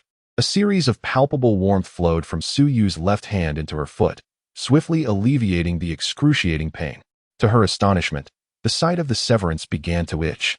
Unable to resist, she instinctively reached to scratch, but Suyu shot her a warning glance. "Do not move recklessly. If the foot is misaligned, it will be your own fault." Startled, Ma Zai froze, yet she could not help but express her disbelief. "Is it truly possible for my foot to be reattached?" The surrounding crowd stood in stunned silence, witnessing the faint black light emanating from the severed area. As the wound visibly healed at an astonishing pace, the itching Ma Zai felt was a clear sign of regeneration taking place. Suyu smiled and said, "As long as you remain still, it will certainly heal, and moreover, it will be just like before, leaving no trace of a scar. Rest assured, this will not hinder your marriage." Ma Zai's delicate face flushed with embarrassment as she shot Suyu an exasperated glance. Realizing that a recovery was indeed possible, her mood lightened slightly, and she retorted, "I never thought you were anything but a good person. I assumed only the opium addict was not worth much." Zhang Zhoumo, feeling wronged, protested, "How am I not a good person? If you wish to criticize you, then do so, but why include me? This is quite unjust." Ma Zai huffed. "In any case, you are all far from virtuous. Hey, opium addict, what are you staring at with those sneaky eyes? Have you never seen a woman's foot before?" Zhang Zhoumo chuckled and replied, "Now that you mention it, I am reminded of a novel I once read. Surely everyone is familiar with the Heaven Sword and Dragon Saber. In it, Zhang Wuji touches Zhao Min's delicate foot, and she subsequently develops feelings for him, ultimately becoming his wife. I suddenly feel that this scene before me is strikingly familiar, almost exactly like that tale." At this remark, Ma Zai's face turned crimson, and she was rendered nearly speechless with embarrassment. Even Suyu felt a twinge of awkwardness and coughed lightly. However, since Ma Zai's foot injury had yet to heal, he could not release her, continuing to gently manipulate his left hand over her foot. Qin Jiagu could not help but interject, inquiring about Su Yu's circumstances at that moment. As the group had now noticed the corpse of the blood monkey dog, yet were unaware of the terrifying nature of the creature known as Golden Brother Linbu. Su Yu mentioned that among 1,000 Goron beasts, only one would bear the golden variety. The others were struck with a sense of dread. It was no wonder this creature was so terrifying. The fact that they could vanquish it was indeed a stroke of fortune. When Qin Jiagu asked about the golden Goron beast, Su Yu suddenly recalled that the Eye of Perception had mentioned that such a beast harbored hidden treasures within. What could be the secret treasure concealed within this golden Goron beast? A spark of curiosity ignited within him. Chapter 38. The Treasure, the Spike Ring. The battle against the Golden Golem revealed many truths to Su Yu. It became apparent that his most steadfast ally was none other than Zhang Zhoumo. When faced with danger, Zhang charged in recklessly, exemplifying the bond forged through life and death, a true brotherhood. In contrast, while individuals like Qin Jiagui and Zhao Shichang maintained a decent rapport with Su Yu, they paled in comparison to Zhang Zhoumo's loyalty. What surprised Su Yu most was Ma Zai's remarkable performance. Despite having her foot severed, she persevered, using the remaining half of her foot to conjure the iron net, successfully ensnaring the golden golem. This feat became a crucial factor in Su Yu's ability to eliminate him. Ma Zai's actions inspired a profound respect within Su Yu. This woman was indeed extraordinary. Upon hearing Qin Jiagui inquire about the golden golem, Su Yu was suddenly reminded of a hint from the Eye of Perception. It suggested that beings of the golden lineage, such as the golden golem, must possess a secret treasure within. However, the nature of this treasure remained a mystery. Curiosity piqued, Su Yu awaited the complete healing of Ma Zai's foot. Once she had fully recovered, he stood and smiled, asking, "Do you feel any discomfort?" His left arm, however, felt a dull ache, having just expended a significant amount of his extraordinary energy. Fortunately, this energy would gradually replenish. The ability to utilize vaporized extraordinary energy to heal others was one of the benefits gained upon entering the second-tier realm of energy vaporization. Su Yu had only just grasped this concept, and upon testing it on Ma Zai, he was delighted to see swift results. Her severed foot was reattached seamlessly. Ma Zai moved her right foot, discovering that it felt almost identical to how it used to, with not a hint of discomfort, and a smile finally graced her face. Zhang Zhoumo, however, chuckled from the side. "Instant noodles, I must say, your little foot is quite fair and attractive." Reminded by his comment, Ma Zai shot him a fierce glare, quickly retracting her foot and scolding, "Rogue." She hurriedly stood up, only to furrow her brow again, troubled by the absence of socks and shoes. Surely, she couldn't remain barefoot on one foot indefinitely. Zhang Zhoumo, still grinning, suggested, "With all these corpses around, you might as well find a pair of shoes and socks that fit.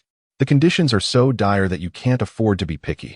Although his words were rather harsh, Ma Zai glared at him, knowing he spoke the truth, leaving her with no choice. Su Yu rose and approached the headless corpse of the golden Gorinbu, pausing briefly in contemplation. Extending his left hand, a series of black scales emerged, shimmering with a dark luster, as 5 sharp claws materialized from his palm. Without hesitation, he began to dismember the golden Gorinbu's corpse. The onlookers were momentarily puzzled by his actions, about to inquire when they suddenly fell silent, for Su Yu had extracted from the corpse a glowing, golden, translucent orb, within which floated a small ring.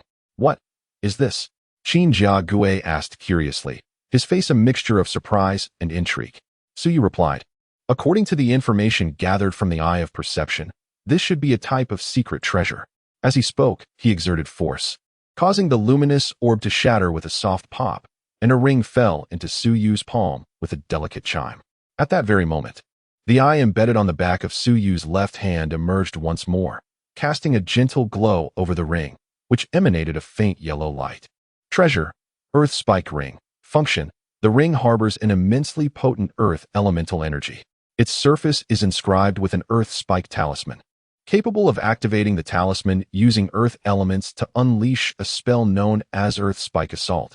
The stored earth energy can only support a single casting of the spell, requiring a full 24 hours to replenish enough earth elements for subsequent use. Other functionalities remain unknown.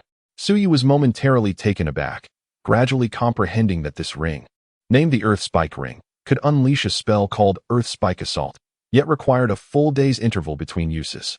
This functionality seemed rather lackluster. He was left wondering about the spell's potency. However, Any ability was better than none. With a smile, he decided that it was better to have it than not, and slipped the ring onto his right finger. Once he completed these tasks, the previously pitch-black sky began to reveal a hint of brightness, indicating that dawn was approaching. Upon returning to the police station, Suyu could no longer hold on and collapsed into a deep slumber. He slept soundly until he was jolted awake by Ma Zai, who was tugging at his ear, causing him discomfort. Only then did he rouse from his dreams. Upon opening his eyes, he found the room already bathed in light. "Wake up, sleepyhead." Upon noticing that Suyu had awakened, Ma Zai let out a soft hum and released her grip on his ear.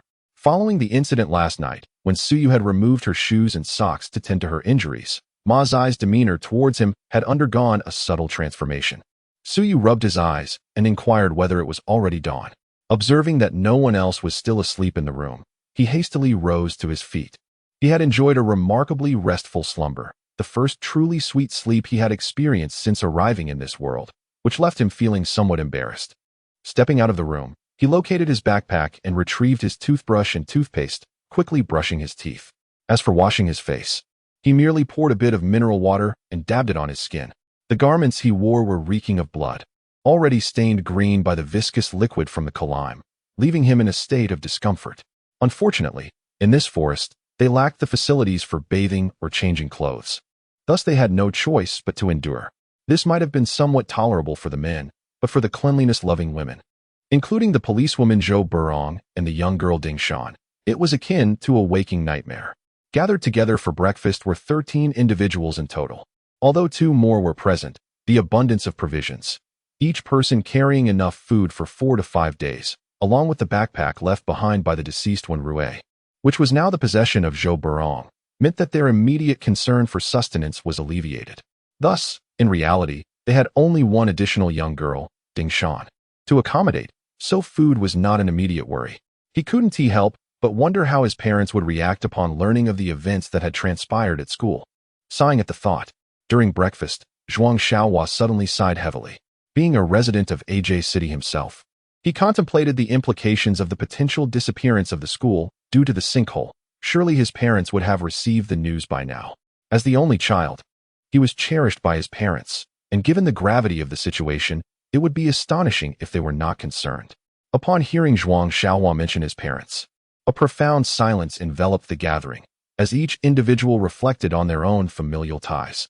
Among them, Qin Jiagui, who had lost his father at a young age, was raised solely by his mother through arduous efforts.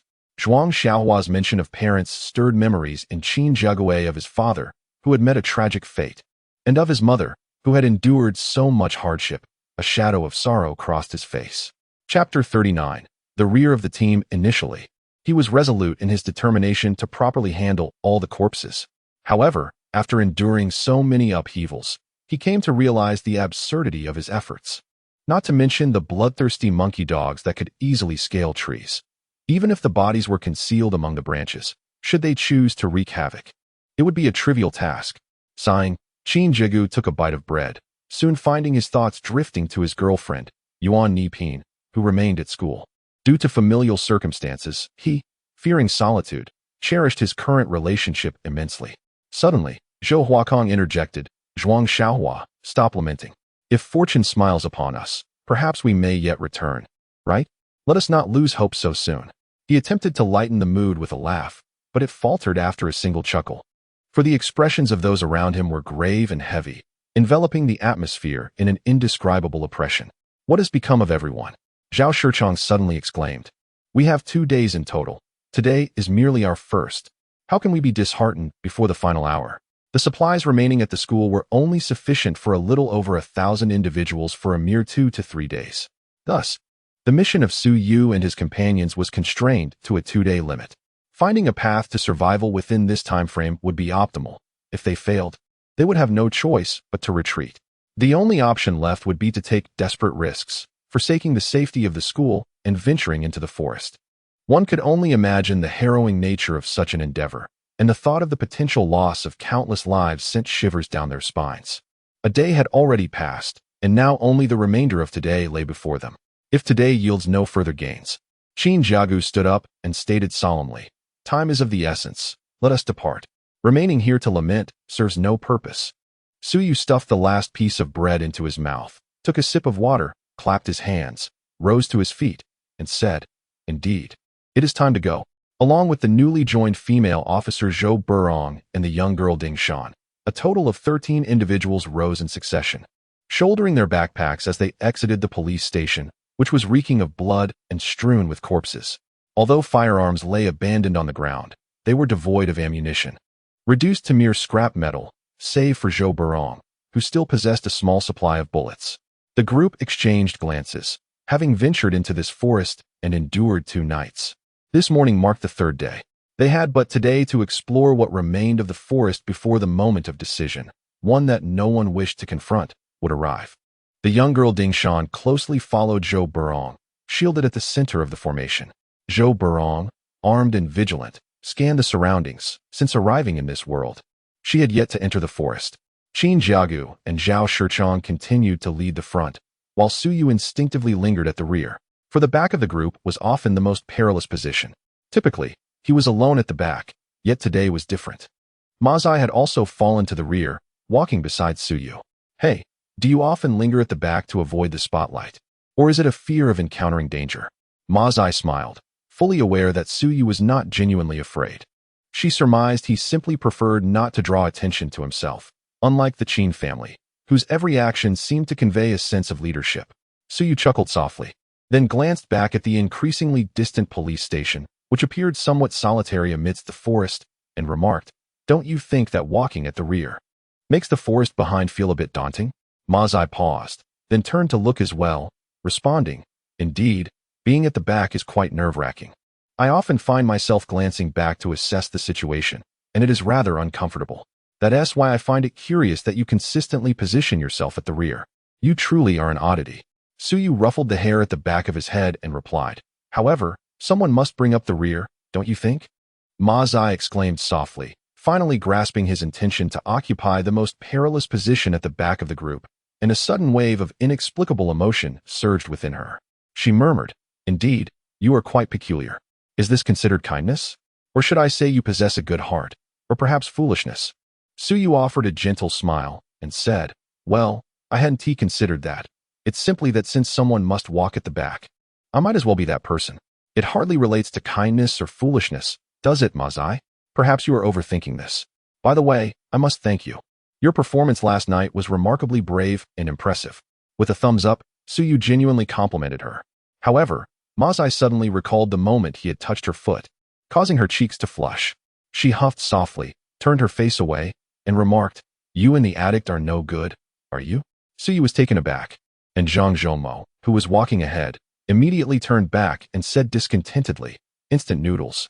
Why must you associate me with everything bad? I am behaving myself and have said nothing at all."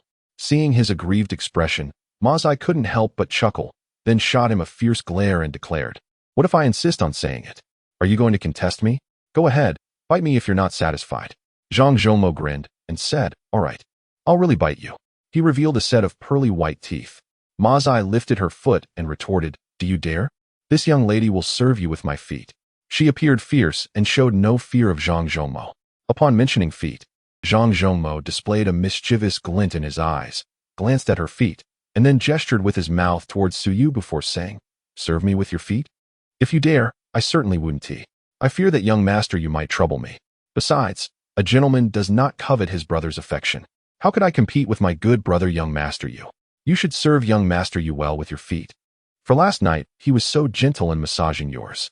As soon as those words were uttered, Mazai's face flushed crimson, her bravado instantly dissipating. Suyu felt a twinge of awkwardness and shook his head, saying, "You can't expect elegance from a dog's mouth. I was merely assisting her with her injuries. I explained it thoroughly last night, what massage truly entails. I have no time for such frivolities. If you find it distasteful, so be it. But do not use this matter to offend Miss Ma further." "Hey, how is this considered distasteful? Have I ever been so repugnant to you?" Mazai retorted, displeasure evident in her tone. Zhang Zhongmo, witnessing this exchange, secretly reveled in the situation, thinking to himself, "Suyu, you prioritize romantic entanglements over friendship. This is your just desserts for attempting to assist that young lady." Upon noticing Mazai's rising anger, Suyu stammered and scratched his head, realizing he had been too blunt, forgetting that his words might wound her feelings. He hurriedly added, "No, no, I didn't mean to imply that you were distasteful. I was merely referring to this situation. No, no, Mazai, do you not find the face before you somewhat unappealing?" Finally, Suyu seized upon an excuse, gesturing towards the secretly pleased Zhang Zhongmo, thinking, "You dragged me into this banter with Mazai, and now that you've stirred the pot, do not blame me for defending my interests over brotherhood." Chapter 40. The Stone Tablet Signpost. Upon hearing Suyu's words, Mazai recognized his attempt to divert the conversation but found his comment to be quite agreeable, promptly nodding in agreement. "That's a fair point.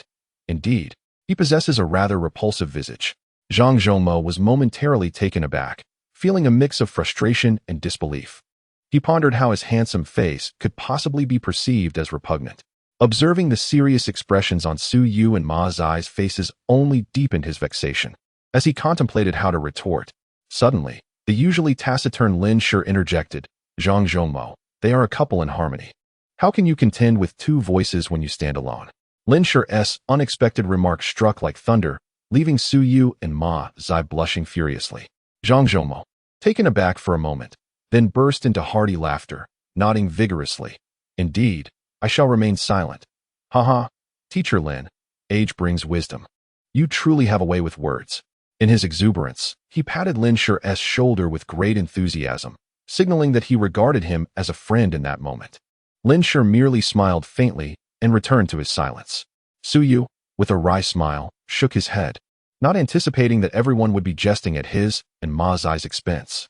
He feared that if Suyu were to learn of this, it might lead to trouble. Casting a glance at Ma Zai, he noticed her face was equally flushed as she gazed at him.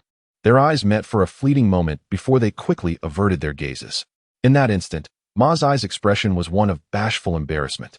Could it be that Ma Zai harbors a slight fondness for me? Suddenly, Suyu was struck by a peculiar thought, yet she swiftly dismissed it, deeming it improbable. It seemed likely that her feelings were merely a manifestation of youthful shyness, devoid of any deeper meaning. With this contemplation, Suyu couldn't help but glance at Ning Yin, who was walking within the group. From Suyu's perspective, she could only discern Ning Yin's silhouette. Undeniably, regardless of the angle, Ning Yin exuded an exquisite beauty, truly deserving of her reputation as the most admired flower of the department.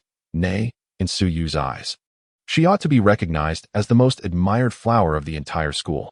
Though Ning Yin was stunning, her temperament was somewhat peculiar. Previously in class, Suyu had only noticed her quiet demeanor and exemplary academic performance. However, upon entering this forest, it became apparent that she had joined the group, yet seemed to wander in a daze. If Suyu recalled correctly, since leaving the school, Ning Yin had not vanquished a single monster along the way. What could this possibly signify? Suyu pondered, recalling the incident when she had attempted to rescue Ning Yin, inadvertently striking her arm with a wooden stick.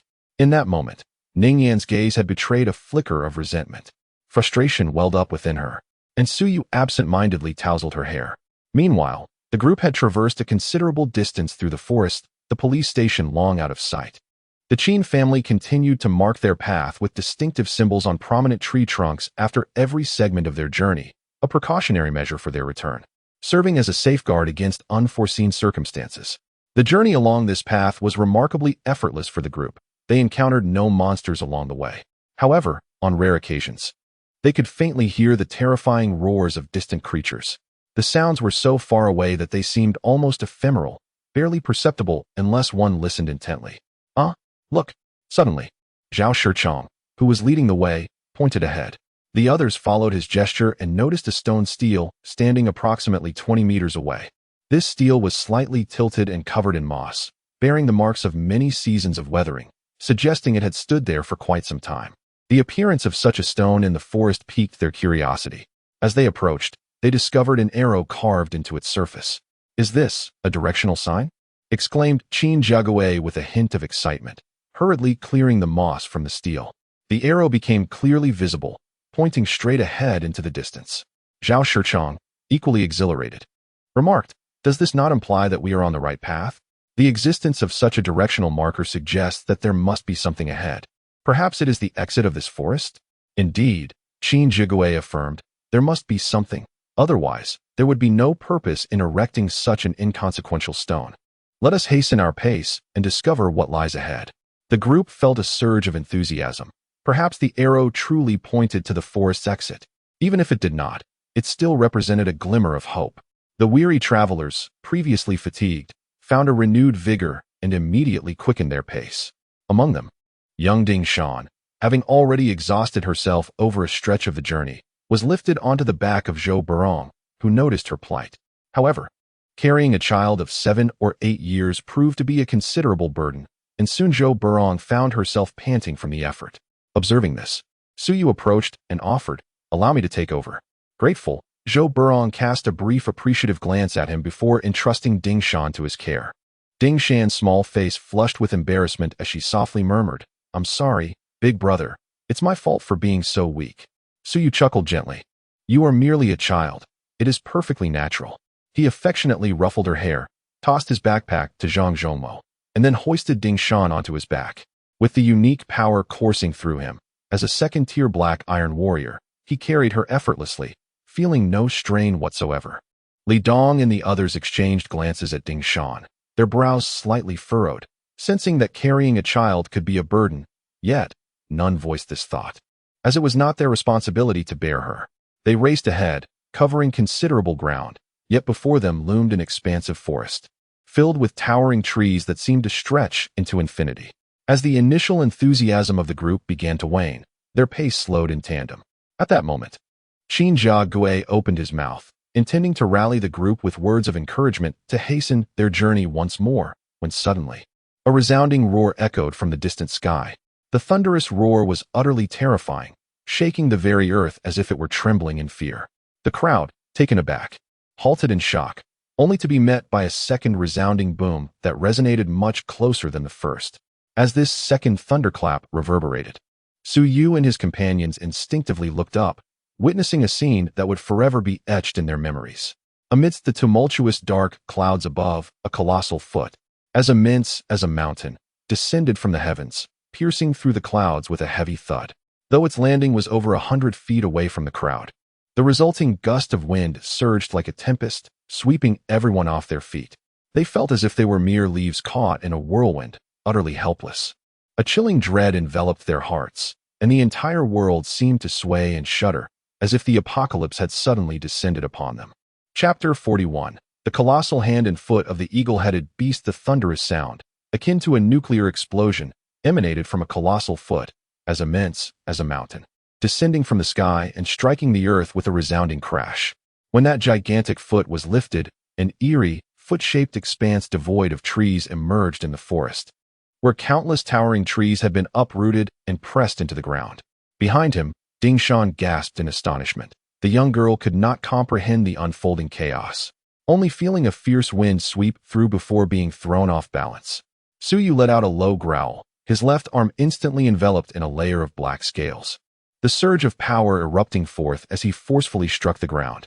With a resounding thud, his entire arm sunk into the earth, anchoring himself firmly.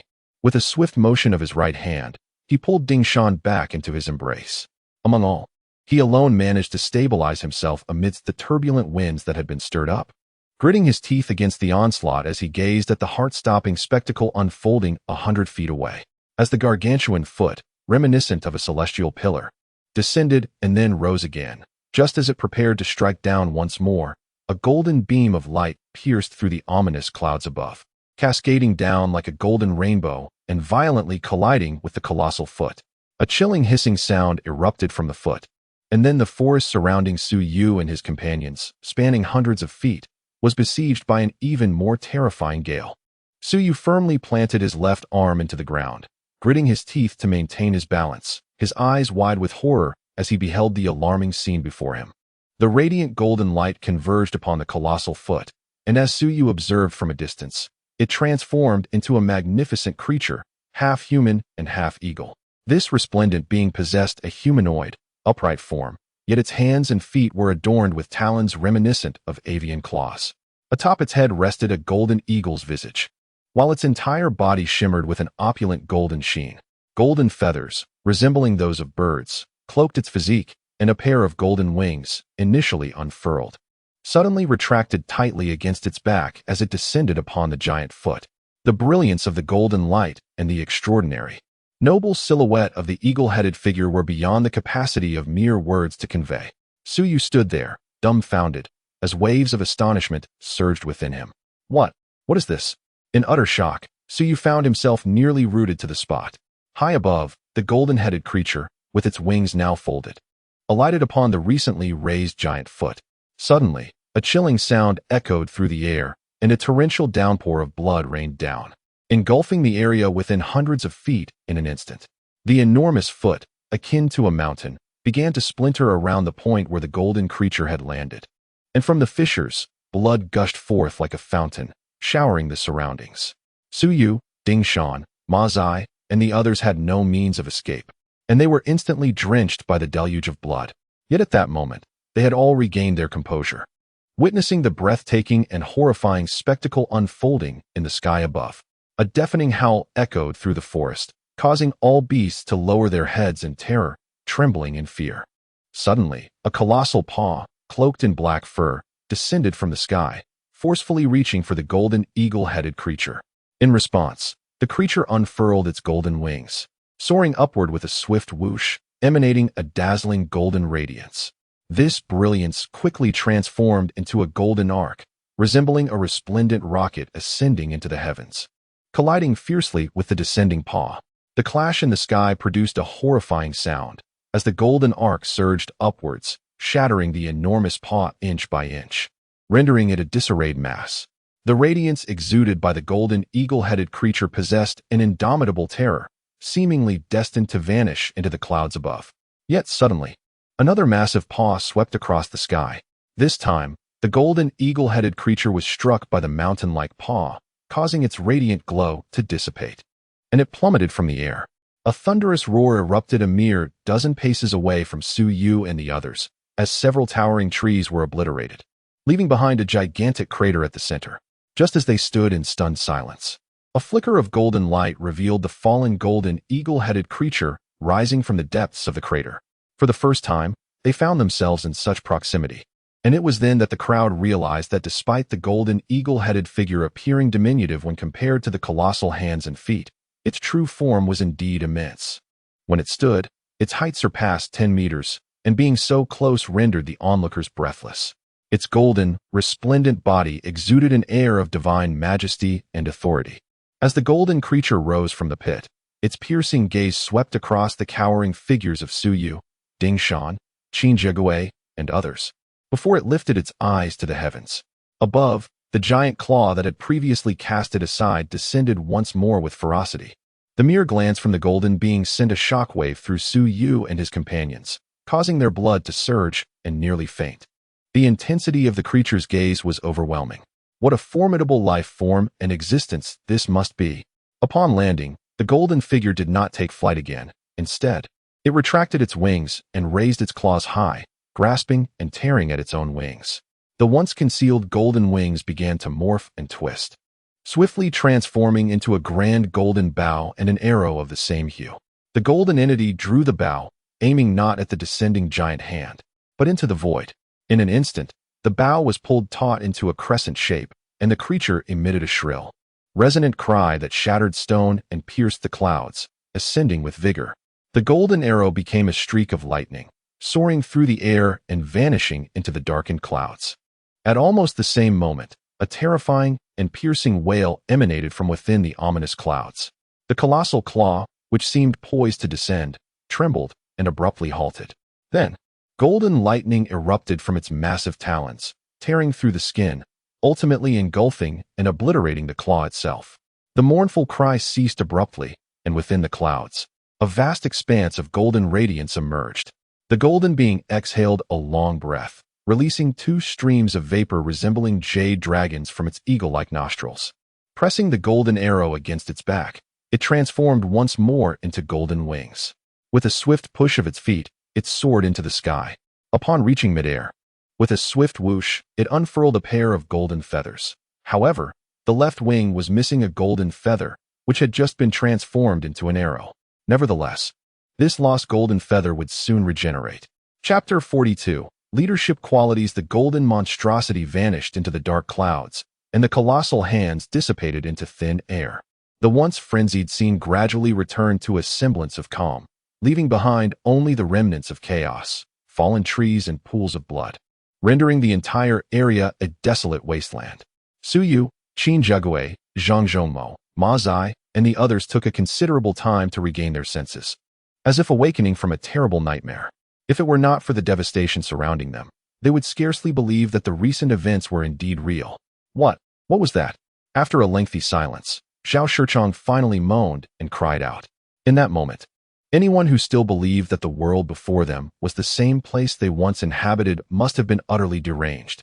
What in the world was this cursed reality? Zhao Shichong suddenly howled, his fists pounding heavily against the ground before him. The sheer madness of what they had witnessed struck their souls like a thunderclap, leaving them almost incapable of processing the enormity of it all. A hand and foot as enormous as mountains? A golden creature with the head of an eagle soaring through the sky? And it appeared to be slaying the master of those giant appendages. What could be more insane than what had just transpired before their eyes? While encountering a colossus or witnessing a bloodthirsty beast might have been bearable, the lightning-fast sequence of events they had just experienced was utterly incongruous with their understanding of reality. Even Zhao Shichong, typically so resilient, felt a sudden onset of despair. Zhao Shichong, what is your name? Calm down. We are still alive, are we not? Suddenly, Qin Jigui sprang up, shaking Zhao Shichong and shouting. Zhao Shichong paused, then rolled his eyes, murmuring, alive? Yes, we are all still alive. As long as we live, there is hope to escape this place and return to the world we once knew. Is there not? Do you all agree?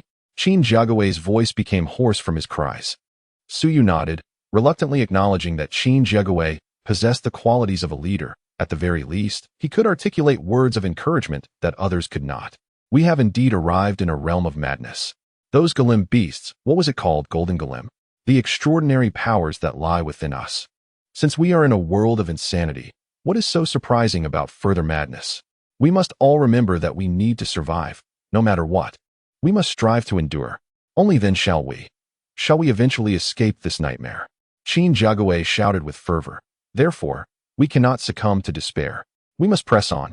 Everyone stared at him in awe. Even the madness on Zhao Shichong's face gradually faded. Qin Jigui's words finally brought them back to their senses.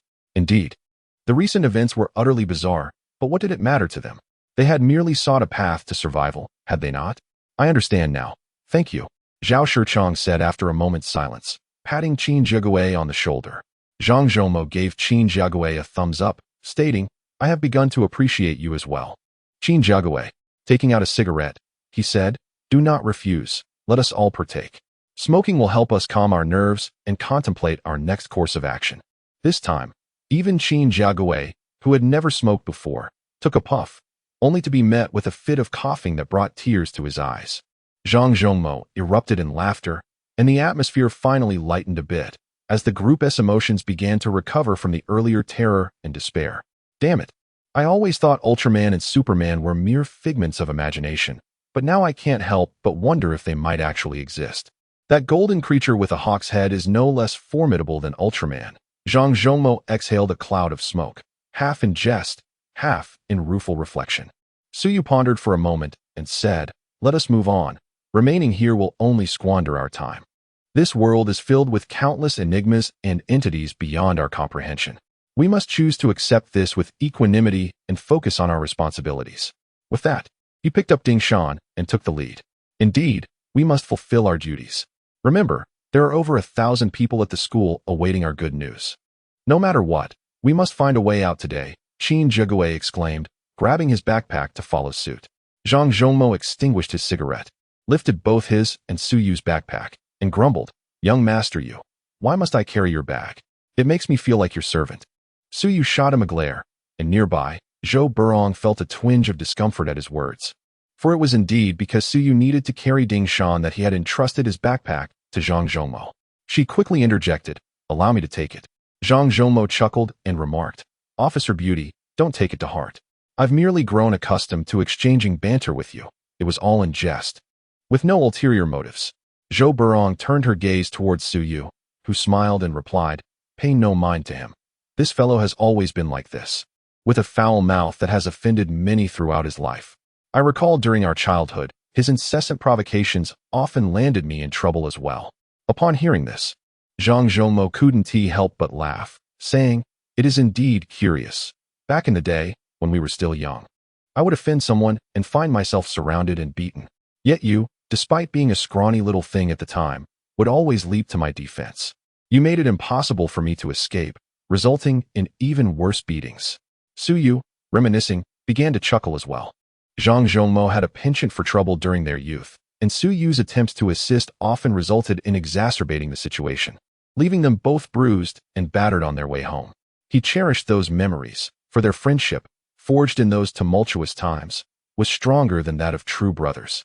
As they reminisced about their childhood, Ma Zai approached and listened in, laughing. "I never imagined Su Yu had such a disposition as a child. The old rascal hasn't changed, still the same character." Zhang Zhongmo chuckled. "There is something even more amusing, and that is Su Yu. This girl is simply the nemesis of Su Yu. Haha. Ma Zai, I must tell you, the next time you wish to wake him, do not tug at his ears. Just whisper in his ear, 'Su Yu is here,' and he will leap up faster than a rabbit, instantly awake." Upon hearing Zhang Zhongmo mention Su Yu, a smile graced Su Yu's lips. He wondered how she was faring now, and suddenly felt a strong desire to return to school. However, Ma Zai, puzzled, asked, "Who is Su Yu? Is she his sister?" The name certainly suggests a familial connection. Just as Zhang Zhongmo was about to elucidate who Su Yu was, a rustling sound emerged from the side, and a horde of grotesque creatures appeared. They were old and hideous, with wrinkled faces, diminutive stature, yet possessing disproportionately large heads, pointed ears, and a dark green complexion, clad in rudimentary leather armor. One wielded a shovel in its right hand, while the other brandished a wooden shield, emitting hissing cries as they charged excitedly towards the group. Chapter 43. Goblins. The goblins, distant relatives of the gnomes, favor subterranean dwellings, tirelessly excavating a labyrinth of tunnels only to abandon them swiftly. They have a penchant for consuming the roots and tubers of various plants and often band together to assault humans and other creatures, using the remains of their victims as fertilizer for their cultivated flora. Furthermore, goblins possess a rudimentary craftsmanship, skillfully crafting leather armor and shields. In battle, they adorn themselves with this armor and wield shovels, tools of their trade, to strike at passers-by who traverse their underground domains, overwhelming them with their numbers and instilling fear. At that moment, Su Yu activated the eye of perception on the back of his left hand, instantly discerning the nature and details of the grotesque, elderly creatures that had unexpectedly emerged before him. Qin Jigui, Zhao Shichong, Lin Shi, and others quickly regained their composure, discarding their backpacks and forming a defensive stance. Zhou Burong also raised her pistol, disengaging the safety. Su Yu released Ding Shan from his back. Observing the diminutive creatures clad in leather armor and wielding shovels and wooden shields, feeling a peculiar sensation. After a brief pause, Qin Jiagui and Zhao Shichong surged forward. With Zhang Zhongmo having evolved into a first-tier black iron warrior, a significant development that spurred their urgency to slay monsters and elevate their levels. The sight of these small, squat creatures appeared less formidable, making them ideal targets for their aspirations. Zhang Zhongmo discarded 2 large backpacks, grinning, "Well now, let you all experience the skills mastered by your Uncle Zhang." Upon upgrading from a 0-rank black iron warrior to a 1st-rank black iron warrior, individuals typically acquire 1 or 2 skills, influenced by their unique perceptions. For instance, Su Yu grasped the skills of the Eye of Perception and Rending Claw, while Ma Zai acquired the Steel Net. Zhang Zhongmo, upon advancing to the 1st-rank black iron warrior, naturally developed his own skills. As half of his face turned to stone, Zhang Zhongmo slightly lowered his head, emitting a low growl. The rock cannon head produced a crisp crackle above his head, and he propelled himself forward. With a resounding crash, a goblin raised its wooden shield to block, while simultaneously swinging an iron shovel with its other hand. A scream of agony escaped as Zhang Zhongmo's left arm was struck by the shovel, blood spurting forth. Simultaneously, the goblin shrieked in terror as Zhang Zhongmo collided with its wooden shield, shattering it, causing the diminutive creature to be sent flying backward. In disbelief, Zhang Zhongmo, whose face contorted in pain as he grasped his left arm, suddenly realized the formidable power of his rock cannon head. Unable to contain his amusement, he erupted into laughter. Last night, during an intense battle against Golden Gorm, he had been so frantic that he forgot to utilize this skill and resorted to headbutting. It was indeed quite embarrassing. Had he unleashed the rock cannon head then, it would have been sufficient to make that rascal drink 2 jugs. Meanwhile, Zhou Burong continued firing her weapon. The sound of 3 shots rang out, and 1 goblin staggered before being struck in the head by a bullet, collapsing to the ground.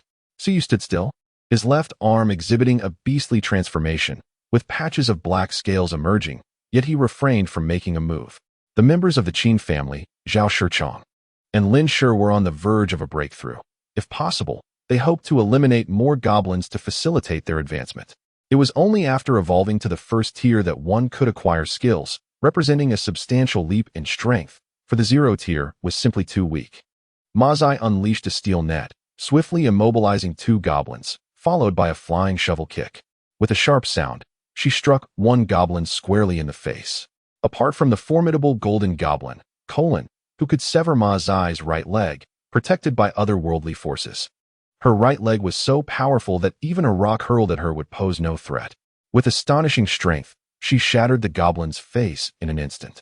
Landing sideways, Ma Zai supported herself with her hands and propelled her right leg to execute a whip kick. With a resounding crack, her leg lashed out like a whip, striking another goblin on the thigh, sending it hurtling backward, its leg bone shattering upon impact. These 2 moves were executed with precision and elegance, instantly killing 1 goblin and severely wounding another. Suyu observed with admiration. The foundation in martial arts made a significant difference. Although they were both first-tier black iron warriors, Ma Zai clearly outclassed Zhang Zhongmo. Just moments ago, Zhang Zhongmo had acted hastily, charging in too recklessly. While he managed to take down 1 goblin, he sustained injuries as his left arm was struck by a spade, leaving Suyu unable to assist him in time. On the other side, Qin Jiagui let out a furious howl, swinging a wooden club that struck heavily against the skull of a goblin. With a resounding thud, blood splattered from the goblin's massive head as its body was violently thrown back. Meanwhile, Li Dong found himself in peril. Despite having struck 1 goblin, he was besieged by 2 others, and it seemed he would soon suffer under the weight of their iron shovels. Observing the chaos unfold, Suyu keenly surveyed the battlefield. Quickly recognizing Li Dong's danger, he raised his left arm, from which emerged sharp, white weapons resembling the formidable fangs of a great beast, sprouting between the black scales. With a sharp exclamation, he shook his left arm, and in quick succession, several of the white fangs shot forth like bullets, swiftly striking the 2 goblins. Their shrill cries pierced the air as 2 gaping wounds erupted in their chests, causing their bodies to sway and retreat. Seizing the opportunity, Li Dong lunged forward, bringing his club down to crush one of the goblins to death. The sharp fangs that Suyu had just unleashed were a manifestation of his newly acquired skill. Fang Burst, attained upon reaching the 2nd tier. This skill allowed him to launch the fangs that sprouted from the black scales of his arm, creating a significant explosion upon impact, serving as a ranged attack with an effective range of approximately 20 meters. Beyond that, accuracy diminished considerably. Zhou Burong, witnessing the display, cast a surprised glance at Suyu. The recent maneuver was astonishingly more potent than the firearm she wielded.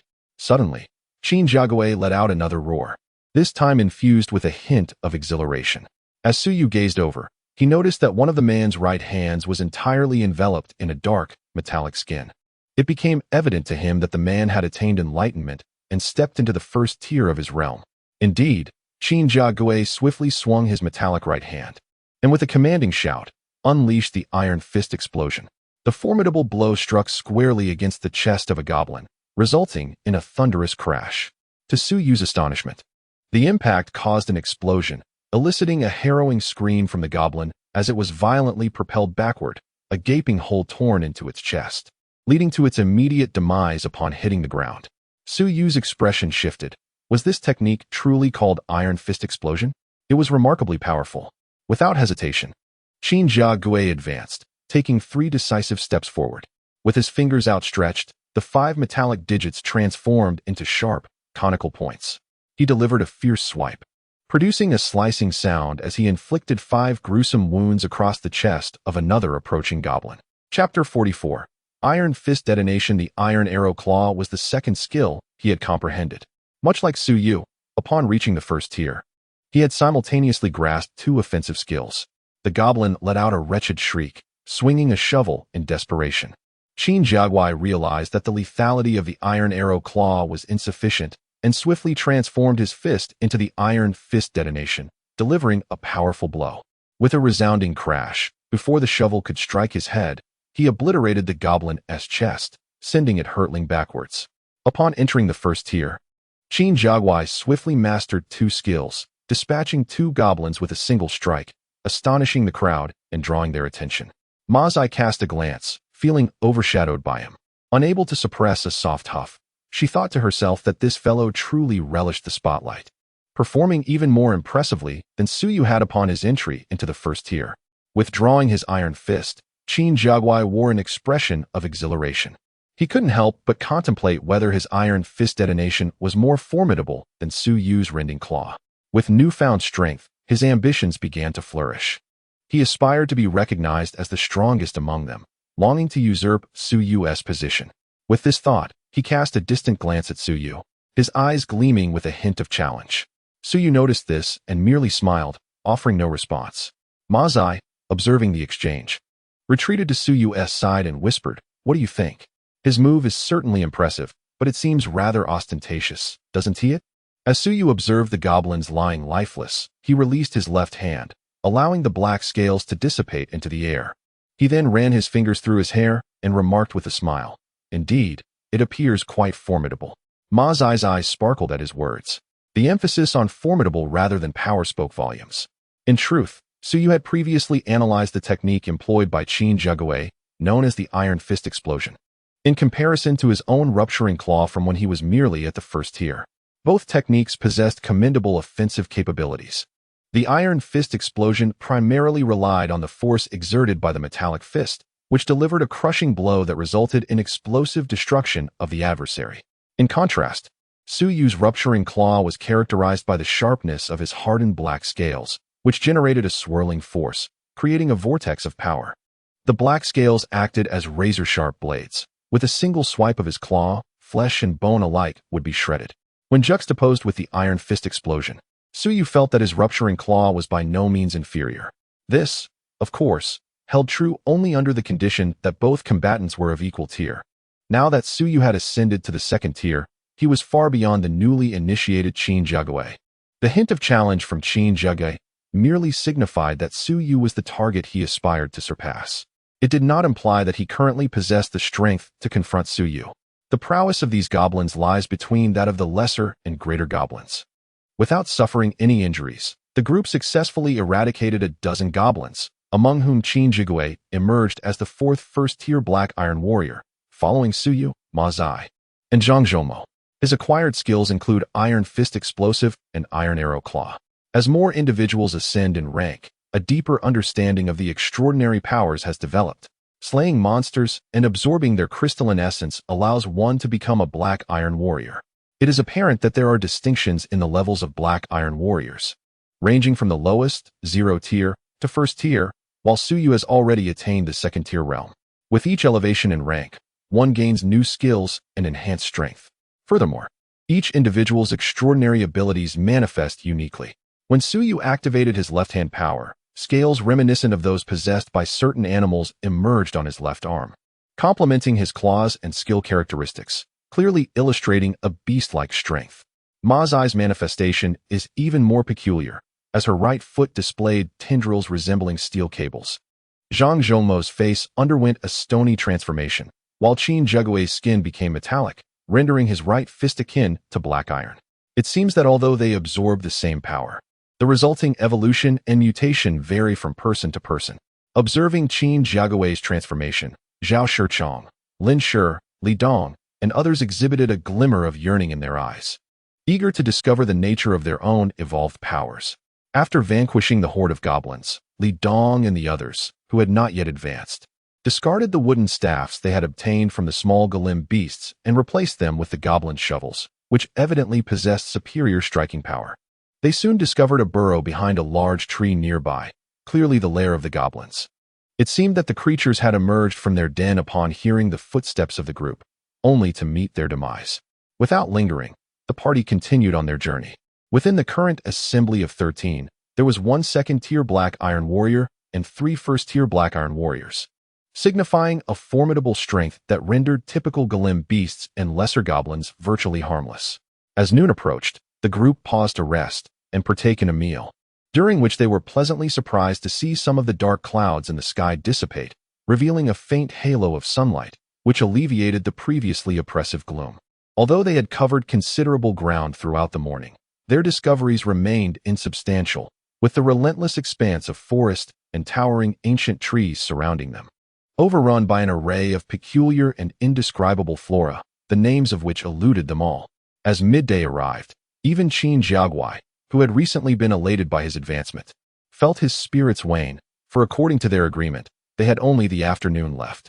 Should they fail to make any further discoveries, preparations for their return to school would be necessary, where the provisions would only suffice for 2 or 3 days at best. As the group sat together, taking a respite while retrieving food from their backpacks, Mazai continued to savor her instant noodles, her face radiating bliss. With her other hand, she extracted a small bottle of orange juice from her bag, as she was not particularly fond of mineral water. Consequently, her backpack was filled with several bottles of orange juice, as well as cola and Sprite. Ding Shan took a few sips from her mineral water but found it rather bland. Her gaze drifted towards the orange juice in Mazai's hand, unable to suppress her longing. Noticing this, Mazai smiled and offered her the orange juice. However, Ding Shan shyly shook her head. Suyu playfully ruffled her hair, chuckling. "What is there to be shy about, little one?" He took the juice and handed it to Ding Shan. Only then did she stick out her little tongue and softly say, "Thank you, big sister." She then turned to Suyu and added, "And thank you, big brother." Suyu chuckled again, tousling Ding Shan's hair, finding the little girl quite endearing. Chapter 45. Peril by the river. On the other side, Li Dong, feeling somewhat restless, took a bite of his bread and suddenly said, "Qin Jiagua, it is already noon.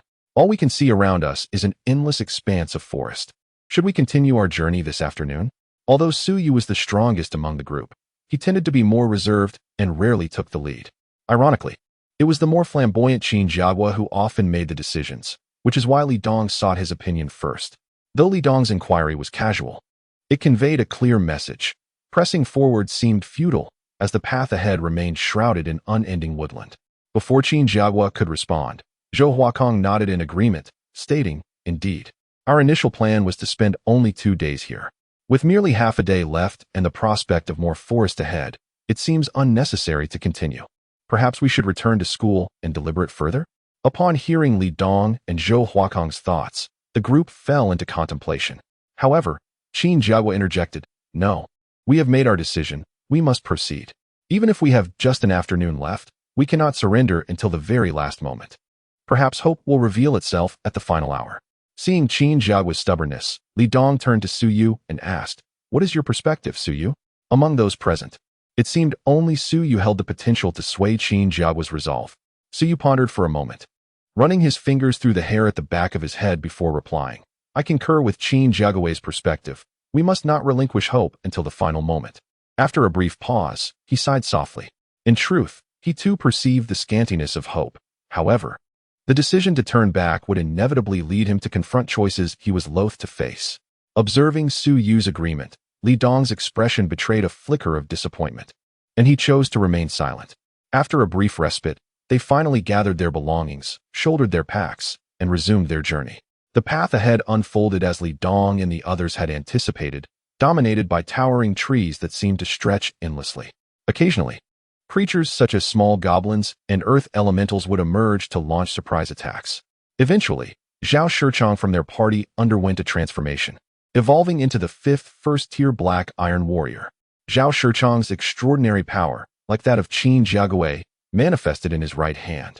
Upon his first-tier evolution, his right hand became encased in a layer of black armor.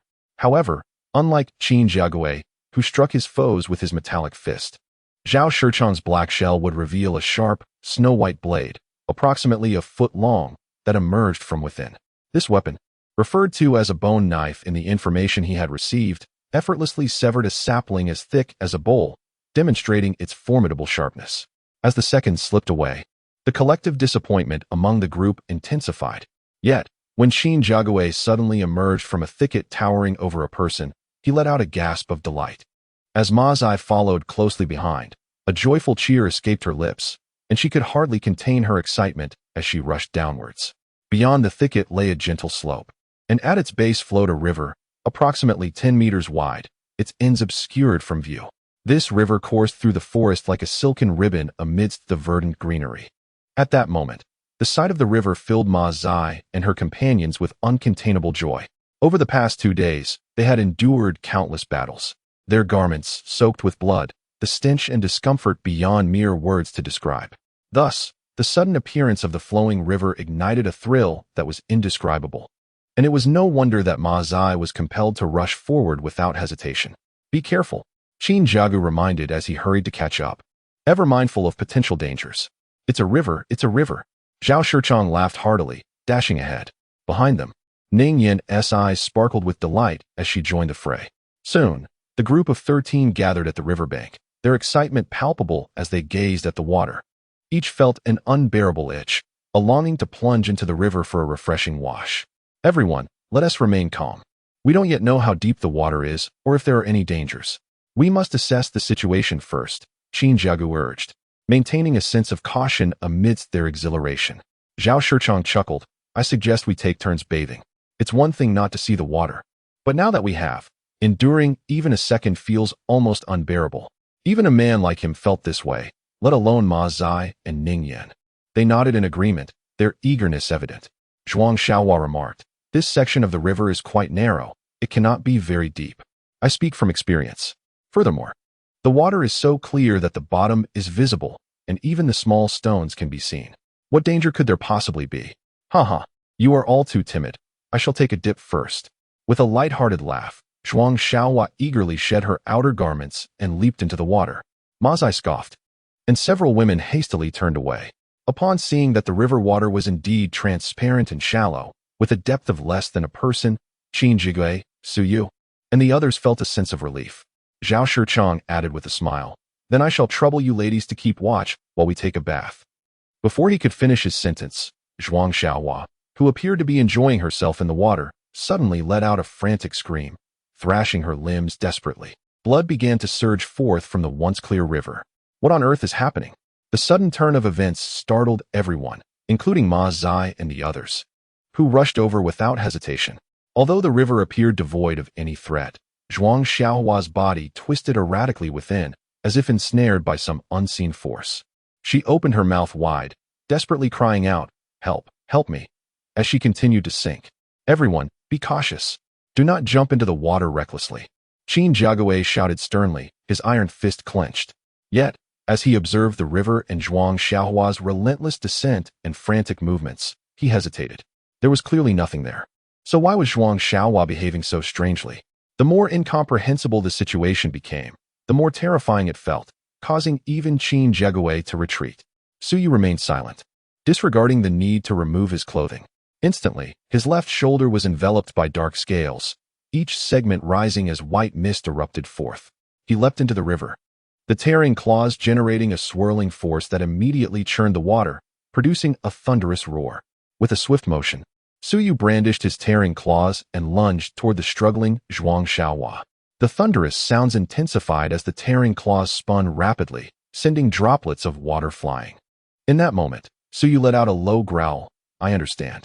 White fangs emerged, and with a powerful shake of his arm, a series of sharp projectiles were launched, producing a sound akin to exploding beans. The projectiles struck the water with explosive force, unleashing a torrent of crimson blood. How could such a vast quantity of blood emerge from the river? The onlookers on the riverbank observed in astonishment, gradually grasping the unfolding reality. Chapter 46. The journey's end. Su Yu let out a low whistle and took a step forward. With a powerful swing of his left arm, a horrifying, shrill cry pierced the depths of the river, akin to the wail of an infant. The sharp claws tore through flesh, sending a spray of blood and water cascading into the air. With another deft motion, Su Yu flipped his hand, and with a resounding thud, he hefted a creature from the depths, casting it upon the riverbank. To the spectators' astonishment, it resembled a peculiar hybrid of fish and serpent. Its severed end a mangled mass of shredded flesh, while the rest of its body retained an uncanny hue reminiscent of the crystal-clear water.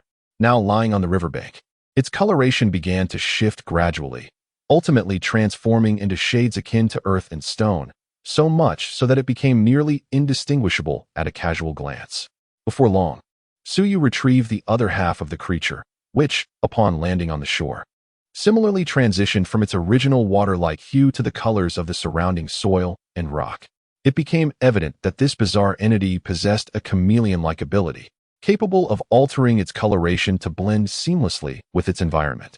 While submerged, it mirrored the clarity of the river, rendering it virtually imperceptible.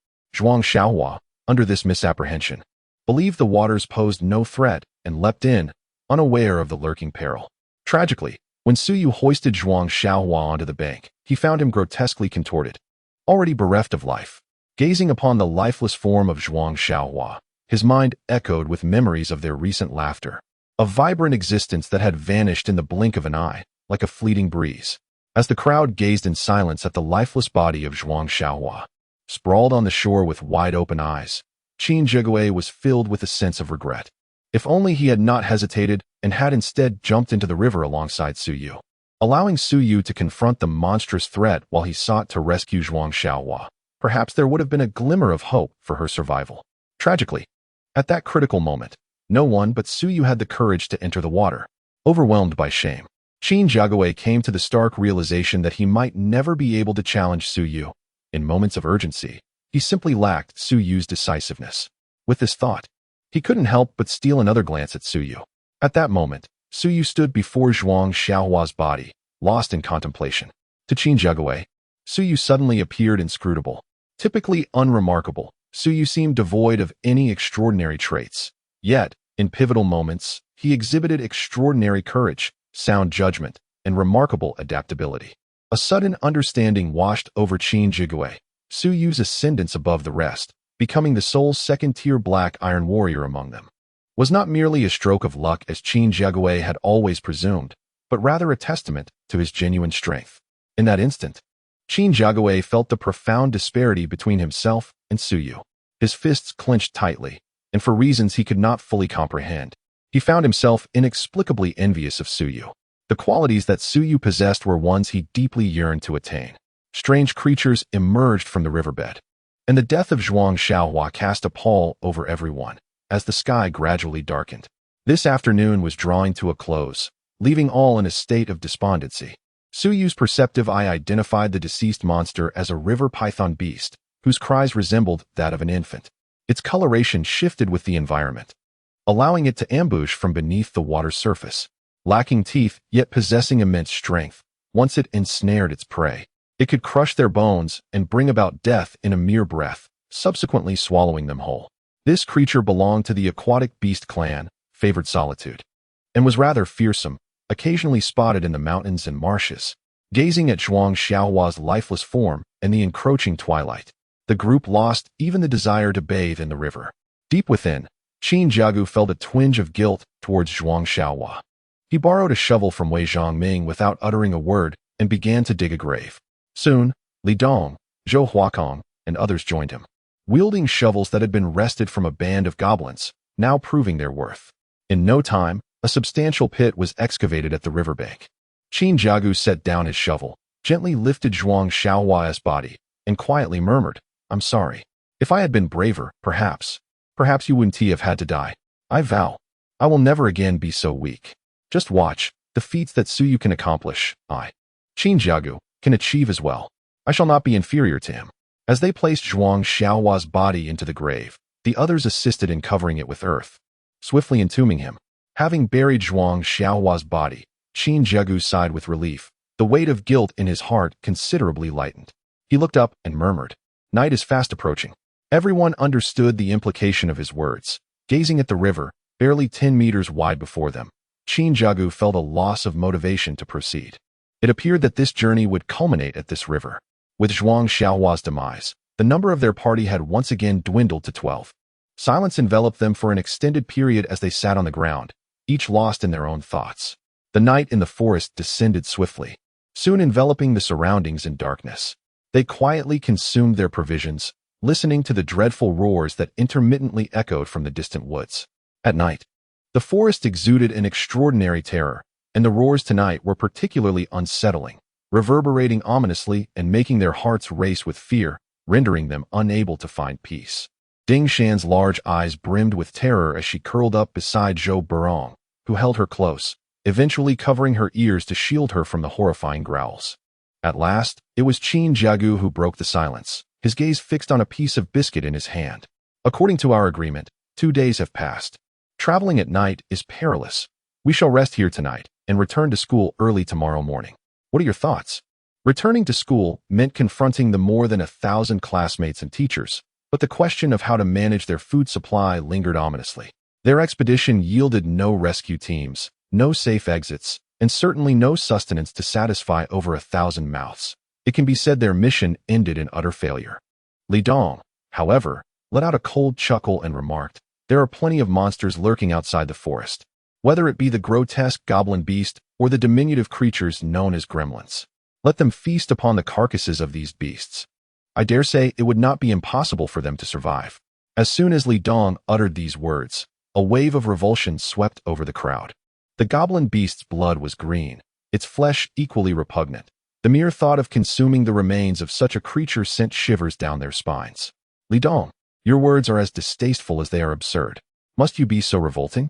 Zhang Zhongmo nearly retched on the sausage he had been about to consume, expressing his discontent. Li Dong retorted coolly, "Revolting? Have you not heard the legends of yore?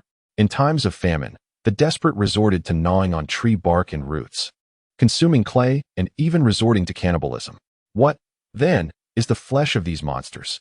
If you wish to avoid such a fate, there is but one solution." Chapter 47. A painful choice. Zhang Zhongmo inquired with curiosity, "What solution do you propose?" Li Dong, with a gaze deep and contemplative, responded slowly, "We currently possess enough provisions to last us 2 or 3 days. If the food at the supermarket remains, and we gather it all, it could sustain us for at least 10 to 20 days. With those precious days, perhaps we can discover a way out, can we not? At the very least, it is preferable to following those individuals and subsisting on the corpses of monsters or foraging for tree bark and wild grasses." As he spoke, he clenched his fists tightly. Upon the conclusion of Li Dong's remarks, a profound silence enveloped the group, a silence so palpable that each individual could hear the rhythm of their own heartbeat. In that fleeting moment, everyone was ensnared in a dilemma. Should they return to the school and endure hardships alongside the over 1,000 others, or abandon them in favor of a more hopeful path? Many felt the cold sweat forming in their palms. A choice that appeared straightforward was fraught with the torment of moral conscience and the harsh realities of survival. Observing the silence that had befallen them, Li Dong could not restrain himself and softly urged, "What is everyone truly thinking?" His voice was nearly a rasp, his palms clammy with perspiration. As the silence persisted, he cried out in a fit of desperation, "Are you truly all so noble, unable to forsake them? Even our own survival is uncertain. Do we possess the capacity to consider others?" Li Dong felt a sense of urgency. He was deeply apprehensive that these individuals might truly opt to return to the school and join forces with the over 1,000 people there.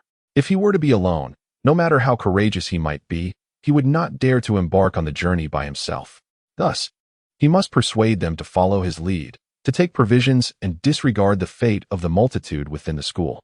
After a moment, Zhou Huakong wiped the cold sweat from his forehead, his voice somewhat hoarse as he said, "My thoughts align with Li Dong's. Although I feel immense regret for them, I truly cannot bear to imagine 1,000 people without food or water. It's one thing to go without food, leaves and wild grasses can suffice, but what of water? Moreover, if so many were to act together, I fear it may attract dreadful monsters, and the consequences would be unimaginable." Gazing at the river before him, he noted that while it contained water, the consumption of resources required by over 1,000 people would be staggering. Just the thought of it made Zhou Huakong feel a sense of dread upon his scalp, rendering him incapable of imagining the reality. Upon seeing that someone had finally concurred with his viewpoint, Li Dong let out a quiet sigh of relief. He then turned his gaze to Su Yu and Qin Jiagu, only to find them still lost in contemplation, as if they remained undecided. Zhao Shichong suddenly rose to his feet, his voice adopting a calm and measured tone as he remarked, "I have pondered extensively. Eventually, I came to understand a profound truth. Whether it is us or those individuals within the school, we all find ourselves concurrently inhabiting this forest, standing upon the same starting line. The only one who can determine our future is ourselves. We shall not inflict harm upon them. However, we also lack the capacity to assist them. I believe we can share our experiences from the past 2 days with them, and I sincerely hope that everyone can survive. Yet, I am incapable of aiding so many, thus I apologize. My choice aligns with that of Li Dong and the others. Furthermore, I do not perceive this as an indication of our selfishness. In the face of life, all are equal. Why should I belittle my own existence? Why should I place myself in a position of disadvantage, even to the extent of starvation or dehydration, for the sake of others? I am not a saint. I cannot do it. With that, he resumed his seat. Zhang Zhongmo grunted, "Goodness, do you think you are delivering an inaugural address? You certainly have a flair for the dramatic." Su Yu lifted his gaze to Zhao Shichang and suddenly stated, "Indeed, we are all ordinary individuals, fully aware of the need to plan for ourselves. Perhaps there is no fault in this. I too am quite selfish. I cannot extend equal care and love to everyone. However, there are certain individuals, certain matters, and certain principles that must be upheld, even at the cost of one's own life." Zhao Shichang was momentarily taken aback and asked, "Su Yu, what do you mean by that? Are you intending to abandon us? Are you choosing to join those over 1,000 others?" Su Yu shook his head gently and murmured, "I have already stated that I am incapable of extending the same fairness and concern to everyone. It is an impossibility. However, there are certain individuals within the school whom I cannot abandon. Even if it costs me my life, I am determined to protect them. Do you comprehend?" Zhao Shichang was momentarily taken aback, while Qin Jiagui clenched his fists, raising them slightly to emphasize his conviction. "Indeed, like Su Yu, there is someone in this school whom I wish to safeguard. Regardless of the circumstances, I cannot forsake her." Suddenly, Zhou Burong interjected, "If that is the case, why not bring along those you hold dear? This would resolve the current conflict, would it not?" Qin Jiagui felt a jolt of realization, and Li Dong quickly added, "Yes. Qin Jiagui, you are speaking of your girlfriend, correct? Then bring her along. A few more members in our group would not be a burden. Su Yu, who is it that you cannot bear to part with?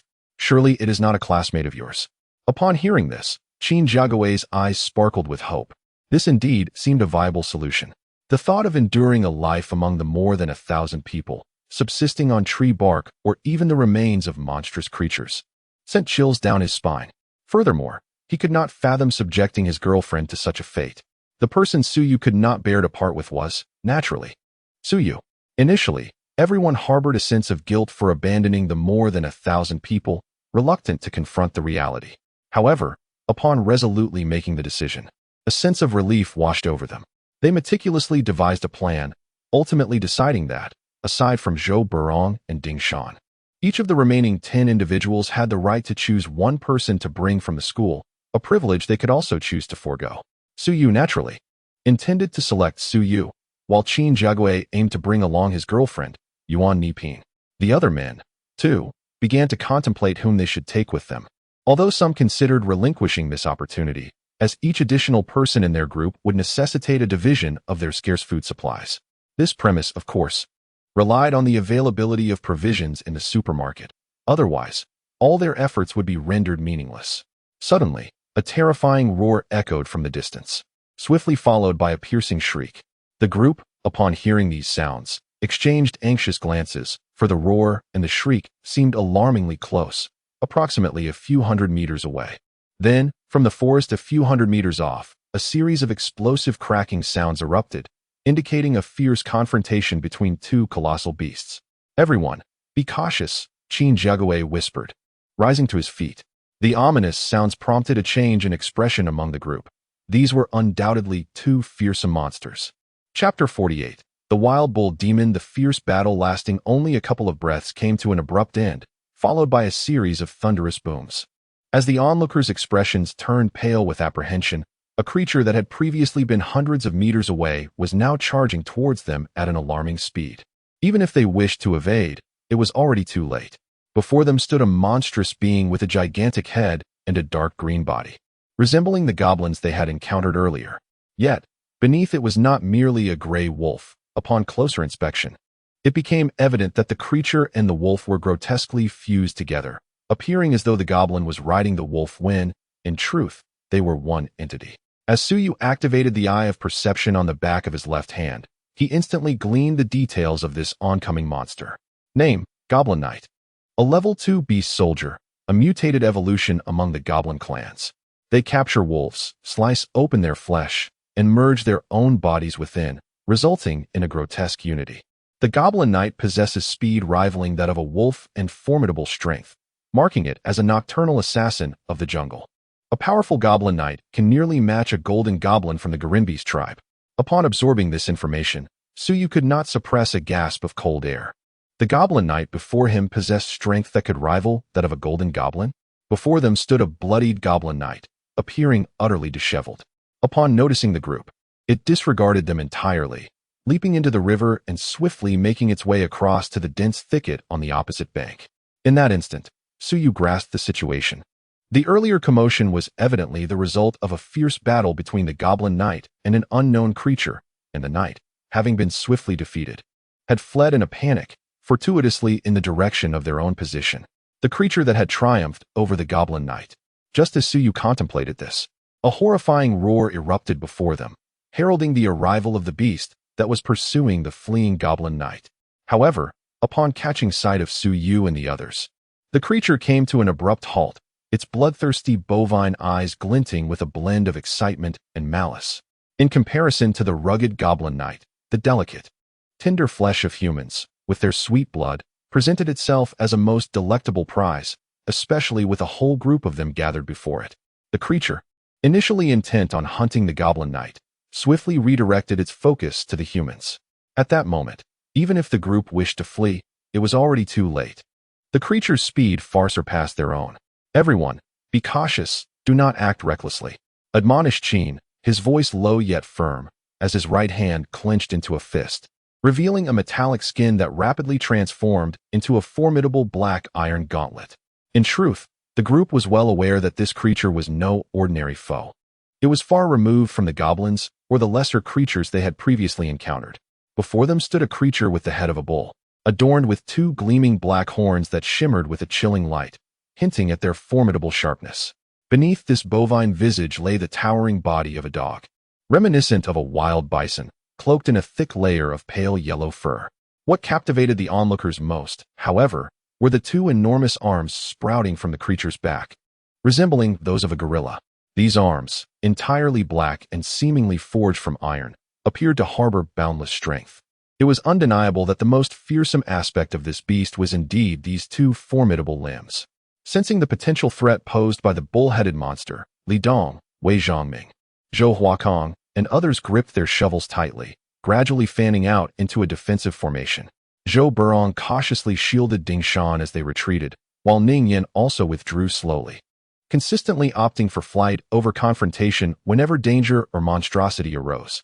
On Ma Zai's right foot, a series of black, steel-like strands flickered, and she prepared to unleash a net of iron to ensnare the creature once within range.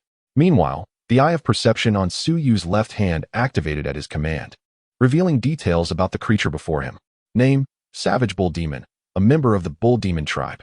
Upon reaching maturity, a Savage Bull Demon becomes a standard second-tier elite beast soldier, possessing moderate speed and remarkable brute strength. It is known to employ the skill Spinning Slash, making it one of the most terrifying magical beasts among second-tier elite soldiers. Spinning Slash? Could this creature truly wield such a skill? A chill ran through Suyu's heart. There was no time to alert the others. The fearsome roar of the Savage Bull Demon echoed like a terrifying bellow as it charged forward, lowering its massive head. Its colossal black horns aimed directly at the group. Although the eye of perception had described the Bull Demon's speed as moderate, in truth, it was exceedingly daunting compared to the others. Get out of the way, Qin Jiagu shouted, swiftly maneuvering to the side. With a decisive swing of his iron fist, he aimed to strike the Bull Demon from the flank. This blow was enhanced by his iron fist blast skill, promising to tear a gaping hole in the beast if it connected. Qin Jiagu had discerned that the Bull Demon was of a high rank. Should he succeed in slaying it, he might very well evolve, rising to become a second-tier black iron warrior like Suyu. At that moment, he envisioned himself as a formidable force, rivaling Suyu's prowess. However, he had underestimated the situation. Just as his fist was unleashed, the Bull Demon's powerful arm reached back and seized his face, dragging him backward with terrifying force. Qin Jiagu found himself akin to a helpless chick caught in an eagle's talons, utterly devoid of any capacity to resist. His cries echoed in terror, for he realized that a mere tightening of the demon's grip could easily crush his skull. Meanwhile, Suyu remained silent. His left arm was enveloped in a hissing shroud of black scales, swiftly transforming into a beastly appendage. White fangs erupted from the darkened surface, and with a swift motion of his right hand, he unleashed a volley of fang bullets. The fang bullets shot forth like bullets from a firearm, and Su Yu, though slightly delayed, lunged forward with remarkable speed. On the other side, Ma Zai hastened forward, perceiving the peril faced by Qin Jiagui. Without pausing to employ the iron steel net, he executed a flying kick aimed directly at the arm of the bull demon. With this decisive blow, Ma Zai was confident that he could sever the arm that clutched Qin Jiagui. Zhang Zhongmo lowered his head and roared, unleashing the rock cannon head hammer as he charged from behind. Zhao Shichang's right hand hardened, extending a bone blade that sliced upward with great speed. In the blink of an eye, everyone surged forward, undeterred by fear. After 2 days of rigorous trials, they had all grown significantly stronger, their resolve solidified. When Qin Jiagui found himself in sudden danger, the group rushed forth, each showcasing their unique skills, demonstrating formidable strength and seamless coordination, which momentarily placed the bull demon in jeopardy. Chapter 49. The spike assault. The wild bull demon roared furiously, its back erupting with explosive sounds as it endured 3 direct hits from the teeth projectiles. Enraged, it seized Qin Jiagui and swung him violently towards the oncoming Su Yu. Just as Su Yu activated his rending claw, propelling himself forward with all his might, Qin Jiagui was unexpectedly hurled at him by the wild bull demon, transforming the rending claw into a collision aimed at Qin Jiagui. Astonished, Su Yu gasped and attempted to withdraw, but the wild bull demon had already executed a large spin, extending its other arm to grasp Su Yu's head as he retreated in panic. In that very moment, Ma Zai's flying spade, redirected by the wild bull demon's spin, struck its back. With a resounding thud, Ma Zai let out a pained gasp and fell, while the wild bull demon, struck, erupted in another furious roar, accelerating forward on its 4 legs. Su Yu, like Qin Jiagui, found himself seized by the wild bull demon in an instant. In that fleeting moment, he pondered the peculiar nature of the creature's rapid arms. Why did it not simply deliver a crushing blow to their heads, but instead opted to grasp them? This struck him as exceedingly strange. As his thoughts raced, the contrast between himself and Qin Jiagui became starkly evident. Although Qin Jiagui was formidable, the sudden grasp of the wild bull demon instilled in him vivid memories of others whose heads had been smashed. He was overwhelmed by the fear of potentially having his own skull crushed, and in that moment, terror consumed him entirely, leaving him only capable of issuing a shriek of dread. However, Su Yu was suddenly struck by a peculiar thought. He activated the rending claw on his left arm, and in that instant, the vaporous energy within surged forth wildly. Black scales unfurled, and from beneath them, jets of white mist erupted like slender columns. Utilizing the reactive force of the spraying mist, Su Yu let out a low growl, unleashing the rending claw with a power he had only just begun to wield in its second tier. The speed of this punch was beyond description. Su Yu could merely catch a glimpse of the afterimage of his left arm strike. In the air, blood sprayed forth, and the savage bull demon howled in agony, its grasp on Su Yu's arm shattered by the rending claw. With a furious roar, the bull demon hurled the Qin family member it had seized towards Su Yu and, with a powerful leap, distanced itself by several meters. Su Yu's subsequent rending claw met only empty air, while the bull demon had already retreated to a considerable distance.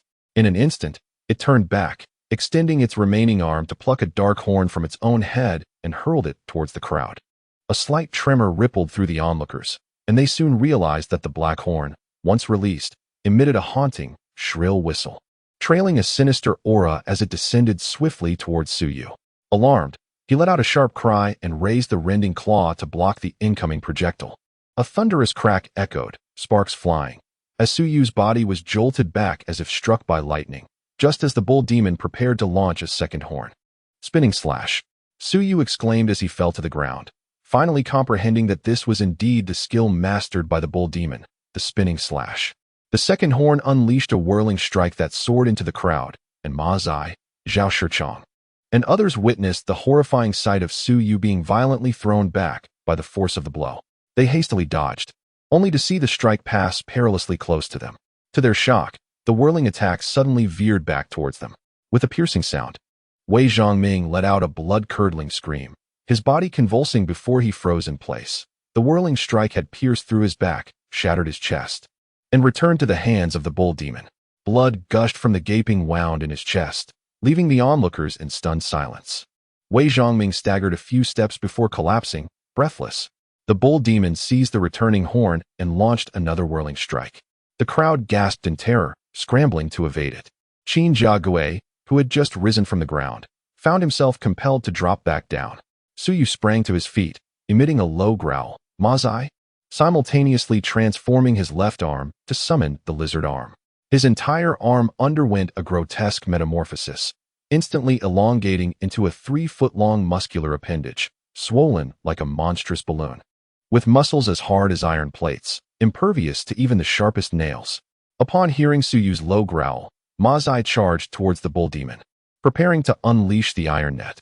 The bull demon roared once more, swinging out another whirling strike, as Suyu growled and raised his lizard arm. With a resounding crash reminiscent of steel colliding, the formidable spinning slash was unexpectedly repelled by Suyu's lizard arm, which then reverted to a mere ordinary black bull horn upon striking the ground. The augmented strength of the lizard arm, enhanced 2- or 3-fold, proved to be astonishingly fearsome. Even a security door could be warped and deformed by a single blow, let alone this spinning slash. The bull demon, witnessing Suyu's disruption of its attack, displayed a fleeting moment of panic before turning to flee, realizing that despite its might, it was no match for the group before it. As Mazai, with a commanding shout, unleashed a web of steel, it was already too late.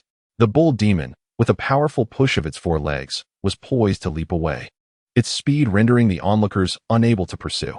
Suyu, equally unable to catch up, suddenly recalled a tactic in his desperation. He bent down, pressing his right hand against the ground to activate the Earth Spike Assault incantation inscribed on his Earth Spike ring. This spell could facilitate a ranged attack.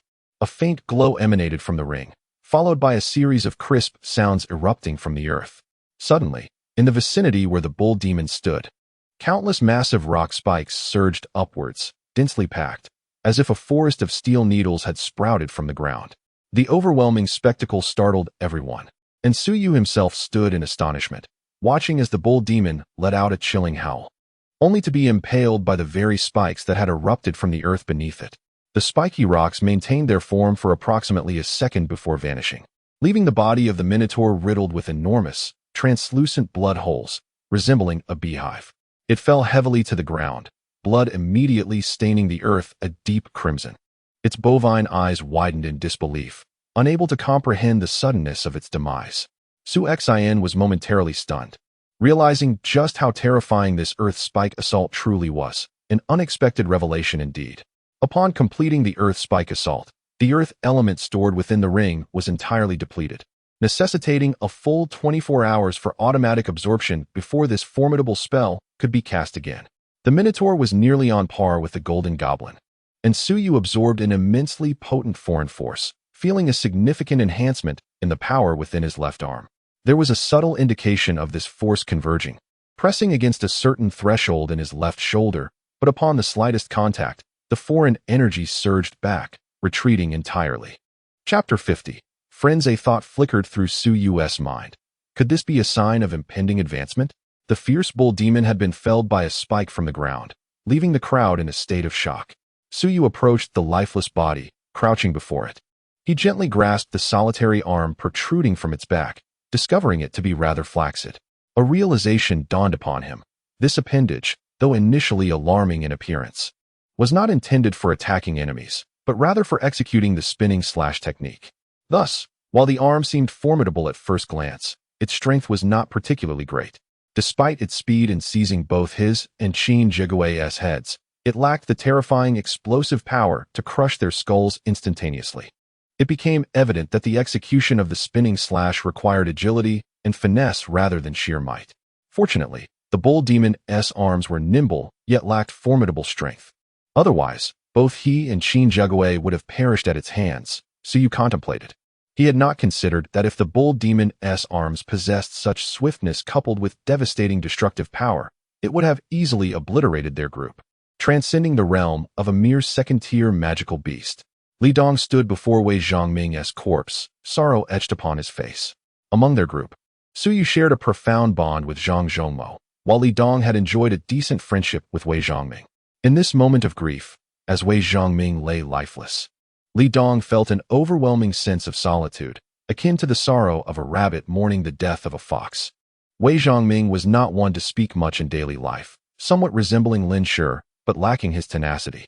Consequently, amidst a crowd, Wei Zhongming appeared rather inconspicuous, even to the likes of Su Yu, who had scarcely exchanged a few words with him. At this moment, gazing upon Wei Zhongming's lifeless body, Zhang Zhongmo wore a look of perplexity. He had forgotten the man's name and felt it inappropriate to inquire under such somber circumstances. After a brief silence, Li Dong picked up a shovel and began to dig a grave in the spot where Zhuang Xiaohua had been interred, evidently intending to lay Wei Zhongming to rest there as well. Upon witnessing this, Qin Zhegue also retrieved a shovel from the ground to assist. As he dug, he reflected on his earlier encounter with the bull demon, struggling to comprehend why he had succumbed to panic when his head had been grasped. In truth, if he had merely remained calm and unleashed his iron fist, he could have effortlessly shattered the demon's arm. Yet, he found himself unable to do so. And what of Su Yu? He had managed it with apparent ease. Was it due to his ascension to a Tier 2 Black Iron Warrior? Or was it simply that Qin Zhegue was inferior to Su Yu? No, that could not be the case. Gritting his teeth, Qin Zhegue silently vowed that if he were to encounter such peril again, he would not succumb to panic. He would maintain his composure and seize victory from the jaws of defeat. Once Wei Zhongming was buried, Li Dong gathered the belongings from the deceased's backpack, emptied its contents onto the ground, and then picked up 2 pieces of bread. He turned to the others, stating, "Let us share. Everything is laid out before us." With that, he cast aside Wei Zhongming's empty backpack. Zhang Zhongmo, witnessing this, exclaimed, "Goodness, you call him a friend. Yet you are so eager to divvy up his belongings the moment he passes?" Li Dong shot him a glance and suddenly shouted, Do you truly understand? Wei Zhongming and I were friends, and thus I personally laid him to rest. However, does that mean I should forsake his possessions, or bury them alongside him as a tribute? Tell me, is that what constitutes true friendship, or is it merely a facade of feigned emotion? I confess, I am not versed in such hypocrisy. I only know that the deceased are gone, but the living must strive to endure.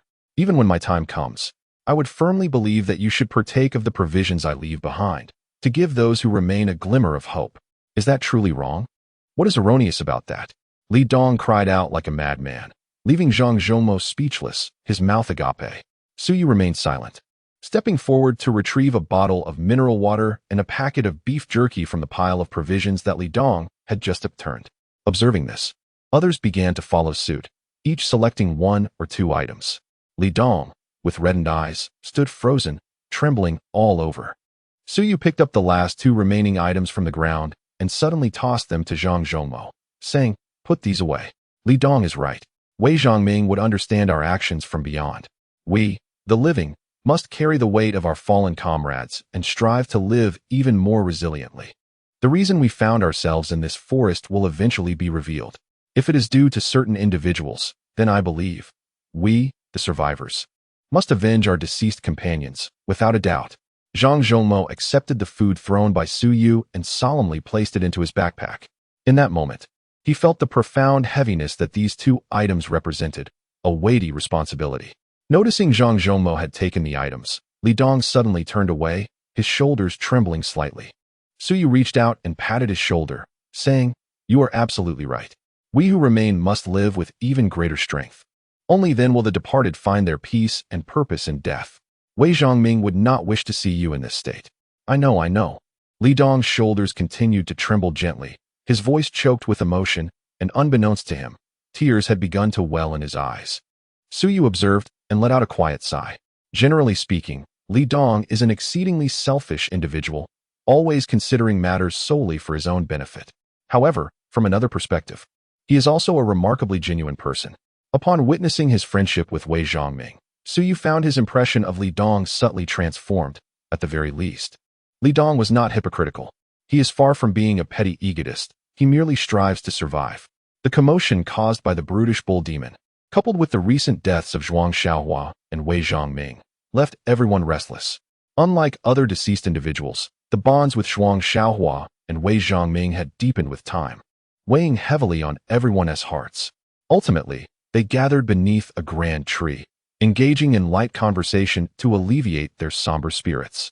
Suddenly, Ma Zai inquired of Zhang Zhongmo, "Hey, you chain smoker, how can any woman tolerate your habit?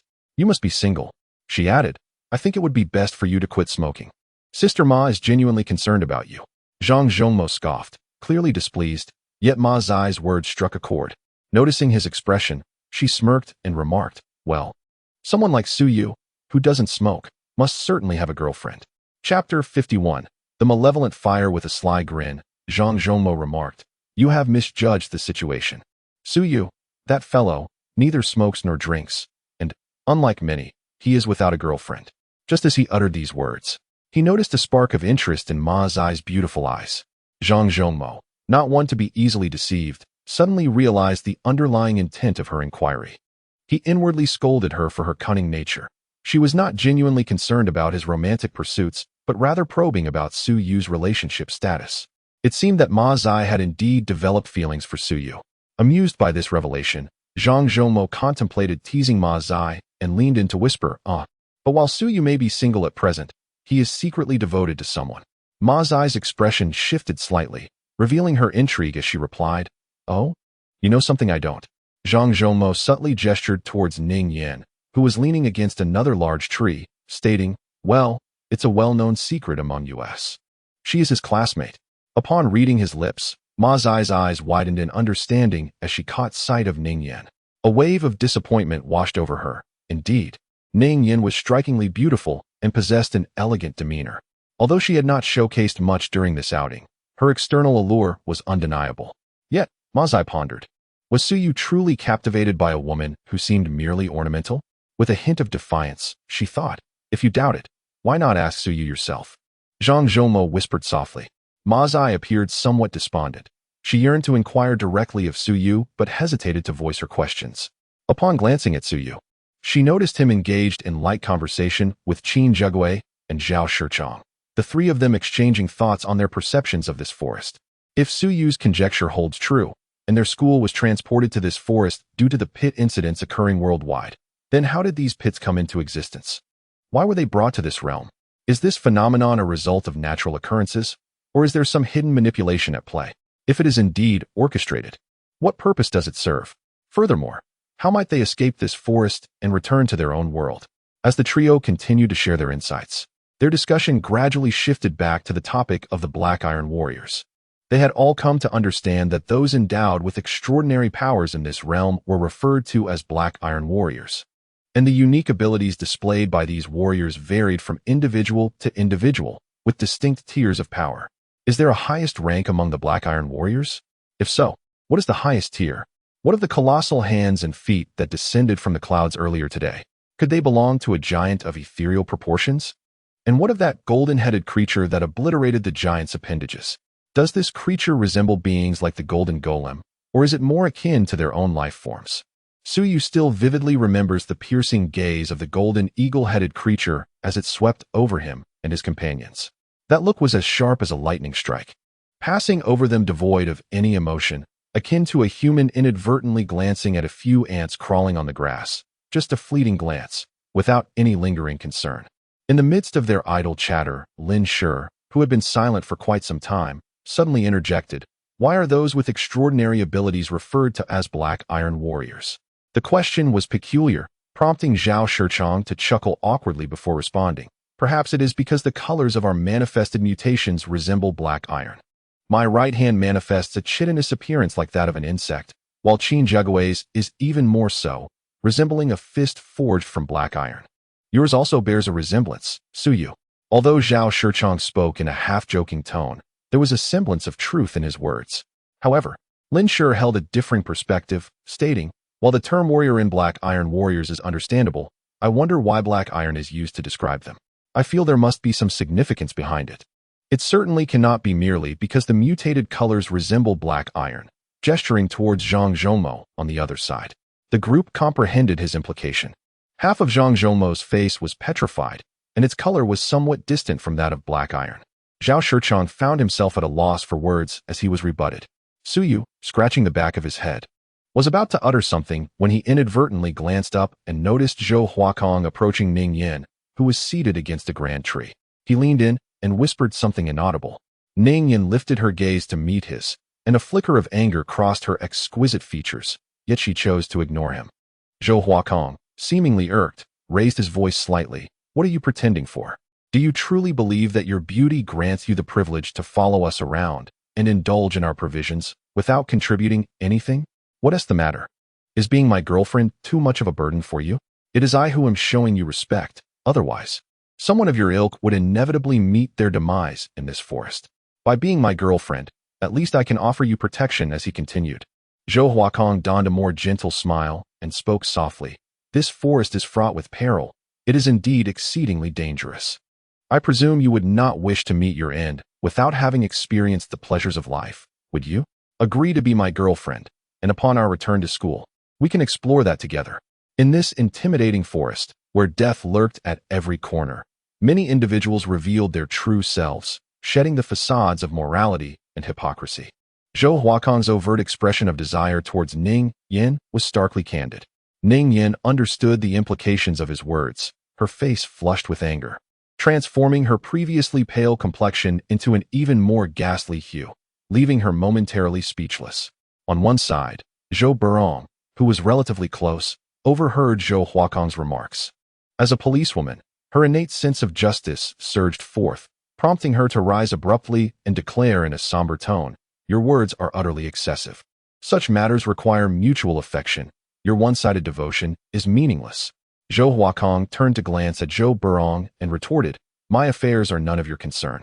What I pursue in women is irrelevant to you." He then addressed Ning Yan, his voice heavy with expectation. "Speak up, Ning Yan. What are your thoughts?" Suyu released his grip on his hair, while Zhao Shichong smiled and remarked, "This Zhou Huakong is quite astute, taking the initiative. It's commendable that, even in this environment, he still finds time to indulge in romantic pursuits. However, as for Ning Yan, she certainly has her flaws. Had I known this would transpire, she should never have joined our ranks. Aside from being a hindrance, I fail to see any contribution she has made." Qin Jiagua subtly nodded in agreement, evidently sharing this sentiment. Suyu observed this reaction and realized that the majority had grown increasingly disenchanted with Ning Yan's performance. They harbored an unspoken anticipation, hoping for some development between Zhou Huakong and Ning Yan, perhaps believing that in doing so, they might derive some benefit themselves. Evil and desire, akin to a spark, may begin as a mere flicker, yet once ignited, could blaze uncontrollably, becoming ever more intense and unmanageable. Chapter 52. First love. Ning Yan's expression remained cold as she cast a glance at Zhou Huakong, completely disregarding him. Zhou Huakong, with an insipid grin, audaciously declared, "Since you choose not to speak, I shall take it as your tacit approval." He boldly settled beside Ning Yan, extending his hand in an attempt to rest it upon her shoulder. Gradually, Zhou Huakong's demeanor became increasingly brazen. Throughout their journey, he had been covertly observing Ning Yan, noting how she scarcely engaged in conversation with those around her. It was evident that she existed as an isolated entity, devoid of connections with anyone present, which alleviated Zhou Huakong's apprehensions. He felt emboldened, convinced that no one would intervene while he acted with impunity towards her. Moreover, his yearning for Ning Yan had ignited the moment he laid eyes on her, yet prior circumstances had been fraught with peril, leaving him little room for such desires. Now, with the prospect of returning to school looming, a sense of relaxation washed over him, prompting him to seize this opportunity to ensnare Ning Yan as his girlfriend before their return. It was a matter of seizing the moment. He envisioned a scenario where he would claim her before they reached school. The forest held dangers that could claim lives at any moment, and he was unwilling to face death as a virgin. At the very least, he yearned to experience the essence of intimacy between man and woman. This insatiable desire grew increasingly fervent, emboldening Zhou Huakong further, particularly as he perceived Ning Yan's apprehension towards him. This only served to amplify his audacity. Strikingly, his actions did not evoke disdain from those around them. Rather, they seemed to be affected by his audacity, sensing a similar fervor igniting within themselves, leading their gazes to drift towards Ma Zai and Zhou Burong. "Zhou Huakong, cease your actions." At last, as Zhou Huakong reached out to touch Ning Yan, Suyu could no longer remain seated and abruptly stood up. Zhou Huakong was taken aback, his hand frozen midair. He had not anticipated Suyu would stand up for Ning Yan. A somewhat peculiar, stiff smile appeared on his face as he remarked, "Suyu, I am pursuing Ning Yan, and she seems to have no objections. Are you meddling a bit too much, haha?" Unlike his treatment of Zhou Burong, Zhou Huakong refrained from being rude to Suyu, yet the underlying implication of his words was clear. I am courting Ning Yan, and she does not oppose it. So why are you interfering? A hint of dissatisfaction lingered in Zhou Huakong's tone. Su Yu glanced at Ning Yan, who, despite her pale face reflecting anger, did not resist. What could this woman possibly be thinking? In class, Zhang Zhongmo had also harbored affections for Ning Yan, but after spending a couple of days with her, he had lost all interest. To put it in his words, Ning Yan is merely a pretty face with nothing else to offer. At present, he found his feelings for Ma Zai far more favorable than those he once had for Ning Yan. Though Zhang Zhongmo had grown indifferent to Ning Yan, witnessing Su Yu encounter resistance from Zhou Huakong prompted him to leap to his feet, exclaiming, "Zhou Huakong, don't overstep your bounds. When I tell you to stop, you should cease. Why waste so many words?" Zhou Huakong, confronted by Zhang Zhongmo's outburst, felt his face flush with anger. However, he was not intimidated by Zhang Zhongmo, retorting, "Why should I? Are you all ganging up on me?" Zhang Zhongmo chuckled, "Indeed, you have hit the nail on the head. It is you who I am targeting. You may wonder why. Well, let me enlighten you. Our brother here shares an affection for her as well. So why don't you promptly step aside and cease your futile aspirations?" As he spoke, he patted Su Yu on the shoulder. Upon hearing this, Su Yu's face flushed crimson, embarrassment washing over him. Ning Yan merely regarded them with a frigid stare, her complexion pale. Perhaps in her eyes, Su Yu, Zhang Zhongmo, and Zhou Huakong were all of a similar ilk, indistinguishable from one another. Zhou Huakong, incensed by Zhang Zhongmo's words, felt his face burn with anger, the veins in his neck bulging ominously. He was on the verge of confronting Zhang Zhongmo, but restrained himself time and again, knowing he could not afford to provoke Su Yu. Yet, the youthful fervor within him made it impossible to suppress his indignation. He had always believed that his pursuit of Ning Yan was a matter of personal interest, not an intrusion upon anyone else's affairs. Now, he felt oppressed by their combined arrogance, the resentment churning within him. Suddenly, in a fit of rage, Zhou Huakong raised his hand and struck Ning Yan across the face, cursing, "You foul creature," before turning away in haste. Ning Yan's expression shifted dramatically from the blow, blood seeping from her lips. Zhang Zhongmo, infuriated, shouted, "You dare to seek your own demise," and lunged forward, ready to confront Zhou Huakong. However, Li Dong swiftly intervened, wearing a strained smile as he implored, "We are all comrades here. It is not worth jeopardizing our camaraderie over such trivial matters, don't you agree?" In this group, Li Dong was particularly close to Zhou Huakong. With the current situation unfolding unfavorably, he undoubtedly felt compelled to step forward and assist Zhou Huakong. Zhang Zhongmo shot him a glare. Yet as he was about to create a scene, Su Yu gently tugged at his arm, shaking his head. Zhang Zhongmo, who held great respect for Su Yu, upon seeing his reluctance to escalate the matter, let out a muffled grunt, spat disdainfully onto the ground, and cursed, "Damn it, if you dare provoke me again, you'll regret it." Su Yu glanced at Ning Yan nearby, observing her indifferent demeanor as she wiped the blood from her lips, as though the events occurring had no bearing on her at all. With a soft sigh, Su Yu felt a pang of disillusionment. Perhaps Ning Yan truly preferred to maintain a friendship with Zhou Huakong? Was he merely a meddlesome bystander in matters that did not concern him? It was precisely this contemplation that led him to restrain Zhang Zhongmo from further confrontation, silently resolving not to involve himself in Ning Yan's affairs again. Su Yu's affection for Ning Yan had blossomed since the freshman registration, verging on the realm of infatuation at first sight. The first time Ning Yan appeared before him, clad in a flowing white dress, she resembled a pure angel, and in that moment, Su Yu's heart raced, nearly halting his breath. Regrettably, despite being classmates thereafter, opportunities for interaction remained scarce. Each time he laid eyes on her, an overwhelming sense of inferiority enveloped him, leaving him bereft of the courage to initiate conversation. Subsequently, a terrifying event unfolded. The school materialized within the depths of the forest. Everyone found themselves in a single line, finally presented with an opportunity for closer interaction. However, Su Yu suddenly realized that the distance between them remained insurmountable, only growing further apart. Ning Yan stood like an iceberg, rebuffing any approach from others. Su Yu's infatuation and affection for Ning Yan were far more intense than Zhang Zhongmo's mere admiration for her beauty. While Zhang Zhongmo's feelings were shallow, Su Yu's admiration stemmed from a profound appreciation for her entirety. Yet, Ning Yan's demeanor left him engulfed in waves of despondency and frustration. Perhaps he and Ning Yan were truly fated to be apart. No matter how he transformed, whether he was the ordinary boy from school or now a figure of strength and admiration, he remained an insignificant presence in her life, utterly inconsequential. Overwhelmed by an inexplicable sense of loss, Suyu took the initiative for the first time to ask Zhang Zhongmo for a cigarette, which he then lit. Is this what one calls first love? It seems to have ended before it even began. Chapter 53. Distribution of food. Suyu's demeanor made Ma Zai realize that he might indeed harbor some feelings for Ning Yan. As she observed the fleeting wisps of smoke exhaled by Suyu, which partially obscured his visage, a tinge of melancholy crept into Ma Zai's heart. That night was spent listening to the distant, terrifying roars that echoed through the forest. When dawn broke, everyone rose, and Suyu noticed that his hair was damp, evidently moistened by the night dew. Today marked the 4th day since their arrival in this forest. Without much conversation, they organized their belongings and, led by Qin Jigue, began their journey back to school.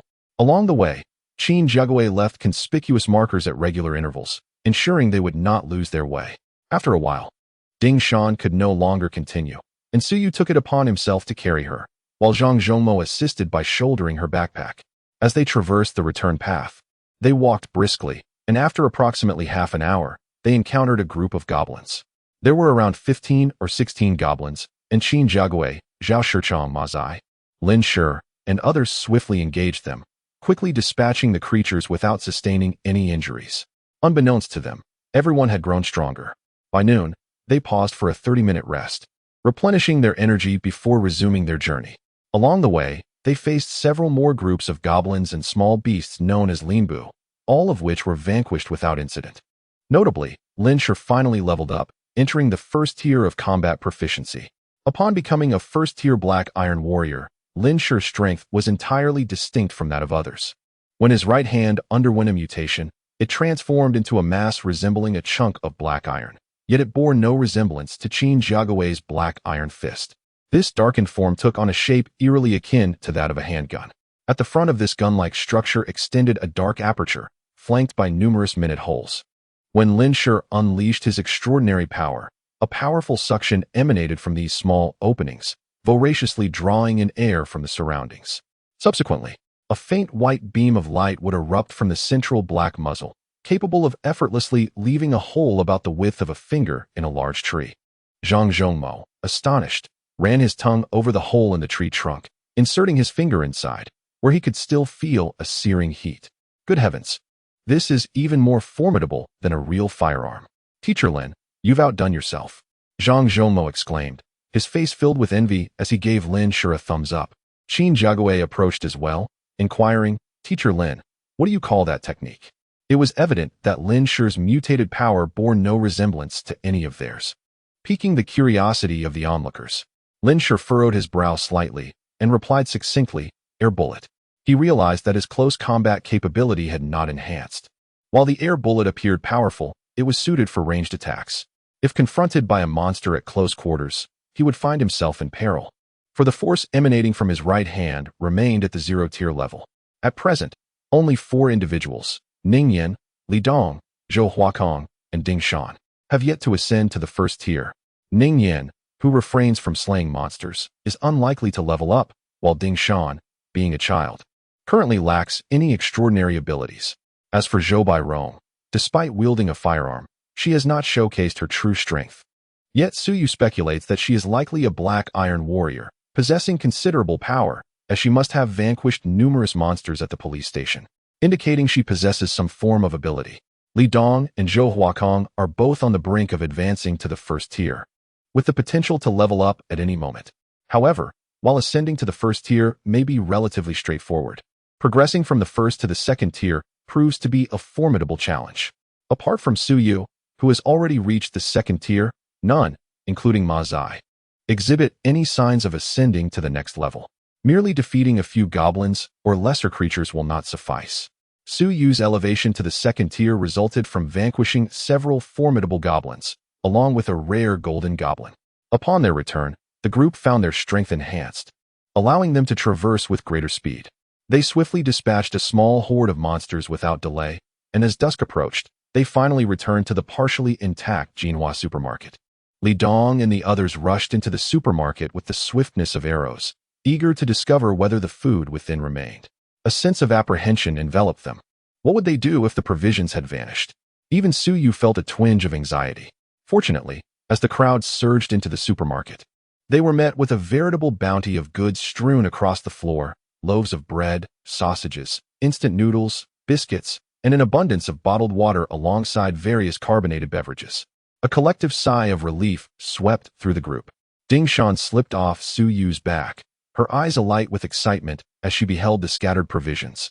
Though she was young, she possessed an understanding of the gravity of their situation, demonstrating a maturity rare among her peers, as she did not clamor to return home to her parents. This composure endeared her to Su Yu, Zhou Burong, and the others. As dusk descended, they resolved to spend the night in this haven, a half-constructed building offering more safety than the wilderness beyond. They then turned their attention to the matter of food distribution.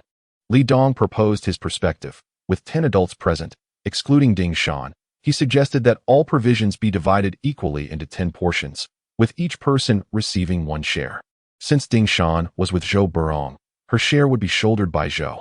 Furthermore, if anyone wished to bring along friends from school, those friends would need to provide for their own sustenance, as he believed this to be the only fair approach. It was clear that he had no intention of bringing anyone from school, for under his proposed system, he would receive a far greater share of the food than would be equitably distributed among them all. Qin Jiagui shook his head, asserting, "This is unreasonable. We should share equally." Zhou Huakong scoffed. "Qin Jiagui, have you forgotten that this supermarket was discovered by all of us gathered here? The current distribution among us is quite reasonable. As for others who wish to take some friends from the school, that is their prerogative. However, the cost of food must be borne by them, deducted from their share. We certainly cannot be expected to foot the bill for them, can we? Is this fair to those of us who do not wish to take anyone from the school?" Zhang Zhongmo chuckled and remarked, "If we were to allocate based on contributions, then an equal distribution would indeed be unjust. Who does not recognize that Su Yu's contribution is the greatest? Why should your share be equal to his?" Following last night's incident, he began to nitpick at Zhou Huakong, whom he found displeasing. Chapter 54. Returning to school, Zhou Huakong was momentarily speechless by Zhang Zhongmo's words. Just as he contemplated offering a rebuttal, Su Yu nodded in agreement, saying, "I concur with your proposed method of equal division." This unexpected endorsement left Qin Jiagui, Li Dong, and Zhou Huakong taken aback, as they could hardly fathom Su Yu's acquiescence. In truth, Su Yu had his own considerations. He reflected upon the provisions at hand. If they were to be divided into 10 portions, each would suffice to sustain an individual for an entire month. Hence, should he take Su Yu along, the two of them could potentially endure for half a month, and with careful rationing, they might stretch that to nearly 20 days. In such a lengthy span, myriad unforeseen events could transpire. Given this reality, why engage in relentless disputes over the allocation of food? Upon witnessing Su Yu's agreement, Qin Jiagui pondered for a moment before also conceding. He mused that the rations he would receive would adequately sustain both himself and Ni Ping for over 10 days. In the unpredictable days to come, who could ascertain who might perish? If fate were to claim someone, their share of provisions would be conserved, and perhaps fortune would smile upon them, allowing for additional sustenance or even a means of escape. Thus, the debate over food distribution seemed utterly futile. With the rare consensus between Su Yu and Qin Jiagui, the others offered no dissent. Li Dong and Zhou Huakong, while relieved by Su Yu's swift agreement, remained somewhat skeptical, fearing that Su Yu might harbor ulterior motives against them. After all, this method of division evidently favored them while placing Su Yu and his companions at a disadvantage. Why then would they acquiesce? In this world, how could there be so many instances of self-sacrifice for the benefit of others? It seems that Su Yu must have ulterior motives. Contemplating this, Li Dong felt increasingly unsettled. Su Yu, being a second-tier black iron warrior, could easily dispose of them in mere moments, and it was unlikely that anyone else would come to his aid. When faced with the choice between sharing a bit more food and preserving one's life, the latter undoubtedly held greater significance. With this realization, Li Dong shook his head and said, No, I've reconsidered. While this may appear equitable, it is, in fact, quite unjust. Since we are all companions, we must support one another on this journey ahead. If we divide things so meticulously, it loses its meaning. I propose we adhere to our original agreement. First, we determine the final number of participants, and then we evenly distribute the provisions. Su Yu was taken aback, pondering the true intentions behind Li Dong's indecisiveness. Surprisingly, Zhou Huakong also nodded in agreement with Li Dong's perspective, stating, "Indeed, We are comrades. There is no need for such a precise division. Qin Jiagu, with a knowing smile, discerned the thoughts of Li Dong and Zhou Huakong. He remarked, "Then it is settled. These provisions represent our last hope, and keeping them here is decidedly precarious. Reflecting on it now, our decision to leave the food in this location was rather perilous. What if others were to arrive first and take it? The consequences would be unimaginable." The group nodded in unison, all acknowledging that their earlier decision had indeed been a grave risk. Fortunately, the supermarket was stocked with large plastic bags, and everyone busied themselves with the task at hand. After diligently packing an abundance of food and bottled mineral water, they filled dozens of sizable bags. As they gazed at the towering pile of these bags at the center, a collective sigh of satisfaction escaped their lips. Following the customary routine, they took turns keeping watch while the others rested on the spot. Despite the night being filled with the growls and howls of wild beasts, they were undisturbed and managed to sleep soundly. As dawn broke, they gradually awoke, exchanging glances that revealed the reassuring truth: they were all still alive. Suyu stretched his arms, feeling the unique energy within his left arm flowing steadily. As it reached his shoulder, it automatically circled back, as if an invisible door were closing, preventing the energy from dissipating elsewhere. Suyu sensed that if he could harness this energy to breach this unseen barrier, it might signal his opportunity for another ascension. He pondered what the next elevation might reveal, aware that his current status as a second-tier Black Iron Warrior was far from an endpoint in his evolution. Today marked the 5th day since they ventured into this forest, and concern for Suyu's companions, particularly Suyu, grew strong within him. He yearned to return to the school and see how they were faring. Each person shouldered several bags brimming with provisions, and thanks to their enhanced abilities, their strength had significantly increased. Even Ning Yan, despite the cumbersome load, found it manageable.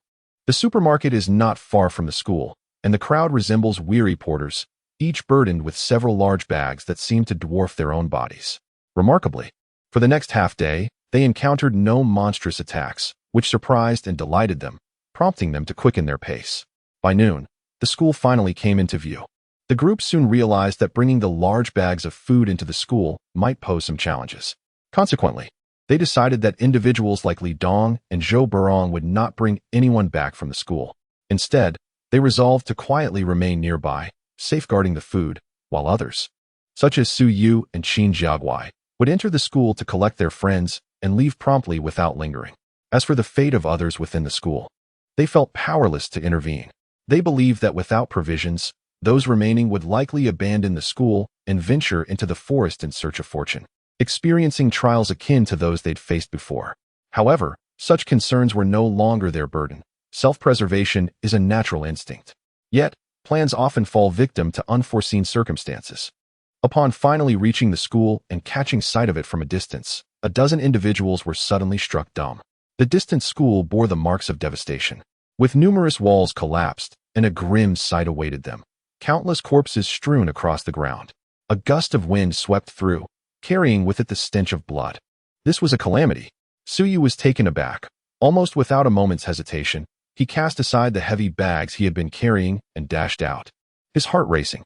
"Suyu, please be safe." His greatest fear had indeed come to pass.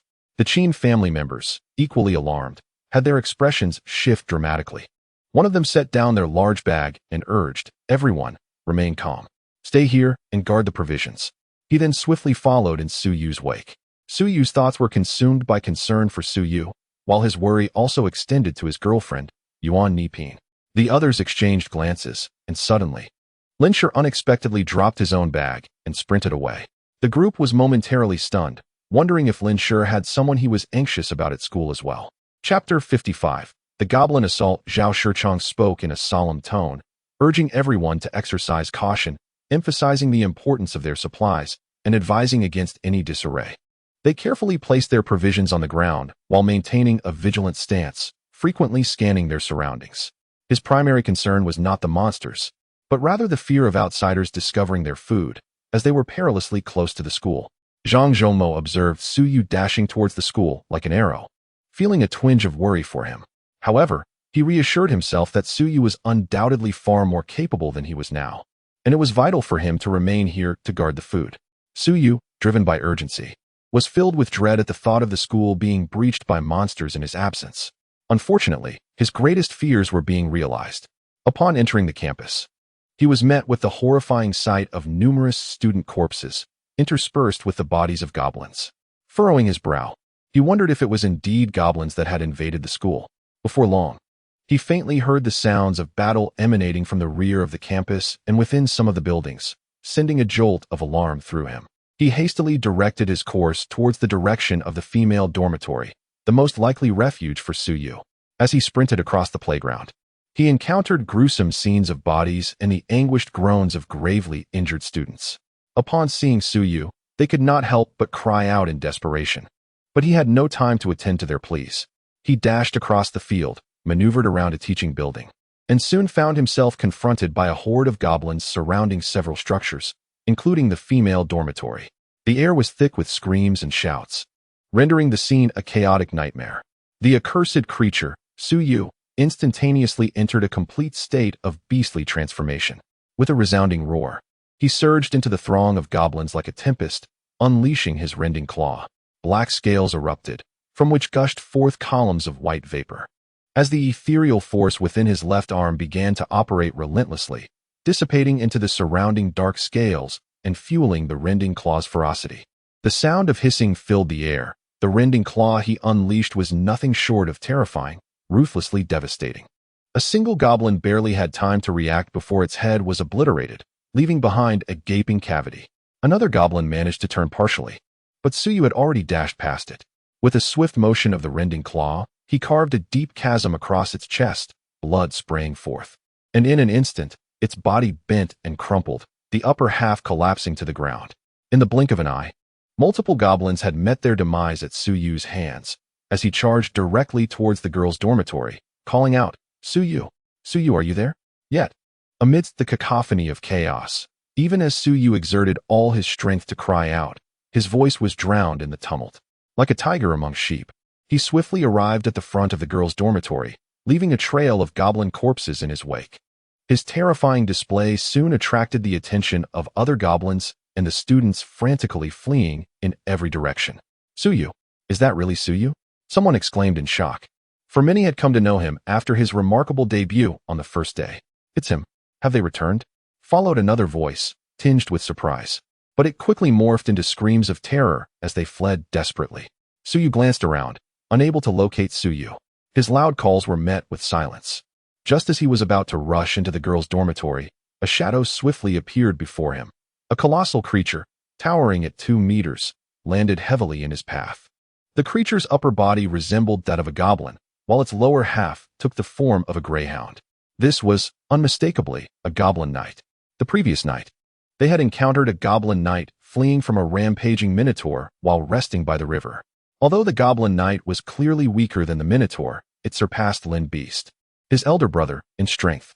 This time, several goblin knights, leading hordes of goblins, had discovered the school and launched an assault.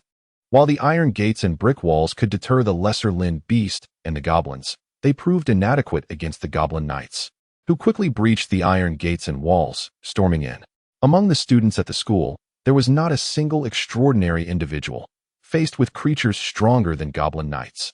The ordinary populace was left defenseless, scattering in panic as they were besieged and slaughtered by the goblin army. Of course, some managed to slay goblins and evolve into new extraordinary beings. Suddenly, Suyu charged forward, dispatching goblins, drawing the attention of the goblin knight that had just burst into the girls' dormitory and torn apart several girls. The knight leapt down from the second floor, positioning itself in front of Suyu. "Get out of my way," Suyu hissed, stomping his feet and launching forward. With his left hand tearing through the air, he unleashed a more intense mist-like energy, gaining enhanced thrust and propelling his strike with greater speed and force. The goblin knight immediately sensed the terror of the strike. Possessing a remarkably high intelligence, it swiftly propelled itself with all 4 legs, leaping high into the air, landing several meters away in an instant. In terms of jumping ability, even 2 Suyus combined could not rival it. Observing its evasion, Suyu charged directly towards the steps of the girls' dormitory. Knowing that Suyu resided on the 4th floor, he intended to ascend to the 4th floor first, as the chaos around him made him increasingly anxious. Despite calling out for Suyu multiple times, there was no response. As the goblin knight sprang forth, It noticed Su Yu's intent to rush into the dormitory and suddenly lunged forward, extending its hands to grasp at Su Yu's back. When Su Yu retaliated with his rending claw, the knight deftly avoided the attack. Yet whenever Su Yu attempted to ascend, the creature reappeared to entangle him once more. After 2 failed attempts to shake it off, Su Yu could no longer contain his fury and bellowed, "Get away." He extended his right hand and pressed it down upon the ground, activating the earth spike assault imbued within the ring he wore on his finger. The Goblin Knight, reveling in its perceived superiority, was toying with Su Yu, taking great delight in his furious demeanor. However, in a twist of fate, as Su Yu, driven by urgency to find Su Yu, disregarded the knight, he resolutely initiated the earth spike assault. Though the ability could only be employed once a day, its formidable power was beyond question. Even the wild bull demon that had been relentlessly pursuing the Goblin Knight had perished from a single strike, let alone this Goblin Knight. Without any forewarning, a multitude of sharp spikes abruptly erupted from the ground within a radius of several meters. The Goblin Knight and the nearby goblins were utterly bewildered by the sudden occurrence, letting out blood-curdling screams as they were impaled by the protruding spikes, which quickly became drenched in their blood. With this singular maneuver, at least 1 Goblin Knight and 5 goblins met their demise. Su Yu, disregarding the chaos behind him, swiftly turned and dashed towards the girls' dormitory. This time, no Goblin Knight stood in his way. 1 goblin, still stunned by the recent spectacle, did not dare to impede his progress. Chapter 56. Fragile Friendship. Having just dashed a few steps forward, several beams of dark light pierced into Su Yu's left arm, augmenting the ethereal energy coursing within it, rendering it even more potent and robust. Yet, it was still too early to breach the tightly shut door at his left shoulder. The ascension of the Black Iron Warriors appeared to grow increasingly arduous. After ruthlessly dispatching several goblins, Su Yu scarcely paused for breath as he surged up to the 4th floor. Su Yu, where are you?" he called out loudly. The entire dormitory was rife with goblins, interspersed with the anguished screams of women. However, he could not afford to linger in attempts to rescue them. He continued to shout while racing towards Su Yu's room. "Su Yu," he bellowed, lifting his foot to kick a goblin that had just obstructed his path, sending it tumbling off the 4th floor balcony with a resounding thud as it met its demise upon impact. Racing down the corridor, any goblin that dared to impede his passage was either kicked aside or struck down with a fierce swipe. In mere moments, Su Yu arrived at the threshold of Su Yu's room, where he beheld a harrowing sight. A woman lay sprawled over a large trunk, a gaping wound marring her back, seemingly lifeless. Another woman lay on the bed, her head resembling a crushed watermelon, blood staining the white sheets a deep crimson. Inside the room stood a goblin wielding a shovel, alongside 2 other girls who were still alive. The goblin had just struck one of the girls with its wooden shield, eliciting a scream as blood spilled from her mouth, and her body was thrown backward. Another girl gasped and rushed to support her. This girl, reaching out to help, was none other than Su Yu. Another girl, Su Yu, who was also injured and spitting blood, was acquainted with Lin Xiaolu, a close friend and roommate of Su Yu. Upon seeing Su Yu, a sense of relief washed over her. The heart that had been suspended in anxiety finally returned to its rightful place. Su Yu had just steadied her dear friend, Lin Xiaolu, when the earth spirit let out a ferocious howl, raising its shovel and swinging it down with tremendous force, aiming directly at Lin Xiaolu, who had just coughed up blood. If that shovel struck true, it would be capable of severing half of Lin Xiaolu's head. Su Yu let out a heavy grunt, her feet propelling her forward to intervene. Almost simultaneously, Lin Xiaolu unexpectedly shoved Su Yu with great force, propelling her towards the incoming shovel while she herself recoiled backward. This entire sequence unfolded in the blink of an eye, leaving Su Yu in a state of shock, unable to comprehend that her closest friend, with whom she shared everything, would push her towards the shovel. How could this be? It was inconceivable. Yet, as she gazed at the rapidly approaching shovel, Su Yu's eyes widened in horror as she could almost foresee her own tragic fate.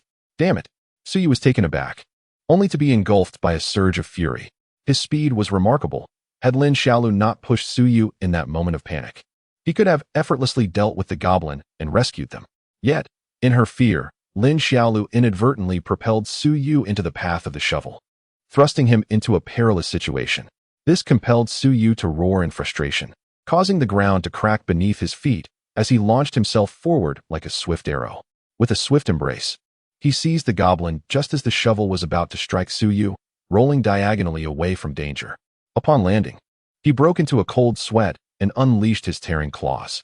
With a resounding crack, he obliterated the goblin's head into a mushy pulp. Suyu's sudden appearance, reminiscent of a gallant general, took Suyu by surprise, as he instinctively wrapped his arms around the goblin and rolled to safety, narrowly escaping death. Stunned and bewildered, Suyu called out in astonishment, "Suyu?" The gravity of the preceding event struck her, causing her to soften and dissolve into tears. Rising to his feet, Suyu took a swift step forward, catching Suyu as she collapsed into his embrace. "Do not cry," he urged gently, patting her back to help her regain composure.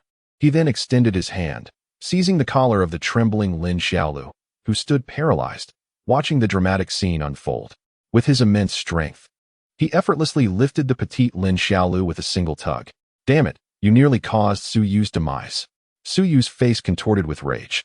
He could not abide anyone who posed a threat to Suyu's safety. Lin Xiaolu was so terrified that her face turned pale. Suddenly, her legs began to tremble, and Suyu caught a whiff of an unpleasant odor. This woman had soiled herself in fear. Suyu recalled everything that had just transpired, her complexion also paling as she trembled, saying, "Lin Xiaolu, we are the best of friends. Why would you?" Lin Xiaolu bit her lip tightly, curling up in fear, her gaze fixated on the dark scales and claws on Suyu's left arm. She was nearly paralyzed with terror, her face shifting to a shade of blue-gray, her lips quivering, unable to utter a word. Suddenly, Suyu felt a wave of pity for her. It was not worth holding a grudge. With a hint of melancholy, she murmured, "Forget it. Suyu, let her go." She realized that her friendship with Lin Xiaolu had reached its end, but in a world where death could strike at any moment, who would truly care about friendship in such dire circumstances? Suyu released Lin Xiaolu, who fell to the ground with a muffled groan. Slowly, she retracted her legs and sat up, too afraid to meet the gaze of Suyu. Her head hung low, and her hands twisted nervously around the sleeves of her clothing, whether from fear or regret was unclear. "Come, follow me," Suyu said, her earlier anger dissipating. Reflecting on the inherently selfish nature of humanity, she acknowledged that while Lin Xiaolu's actions were despicable, they were also somewhat understandable. Grasping Suyu's hand, she led her out. Suyu, glancing at their other two friends from the dormitory who lay lifeless nearby, dared not look any longer for fear of shedding tears. Thus, she was pulled into the corridor by Suyu. "How did you end up here?" Suyu found the recent events utterly astonishing. It was as if a scene from a film had come to life. "Did I not tell you to wait for me a few days? I promised I would return. When have I ever let you down?"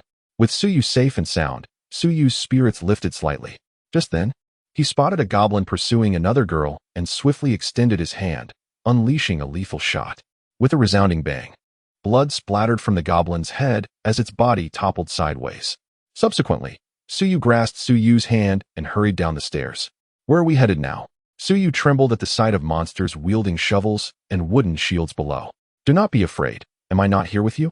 I will lead you out of this place. Do not ask too many questions. Let us leave first." Without further ado, Suyu took Suyu's hand and dashed downstairs, encountering two more goblins along the way. He acted swiftly, slashing his claws to swiftly eliminate both creatures. Chapter 57. Lin Shi's severed arm. All around were the goblin creatures, and chaos reigned within the school. Some sought refuge in hiding, while many fled into the forest. Yet, there remained those who bravely chose to confront the threat. However, these goblins proved to be slightly stronger than the Linbu beasts, making them even more formidable foes for ordinary individuals, resulting in heavy casualties. Suyu wished to assist in combating the goblins, but his concern for Suyu held him back from intervening further. He was unafraid for himself, but feared for Suyu's safety. His priority was to escort Suyu out of the school to reunite with Zhao Shichong and the others, before returning to vanquish the goblin monstrosities. Though he was no saint, one to selflessly sacrifice himself for others, he would still lend aid within his capabilities. Rushing down the stairs, he was immediately confronted by a swarm of goblins. With his right hand gripping Suyu's, he shielded her behind him. Raising his left arm, a series of fangs materialized, and with a swift motion, a cacophony of sounds erupted as several fang projectiles shot forth, followed by the activation of his tearing claws. Each strike felled a goblin with ease, leaving them crumpled before him. Suyu's mouth fell slightly agape, her face a mask of astonishment. Upon their reunion, she observed that Su Yu had grown even stronger. His left arm, encased in black scales, resembled the claw of a demon emerging from the depths of hell. Even the mightiest of goblins appeared as fragile as paper before him. With Su Yu's protection, Su Yu suddenly felt an overwhelming sense of security. A familiar, authoritative shout suddenly echoed from the other side, followed by a resounding thud as a goblin was sent sprawling onto its back, a transparent blood hole, roughly the size of a finger, punctuating its chest. Su Yu turned to witness Lin Shi, besieged by a horde of goblins. Despite having dispatched 3 of them with air bullets, the intervals between each shot forced him to flee for a few seconds after every discharge. Now, encircled by goblins, his escape routes were cut off, and his situation was dire. In that moment, Su Yu observed as one goblin swung a shovel, striking Lin Shi's left arm with tremendous force. A chilling scream erupted from Lin Shi as blood gushed forth, and the shovel was wrenched from the goblin's grip. The weapon's sharpness and power were formidable. Lin Shi's left arm was nearly severed at the shoulder, the severed limb falling to the ground in a spray of crimson. In agony, Lin Shi howled, and, raising his right hand, he retaliated with a resounding shot that shattered the face of the goblin that had maimed him, causing it to collapse in a cascade of blood. Damn it, how did he end up here? Su Yu immediately raised his hand, urging Su Yu to rush toward him, simultaneously unleashing a barrage of teeth bullets. The sound of gunfire erupted in succession, causing a stir among the goblins surrounding Lin Shi, as several were struck by the barrage. Su Yu's dental explosive, much like Lin Shi's, has a temporal gap. However, unlike Lin Shi's air bullets, which can only be fired one at a time, Su Yu's dental explosive can unleash several at once. Nevertheless, in terms of penetrating power, Lin Shi's air bullets far surpass the dental explosive. Each technique possesses its own merits and demerits. Initially, with Lin Shi's left arm severed by a sudden strike and surrounded by a horde of goblins, he was resigned to his fate, grappling for survival in a desperate last stand. Suddenly, a resounding explosion echoed, and he beheld Su Yu rushing towards him.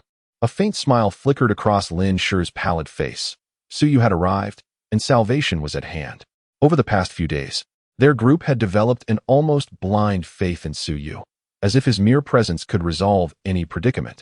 Su Yu was the first to unleash his dental explosive, which incited a flurry of agitation among the goblins as they turned to investigate. He then released Su Yu and, like an arrow in flight, launched himself forward with a swift, claw-like strike. The sound of multiple impacts resonated as Su Yu deftly maneuvered past 3 goblins, his claw tearing through them, leaving behind a gruesome half of their flesh severed from their waists.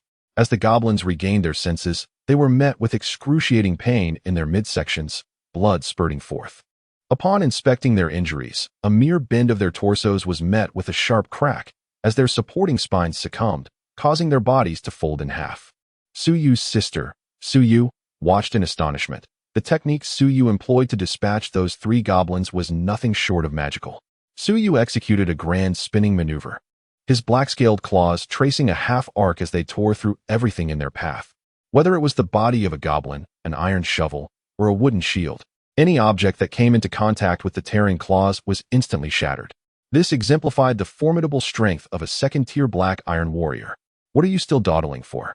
Quickly retrieve the severed. Before Su Yu could finish his thought, a sudden pain erupted from his back as the claws struck him. Reacting with remarkable speed, Su Yu let out a ferocious roar, propelling himself forward like an arrow with a powerful push from his legs. The claws merely grazed his flesh, and he leaped several meters away, simultaneously swiping his tearing claws backward to fend off the enemy's assault. Collapsing to the ground, Su Yu executed a seamless roll, rising to his feet and turning to face a goblin knight, who was gnawing on a bloodied severed arm, a twisted expression of triumph and savagery on its face. This goblin knight had unexpectedly emerged, seizing the opportunity while Su Yu was distracted speaking to Lin Shi, and launched a surprise attack. However, Su Yu's quick reflexes saved him from severe injury, resulting only in a minor wound. The severed arm that the goblin knight was feasting upon belonged to Lin Shi. Although Lin Shi's arm had been severed, Su Yu had the skill to reattach it. Just moments ago, he had instructed Lin Shi to retrieve the severed limb, but now, it was being crushed in the goblin knight's jaws. Despite Su Yu's extraordinary abilities, restoring Lin Shi's arm was no longer feasible. With gritted teeth, Lin Shi glanced at the half of his arm still lodged in the goblin knight's mouth. Suddenly, he let out a muffled grunt, and turned to flee in the opposite direction. Suyu was momentarily taken aback, utterly unprepared for Lin Shi's sudden flight in such a situation. However, he had no time to ponder, as a goblin knight was charging towards him. On the other side, Suyu stood with several goblins leaping towards her. Seeing this, Suyu snorted in anger, brandishing his tearing claws and disregarding the goblin knight. He lunged towards Suyu's side. He had discerned that this goblin knight was exceedingly cunning, yet in terms of strength, it was only slightly superior to his elder brother, Lin Busho, and posed no real threat to him. Nevertheless, its remarkable leaping ability made it somewhat elusive should it choose to flee. He would find it challenging to capture it. The goblins were easily vanquished, and in an instant, Suyu dispatched 3 of the goblins that had lunged at Suyu. The goblin knight, utterly taken aback by Suyu's indifference towards him, hesitated momentarily, seemingly agitated, emitting a low growl as it lowered its body and swiftly charged at Suyu. Suyu swiftly turned to shield Suyu, lowering his arms in a gesture of apparent defenselessness. In circumstances where he could not employ the spike thrust, eliminating a cunning goblin knight proved exceedingly difficult. So Suyu resolved to utilize its cunning against it. Chapter 58. Mazai's classmate indeed. Suyu suddenly adopted a stance of complete non-resistance. The cunning goblin knight immediately sensed something was amiss and halted abruptly as it rushed towards Suyu. Then, it lunged at an angle, attempting to seize Suyu from the side. Suyu remained unyielding, and after 2 attempts, the goblin knight, feeling a surge of frustration, resolved to make a 3rd attempt, exerting all its strength to fiercely claw at Suyu's head. This time, it was determined, if Suyu did not resist again, it would rend his skull. If Suyu employed any traps or strategies, the goblin knight was confident in its own agility, bolstered by the inherent leaping prowess of the 4 wolves beneath it, allowing for an easy escape. It feared nothing from Suyu, save for that left arm, cloaked in black scales. As the claw descended toward its target, Suyu finally raised his scaly left arm to defend himself. The goblin knight had anticipated this reaction and immediately retracted its arm, propelling itself away with a powerful leap. Despite recognizing Suyu's superiority, it remained undaunted and even playful, overly confident in its own leaping ability and reflexes. Indeed, it possessed the means to back up its bravado. Much like the time Suyu sought to storm the girls' dormitory but found himself ensnared by a goblin knight, escaping only through the use of a sudden ground spike maneuver, which had proven to be quite the predicament. At that moment, Suyu broke into a grin, revealing several sharp fangs that had already emerged from the raised black scales. A series of sharp whistling sounds erupted as the goblin knight contemplated leaping away, yet the dart-like projectiles had already been launched with great speed. Given the goblin knight's robust physique, the projectiles were not necessarily lethal. Thus, Suyu aimed for its feet. The sounds of explosions echoed like bursting beans, and the goblin knight howled in agony, its legs giving way and failing to evade. Suyu charged forward, reminiscent of a fearsome demon. With a sound akin to a steam whistle, the black scales on his left hand flared up, releasing a white mist that tore through the air, dragging his body forward like a massive artillery shell. A sharp, piercing sound erupted, reminiscent of leather being torn or a bowstring snapping. Suyu's strike landed squarely on the goblin knight's chest, ensnaring half of its body within the chaos. Amidst the splattering of blood, Suyu dashed past, halting only to glance back and witness the goblin knight's expression of shock as it crumpled backward. Another goblin knight had fallen at his hands. The surge of an otherworldly energy within him swelled once more, this time directing a focused assault toward the door on his left shoulder. However, it proved as ineffective as a dragonfly attempting to shake a pillar. The door remained immovable, and the energy dissipated in vain. Clearly, to successfully breach the door, a far greater force was required. After dispatching the goblin knight, Suyu dared not linger, seizing Suyu's hand and sprinting toward the school exit. The aura radiating from him instilled a sense of trepidation in the approaching goblins, causing them to hesitate. As Suyu hurriedly led Suyu out of the school, they made their way towards the location of Zhang Zhongmo, Zhao Shichang, and others. At a distance, Suyu noticed an unfamiliar girl among the group, yet he paid her no mind. Zhang Zhongmo, spotting Suyu and Suyu from afar, stepped forward to greet them. "Haha, Suyu," he exclaimed, relieved to see her safe, and he chuckled heartily. Suyu released Suyu, turning to Zhang Zhongmo with a firm request, "Take care of her."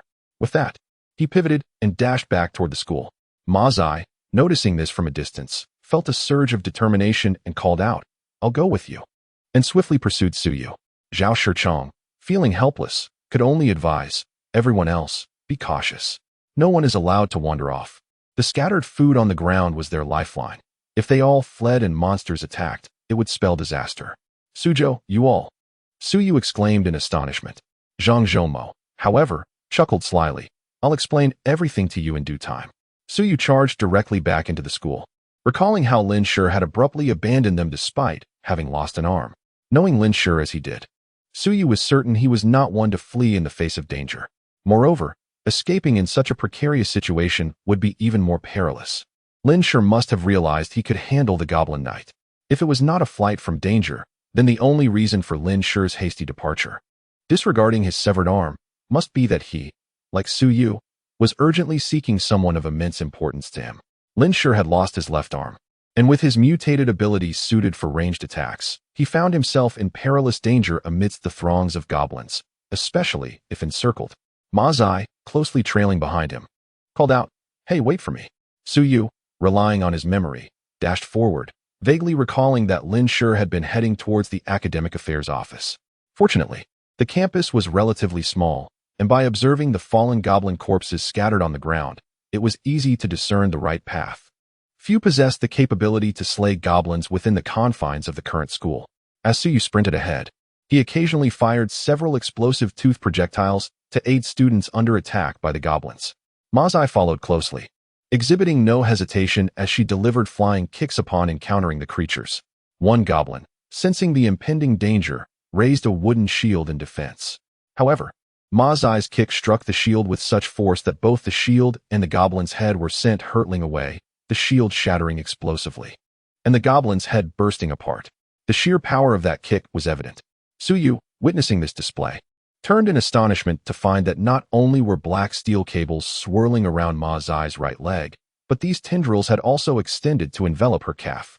Unbeknownst to her, Ma Zai's strength had ascended to an even more formidable realm. With a firm step, Ma Zai's right foot landed decisively, her voice ringing out in a commanding tone. Dark steel serpents swiftly shot forth, ensnaring the two goblins that lunged at her from either side. Without breaking her stride, she surged forward, dragging the iron web behind her. Suddenly, she executed a powerful split kick, striking one goblin squarely on the shoulder, sending it crashing to the ground with a resounding thud, enveloped in a cloud of dust. The other goblin, however, was lifted by the iron web and flung away into the distance. Ma Zai had truly grown stronger. Her skills had become remarkably refined, and the formidable power of the iron web, utilized with such agility, exceeded all expectations. Just then, she heard a male voice calling her name. Momentarily taken aback, Ma Zai turned to see several familiar classmates gathered together, valiantly resisting an attack from a goblin. Realizing the dire situation, they could not help but call for her assistance. These boys were indeed her fellow students. Chapter 59. School leadership. Upon perceiving the imminent danger, Ma Zai sprang forth with remarkable agility, executing a powerful kick that resounded with a sharp crack, shattering the leg of the goblin and sending it tumbling to the ground. Without hesitation, she advanced further, placing her foot squarely upon the creature's face. The force of her strike echoed audibly, causing the goblin's eyes to bulge from their sockets, illustrating the sheer magnitude of her strength. The group of boys stood in stunned silence, their hearts racing as they witnessed Ma Zai's extraordinary prowess. In the blink of an eye, she had vanquished the very goblin that had nearly taken their lives. Among them, a tall and handsome young man gasped, his mouth slightly agape as he called out her name, Zai, and seemed poised to utter more. Yet, Ma Zai merely cast him a fleeting smile before gracefully pivoting to pursue Suyu, leaving the young man standing there, his expression one of profound disappointment. In times past, Ma Zai had harbored a quiet affection for him, but her shyness had prevented her from confessing her feelings openly. Instead, she had secretly pinned a letter and placed it in his drawer. At that time, he was pursuing another girl of considerable social standing, and in an effort to declare his feelings to her, he had publicly humiliated Ma Zai. She vividly recalled the moment he approached her, his demeanor solemn as he declared, "Ma Zai, please do not write to me again. I cannot reciprocate your feelings. My affections lie with her." He then produced the letter and, before the entire class, tore it to shreds. This maneuver was exceedingly ruthless. Even someone as resilient as Ma Zai could scarcely endure it. The young man, capitalizing on this splendid display, succeeded in gratifying the vanity of the girl, ultimately winning her favor. From that moment forth, Ma Zai harbored a deep-seated resentment towards him. However, upon their next encounter, when Ma Zai beheld him once again, she found herself devoid of both affection and animosity. Her feelings had dulled to the level of a mere classmate. With a faint smile, she turned to pursue Suyu. Meanwhile, the young man stood in stunned silence. Watching Ma Zai's retreating figure, his heart swelling with regret. Had he foreseen such an outcome, had he known that Ma Zai would become so formidable, he would have accepted her back then, for she could have served as his protector. Cursed be the fate, for another monster was approaching. He must flee. Panic and fear etched across his face. He dashed away with several other boys, oblivious to the fate of the girl he had just pursued. His mind too preoccupied to care. Suyu sprinted ahead, soon hearing a furious roar in the distance. His heart stirred. He recognized the voice of Qin Jigawei. Not far from the entrance of the academic building, several goblins lay sprawled on the ground. At that moment, Qin Jigawei was brandishing his right hand, his iron fist emanating tremendous power, delivering near-fatal blows to the goblins with each strike. Behind Qin Jigawei, Lin Shi's complexion was pallid as he raised his right hand, intermittently firing air bullets that struck the earth spirits with terrifying precision. The penetrating power of these air bullets was astonishing, surpassing that of genuine bullets. Each strike left a transparent hole in the bodies of the earth spirits. Following the two were throngs of men and women, comprised of students, but predominantly teachers and members of the school administration. Suyu slowed his pace, momentarily taken aback. Could it be that Lin Shi was recklessly risking his life to protect these school officials? Suyu felt little attachment to these leaders. Once again, Qin Jigawei unleashed a devastating iron fist, sending an earth spirit flying with a thunderous crash. With each battle, he grew bolder. The demise of the earth spirits infused his right arm with even greater foreign power, causing his skin to harden and extend, soon transforming his fist into a formidable iron arm, amplifying the destructive force of his iron fist strikes. Ma Zai caught up, expressing her mild annoyance. Suyu, what are you searching for? Why don't you wait for me? Her gaze then fell upon Qin Jigawei, Lin Shi, and the large crowd of students and teachers behind them. Due to Qin Jigawei's valiant display, more earth spirits were quickly drawn to the scene, among them a colossal creature towering at 2 meters high, roaring menacingly. With a powerful leap, it surged over a dozen earth spirits, landing directly in front of Qin Jigawei. An earth spirit knight. Realizing the gravity of the situation, Suyu urgently hissed, "Run." Together with Ma Zai, they dashed forward with great haste. The Goblin Knight has reached the second-tier realm of beast soldiers.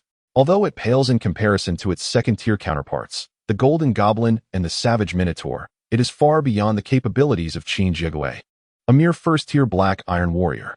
Indeed, upon encountering the Goblin Knight, Qin Jigawei displayed no fear. However, for the first time, his iron fist blast missed its target. With a swift swipe of its claws, the Goblin Knight tore away a substantial chunk of flesh from Qin Jigawei's left shoulder. Fortunately, due to his quick reflexes, his head remained intact. Otherwise, it could have been severed in half. Observing the dire situation, Lin Shi issued a low growl, unleashing an air bullet that struck the Goblin Knight with devastating force. The Goblin Knight remained steadfast on its 4 legs, merely shifting its waist to evade the attack, before extending its claws and revealing a mouthful of sharp fangs, lunging towards Qin Jigawei and Lin Shi. The spectators, taken aback by the ferocity of the Goblin Knight, gasped in unison. At that very moment, Suyu let out a fierce howl, activating his rending claw, which erupted in a column of white energy, propelling him forward with astonishing speed, as if the black-scaled arm was driving his body into a rapid assault. Qin Jigawei noticed Suyu's sudden appearance, akin to a flying general, and sighed inwardly, realizing that his moment of glory was once again at risk of being overshadowed by Suyu. Yet, under the current circumstances, had Suyu not intervened, Qin Jigawei would indeed have found himself in grave danger. He could not contend with the Goblin Knight. As the Goblin Knight menacingly lunged towards Qin Jigawei and Lin Shi, it suddenly felt a chill breeze from behind. Startled, it reacted with remarkable agility, seizing a nearby goblin and hurling it backward, before leaping away, covering a distance of 7 or 8 meters. The Goblin Knight, characterized by its cunning and suspicion, remained exceedingly cautious. With a powerful swipe of his tearing claw, Suyu struck the chest of the goblin with a resounding crack. The impact shattered rib bones, sending a gruesome spray of flesh and entrails erupting forth, resembling a vortex of blood and gore. Dragging this sanguine arc behind him, Suyu maintained his momentum, hurtling towards the Goblin Knight, who had just leaped several meters away. The Goblin Knight, witnessing Suyu's fist obliterating the goblin's body, gasped in horror, emitting a sharp shriek. Terrified, he attempted to leap away, only to find his four limbs ensnared as if bound by some unseen force, rendering him immobile. Unable to resist the urge to look down, he beheld a network of black steel cables, intricately woven together on the ground, ensnaring his limbs. This iron web would become the final sight of his life. As Suyu charged forth, the Goblin Knight raised his arms in a futile attempt to shield himself. But he stood no chance against the terrifying force of the tearing claw. In an instant, both his arms and head were mercilessly crushed by Suyu's onslaught, resulting in his immediate demise. Chapter 60. The fury of the crowd. Suddenly, Suyu emerged as if he were a demonic deity, striking down the Goblin Knight in the blink of an eye. The remaining goblins let out terrified shrieks and fled in panic. The Goblin Knight, their leader, had met an abrupt demise, leaving the goblins in a state of profound shock. Suyu, someone called out from within the crowd, their voice a mixture of astonishment and delight. Suyu retracted the dark scales from his left arm and turned to see a familiar figure rushing forth from behind Qin Jigui and Lin Shi, a girl from his class. Lei Rue. Surprised by Lei Rue's presence, Suyu smiled and greeted her. "Hello, class leader." Then, his gaze fell upon another acquaintance, Meng Bo, the class advisor, standing among the teachers. Well, I never expected you all to return at such a critical moment. It seems the heavens have not entirely forsaken us, he remarked. Just then, another figure stepped forward from the crowd. It was the esteemed Director Zhang, the highest authority at the school. Given the prevalence of these monsters within the school, we must evacuate immediately. Fortunately, you all possess remarkable abilities that can ensure our safety, he stated. Another school official expressed satisfaction with Suyu and his companion's recent performance, casting an appreciative glance toward them. Suyu furrowed his brow slightly and exchanged a glance with Qin Jiagui, who wore an expression of helplessness, signaling that they had not anticipated such a situation, finding themselves regarded as protectors by the leadership. We should first gather everyone in a safe location. The remaining monsters will be your responsibility to eliminate, he concluded. Dean Zheng patted Lin Shi on the shoulder, his expression grave. Everyone, follow me. Lin Shi's face was as pale as parchment, reduced to a single arm, yet he gritted his teeth and bore the pain, striding towards the exit.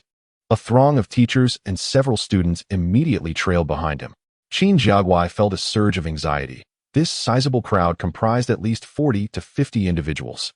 If Lin Shi truly led them away, it would surpass their expectations. What was Lin Shi up to?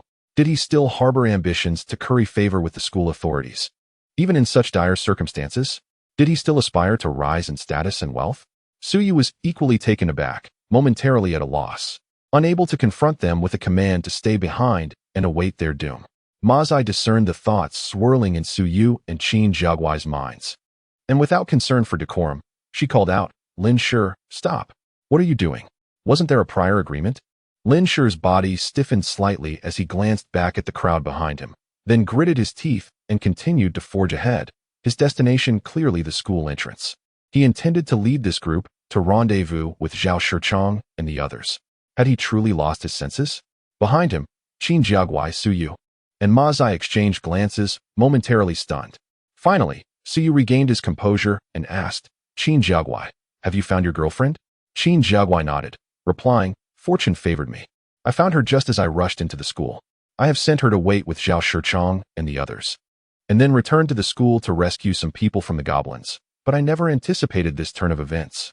It was only then that Suyu realized that the somewhat unfamiliar girl he had seen standing beside Zhao Shichang when he sent Suyu out was actually Yuan Niping, the girlfriend of Qin Jiagui from the computer science class. Their lack of familiarity stemmed from having only crossed paths a few times, which explained the slight strangeness he felt upon first glance. What, exactly, was teacher Lin Shi contemplating? We all wish to assist, yet what capacity do we possess? He has taken away 40 to 50 individuals in one go. We simply cannot manage that, murmured Mazai, as the group exchanged helpless glances, resigned to following behind. Even more alarming were the other students who were frantically fleeing or fighting their own battles. Upon sighting this large assembly of people, they instantly surged forward, resulting in Lin Shi's contingent swelling rapidly, soon exceeding 100. Meanwhile, the school leaders continued to shout loudly, urging others to gather, which only exacerbated the influx of individuals. Ma Zai and her companions exchanged glances. If they had ample provisions, they would not mind the number of people. Indeed, the more, the merrier for safety's sake. However, the pressing issue was that the scant food they had painstakingly acquired could not possibly suffice for so many mouths. This Lin Shi, Qin Jiagui clenched his fists, a flicker of anger igniting within him. We must go. A conflict is imminent. Su Yu quickened his pace to catch up, aware that even their small group was dissatisfied, let alone Li Dong and Zhou Huakong. Indeed, as they burst forth from the school, the distant sound of furious shouts reached their ears. It is said that Zhao Shichang, Zhang Zhongmo, and their companions piled several large bags of food on the ground and took positions around them, awaiting the return of Su Yu and the distinguished members of the Qin family before they would set off. Suddenly, a large group of people was spotted approaching from a distance, startling everyone present. Li Dong was the first to leap up, exclaiming, Lin Shi? What on earth is he up to? Why are there so many people following him? Let us go and see, Zhao Shichang said, his expression shifting as he immediately followed Li Dong, Zhou Huakong, and Zhang Zhongmo to confront the approaching crowd. Teacher Lin, what are you doing? Li Dong called out first, his face reflecting his discontent. Lin Shi slowed his pace, seemingly aware of their concerns, his own expression tinged with helplessness. Behind him, the number of followers had already exceeded 200, all engaged in murmurings, some perplexed about the intentions of the group. Director Zheng's face broke into a smile as he remarked, I never expected to see you all alive. This is wonderful. Hey, look at those large bags over there. Is that food? Suddenly, someone noticed the cluster of large bags not far away, prompting an excited shout from the crowd. We've been hungry all day. I'm famished. Immediately, a dozen or so individuals rushed towards the bags, eager to discover whether they contained food. Li Dong and the others, alarmed, shouted in unison, Stop right there. No one is to move. They positioned themselves in front, their expressions darkening. Hey, Li Dong, what is the meaning of this? One of Li Dong's classmates immediately expressed dissatisfaction, exclaiming in frustration. Observing Li Dong's demeanor, everyone surmised that the large bags evidently contained food, and he appeared reluctant to share. What does this mean? You have food yet refuse to distribute it? We are starving here. You've witnessed monsters slaughtering people in the school, yet you cower here, indulging in entertainment? Anger erupted among the group, prompting one individual to shove Li Dong, while several others silently charged towards the multitude of large bags. As they articulated, they had been famished for nearly a day, though they had previously evaded the monsters. The moment they felt safe, their hunger became overwhelmingly apparent. They could think of nothing else but to hope that the bags were filled with food, eager to secure something to eat without delay. Chapter 61. The simplicity of murder. Lin Shi stood there, seemingly taken aback by the turn of events. Qin Jiagui stepped forward, his expression unfriendly, and coldly remarked, Teacher Lin, you may consider yourself great, but we do not share such grandeur. I suggest you take them away by yourself. We shall not accompany you any longer. Su Yu, let us depart. Su Yu nodded. With over 200 people present, and more approaching from the distance, no matter how plentiful their provisions, it would only suffice for a single meal. Would they then starve alongside everyone else until the next meal? Or perhaps they would resort to tasting the grotesque and peculiar flesh of the goblin corpses. Su Yu did not possess such nobility. A throng of individuals surged forward, and Li Dong was unable to hold them back. Zhao Shichang shouted, Everyone, act without hesitation. With a swift gesture of his right hand, he pushed aside the two individuals in front of him. Zhou Burong, stationed by the food, also rose, brandishing her firearm. Director Zhong, his face a mask of shock, saw the impending conflict and could not help but shout, Everyone, cease at once. Stop. He then turned to Lin Shi and asked, What is going on here, Shaolin? Lin Shi's complexion fluctuated between red and pale. Zhao Shichang laughed heartily, saying, I believe it is best if I explain. At that moment, Zhang Zhongmo, Li Dong, Zhou Huakong, Zhou Burong, and others stood defiantly before the food, bracing for the confrontation ahead. They were met with the furious visages of over 200 bewildered students and teachers, all equally perplexed by the inexplicable behavior of Zhang Zhongmo and his companions. The reasoning is quite straightforward. If one wishes to survive and procure sustenance, one must seek it out themselves. We have no obligation to share the hard-won provisions we have fought for with our lives. It is as simple as that. Should anyone dare to seize our food, I, Zhao Shichong, would not hesitate to eliminate them. Suddenly, he brandished a bone knife, with a swift motion. A resounding crack echoed as a tree, thicker than a bowl, splintered in two and fell to the ground. The colossal tree crashed down with a thunderous boom, startling the more than 200 individuals present, leaving them in stunned silence. Even Director Zheng stood with his mouth agape, staring at the scene before him. "Do not look at us in such a manner. Let me be unequivocal," Zhao declared. "We have traversed this forest for 2 days. Of the 31 individuals, only a handful of us have returned alive. We have found no way out and no signs of rescue. This place is no longer the world we once knew. To survive, we must rely solely on ourselves. Is there a lack of food? Look yonder at the corpses of the goblins. If hunger truly strikes, we may resort to consuming their flesh and drinking their blood. Suyu, Qin Jiagu, you have sought your companions. Shall we not depart now?" Zhao Shichong turned his gaze towards Suyu and Qin Jiagu, seeking their agreement. Qin Jiagu glanced at Lin Shi and remarked, "Teacher Lin, have you forgotten our agreement? You have breached the principles we uphold. Our team has no need for a companion who lacks composure." His heart swelled with rage, and disregarding Lin Shi, he strode towards Zhao Shichong, while Zhou Burong and the others began to gather their large bags, preparing to leave.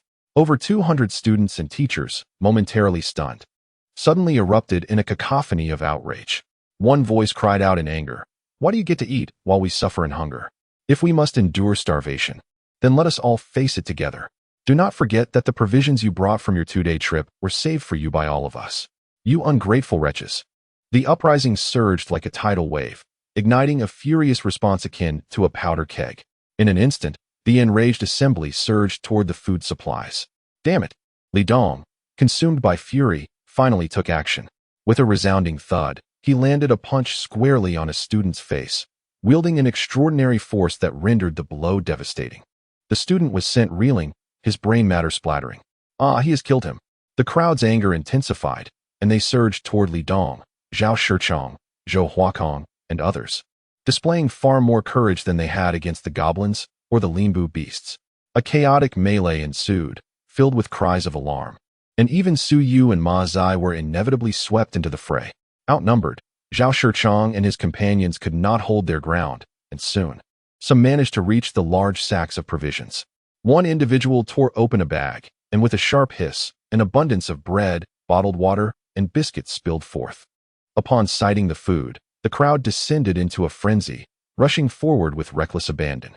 In desperation, Zhao Shichong let out a fierce howl and finally resorted to lethal force.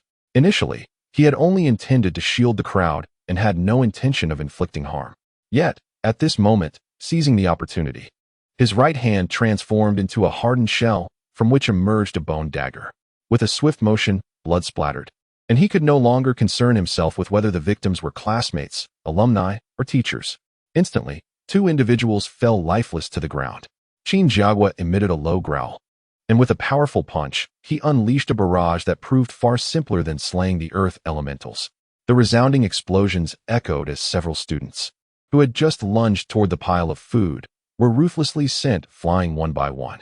Among this throng of teachers and students, there were also black iron warriors who had acquired extraordinary powers after slaying monsters.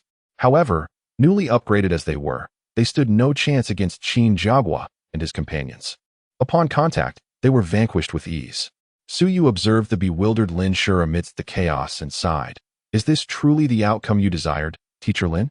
Lin Shi's face paled as he looked up, and the battle soon came to an abrupt halt, for Zhao Shichong, Qin Jiagua, Li Dong, and the others had resolutely committed themselves to the carnage, claiming the lives of over 20 individuals. The sight of so many either dead or gravely injured on the ground was harrowing, instilling fear and prompting others to retreat. In their eyes, Zhao Shichong and his allies had transformed into figures as terrifying as demons. What they had presumed would be a daunting task, taking lives, had proven astonishingly effortless, even more exhilarating than dispatching those monsters. Li Dong grinned menacingly, having slain several, and his eyes glinted with a feral light. After days of slaughtering monsters, their hearts had grown somewhat numb. Killing a few more individuals seemed to evoke little shock, nor was there any trace of remorse. Demons, demons. A female student uttered in fear, trembling. Su Yu sighed and turned to Lin Shi, saying, "Teacher Lin, what on earth are you thinking?" Throughout their journey, Lin Shi had been quite amiable, yet Su Yu found it incomprehensible why he would act in such a manner. His actions had undoubtedly incensed the Qin family and Zhao Shichong, leaving him without allies. I just wanted to save her. That's all. I never intended for it to turn out this way," Lin Shi stammered, trembling as he cast his gaze toward a figure in the crowd. Su Yu glanced over and was taken aback to discover that the individual was their advisor, Meng Bo. After a brief moment of surprise, Su Yu finally comprehended that Lin Shi harbored feelings for Meng Bo. He had enrolled in the school solely to seek her out, unaware that she was already mingling with others. Given Lin Shi's honest yet awkward nature, he found himself unable to express his intention to forsake everyone else in front of Meng Bo. Consequently, he inadvertently led this large group to this place, sparking the ensuing chaos and tragedy.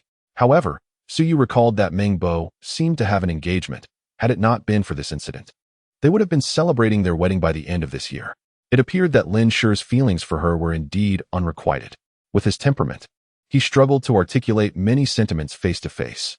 Love is truly a convoluted affair, Su Yu mused, shaking his head as he walked away. Qin Jiaguai hurled a large bag of food, half of which had spilled onto the ground, glaring coldly at Lin Shi. "Don't dare claim we are being unfair. This bag of food is considered your share. Everyone, let's go." While speaking, he hoisted 2 large bags onto his back. Others followed suit, including Yuan Niping, the girlfriend of Qin Jiaguai, who exerted herself to carry a bag as well. Lin Shi stood dazed among the crowd, his face ashen and his gaze vacant. The expressions of the others varied widely. Some wore anger, others terror, some helplessness, others despondency, and still others shock. Each countenance told a different story.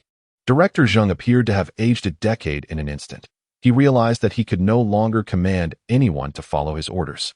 Faced with the pressure of survival, each individual would prioritize their own interests. "No, Li Dong, we are classmates. Take me with you. I want to go with you all."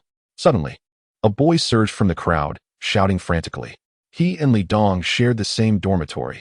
While they could not be described as life and death friends, their bond was undeniably strong. Chapter 62. The favor of feeding. With a sudden motion, Li Dong unhesitatingly kicked aside the individual who lunged at him. His face contorted in a fierce snarl as he barked, "Get lost. We have no need for you. Su Yue, please take me with you. Don't leave us behind."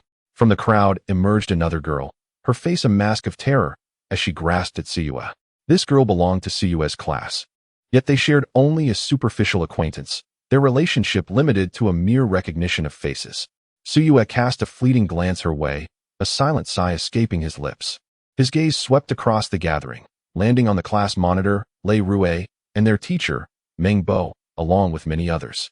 All eyes were fixed on him and Qin Jiaguai, as well as Ma Zai, each person contemplating the possibility of joining them, if only for a temporary reprieve from hunger. Observing the scene, Su Yue quickly reached a resolution. Even if he were to take this one girl with him, what difference would it make? There were countless others in dire need of assistance. With a steely resolve, he shook off her grasp and turned away, uttering, "I'm sorry, I am powerless to help." As Su Yue turned, he caught a glimpse of the despair etched on Lei Rue's face, a pang of remorse striking his heart. She had been watching him intently, yet her pride prevented her from stepping forward to plead for his aid. The crowd, unwilling to linger any longer, hoisted their large bags from the ground, excluding Lin Shi, and now numbering 12, they surged forward as if fleeing. The atmosphere was undeniably oppressive, stifling any hope. Some attempted to follow, but were met with Li Dong's harsh reprimands to disperse. Ultimately, the group distanced themselves, escaping into the unknown. Su Yu raced forward alongside the crowd, yet his mind lingered on the recent gaze of Lei Rue, recalling the moment she had fed him while he was injured. Suddenly, he came to an abrupt halt, casting the large bags he carried onto the ground. The group was taken aback, and Zhang Zhongmo exclaimed, "Su Yu, what is the matter? Wait for me." Without hesitation, Su Yu dashed towards the school. What is up with him? Zhang Zhongmo wondered, perplexed. Beside him, Su Yu's sister, Su Yu, wore a faint smile and remarked, "Oh, that is quite simple. He is a soft-hearted person. Lei Rue once fed him when he was hurt, and given his nature, he cannot bear to leave her behind." Indeed, there was no one who understood Su Yu better than Su Yu herself. At that moment, a throng of people lingered at the school gate. with some scrambling for a bag of food discarded by the Qin family. When Suyu returned, the crowd was taken aback, ignoring the curious glances from others. He approached Lei Rue directly and asked, "Are you willing to come with me?" Lei Rue was momentarily stunned, then slowly came to realize the implication, incredulously pointing to herself and asking me. Yes, Suyu replied with a smile. She had once fed him, and this was his way of repaying her kindness. However, her survival ultimately depended on her own abilities and luck, and Suyu could not assist her further. Yes, Lei Rue finally comprehended, her nose tinged with emotion as she hurried to stand beside Suyu. Suyu approached Lin Shi, who had been somewhat restless, and said, "Teacher Lin, we still have hope. I believe you can forge an even more remarkable team, can't you? For the ones we cherish, for the women we love. We must strive to survive and lead everyone together. I may not possess such greatness, but perhaps you can." Gently patting Lin Shi's shoulder, he cast a meaningful glance at Meng Bo in the distance and lowered his voice. "Teacher Lin, I entrust Meng Bo to you. If it weren't for you, I would certainly take her with me. She is truly kind. However, I have faith in you. Perhaps we will meet again soon." With that, he departed, accompanied by Lei Rue. Lin Shi stood there, transfixed, watching their retreating figures, his eyes unwittingly moistening. The departure of Suyu and his group did not necessarily lead them towards safety, nor did it imply that their path was doomed. Suyu's group was advantaged by their provisions and individual strength, akin to an elite squad. In contrast, Lin Shi's group thrived on their sheer numbers. Each member harbored potential. If he could effectively organize these students and teachers, there was a chance they could carve out a bloody path through adversity. It might be arduous, and they might face significant losses, yet there remained a glimmer of hope, did there not? Well, Suyu, if we meet again, I will undoubtedly be stronger than you, and I will ensure that everyone thrives. Lin Shi finally resolved, gripping tightly with a singular hand, silently vowing. The leading goblin knights at the school had already fallen to Suyu's prowess, and the remaining scattered goblins would be easily managed, provided Lin Shi could organize everyone effectively. Among the surviving faculty and students, several had already evolved into Tier 0 Black Iron Warriors. If they united their efforts, eliminating the remaining goblins would pose little challenge. As Suyu returned with Lei Rue, the group cast a glance at Suyu, pondering how this woman truly understood him, managing to guess so accurately. It was not until they had distanced themselves far from the school, rendering it invisible, that they paused to rest and deliberate on their forthcoming journey. With Lei Rue included, there were a total of 13 individuals, 6 men and 7 women, with the number of women surpassing that of men, undoubtedly indicating that their collective burden would be heavier. Among them, Lei Rue, Suyu, and Yuan Ni Ping, 3 women devoid of special abilities, had only traversed a short distance before becoming breathless. This won't do. Everyone must transform into Black Iron Warriors. Only then will our survival capabilities be significantly enhanced, Qin Jiague remarked, observing the women gasping for breath. Suyu nodded in agreement, stating, "Indeed, upon becoming Black Iron Warriors, not only will we gain unique abilities, but our recovery from injuries will also be swifter than that of ordinary individuals. It is essential for everyone to become Black Iron Warriors." Lei Rue and Suyu exchanged glances, their expressions tinged with excitement. Yet, the daunting prospect of combating the monsters dampened their spirits, and their faces paled. Li Dong interjected, "Let us first divide the provisions. We can address other matters afterward." His concern for the food was palpable, as he feared that others might seize the opportunity for themselves. There were 13 individuals in total, and they distributed the food according to the number of bags, ensuring that there was enough sustenance for everyone to last 20 days. This arrangement brought satisfaction to the group. With this 20-day supply, they were determined to navigate through the forest in a single direction, convinced that they would eventually find their way out. The sheer terror of the forest loomed over them, teeming with various formidable monsters, and the thought of perishing here weighed heavily on their hearts. A longing to escape the forest and return to the familiarity of their world filled them with renewed hope. Qin Jiague suggested, "In the past few days, we have been moving in this direction. Perhaps it is time to try a different path? It might yield better prospects." The group recalled that after 2 days of travel, they were still surrounded by the seemingly endless expanse of the forest, and they readily agreed with Qin Jiague's proposal. Suddenly, Suyu stood up with a smile, exclaiming, "Suyu, your opportunity to become a Black Iron Warrior has arrived." Chapter 63. As the group deliberated on their forthcoming journey and plans, Su Yu suddenly rose to his feet and exclaimed, "Su Yu, your opportunity to become a black iron warrior has arrived."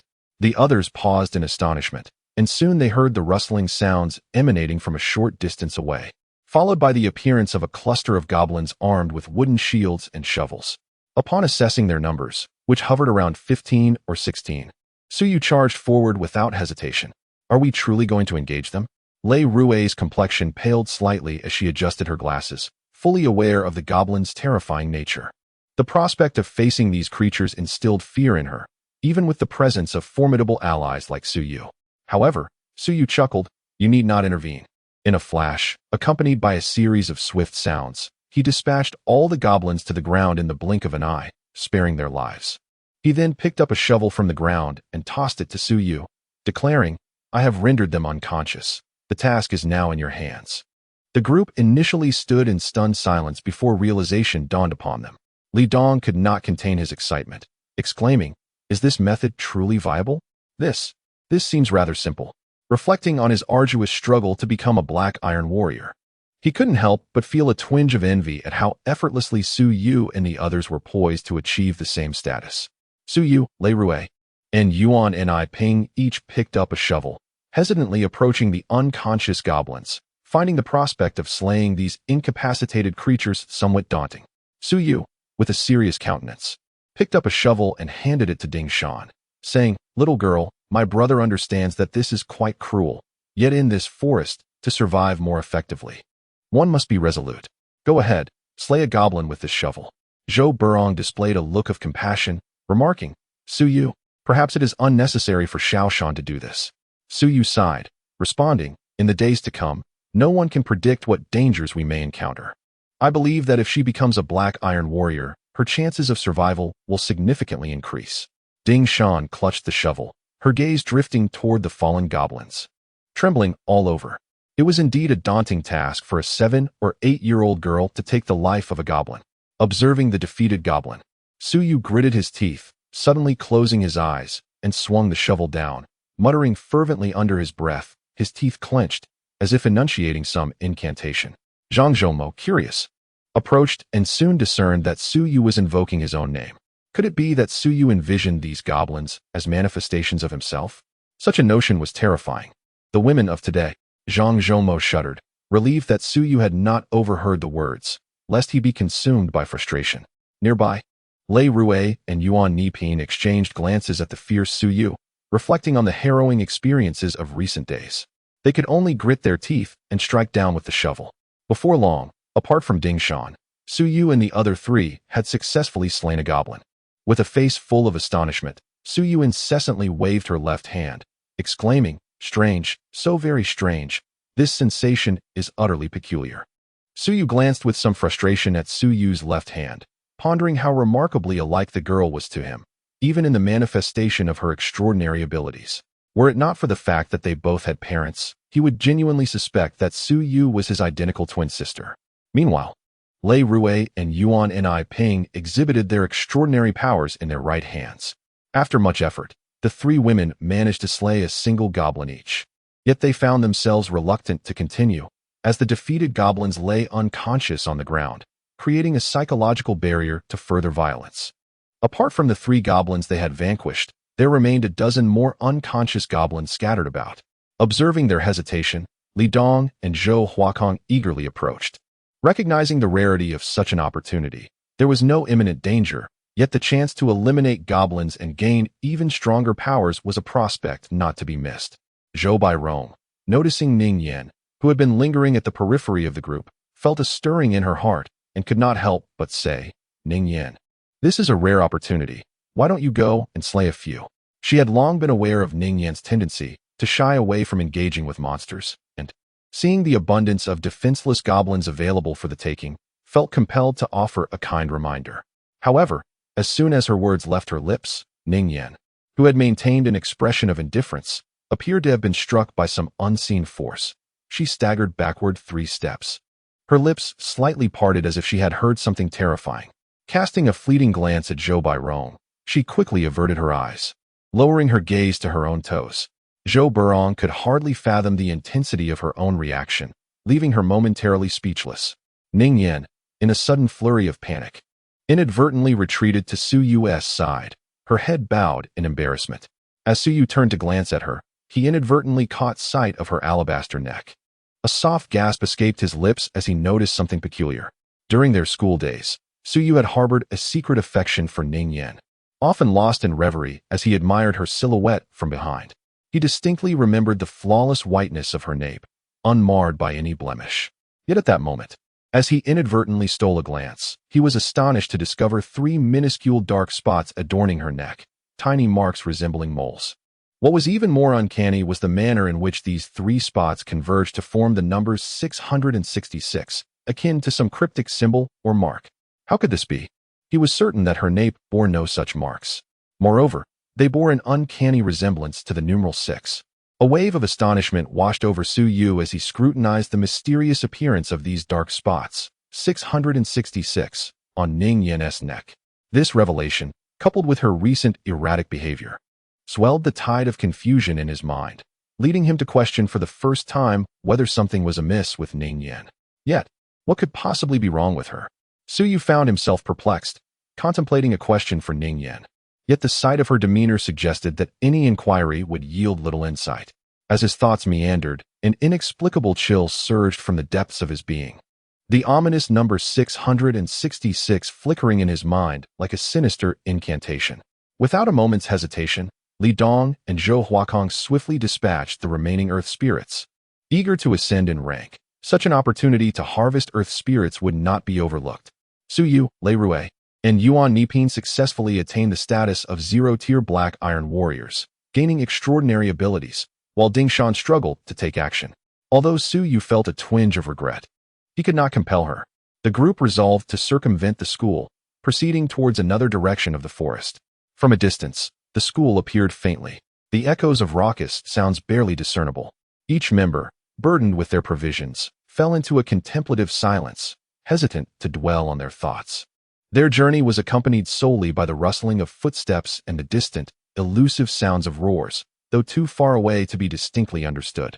Chapter 64. The Earthbound Zombie. After becoming Black Iron warriors, Su Yu and the 3 women, Lei Rui, experienced a gradual increase in their physical strength, effortlessly carrying large bags as they walked. In the entire group, only Ding Shan struggled to keep pace after a brief moment. The provisions that belonged to her had been taken over by others, but her petite stature rendered her unable to traverse far even with her hands free. In light of this, Su Yu decided to share his food with Zhang Zhongmo, Zhou Biyong, Zhao Shichang, and others, allowing them to carry a portion, before once again hoisting Ding Shan onto his back. "Thank you, big brother," Ding Shan whispered as she settled against him.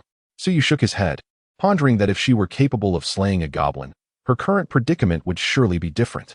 As dusk descended, they arrived at a slope adorned with several colossal stones that, from a distance, resembled great beasts lying in repose, exuding an eerie aura. Qin Jiagu glanced at the waning light and declared, "Let us ascend and explore. Nightfall is imminent. We shall spend the night on this slope." Zhao Shichang nodded in agreement. The group was fatigued and slowly made their way up the incline, occasionally using nearby branches for support. Ma Zai murmured with a wry smile, "Today marks the 5th day, right? 5 days without a proper wash. This existence is truly unbearable." The stench of sweat and the metallic tang of blood was overwhelming, almost repelling to any outsider. Fortunately, everyone shared a similar plight and had grown accustomed to it, rendering their discomfort less significant, though the unease within was beyond description. As a group of individuals gradually ascended the slope, they suddenly found themselves frozen in place upon gazing ahead. Before them lay a formidable heap of rocks, at the center of which loomed a colossal cave, its depths shrouded in darkness, resembling the gaping maw of a monstrous beast, poised to devour. A mere glance sent a chill coursing through their hearts. "There is a cave," Zhang Zhongmo began, but Qin Jiague interjected softly, "Lower your voices, everyone. Step back and circumvent this area." Initially intending to spend the night here, the discovery of this foreboding cavern dissuaded Qin Jiague from taking any risks, regardless of whether a terrifying creature resided within. "Let us proceed." Su Yu concurred with Qin Jiague's decision. The group quietly circumvented the cave, taking a considerable detour. Suddenly, Zhao Shichang and Qin Jiague halted, their faces contorting into expressions of bewilderment. Upon inspection, They observed an array of peculiar rock formations ahead, interspersed with numerous holes in the ground, resembling an intricate honeycomb. Strange, these. Zhang Zhongmo began to approach for a closer examination when a rustling sound emanated from within the holes. Be cautious. Could this be a den of goblins? Qin Jiagui immediately recalled that goblins often inhabit such burrows. With the multitude of holes before them, it seemed likely that a considerable number of goblins lurked within. However, as goblins were among the most rudimentary of beastly soldiers, only slightly more formidable than the lesser Gorland beasts, Qin Jiagui felt little trepidation. As Qin Jiagu spoke, a sudden rustling echoed throughout the cavern, and shadowy figures began to emerge from the subterranean depths, landing swiftly on the ground. In the blink of an eye, a dozen pitch-black monstrosities appeared before Su Yu and the others. Contrary to Qin Jiagu's expectations of encountering subterranean-dwelling goblins, they were confronted with a horde of zombies. Creatures they had only witnessed in films and television. These zombies were cloaked in a grim, ashen hue, resembling beings encased in iron shells. Their limbs were not the rigid, unyielding appendages one might envision. Rather, they were bent at odd angles, with their arms dangling limply, standing in a manner reminiscent of primates. Most strikingly, this group of zombies lacked hands, replaced instead by menacing iron hooks, each measuring nearly a foot in length, glimmering ominously with a dark sheen that hinted at their sharpness. One of the zombies leapt forth from the depths, casually swinging its iron hook, which effortlessly shattered a nearby rock, as if it were mere tofu. The sheer power and sharpness of the hook were evident. Su Yu's left eye, imbued with perception, unfurled instinctively, and a piece of information flashed through his mind. Name: Earthwalker Zombie, the most rudimentary type among the zombie clan, classified as a level 1 elite beast soldier.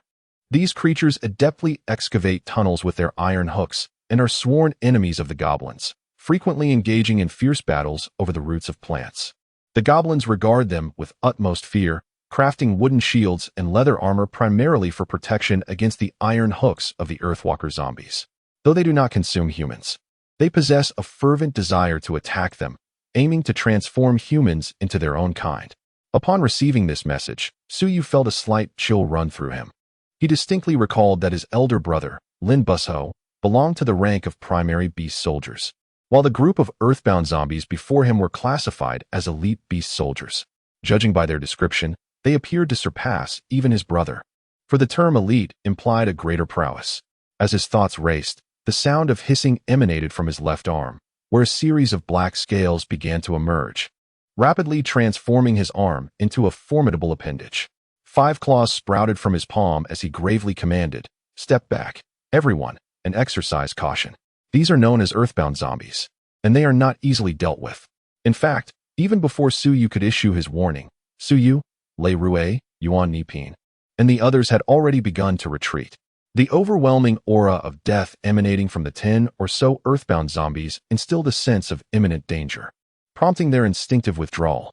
The 4 first-tier black iron warriors, Qin Jiagu, Zhao Shichong, Ma Zai, and Zhang Zhongmo, unleashed their extraordinary abilities. Qin Jiagu clenched his right hand, causing his black iron skin to extend from his fist, swiftly transforming into a formidable iron arm. Zhao Shichong's right hand was enveloped in a hardened shell resembling that of an insect, and with a swift motion, a bone dagger emerged from within.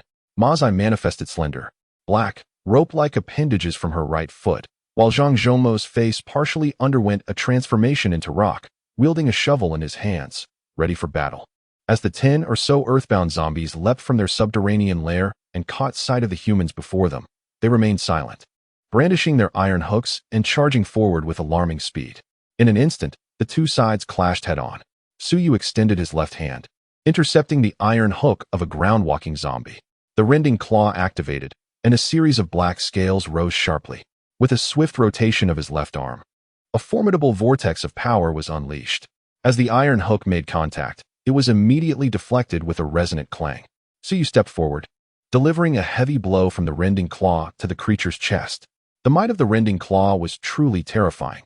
Upon striking the opponent's chest, it instantly tore through flesh and bone. This ground-walking zombie was classified as a first-tier elite beast soldier, proving itself significantly stronger than the likes of goblins and lesser creatures. In this perilous moment, the dual hooks struck down upon the rending claw, utilizing the tremendous rotational force to rebound forcefully, narrowly escaping the danger of having its chest crushed by Su Yu's assault. The iron hooks of the ground-walking zombie were remarkably resilient, impervious even to the destruction wrought by the rending claw. Chapter 65. The grueling battle with the zombie. At that very moment, Qin Jigui, Ma Zai, and others encountered the earth-walking zombies, and a single glance revealed the disparity in their strengths. Though Su Yu did not manage to vanquish the earth-walking zombie in their initial clash, he succeeded in injuring it, sending the creature sprawling. Qin Jigui unleashed a powerful iron fist, colliding with the iron hooks of another earth-walking zombie, producing a thunderous sound. Both combatants staggered from the impact. Although Qin Jigui's iron fist had forced the opponent's hooks apart, he too felt the dreadful recoil, causing him to falter and retreat. Ma Zai stomped her foot and deployed the iron net technique, but to her surprise, the earth-walking zombie leaped forth with the agility of a large monkey, its dual hooks lunging toward her chest and head, compelling her to evade with a swift kick. Zhao Shichang swung his bone knife, creating a spark as it struck one of the zombie's iron hooks, yet he was met with a jarring backlash that left his right arm numb, causing him to stumble back. With a sudden rush, another iron hook grazed past his chest, tearing his clothing and drawing forth blood. Had he hesitated even a moment longer, he might have faced a grievous fate. Zhang Zhongmo wielded his shovel, only to find himself ensnared by the zombie's dual hooks, which yanked him away, leaving him to grunt in pain as he was thrown aside. Meanwhile, Li Dong and Zhou Huakong, armed with their shovels, rushed forward, only to be taken aback by the sight of Qin Jigui and his companions, who not only failed to gain the upper hand, but suffered significant losses instead. They were astounded and quickly withdrew. As zero-tier black iron warriors, they were far inferior to Qin Jigui and his peers. If they could not withstand the onslaught, what chance did they have? Later, Zhou Burong brandished her pistol and fired 2 shots, striking one of the earthbound zombies. To her dismay, the creature merely swayed, acquiring 2 bullet holes without a single drop of blood to show for it, its combat efficacy seemingly unscathed. Zhou Burong was momentarily stunned as the zombie lunged forward, leaping into the air with its dual hooks poised to ensnare her. Meanwhile, several other earthbound zombies fanned out in a semicircle, intent on encircling the group. Retreat! Flee! Su Yu bellowed, propelling himself forward with all his might, disregarding the earthbound zombie before him as he lunged toward another one lurking behind. This particular zombie had raised its hooks, aiming for Su Yu as he turned to escape. With a powerful kick, Su Yu unleashed his full strength, activating the most formidable aspect of his rending claw technique. A dense, white mist erupted from beneath the jagged black scales, propelling him forward like a cannonball. With a thunderous crack, the earthbound zombie managed to barely counter with its hooks just in time to deflect the oncoming rending claw. The collision produced a terrifying sound, sparks flying from the impact. Huh! Su Yu exclaimed, channeling his inner strength as he advanced with determination. His left arm came crashing down, forcefully deflecting the opposing hook, before he brought the rending claw down squarely upon the zombie's midsection. Instantly, a horrifying sound of bones shattering and flesh tearing echoed. The earthbound zombie emitted not a single groan as its midsection was violently torn apart, reduced to a mass of mangled flesh by Su Yu's ripping claws. With a swift motion, Su Yu's claws severed the upper body of the zombie, causing it to collapse to the ground, its torso utterly obliterated. Even a creature of the undead could not withstand such a fate. Su Yu, momentarily shaken, had just called out to Su Yu when he commanded the women urgently, run. He pivoted and lunged toward another earthbound zombie. Lei Rui, Su Yu, Yuan and Iping, and the others quickly recognized that these zombies were far more formidable than the earlier goblins, far beyond their current capacity to confront. They hastily retreated, distancing themselves from the throng of earthbound zombies. Meanwhile, Qin Jiagui roared as he unleashed a powerful strike, his iron fist colliding heavily with the iron hook of the approaching zombie. The force of the impact shattered the hook, and he followed through with a kick aimed at the creature's heart. Yet, pain shot through his left arm as blood sprayed. He had been grazed by the other iron hook, which had torn away a portion of his flesh. Ma Ziyi executed a whip-like kick that connected with the leg of one earthbound zombie, but it felt as if she had struck an iron pillar, causing her to gasp in pain. Upon closer inspection, she realized that the zombie had lowered its iron hook to its side, and her kick had landed squarely on the hook, explaining the sensation of striking solid steel. Damn these cunning creatures, Ma Ziyi thought, hastily supporting herself with her hands to flip into the air, landing deftly before once again employing her technique, the iron net. However, the earth-walking zombie before them sprang up once more, its twin hooks swinging like two dark pythons descending upon them, leaving no opportunity for Ma Zai to deploy her iron net. These zombies were not only more formidable than the elder Lin Busho, but their cunning rivaled that of goblin knights, rendering them exceedingly troublesome. Within mere exchanges, Ma Zai, Qin Jiagui, Zhao Shichang, and others found themselves in dire straits. Drenched in cold sweat, Su Yu, observing the scene with mounting urgency, realized that the spikes from his earth spike ring had already been deployed, and with less than 24 hours elapsed, he was unable to use it again. Otherwise, it would have proved most advantageous against this horde of earth-walking zombies. Cornered by the relentless assault of the earth-walking zombies, Ma Zai struggled to even cast her iron net, as she saw another earth-walking zombie leap forward. Her face turned pale with frustration, and she was forced to retreat once more. Suddenly, a figure flashed before her, and Su Yu's voice resonated in front of her. Continue with the black-scaled arm, strike with the tearing claws.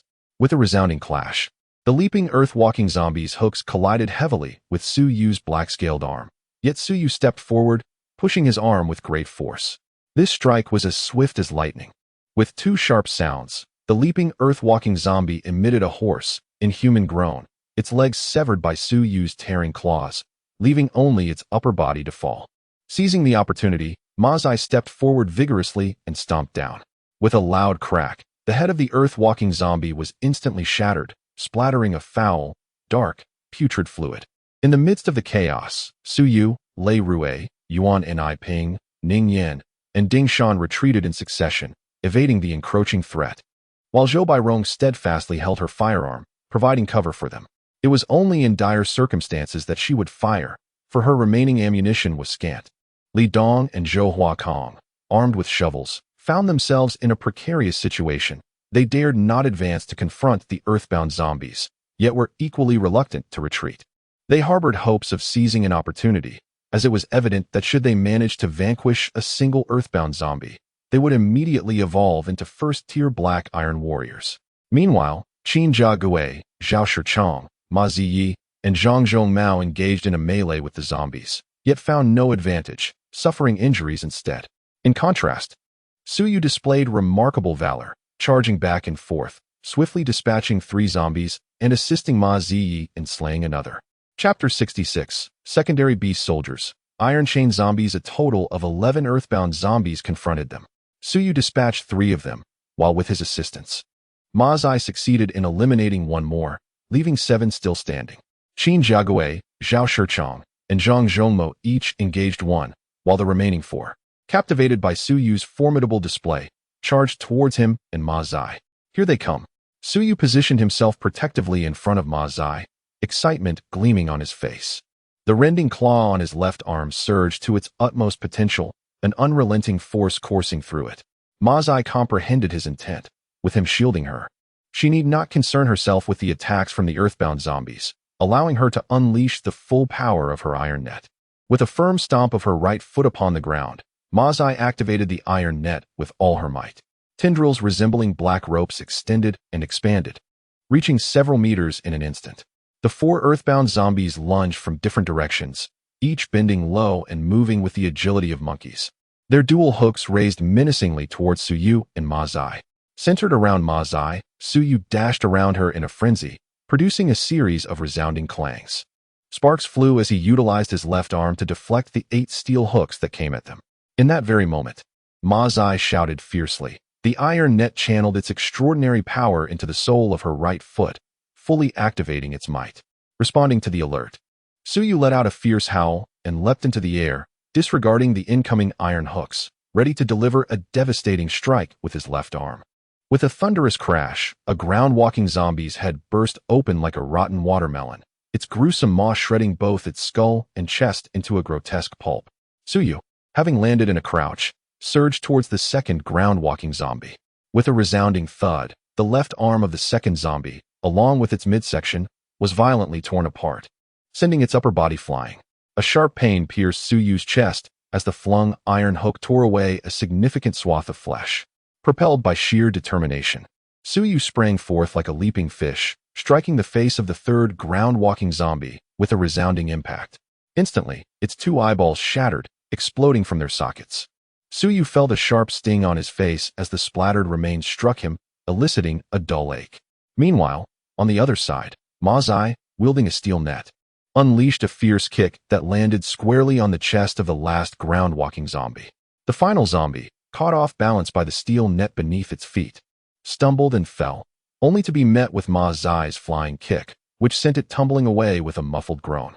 In that fleeting moment, bolstered by the might of Ma Zai's steel net, Suyu dispatched 3 ground-walking zombies in quick succession. The power within his left arm surged, growing even more formidable. Just as he touched down and barely had a moment to catch his breath, a piercing scream echoed through the air, a girl's scream. Suyu felt a primal rage erupt within him, his blood boiling to its zenith in that instant.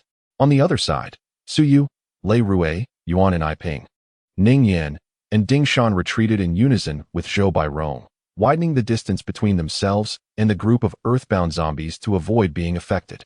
As Suyu and Ma Ziyi collaborated, they successfully eliminated 3 more earthbound zombies, solidifying their advantage in the battle. With the situation largely under control, Suyu could easily assist Zhang Zhongmao and the others in dispatching the remaining zombies. However, in that fleeting moment, an unexpected turn of events unfolded. From the rocky terrain where the women had retreated, a sudden rustling sound emerged, and a massive shadow descended from the sky, landing heavily on the ground. With a swift motion, it unleashed a dark chain. A sharp crack echoed as Ding Shan let out a piercing scream, struck by the dark chain and sent flying away. The first cry Suyu heard was indeed from Ding Shan. As he looked up, he noticed that the second dark chain unleashed by the colossal shadow was now targeting Suyu. With no strength to resist, Suyu let out a heart-wrenching scream as he was violently thrown backward by the force of the iron chain. In that moment, an icy chill enveloped Suyu, and he erupted into a frenzied roar, propelling himself forward with the ferocity of a wild tiger. The enormous shadow that had emerged was also a zombie, towering and robust, its body entwined with massive black iron chains. These chains not only served to shield it from harm, but also transformed its hands into formidable weapons. When wielded, the chains could effortlessly shatter even solid rock. This particular entity is the Iron Chain Zombie, a creature far more terrifying than the earthbound zombie. Its body is adorned with chains that serve both offensive and defensive purposes, categorizing it as a second-tier beast soldier. Among the second-tier beast soldiers that Suyu has encountered, there are only the Golden Goblin, the Barbaric Bull Demon, and the Goblin Knight. The Iron Chain Zombie stands as the 4th of this classification. When the Iron Chain Zombie suddenly emerged, it swung its chains, sending Ding Shan and Suyu hurtling through the air, blood splattering in their wake. The women were struck with horror, and Suyu, in a fit of madness, rushed forward with wild abandon. On the other side, Qin Jiagui was equally astonished. Ping disregarded the earthbound zombie before her and dashed towards Yuan and Ping's position. With a thunderous roar, Suyu leaped into the air, colliding forcefully with the Iron Chain Zombie. The impact was so ferocious that both he and the Iron Chain Zombie tumbled outwards. As they rolled away, the Iron Chain Zombie swung its hand, the chains striking with terrifying force, should they connect with his head. Even Suyu would find himself instantly reduced to a lifeless shell. In a frenzy, Suyu unleashed his claw, the chains clashing against it, creating blinding sparks and the shrill sound of metal grinding. With a surge of terrifying strength, he brought his claw down, along with the chains, crashing it against the Iron Chain Zombie's chest. The cacophony of cracking and screeching reverberated as the Iron Chain Zombie, ensnared in its own chains, faced the brunt of Suyu's strike. The high-speed rotation of the black-scaled steel plates scraped against the chains, unleashing a shower of horrifying sparks. The Iron Chain Zombie opened its mouth wide, a sinister grin plastered across its face, raising its hands with the intent to reduce Suyu to a mere pulp. In a fierce roar, Suyu unleashed a torrent of vaporous white pillars from his black-scaled body, channeling all his extraordinary power into a single, forceful punch. The left arm, resembling a steam engine, expelled an overwhelming amount of white mist, and with a sudden, resounding crack, the chains binding the Iron Chain Zombie's chest snapped one by one, sending shards of iron flying. Unable to contain its howl of agony, the Iron Chain Zombie's hands halted mid-air, attempting to lower its head, only to witness the rapid rotation of Suyu's black-scaled arm, expelling thick steam, and the massive chains that had shattered and flung away from its chest. The sight was a chaotic spray of flesh, bone, and iron debris as the rapidly spinning arm loomed ever closer, summoning every ounce of his strength. Suyu finally tore through the protective chains of the iron chain zombie, his claw piercing deep into its chest and creating a gaping wound. Without hesitation, his left hand ascended, accompanied by the sickening sounds of crunching bone and shredded flesh. As Suyu swung his left arm, the iron chain zombie's body began to split open from the chest upwards, its head completely obliterated and vanishing from sight, collapsing lifelessly to the ground, utterly defeated. Chapter 67. The Cruel Forest. In the depths of the forest, amidst the remnants of a fierce battle, Suyu felt the surging foreign power coursing through his left arm. Yet, instead of elation, an unsettling void enveloped him. As he rose to his feet, the ground was strewn with the lifeless bodies of zombies, the remaining earthbound zombies having been vanquished by Ma Zai and their combined efforts. The onlookers gazed at Suyu, their expressions a mixture of shock and awe. Moments prior, Suyu's frenzied display had left them in disbelief. A creature far more fearsome than the earthbound zombies, the Iron Chain zombie, had been dispatched with astonishing swiftness. Utilizing the formidable strength of his rending claw, Suyu had forcibly severed the iron chains that encased the creature's body. Although the chains, thick as a child's arm, were shattered, the rapid motion and violent impact had inflicted considerable damage upon his left arm, its black scales marred and torn. Waves of unprecedented pain radiated from within, marking the first time his empowered arm had sustained such injury. The terror of the Iron Chain zombie became evident. After dispatching the creature, Suyu wasted no time and rushed toward the spot where Suyu had fallen. The Iron Chain zombie had struck both Ding Shan and Suyu with its lethal chains upon its emergence, a testament to its overwhelming power. As Suyu approached, he caught sight of Suyu struggling to rise. Upon witnessing Suyu's ability to move, Suyu let out a sigh of relief and crouched down to assess her injuries. However, he found her cradling her left arm, her face contorted in pain. The limb grotesquely twisted, clearly indicating a fracture. Suyu recalled that Suyu's extraordinary power resided in her left arm, and indeed, the Iron Chain zombie was terrifying. With a single swing of its chain, it had managed to break the very arm that housed her abilities. How dreadful such an assault must be. It was also a testament to the feebleness of the extraordinary power within Suyu's arm. It hurts so much. Suyu grimaced in agony. It's all right. Suyu reassured her, your extraordinary power is within your left arm. It will heal swiftly. Such an injury is nothing. As he spoke, he reached out and grasped her distorted arm, whispering, endure the pain. Suddenly, he pulled sharply. Ah! Suyu cried out, a look of horror washing over her face as cold sweat beaded on her brow. In that moment, Suyu also yelped, for Suyu had bitten down on his shoulder in close proximity. Straightening her twisted arm, Suyu channeled a steady stream of gaseous, extraordinary energy into her.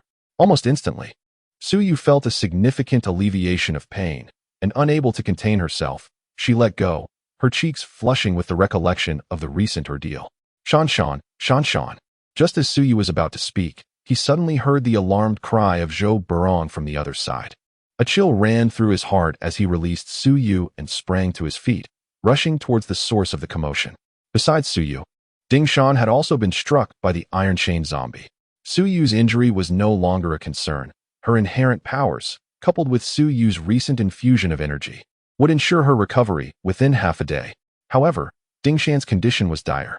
Upon Suyu's arrival, she found Zhou Burong cradling Ding Shan, calling her name in alarm, while desperately applying pressure to her wounds, yet the bleeding showed no signs of abating.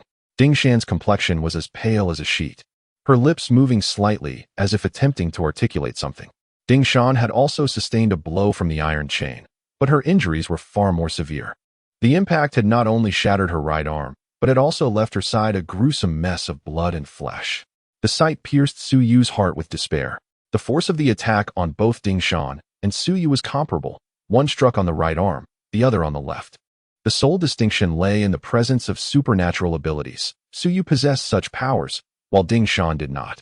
Suyu's left arm, fortified by her abilities, had only been fractured, resulting in a relatively minor injury. In contrast, Ding Shan's lack of such protection rendered her right arm utterly useless, and her side had also suffered, blood saturating half her body as the wounds continued to bleed profusely. Zhou Burong repeatedly called out Ding Shan's name, attempting to staunch the flow of blood. But the gaping wound proved too extensive to contain. Su Yu quickly knelt beside her, grasping the severed end of Ding Shan's right arm, channeling her energy into her. Suddenly, she noticed a horrifying gash on Ding Shan's left side, exposing a chaotic mess of blood and flesh, with glimpses of her internal organs visible. A wave of anguish washed over Su Yu, and she trembled, instantly realizing that Ding Shan would not survive. If she possessed extraordinary powers, with the remarkable regenerative abilities that accompany such powers, and combined with his vaporous abilities, there might still be a glimmer of hope. However, Ding Shan lacked any extraordinary powers. Su Yu could not help but recall how he had incapacitated that group of goblins, instructing Ding Shan and Su Yu to each slay at least one goblin. Only for Ding Shan to be the sole exception. No one could have anticipated that such a dreadful consequence would manifest so swiftly. Had she possessed extraordinary powers, as long as she had not suffered fatal injuries such as a shattered skull or a pierced heart, there would still be a chance for survival, regardless of the severity of her wounds. Shan. Upon recognizing the severity of Ding Shan's injuries, Su Yu realized there was little hope left. He could only do his utmost to continuously channel his vaporous power into her body while calling out her name repeatedly. As Ding Shan received Su Yu's vaporous energy, her previously drooping eyelids trembled slightly before she managed to open her eyes. Shan. Zhou Burong, witnessing her awakening, hurriedly called out. At this moment, the others gathered around, their expressions somber as they beheld Ding Shan's dire condition. Sister Rome, brother. Ding Shan's lips trembled slightly. With the aid of Su Yu's extraordinary power, she felt her suffering gradually dissipate, and her body seemed to grow lighter, almost imperceptible. She murmured, I think I might be able to fly. Shan. At that moment, Zhou Bairong finally shed tears. Since entering this forest, she had been inseparable from Ding Shan, and an extraordinary bond had formed between them, one that transcended ordinary understanding. Now, witnessing Ding Shan gravely wounded before her, powerless to intervene, the agony she felt was beyond description. Brother. Suddenly, Ding Shan moved her left hand slightly, as if attempting to lift it. Su Yu, noticing this, swiftly grasped her delicate hand and reassured her, Big brother is here, Shan. Brother. Shan wanted to thank you. All along, it was you who carried. Shan is just a burden to everyone. Strangely, in that moment, the little girl's face radiated an indescribable serenity. No, you are not a burden. Everyone loves you, Shan. Su Yu hurriedly replied. Shan is tired. Big brother. Sister Rome, you all are good people. Shan longs for her mother, wants to go home. As she uttered her final words, tears welled up in Ding Shan's large eyes, and they gradually closed, growing weaker with each passing moment. Su Yu, with a heavy heart, gently caressed her flowing hair, murmuring softly, we will return home. Shan, have a good sleep. When you awaken, we will be home. We will be home. Ding Shan's eyes finally closed silently, her hands drooping weakly, and from the corners of her eyes, 2 crystalline tears emerged. Zhou Burong collapsed onto her, overwhelmed with anguish. Su Yu stood up silently, retreating a few steps, her fists clenched tightly, her entire body trembling slightly. Ma Zai, Lei Rui, and Yuan Nipping rubbed their eyes, which were reddened with tears. Among them, Su Yu felt an acute chill. Had she not heeded Su Yu's advice to slay a goblin, and thus gained extraordinary power, she too would have met the same fate as Ding Shan, lying lifeless in this very place. At that moment, she profoundly understood the paramount importance of strength in this forest. Li Dong and Zhou Huakong, who never particularly liked Ding Shan, often perceived her as a burden. Yet, upon witnessing her demise, they felt a twinge of sympathy and remained silent. Qin Jiaguo approached, whispering to Su Yu, staying here is not advisable.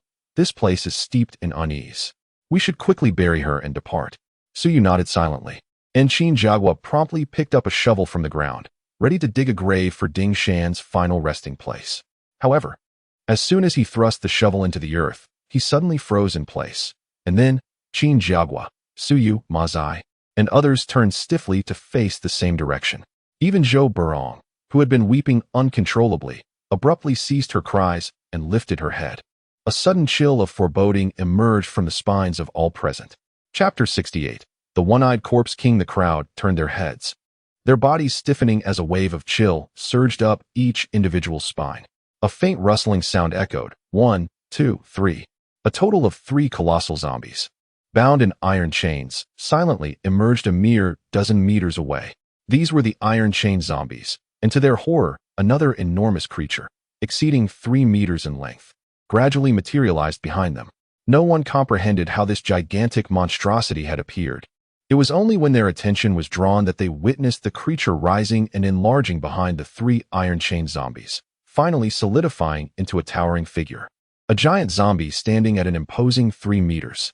This zombie was covered in green fur, its face grotesquely marred with festering wounds, leaving only a singular eye in the center, which resembled a fist and was spinning ominously. Like the iron chain zombies, it too was ensnared in chains. However, unlike them, its chains seemed to be embedded within its flesh, as if the iron had grown out from the very sinews of its body. Dozens of chains dangled from its abdomen, creating an aura of dread, malevolence, and the uncanny that words could scarcely encapsulate. As Suyu activated his eye of perception, he immediately captured information regarding this colossal zombie from a distance. Title: The Cyclopean Undead King, a superior breed among the zombie clan, classified as a Tier 3 beast soldier. Possesses immense strength, formidable attack power, and robust defense, with scarcely any vulnerabilities adorning its massive form. Its sole drawback lies in its somewhat sluggish speed due to its colossal size. Each appearance is invariably accompanied by 4 chain zombies, and in conjunction with these 4, the Cyclopean Undead King is nearly capable of rivaling a Tier 3 elite beast soldier. Suyu inhaled sharply, finally comprehending that the chain zombie he had previously vanquished was, in fact, one of the 4 that accompanied the Cyclopean Undead King. More alarmingly, this Cyclopean entity was a Tier 3 beast soldier. It is essential to note that even the formidable barbarian bull demon is merely a Tier 2 elite beast soldier, and the golden goblin is only a Tier 2 leader beast soldier. The Cyclopean Undead King before him transcends the Tier 2 creatures, representing an unequivocally more terrifying and powerful adversary. Fleeing was the only option for survival, and Suyu's mind raced as he recalled the sole piece of information captured by his perception eye. The Cyclopean Undead King's singular flaw was its sluggish mobility, while its offensive and defensive capabilities were nearly flawless. Suddenly, Suyu shouted with fervor, rousing all present, and then pointed towards the dense forest at an angle, where wild undergrowth flourished and towering trees loomed thickly. After Suyu's furious roar, he was the first to dash toward that direction, simultaneously shouting, "Everyone scatter and flee." With a formidable level 3 beast soldier, the One-Eyed Corpse King, alongside 3 level 2 beast soldiers, the Iron Chain Zombies, their mere presence posed a dire threat. Should they confront these abominations head-on, it was indisputable that they would face utter annihilation, with no chance of escape. Suyu's bellow roused the others, who harbored an unwavering trust in him. The sheer size of the One-Eyed Corpse King emanated an aura of dread, even without Suyu's command. They instinctively understood the necessity to flee. This was a creature far beyond their capacity to contend with. Zhou Burong rose, releasing Ding Shan's lifeless body, and drew her pistol. A series of gunshots rang out as she fired directly at the iron chains encasing the zombie, producing a cacophony of metallic clinks. Once the ammunition was expended, she discarded the firearm. With a swift motion of her right hand, a cascade of black, steel-like feathers unfurled, and 3 black claws extended forward. Unbeknownst to her, Zhou Burong had not only been a black iron warrior, but she had also inadvertently ascended to the rank of a first-order black iron warrior. Until now, she had relied on her firearm, choosing not to showcase her unique abilities, as she could still vanquish monsters with her gun in the presence of her comrades. However, the death of Ding Shan profoundly impacted her, compelling her to abandon the weapon and embrace her extraordinary powers to eliminate these fiends. The zombies before her were beyond the capabilities of mere handguns. Suyu, Lei Rui, Yuan and Iping, Ningyan, Qin Jiagui, Ma Ziyi, and others. Upon hearing Suyu's fierce admonition, all rushed towards the forest at an angle, disregarding the underbrush and branches ahead. Behind them, the 3 iron chain zombies began to move, their mouths agape as they emitted raspy roars, swinging their chains while pursuing. However, the solitary-eyed Corpse King behind them appeared quite serene, merely striding forward, step by deliberate step, towards the group. "Move quickly, do you wish to perish?" Zhou Bairong had just revealed the extraordinary power in her right hand when Suyu suddenly turned back. scolding her as he grasped her arm and dashed towards the others. Zhou Bairong, somewhat flustered and eager to protest, was met with Su Yu's stern command. Shan Shan Wun Ti want you to throw your life away. Remember this, strive to survive and refrain from recklessness. Just moments earlier, Zhou Bairong had stood still, contemplating confronting the 3 iron chain zombies with her own strength, forgetting that if these zombies were so easily vanquished, Su Yu would not have fled. In the blink of an eye, the 3 iron chain zombies had chased into the thicket, their speed surpassing that of the fleeing crowd. Here, this is the spot. Su Yu suddenly called out, releasing Zhou Bairong and turning to pounce upon one of the iron chain zombies. Witnessing Su Yu's actions, the fleeing individuals finally comprehended that Su Yu was not seeking to escape, but rather intending to lure the zombies into this position, utilizing the terrain to mount an assault against them. Ma Zai quickly realized the situation. With a swift movement of her legs, she leaped into the dense undergrowth, where the multitude of trees, weeds, and shrubs created a labyrinthine terrain. The encroaching darkness of the forest amplified the shadows around her. With a graceful dive, she plunged into a thicket and quietly activated her steel net. Qin Jiagu, Zhao Shichang, Zhang Zhongmo, and others comprehended Su Yu's intent. They refrained from attacking the zombies as boldly as Su Yu. Instead, they crouched low to conceal themselves, preparing for a surprise assault. In contrast, Su Yu and the other women fled far away, unwilling to meet a grim fate akin to Ding Shan's earlier demise. Given their limited strength, any attempt to attack would be futile. As the group plunged into the forest, adhering to Su Yu's directive to scatter, they successfully disrupted the pursuit of the 3 iron chain zombies, precisely the outcome Su Yu sought to achieve. Although he lacked confidence in facing all 3 iron chain zombies or the one-eyed corpse king simultaneously, he felt a surge of assurance against a single iron chain zombie. Drawing upon his recent experience in slaying one, coupled with the newfound strength coursing through his arms, he held over a 90% certainty of success. Chapter 69. The ferocity of the corpse king. The iron chain zombie possesses an alarming speed and strength, truly worthy of its classification as a second-tier beast soldier. Although it lacks the remarkable agility of the goblin knights, its formidable iron chain armor instills a sense of dread. Su Yu anticipated that among those present, apart from himself, the likes of Qin Jiague, Zhao Shichang, and Ma Ziyi, who were still in the first-tier realm, lacked the extraordinary power to breach the iron chains that enveloped the zombie. Of course, if they could strike at its exposed eyes or other vulnerable points, the situation would be different. However, the difficulty of hitting the iron chain zombie's few exposed weak spots, such as its eyes, is beyond imagination. Even Su Yu did not entertain such notions. His plan remained as before, to shatter a few more pieces of the black scales and, with utmost swiftness, eliminate the iron chain zombie while the corpse king lagged behind. Once the iron chain zombie was dealt with, they could escape, significantly improving their chances. Otherwise, given the iron chain zombie's speed, it could easily catch up to them, resulting in casualties. Su Yu dashed into the dense forest and observed, as he had hoped, that the iron chain zombies were dispersing towards the others. He immediately released Zhou Bairong and, with a swift turn, pounced forward like a leopard. The iron chain zombie closest to them, upon seeing Su Yu's approach, did not display any fear. Instead, it swung its arms, brandishing several iron chains, and launched them at Su Yu, showing no inclination to defend against his assault.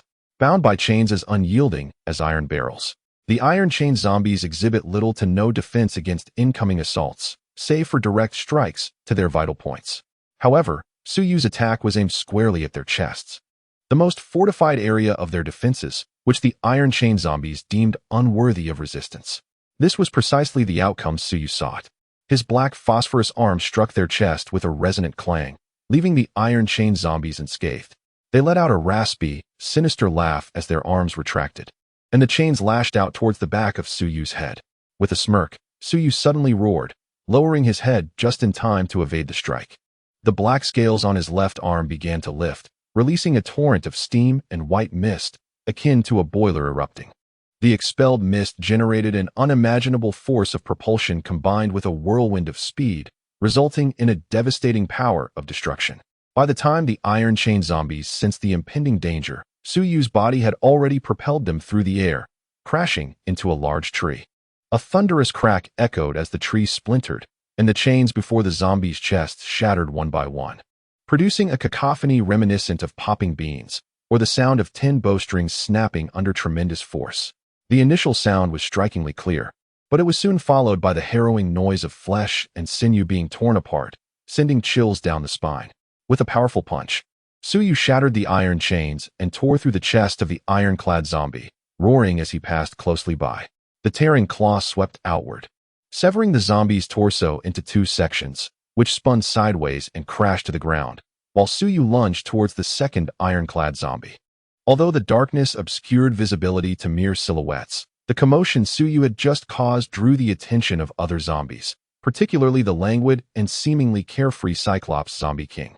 Suddenly, its single eye widened, and it emitted a thunderous roar that reverberated through the forest, filled with palpable excitement. Suyu's frenzied strike had exhilarated it. Having evolved from countless zombies, it possessed an innate thirst for battle. Previously believing that Suyu and his companions were no match for three ironclad zombies, it had been somewhat lethargic. Now, realizing Suyu's formidable prowess in obliterating one of its kind in a mere encounter, the Cyclops zombie king felt an overwhelming thrill. Hearing the sharp crack of the snapping chains and the gruesome sound of flesh and bone being shredded intensified its excitement, prompting it to unleash a mighty roar before leaping into action.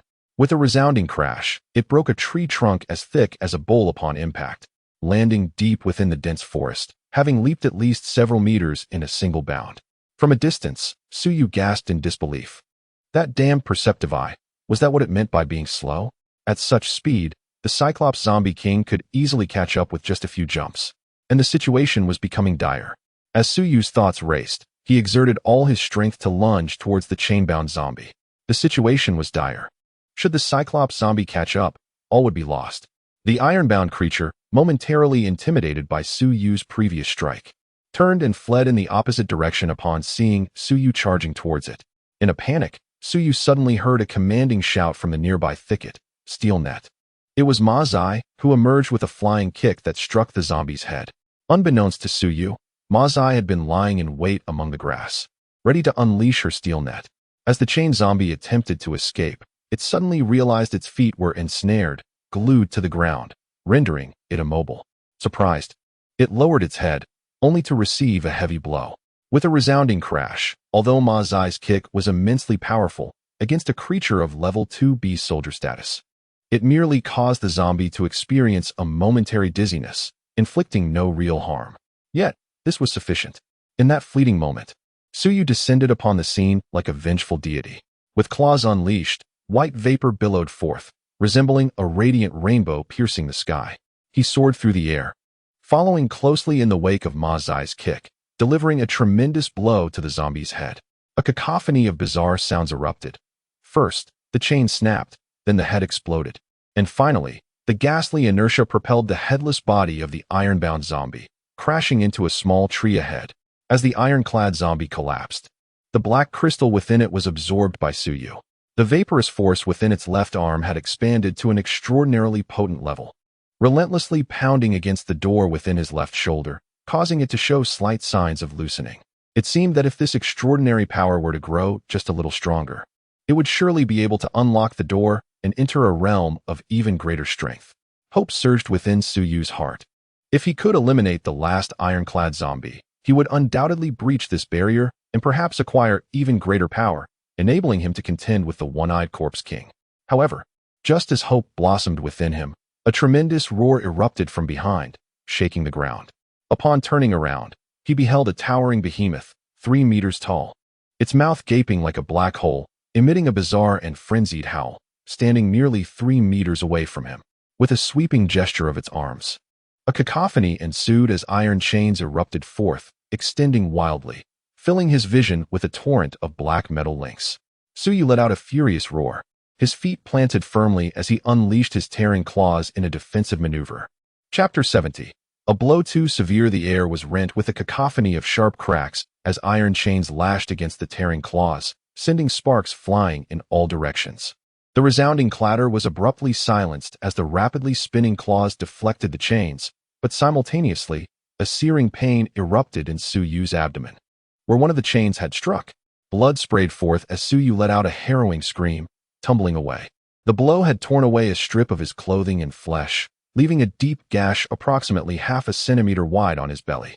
The one-eyed corpse king, invigorated by the sight of blood, emitted a frenzied howl and leapt once more with tremendous force, akin to an imposing mountain. Gritting his teeth against the pain, Suyu noticed a shadow descending from above and desperately rolled aside. A thunderous crash ensued, as if the very earth were shaking, and Suyu narrowly escaped as two colossal feet slammed down where he had just been. Had he delayed his roll by even a moment, those enormous feet would have crushed him, their terrifying weight capable of rupturing his innards. The towering figure that leapt high and descended with such force was none other than the one-eyed corpse king. Suyu, in a swift motion, swung his tearing claw to strike against the massive feet nearby. Meanwhile, Mazai deftly rolled to her feet and silently darted towards a patch of tall grass, where she prepared to unleash her iron net technique.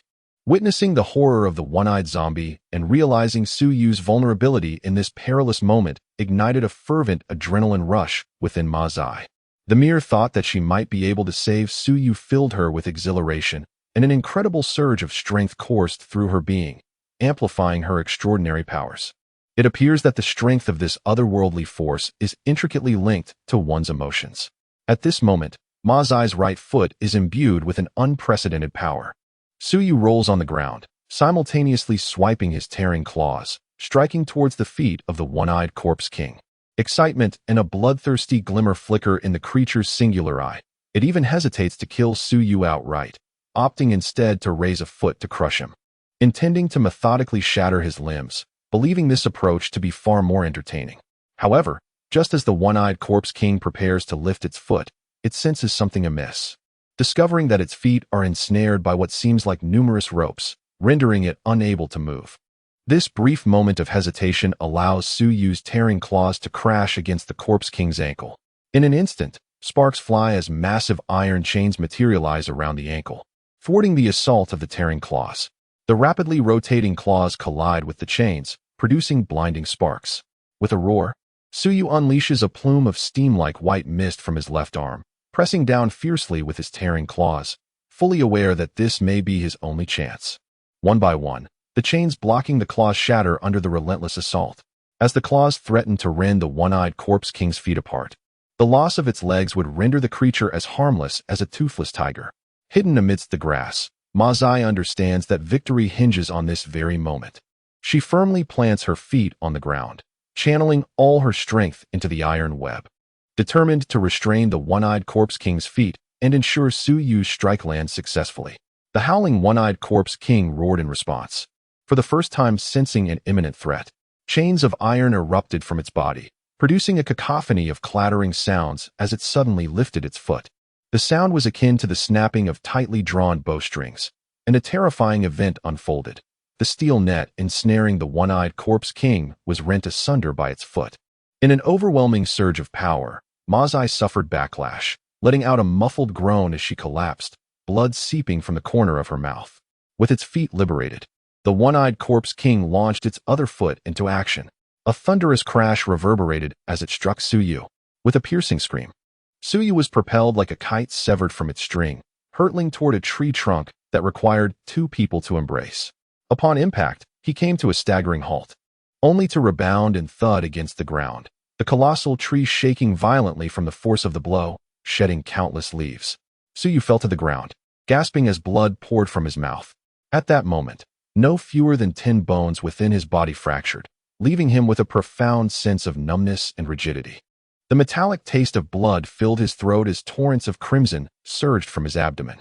Despite the grievous injuries, Suyu's consciousness remained remarkably clear, particularly the surging energy within his left arm, which expanded in swirling vortices, radiating outward. Regrettably, once the energy departed from his arm, it reverted to its prior state, unable to maintain its gaseous form. Although the effects are far inferior to the vaporous alien force, Suyu's body still endures the nurturing embrace of this strange energy, gradually replenishing his strength. With a low howl, he exerts every ounce of his power to roll along the ground. Indeed, just as he manages to escape, the one-eyed corpse king descends with a thunderous crash. With a sweeping motion of its arms, countless iron chains lash out violently towards the tumbling Suyu. Having witnessed the previous scene, the one-eyed corpse king no longer approaches this encounter with a playful demeanor. Instead, It unleashes a frenzy of iron chains, akin to a storm, aimed directly at Suyu. Suyu roars in desperation, unable to evade the deluge of chains. Apart from his left arm, the rest of his body is vulnerable. The relentless assault of chains could reduce him to mere pulp in an instant. In a tumultuous effort, Suyu swings his left arm with fervor, tearing through the air and releasing jets of steam and mist.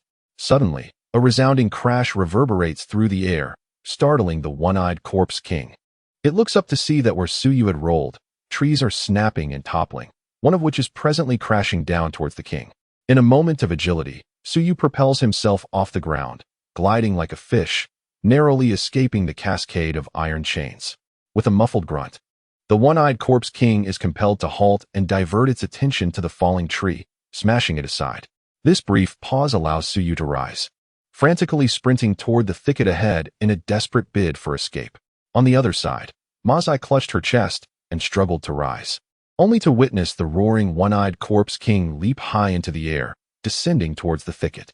She yearned to assist Suyu, yet her left leg trembled uncontrollably, rendering her nearly unable to stand. The iron net had just been violently shattered by the one-eyed corpse king, and the backlash from the otherworldly force inflicted upon her was exceedingly dreadful. It was akin to Suyu employing the rending claw. If the rapidly spinning rending claw were to be forcibly halted, it would unleash a terrifying force capable of shattering his left arm into fragments. Fortunately, Mazai's iron net lacked the horrific power of Suyu's rending claw, thus the backlash she endured was considerably milder. Nevertheless, her left leg was nearly devoid of strength. The one-eyed corpse king roared as it heavily crashed into the thicket, its immense power causing the ground to sink, leaving behind 2 deep footprints. Meanwhile, Suyu had already escaped the thicket, wildly sprinting towards a densely wooded area on the other side. Chapter 71. Life and Death on the Line. The final struggle, the massive figure of the one-eyed corpse king loomed at a height of 3 meters. The densely grown trees severely impeded its movement, while Suyu navigated through them like a darting fish, frantically fleeing. Suddenly, he veered sharply, stepping onto the trunk of a large tree. With a powerful push, he leapt into the air like a carp leaping over the dragon's gate. The tearing claw on his left arm instantly activated, releasing jets of steamy white mist. The tremendous thrust propelled his body, creating a gliding sensation as he traversed several trees, hurtling towards a dark shadow. This shadow was none other than the third chain zombie. In his desperate escape, Suyu had spotted this third chain zombie and immediately changed direction, summoning every ounce of strength to leap towards it. This zombie represented his final glimmer of hope. Suyu's injuries were grievous. More than 10 of his bones had fractured. The mere act of moving was a testament to his extraordinary will and the power of the unknown forces sustaining him. In that moment, he had pushed his body's potential to its limits. After this strike, he would be utterly spent, feeling as though he might faint on the spot. The third chain zombie was confronted by Qin Jiagu and Zhang Zhongmo, who lay in ambush nearby.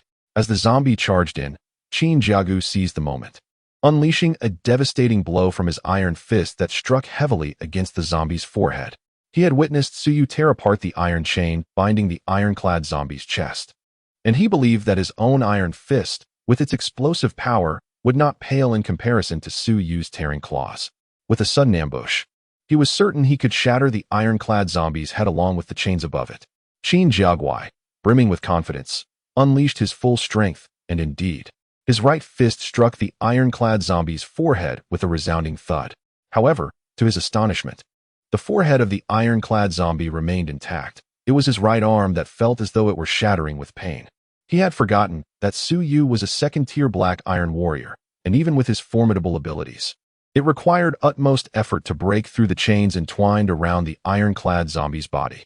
In contrast, Qin Jiaguai was merely a first-tier black iron warrior, his prowess several times weaker than Suyu's. Confidence is commendable, yet Qin Jiaguai's overconfidence resulted in a futile strike. The ironclad zombie howled and, with a swift motion, pierced through Qin Jiaguai's body, blood splattering as it exited through his back.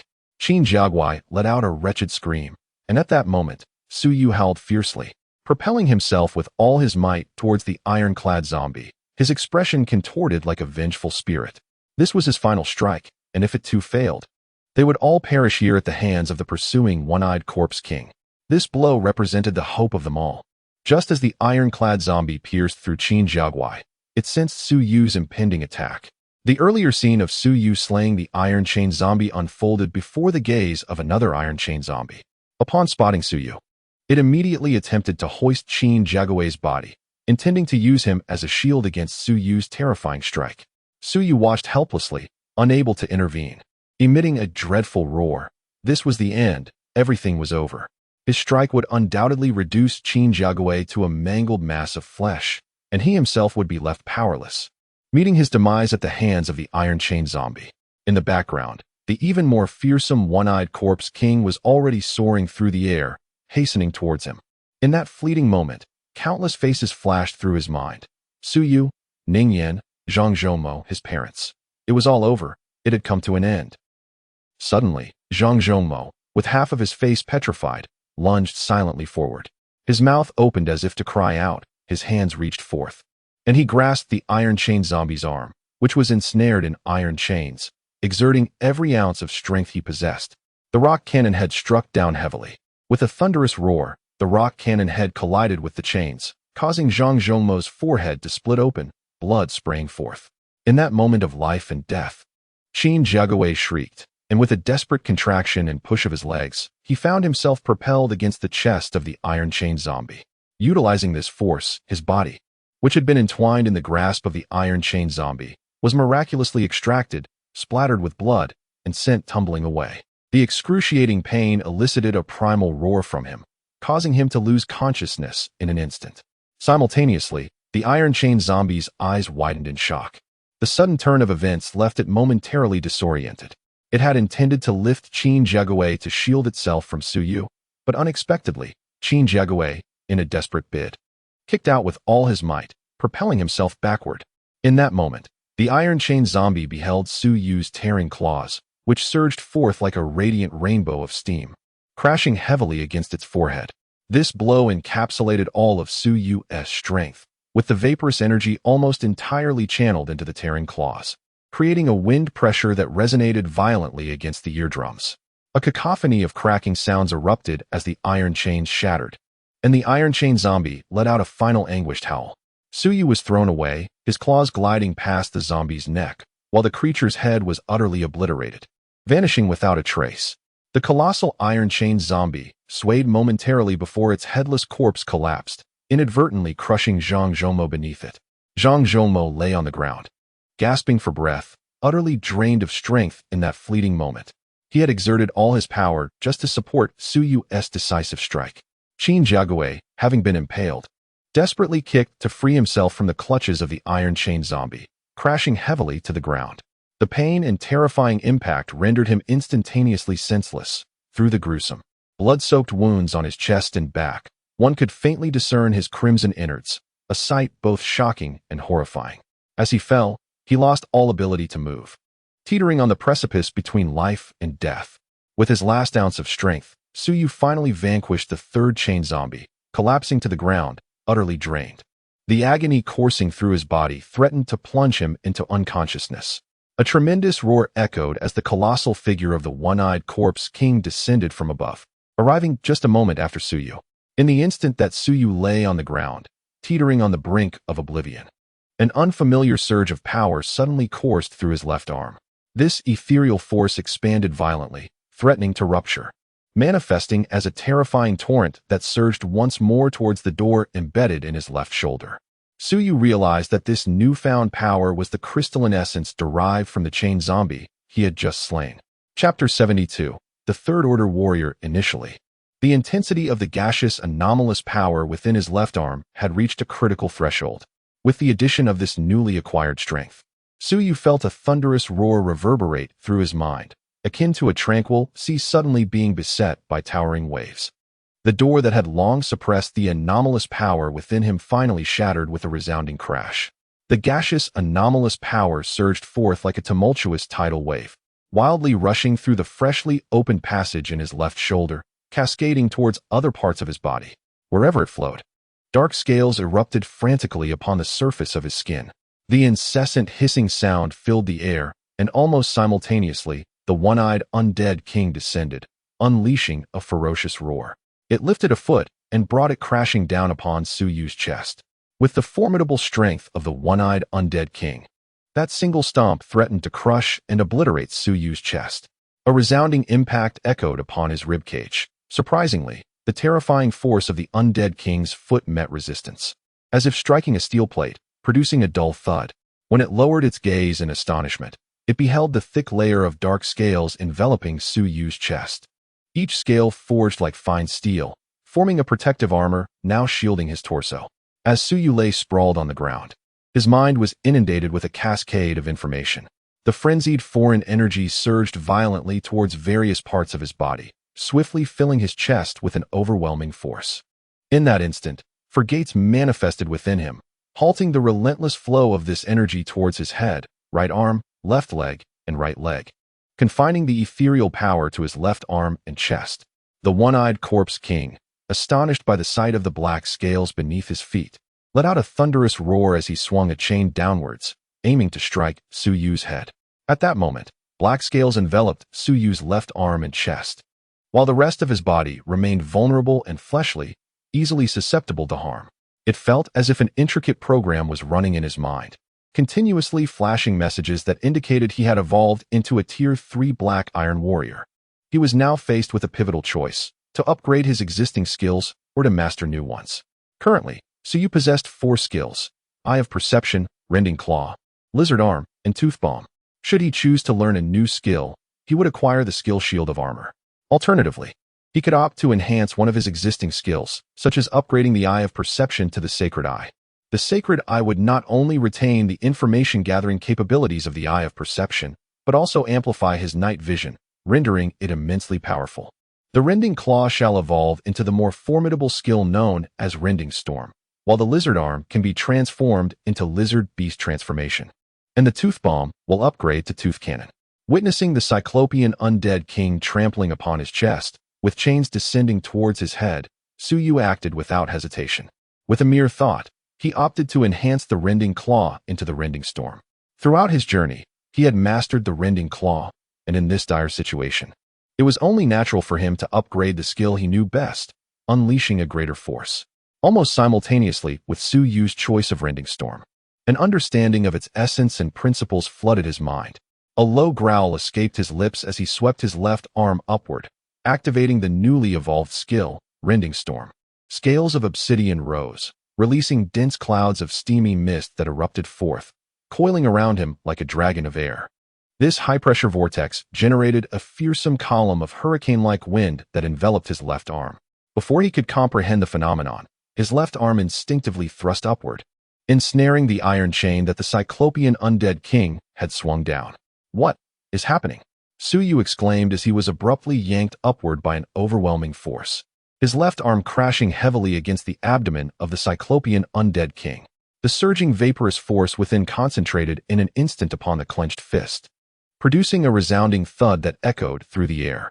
The Cyclopean undead king roared as the chains binding its abdomen shattered one by one. Its colossal form was unable to withstand the impact, sending it crashing heavily to the ground. With a thunderous crash, the undead king collided with a sturdy tree trunk, causing it to sway violently before finally coming to a halt. It fixed its singular gaze upon Su Yu, shock and horror reflected in its eye. The flesh of its abdomen was torn open, revealing a grotesque, fist-shaped indentation. The undead king had been wounded. Su Yu remained rooted in place, having retracted the Rending Storm, staring blankly at his left arm, unable to comprehend the events that had just transpired. The sheer power of the Rending Storm was astonishing in his inaugural use. It had spiraled out of control, and the punch that struck the undead king was merely a hapless encounter, lacking full force. Nevertheless, it had inflicted a significant injury upon the creature. Zhang Zhongmo, struggling to push aside the corpse of the iron-bound zombie, caught sight of Su Yu's remarkable feat and could not help but exclaim, "Well done. Quickly, finish off this monster." Su Yu stood still, shaking his head to clear his mind. Undoubtedly, he had ascended to the rank of a Tier 3 Black Iron Warrior. His left arm and chest were adorned with a layer of iron-like black scales, and his skill, Rending Claw, had evolved into Rending Storm, bestowing him with an immense surge of otherworldly power. He felt this formidable energy coursing through his left arm and chest, releasing waves of terrifying strength that ignited within him an insatiable desire for battle. The one-eyed undead king gazed at the wound on its abdomen, momentarily taken aback. Suddenly, it thrust its arms upwards and let out a ferocious roar. The chains that bound its body began to thrash wildly, producing a cacophony of clattering sounds. It bent slightly and charged toward Suyu. The one-eyed undead king was truly enraged, unleashing its full might, swearing to vanquish Suyu. Suyu let out a low growl, aware that he had finally evolved into a Tier 3 black iron warrior, possessing the strength to confront the one-eyed undead king. Rending Storm. For the first time, Suyu did not retreat in the face of this formidable foe. Instead, he stood resolutely in place, activating Rending Storm. Scales began to rise, emitting a mournful wail as dense vaporous mist erupted, coalescing into a fearsome white whirlwind that enveloped his left arm. At first glance, it appeared as though he were commanding a miniature tornado. Chapter 73. The Demise of the Corpse King. Suyu raised his hand, launching an assault on the single-eyed Corpse King. The white hurricane upon his left arm elongated, swirling like a colossal serpent. Suddenly, the Corpse King's arms collided with Suyu's tearing tempest.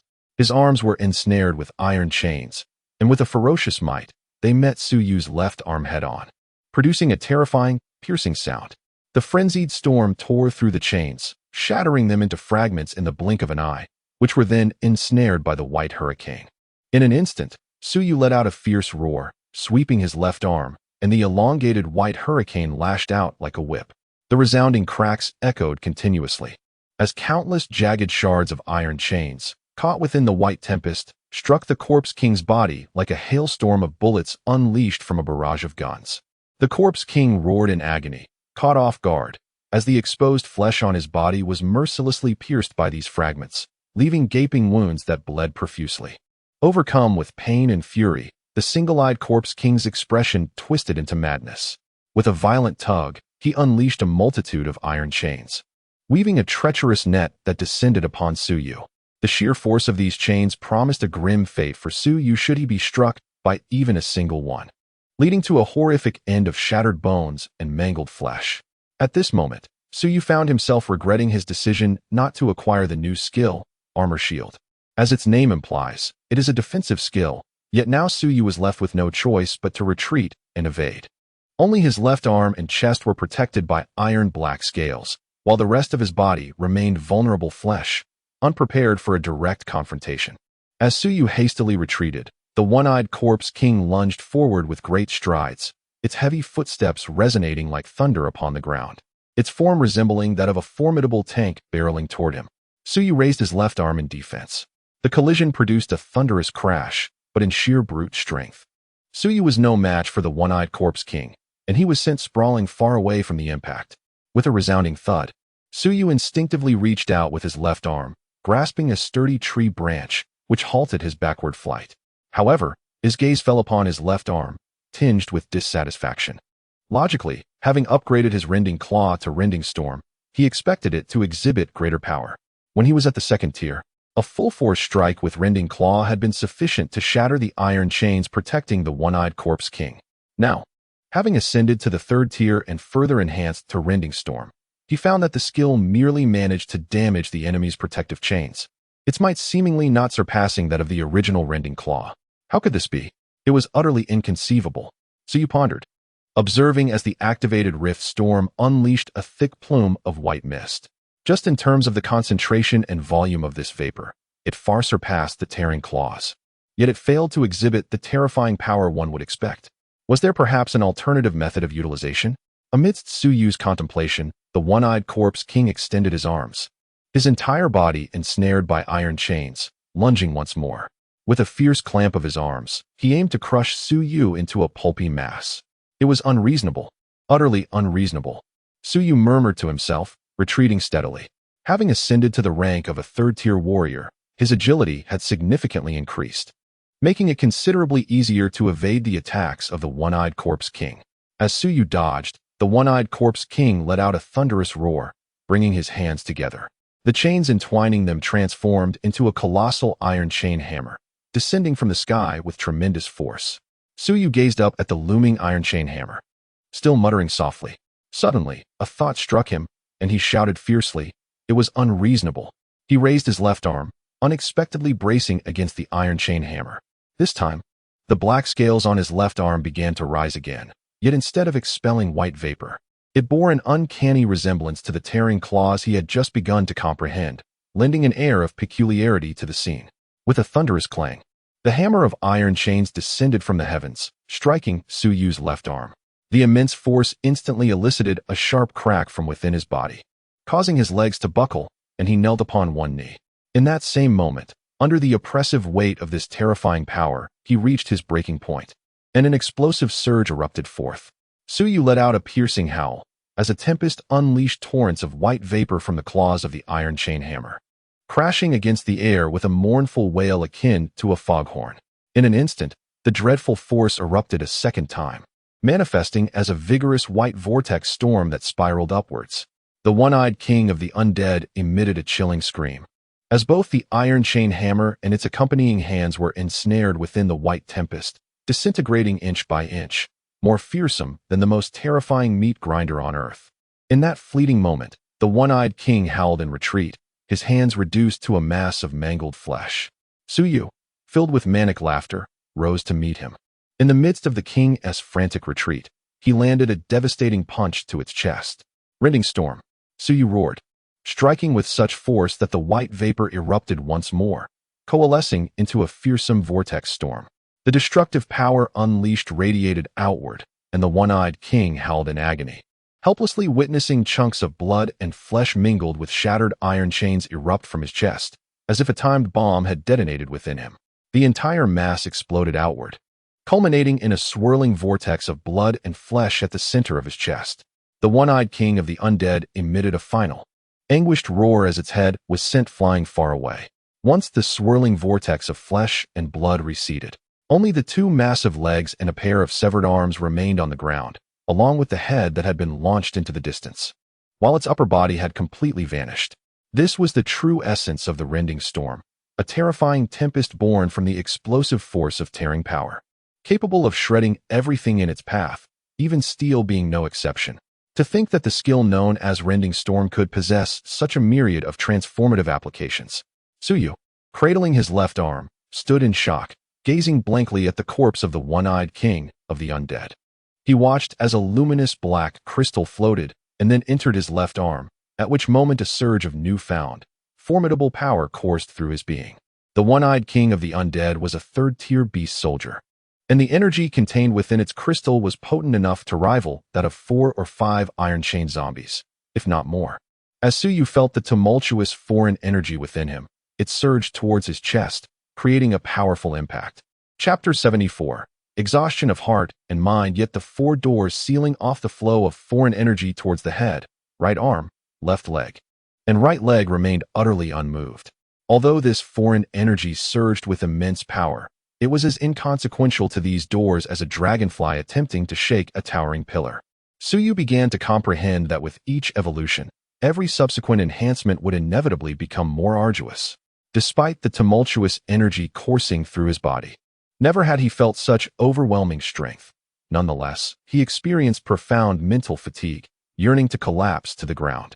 The recent events, from the emergence of the one-eyed corpse king and other monstrous beings to the present moment, although occurring within mere minutes, were fraught with indescribable peril. Overwhelmed with exhaustion, Su Yu leaned against a nearby tree, adjacent to the lifeless body of the one-eyed corpse king, contemplating a slow descent to the ground. However, concerns for the safety of others compelled him to muster the strength to stagger over to the fallen member of the Qin family. He discovered that, despite his body being pierced, the man had not succumbed to death. Rather, the foreign energy within him was performing miraculous feats. The 2 horrific wounds, one in the front and the other in the back, had already staunched their bleeding and were healing at a visibly rapid pace. Although Su Yu himself was grievously injured, with at least 10 broken bones, his evolution into a third-tier black iron warrior allowed the foreign energy to gather around the injured areas, relieving him of any concern. Unbeknownst to him, healing was already taking place. Su Yu, as Lei Rusu and Yu Su observed that Qin Jiaguai was unharmed, they breathed a sigh of relief and collapsed beside him, leaning against the tree trunk. Exhaustion overcame them, and they called out a couple of times, utterly lacking the strength to continue. Zhang Zhongmo, feeling his way through the darkness, hurried over and joined the calls. Fortunately, he had sustained no significant injuries. The forest enveloped them in a thick shroud of darkness, leaving only indistinct shapes visible. Fearing that they might truly become separated, Zhang Zhongmo raised his voice, urging, "It's all right now, everyone, come over. We are here. Hey, please return." His shouts echoed through the stillness until the rustling of leaves responded nearby. Startled, he turned to see Ma Sai limping toward them. Upon spotting Su Yu and Zhang Zhongmo, as well as the half-dismembered body of the Cyclopean corpse king lying on the ground, Ma Sai released a heavy sigh of relief and slowly sank to the ground. The events that had just transpired had left her nerves taut, and now, with the tension dissipating, a profound weariness washed over her. At the sound of Zhang Zhongmo's voice, the scattered group began to return one by one. Su Yu had initially urged everyone to charge into the fray not with the intention of scattering, but rather to utilize the terrain to vanquish the zombies. Cleverly, she and her companions had used the darkness to stealthily conceal themselves in a thicket, unwilling to venture far. The mere thought of wandering alone in such a terrifying forest was enough to send shivers down their spines. However, despite the forest being rife with various deadly creatures, they were fortunate that no venomous insects or serpents seemed to lurk within, for that would have been a far more horrifying scenario to contemplate. This is a terrifying forest that starkly contrasts with their previous world, where many concepts defy their former understanding and logic. Observing the gradual return of everyone, Su Yu, leaning against a nearby tree, roused himself slightly, tousled his hair, and asked, "Lao Mozi, do you have any water? I would like a sip." "All right. Wait, what?" Zhang Zhongmo was about to retrieve the large bag filled with food when he suddenly recalled that all the bags were placed on a steep slope outside this densely wooded area. "Su Yu, are you all right?" That was truly frightening. Su Yu's companion, Su Yu, approached, her face still reflecting her lingering fear. "Rest assured, Su Yu handled everything. With him around, there are no issues," Zhang Zhongmo declared with a hint of pride, feeling a sense of glory in witnessing Su Yu's prowess. Su Yu regarded him with surprise, then muttered, clenching her fist, "I can't let this go on. I must strive harder. This kid has become so formidable that I won't be able to bully him anymore. No, I must surpass him. After all, his mother entrusted me with his care. If I don't grow stronger, won't he end up taking care of me instead? Absolutely not." Ignoring Su Yu's ramblings, Su Yu draped his arm over Zhang Zhongmo's shoulder, allowing him to support him as they made their way outside. As they passed by Su Yu, he waved lazily over his shoulder and remarked, "Su Yu, if you keep being so superstitious, be careful, you might never get married. Don't expect me to take you in, then." Su Yu's face flushed with anger, and just as she was about to retort, she noticed everyone was heading outside and hurried to follow suit. Beyond the dense thicket, the group had placed their bags, laden with provisions, upon the slope. Fortunately, no unforeseen incidents had occurred. Su Yu, feeling utterly exhausted, collapsed onto the ground. Zhang Zhongmo hurriedly retrieved a bottle of mineral water from one of the bags and tossed it to him. Su Yu gulped down the refreshing liquid, wiped his mouth, and let out a long sigh, feeling significantly more at ease.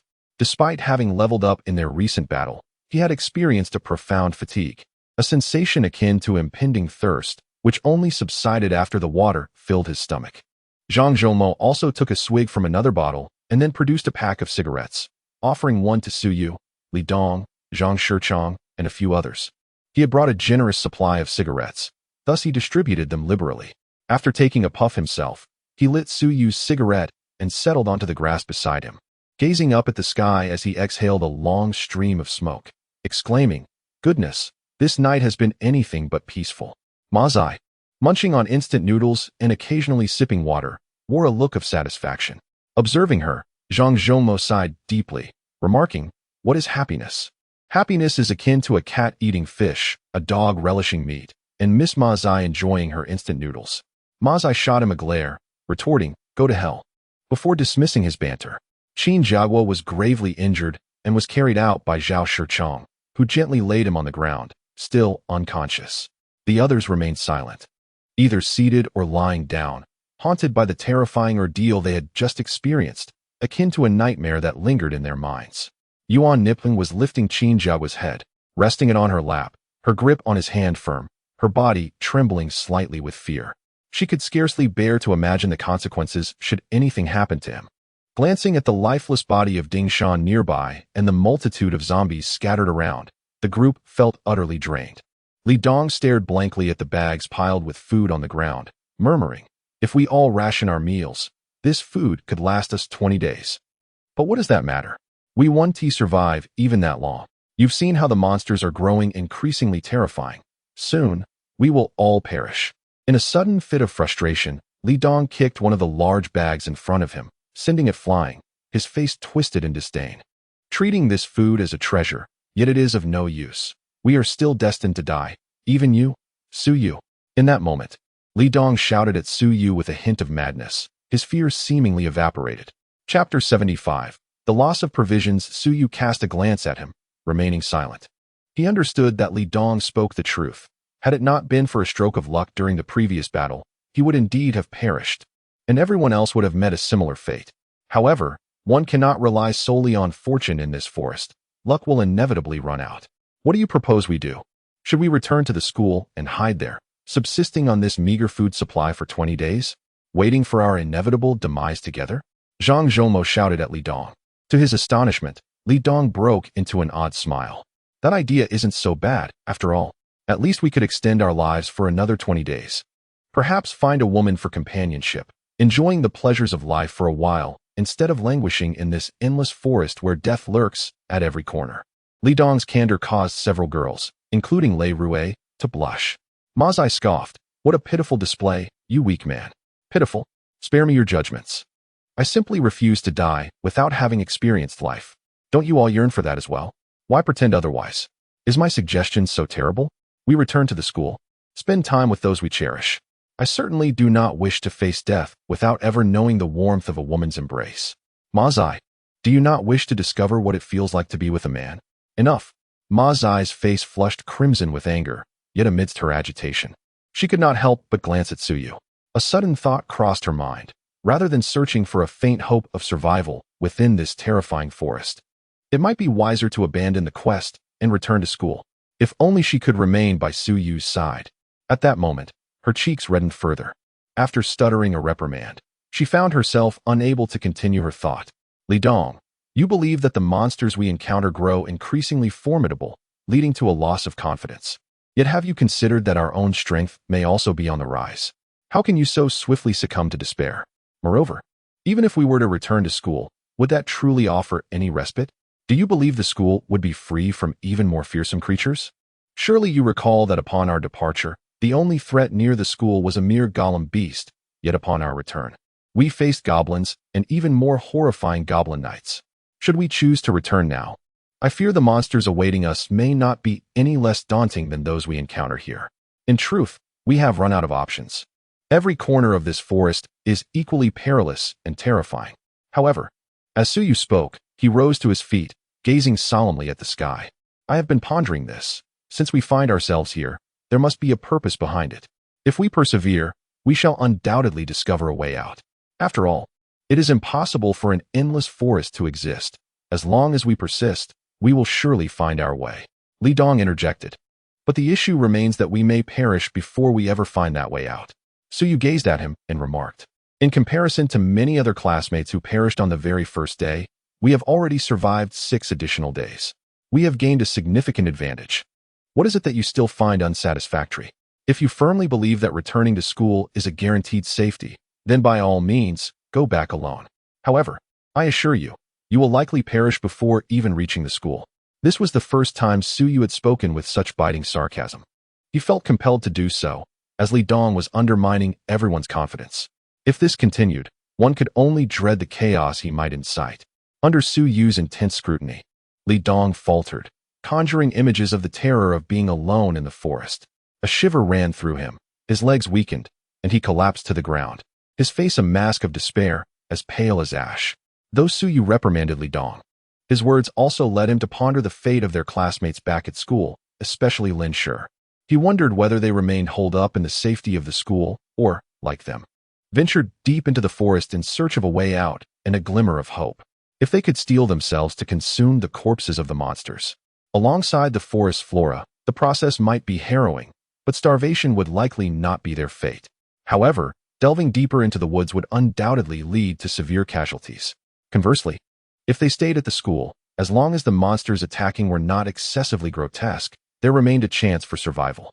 Abandoning the students still at school weighed heavily on their hearts. For days, they had dared not dwell on it, let alone face it. The crowd fervently hoped that Lin Shi could lead others to persevere in the school, believing that if they found a way out, there remained a glimmer of hope for their eventual return together. Fueled by this notion, each step they took was marked with conspicuous signs, preparing for a future return to the school. Their departure from the institution and entry into the forest was driven not only by the necessity of sustenance, but also by their unwavering conviction that the forest could not be an endless expanse.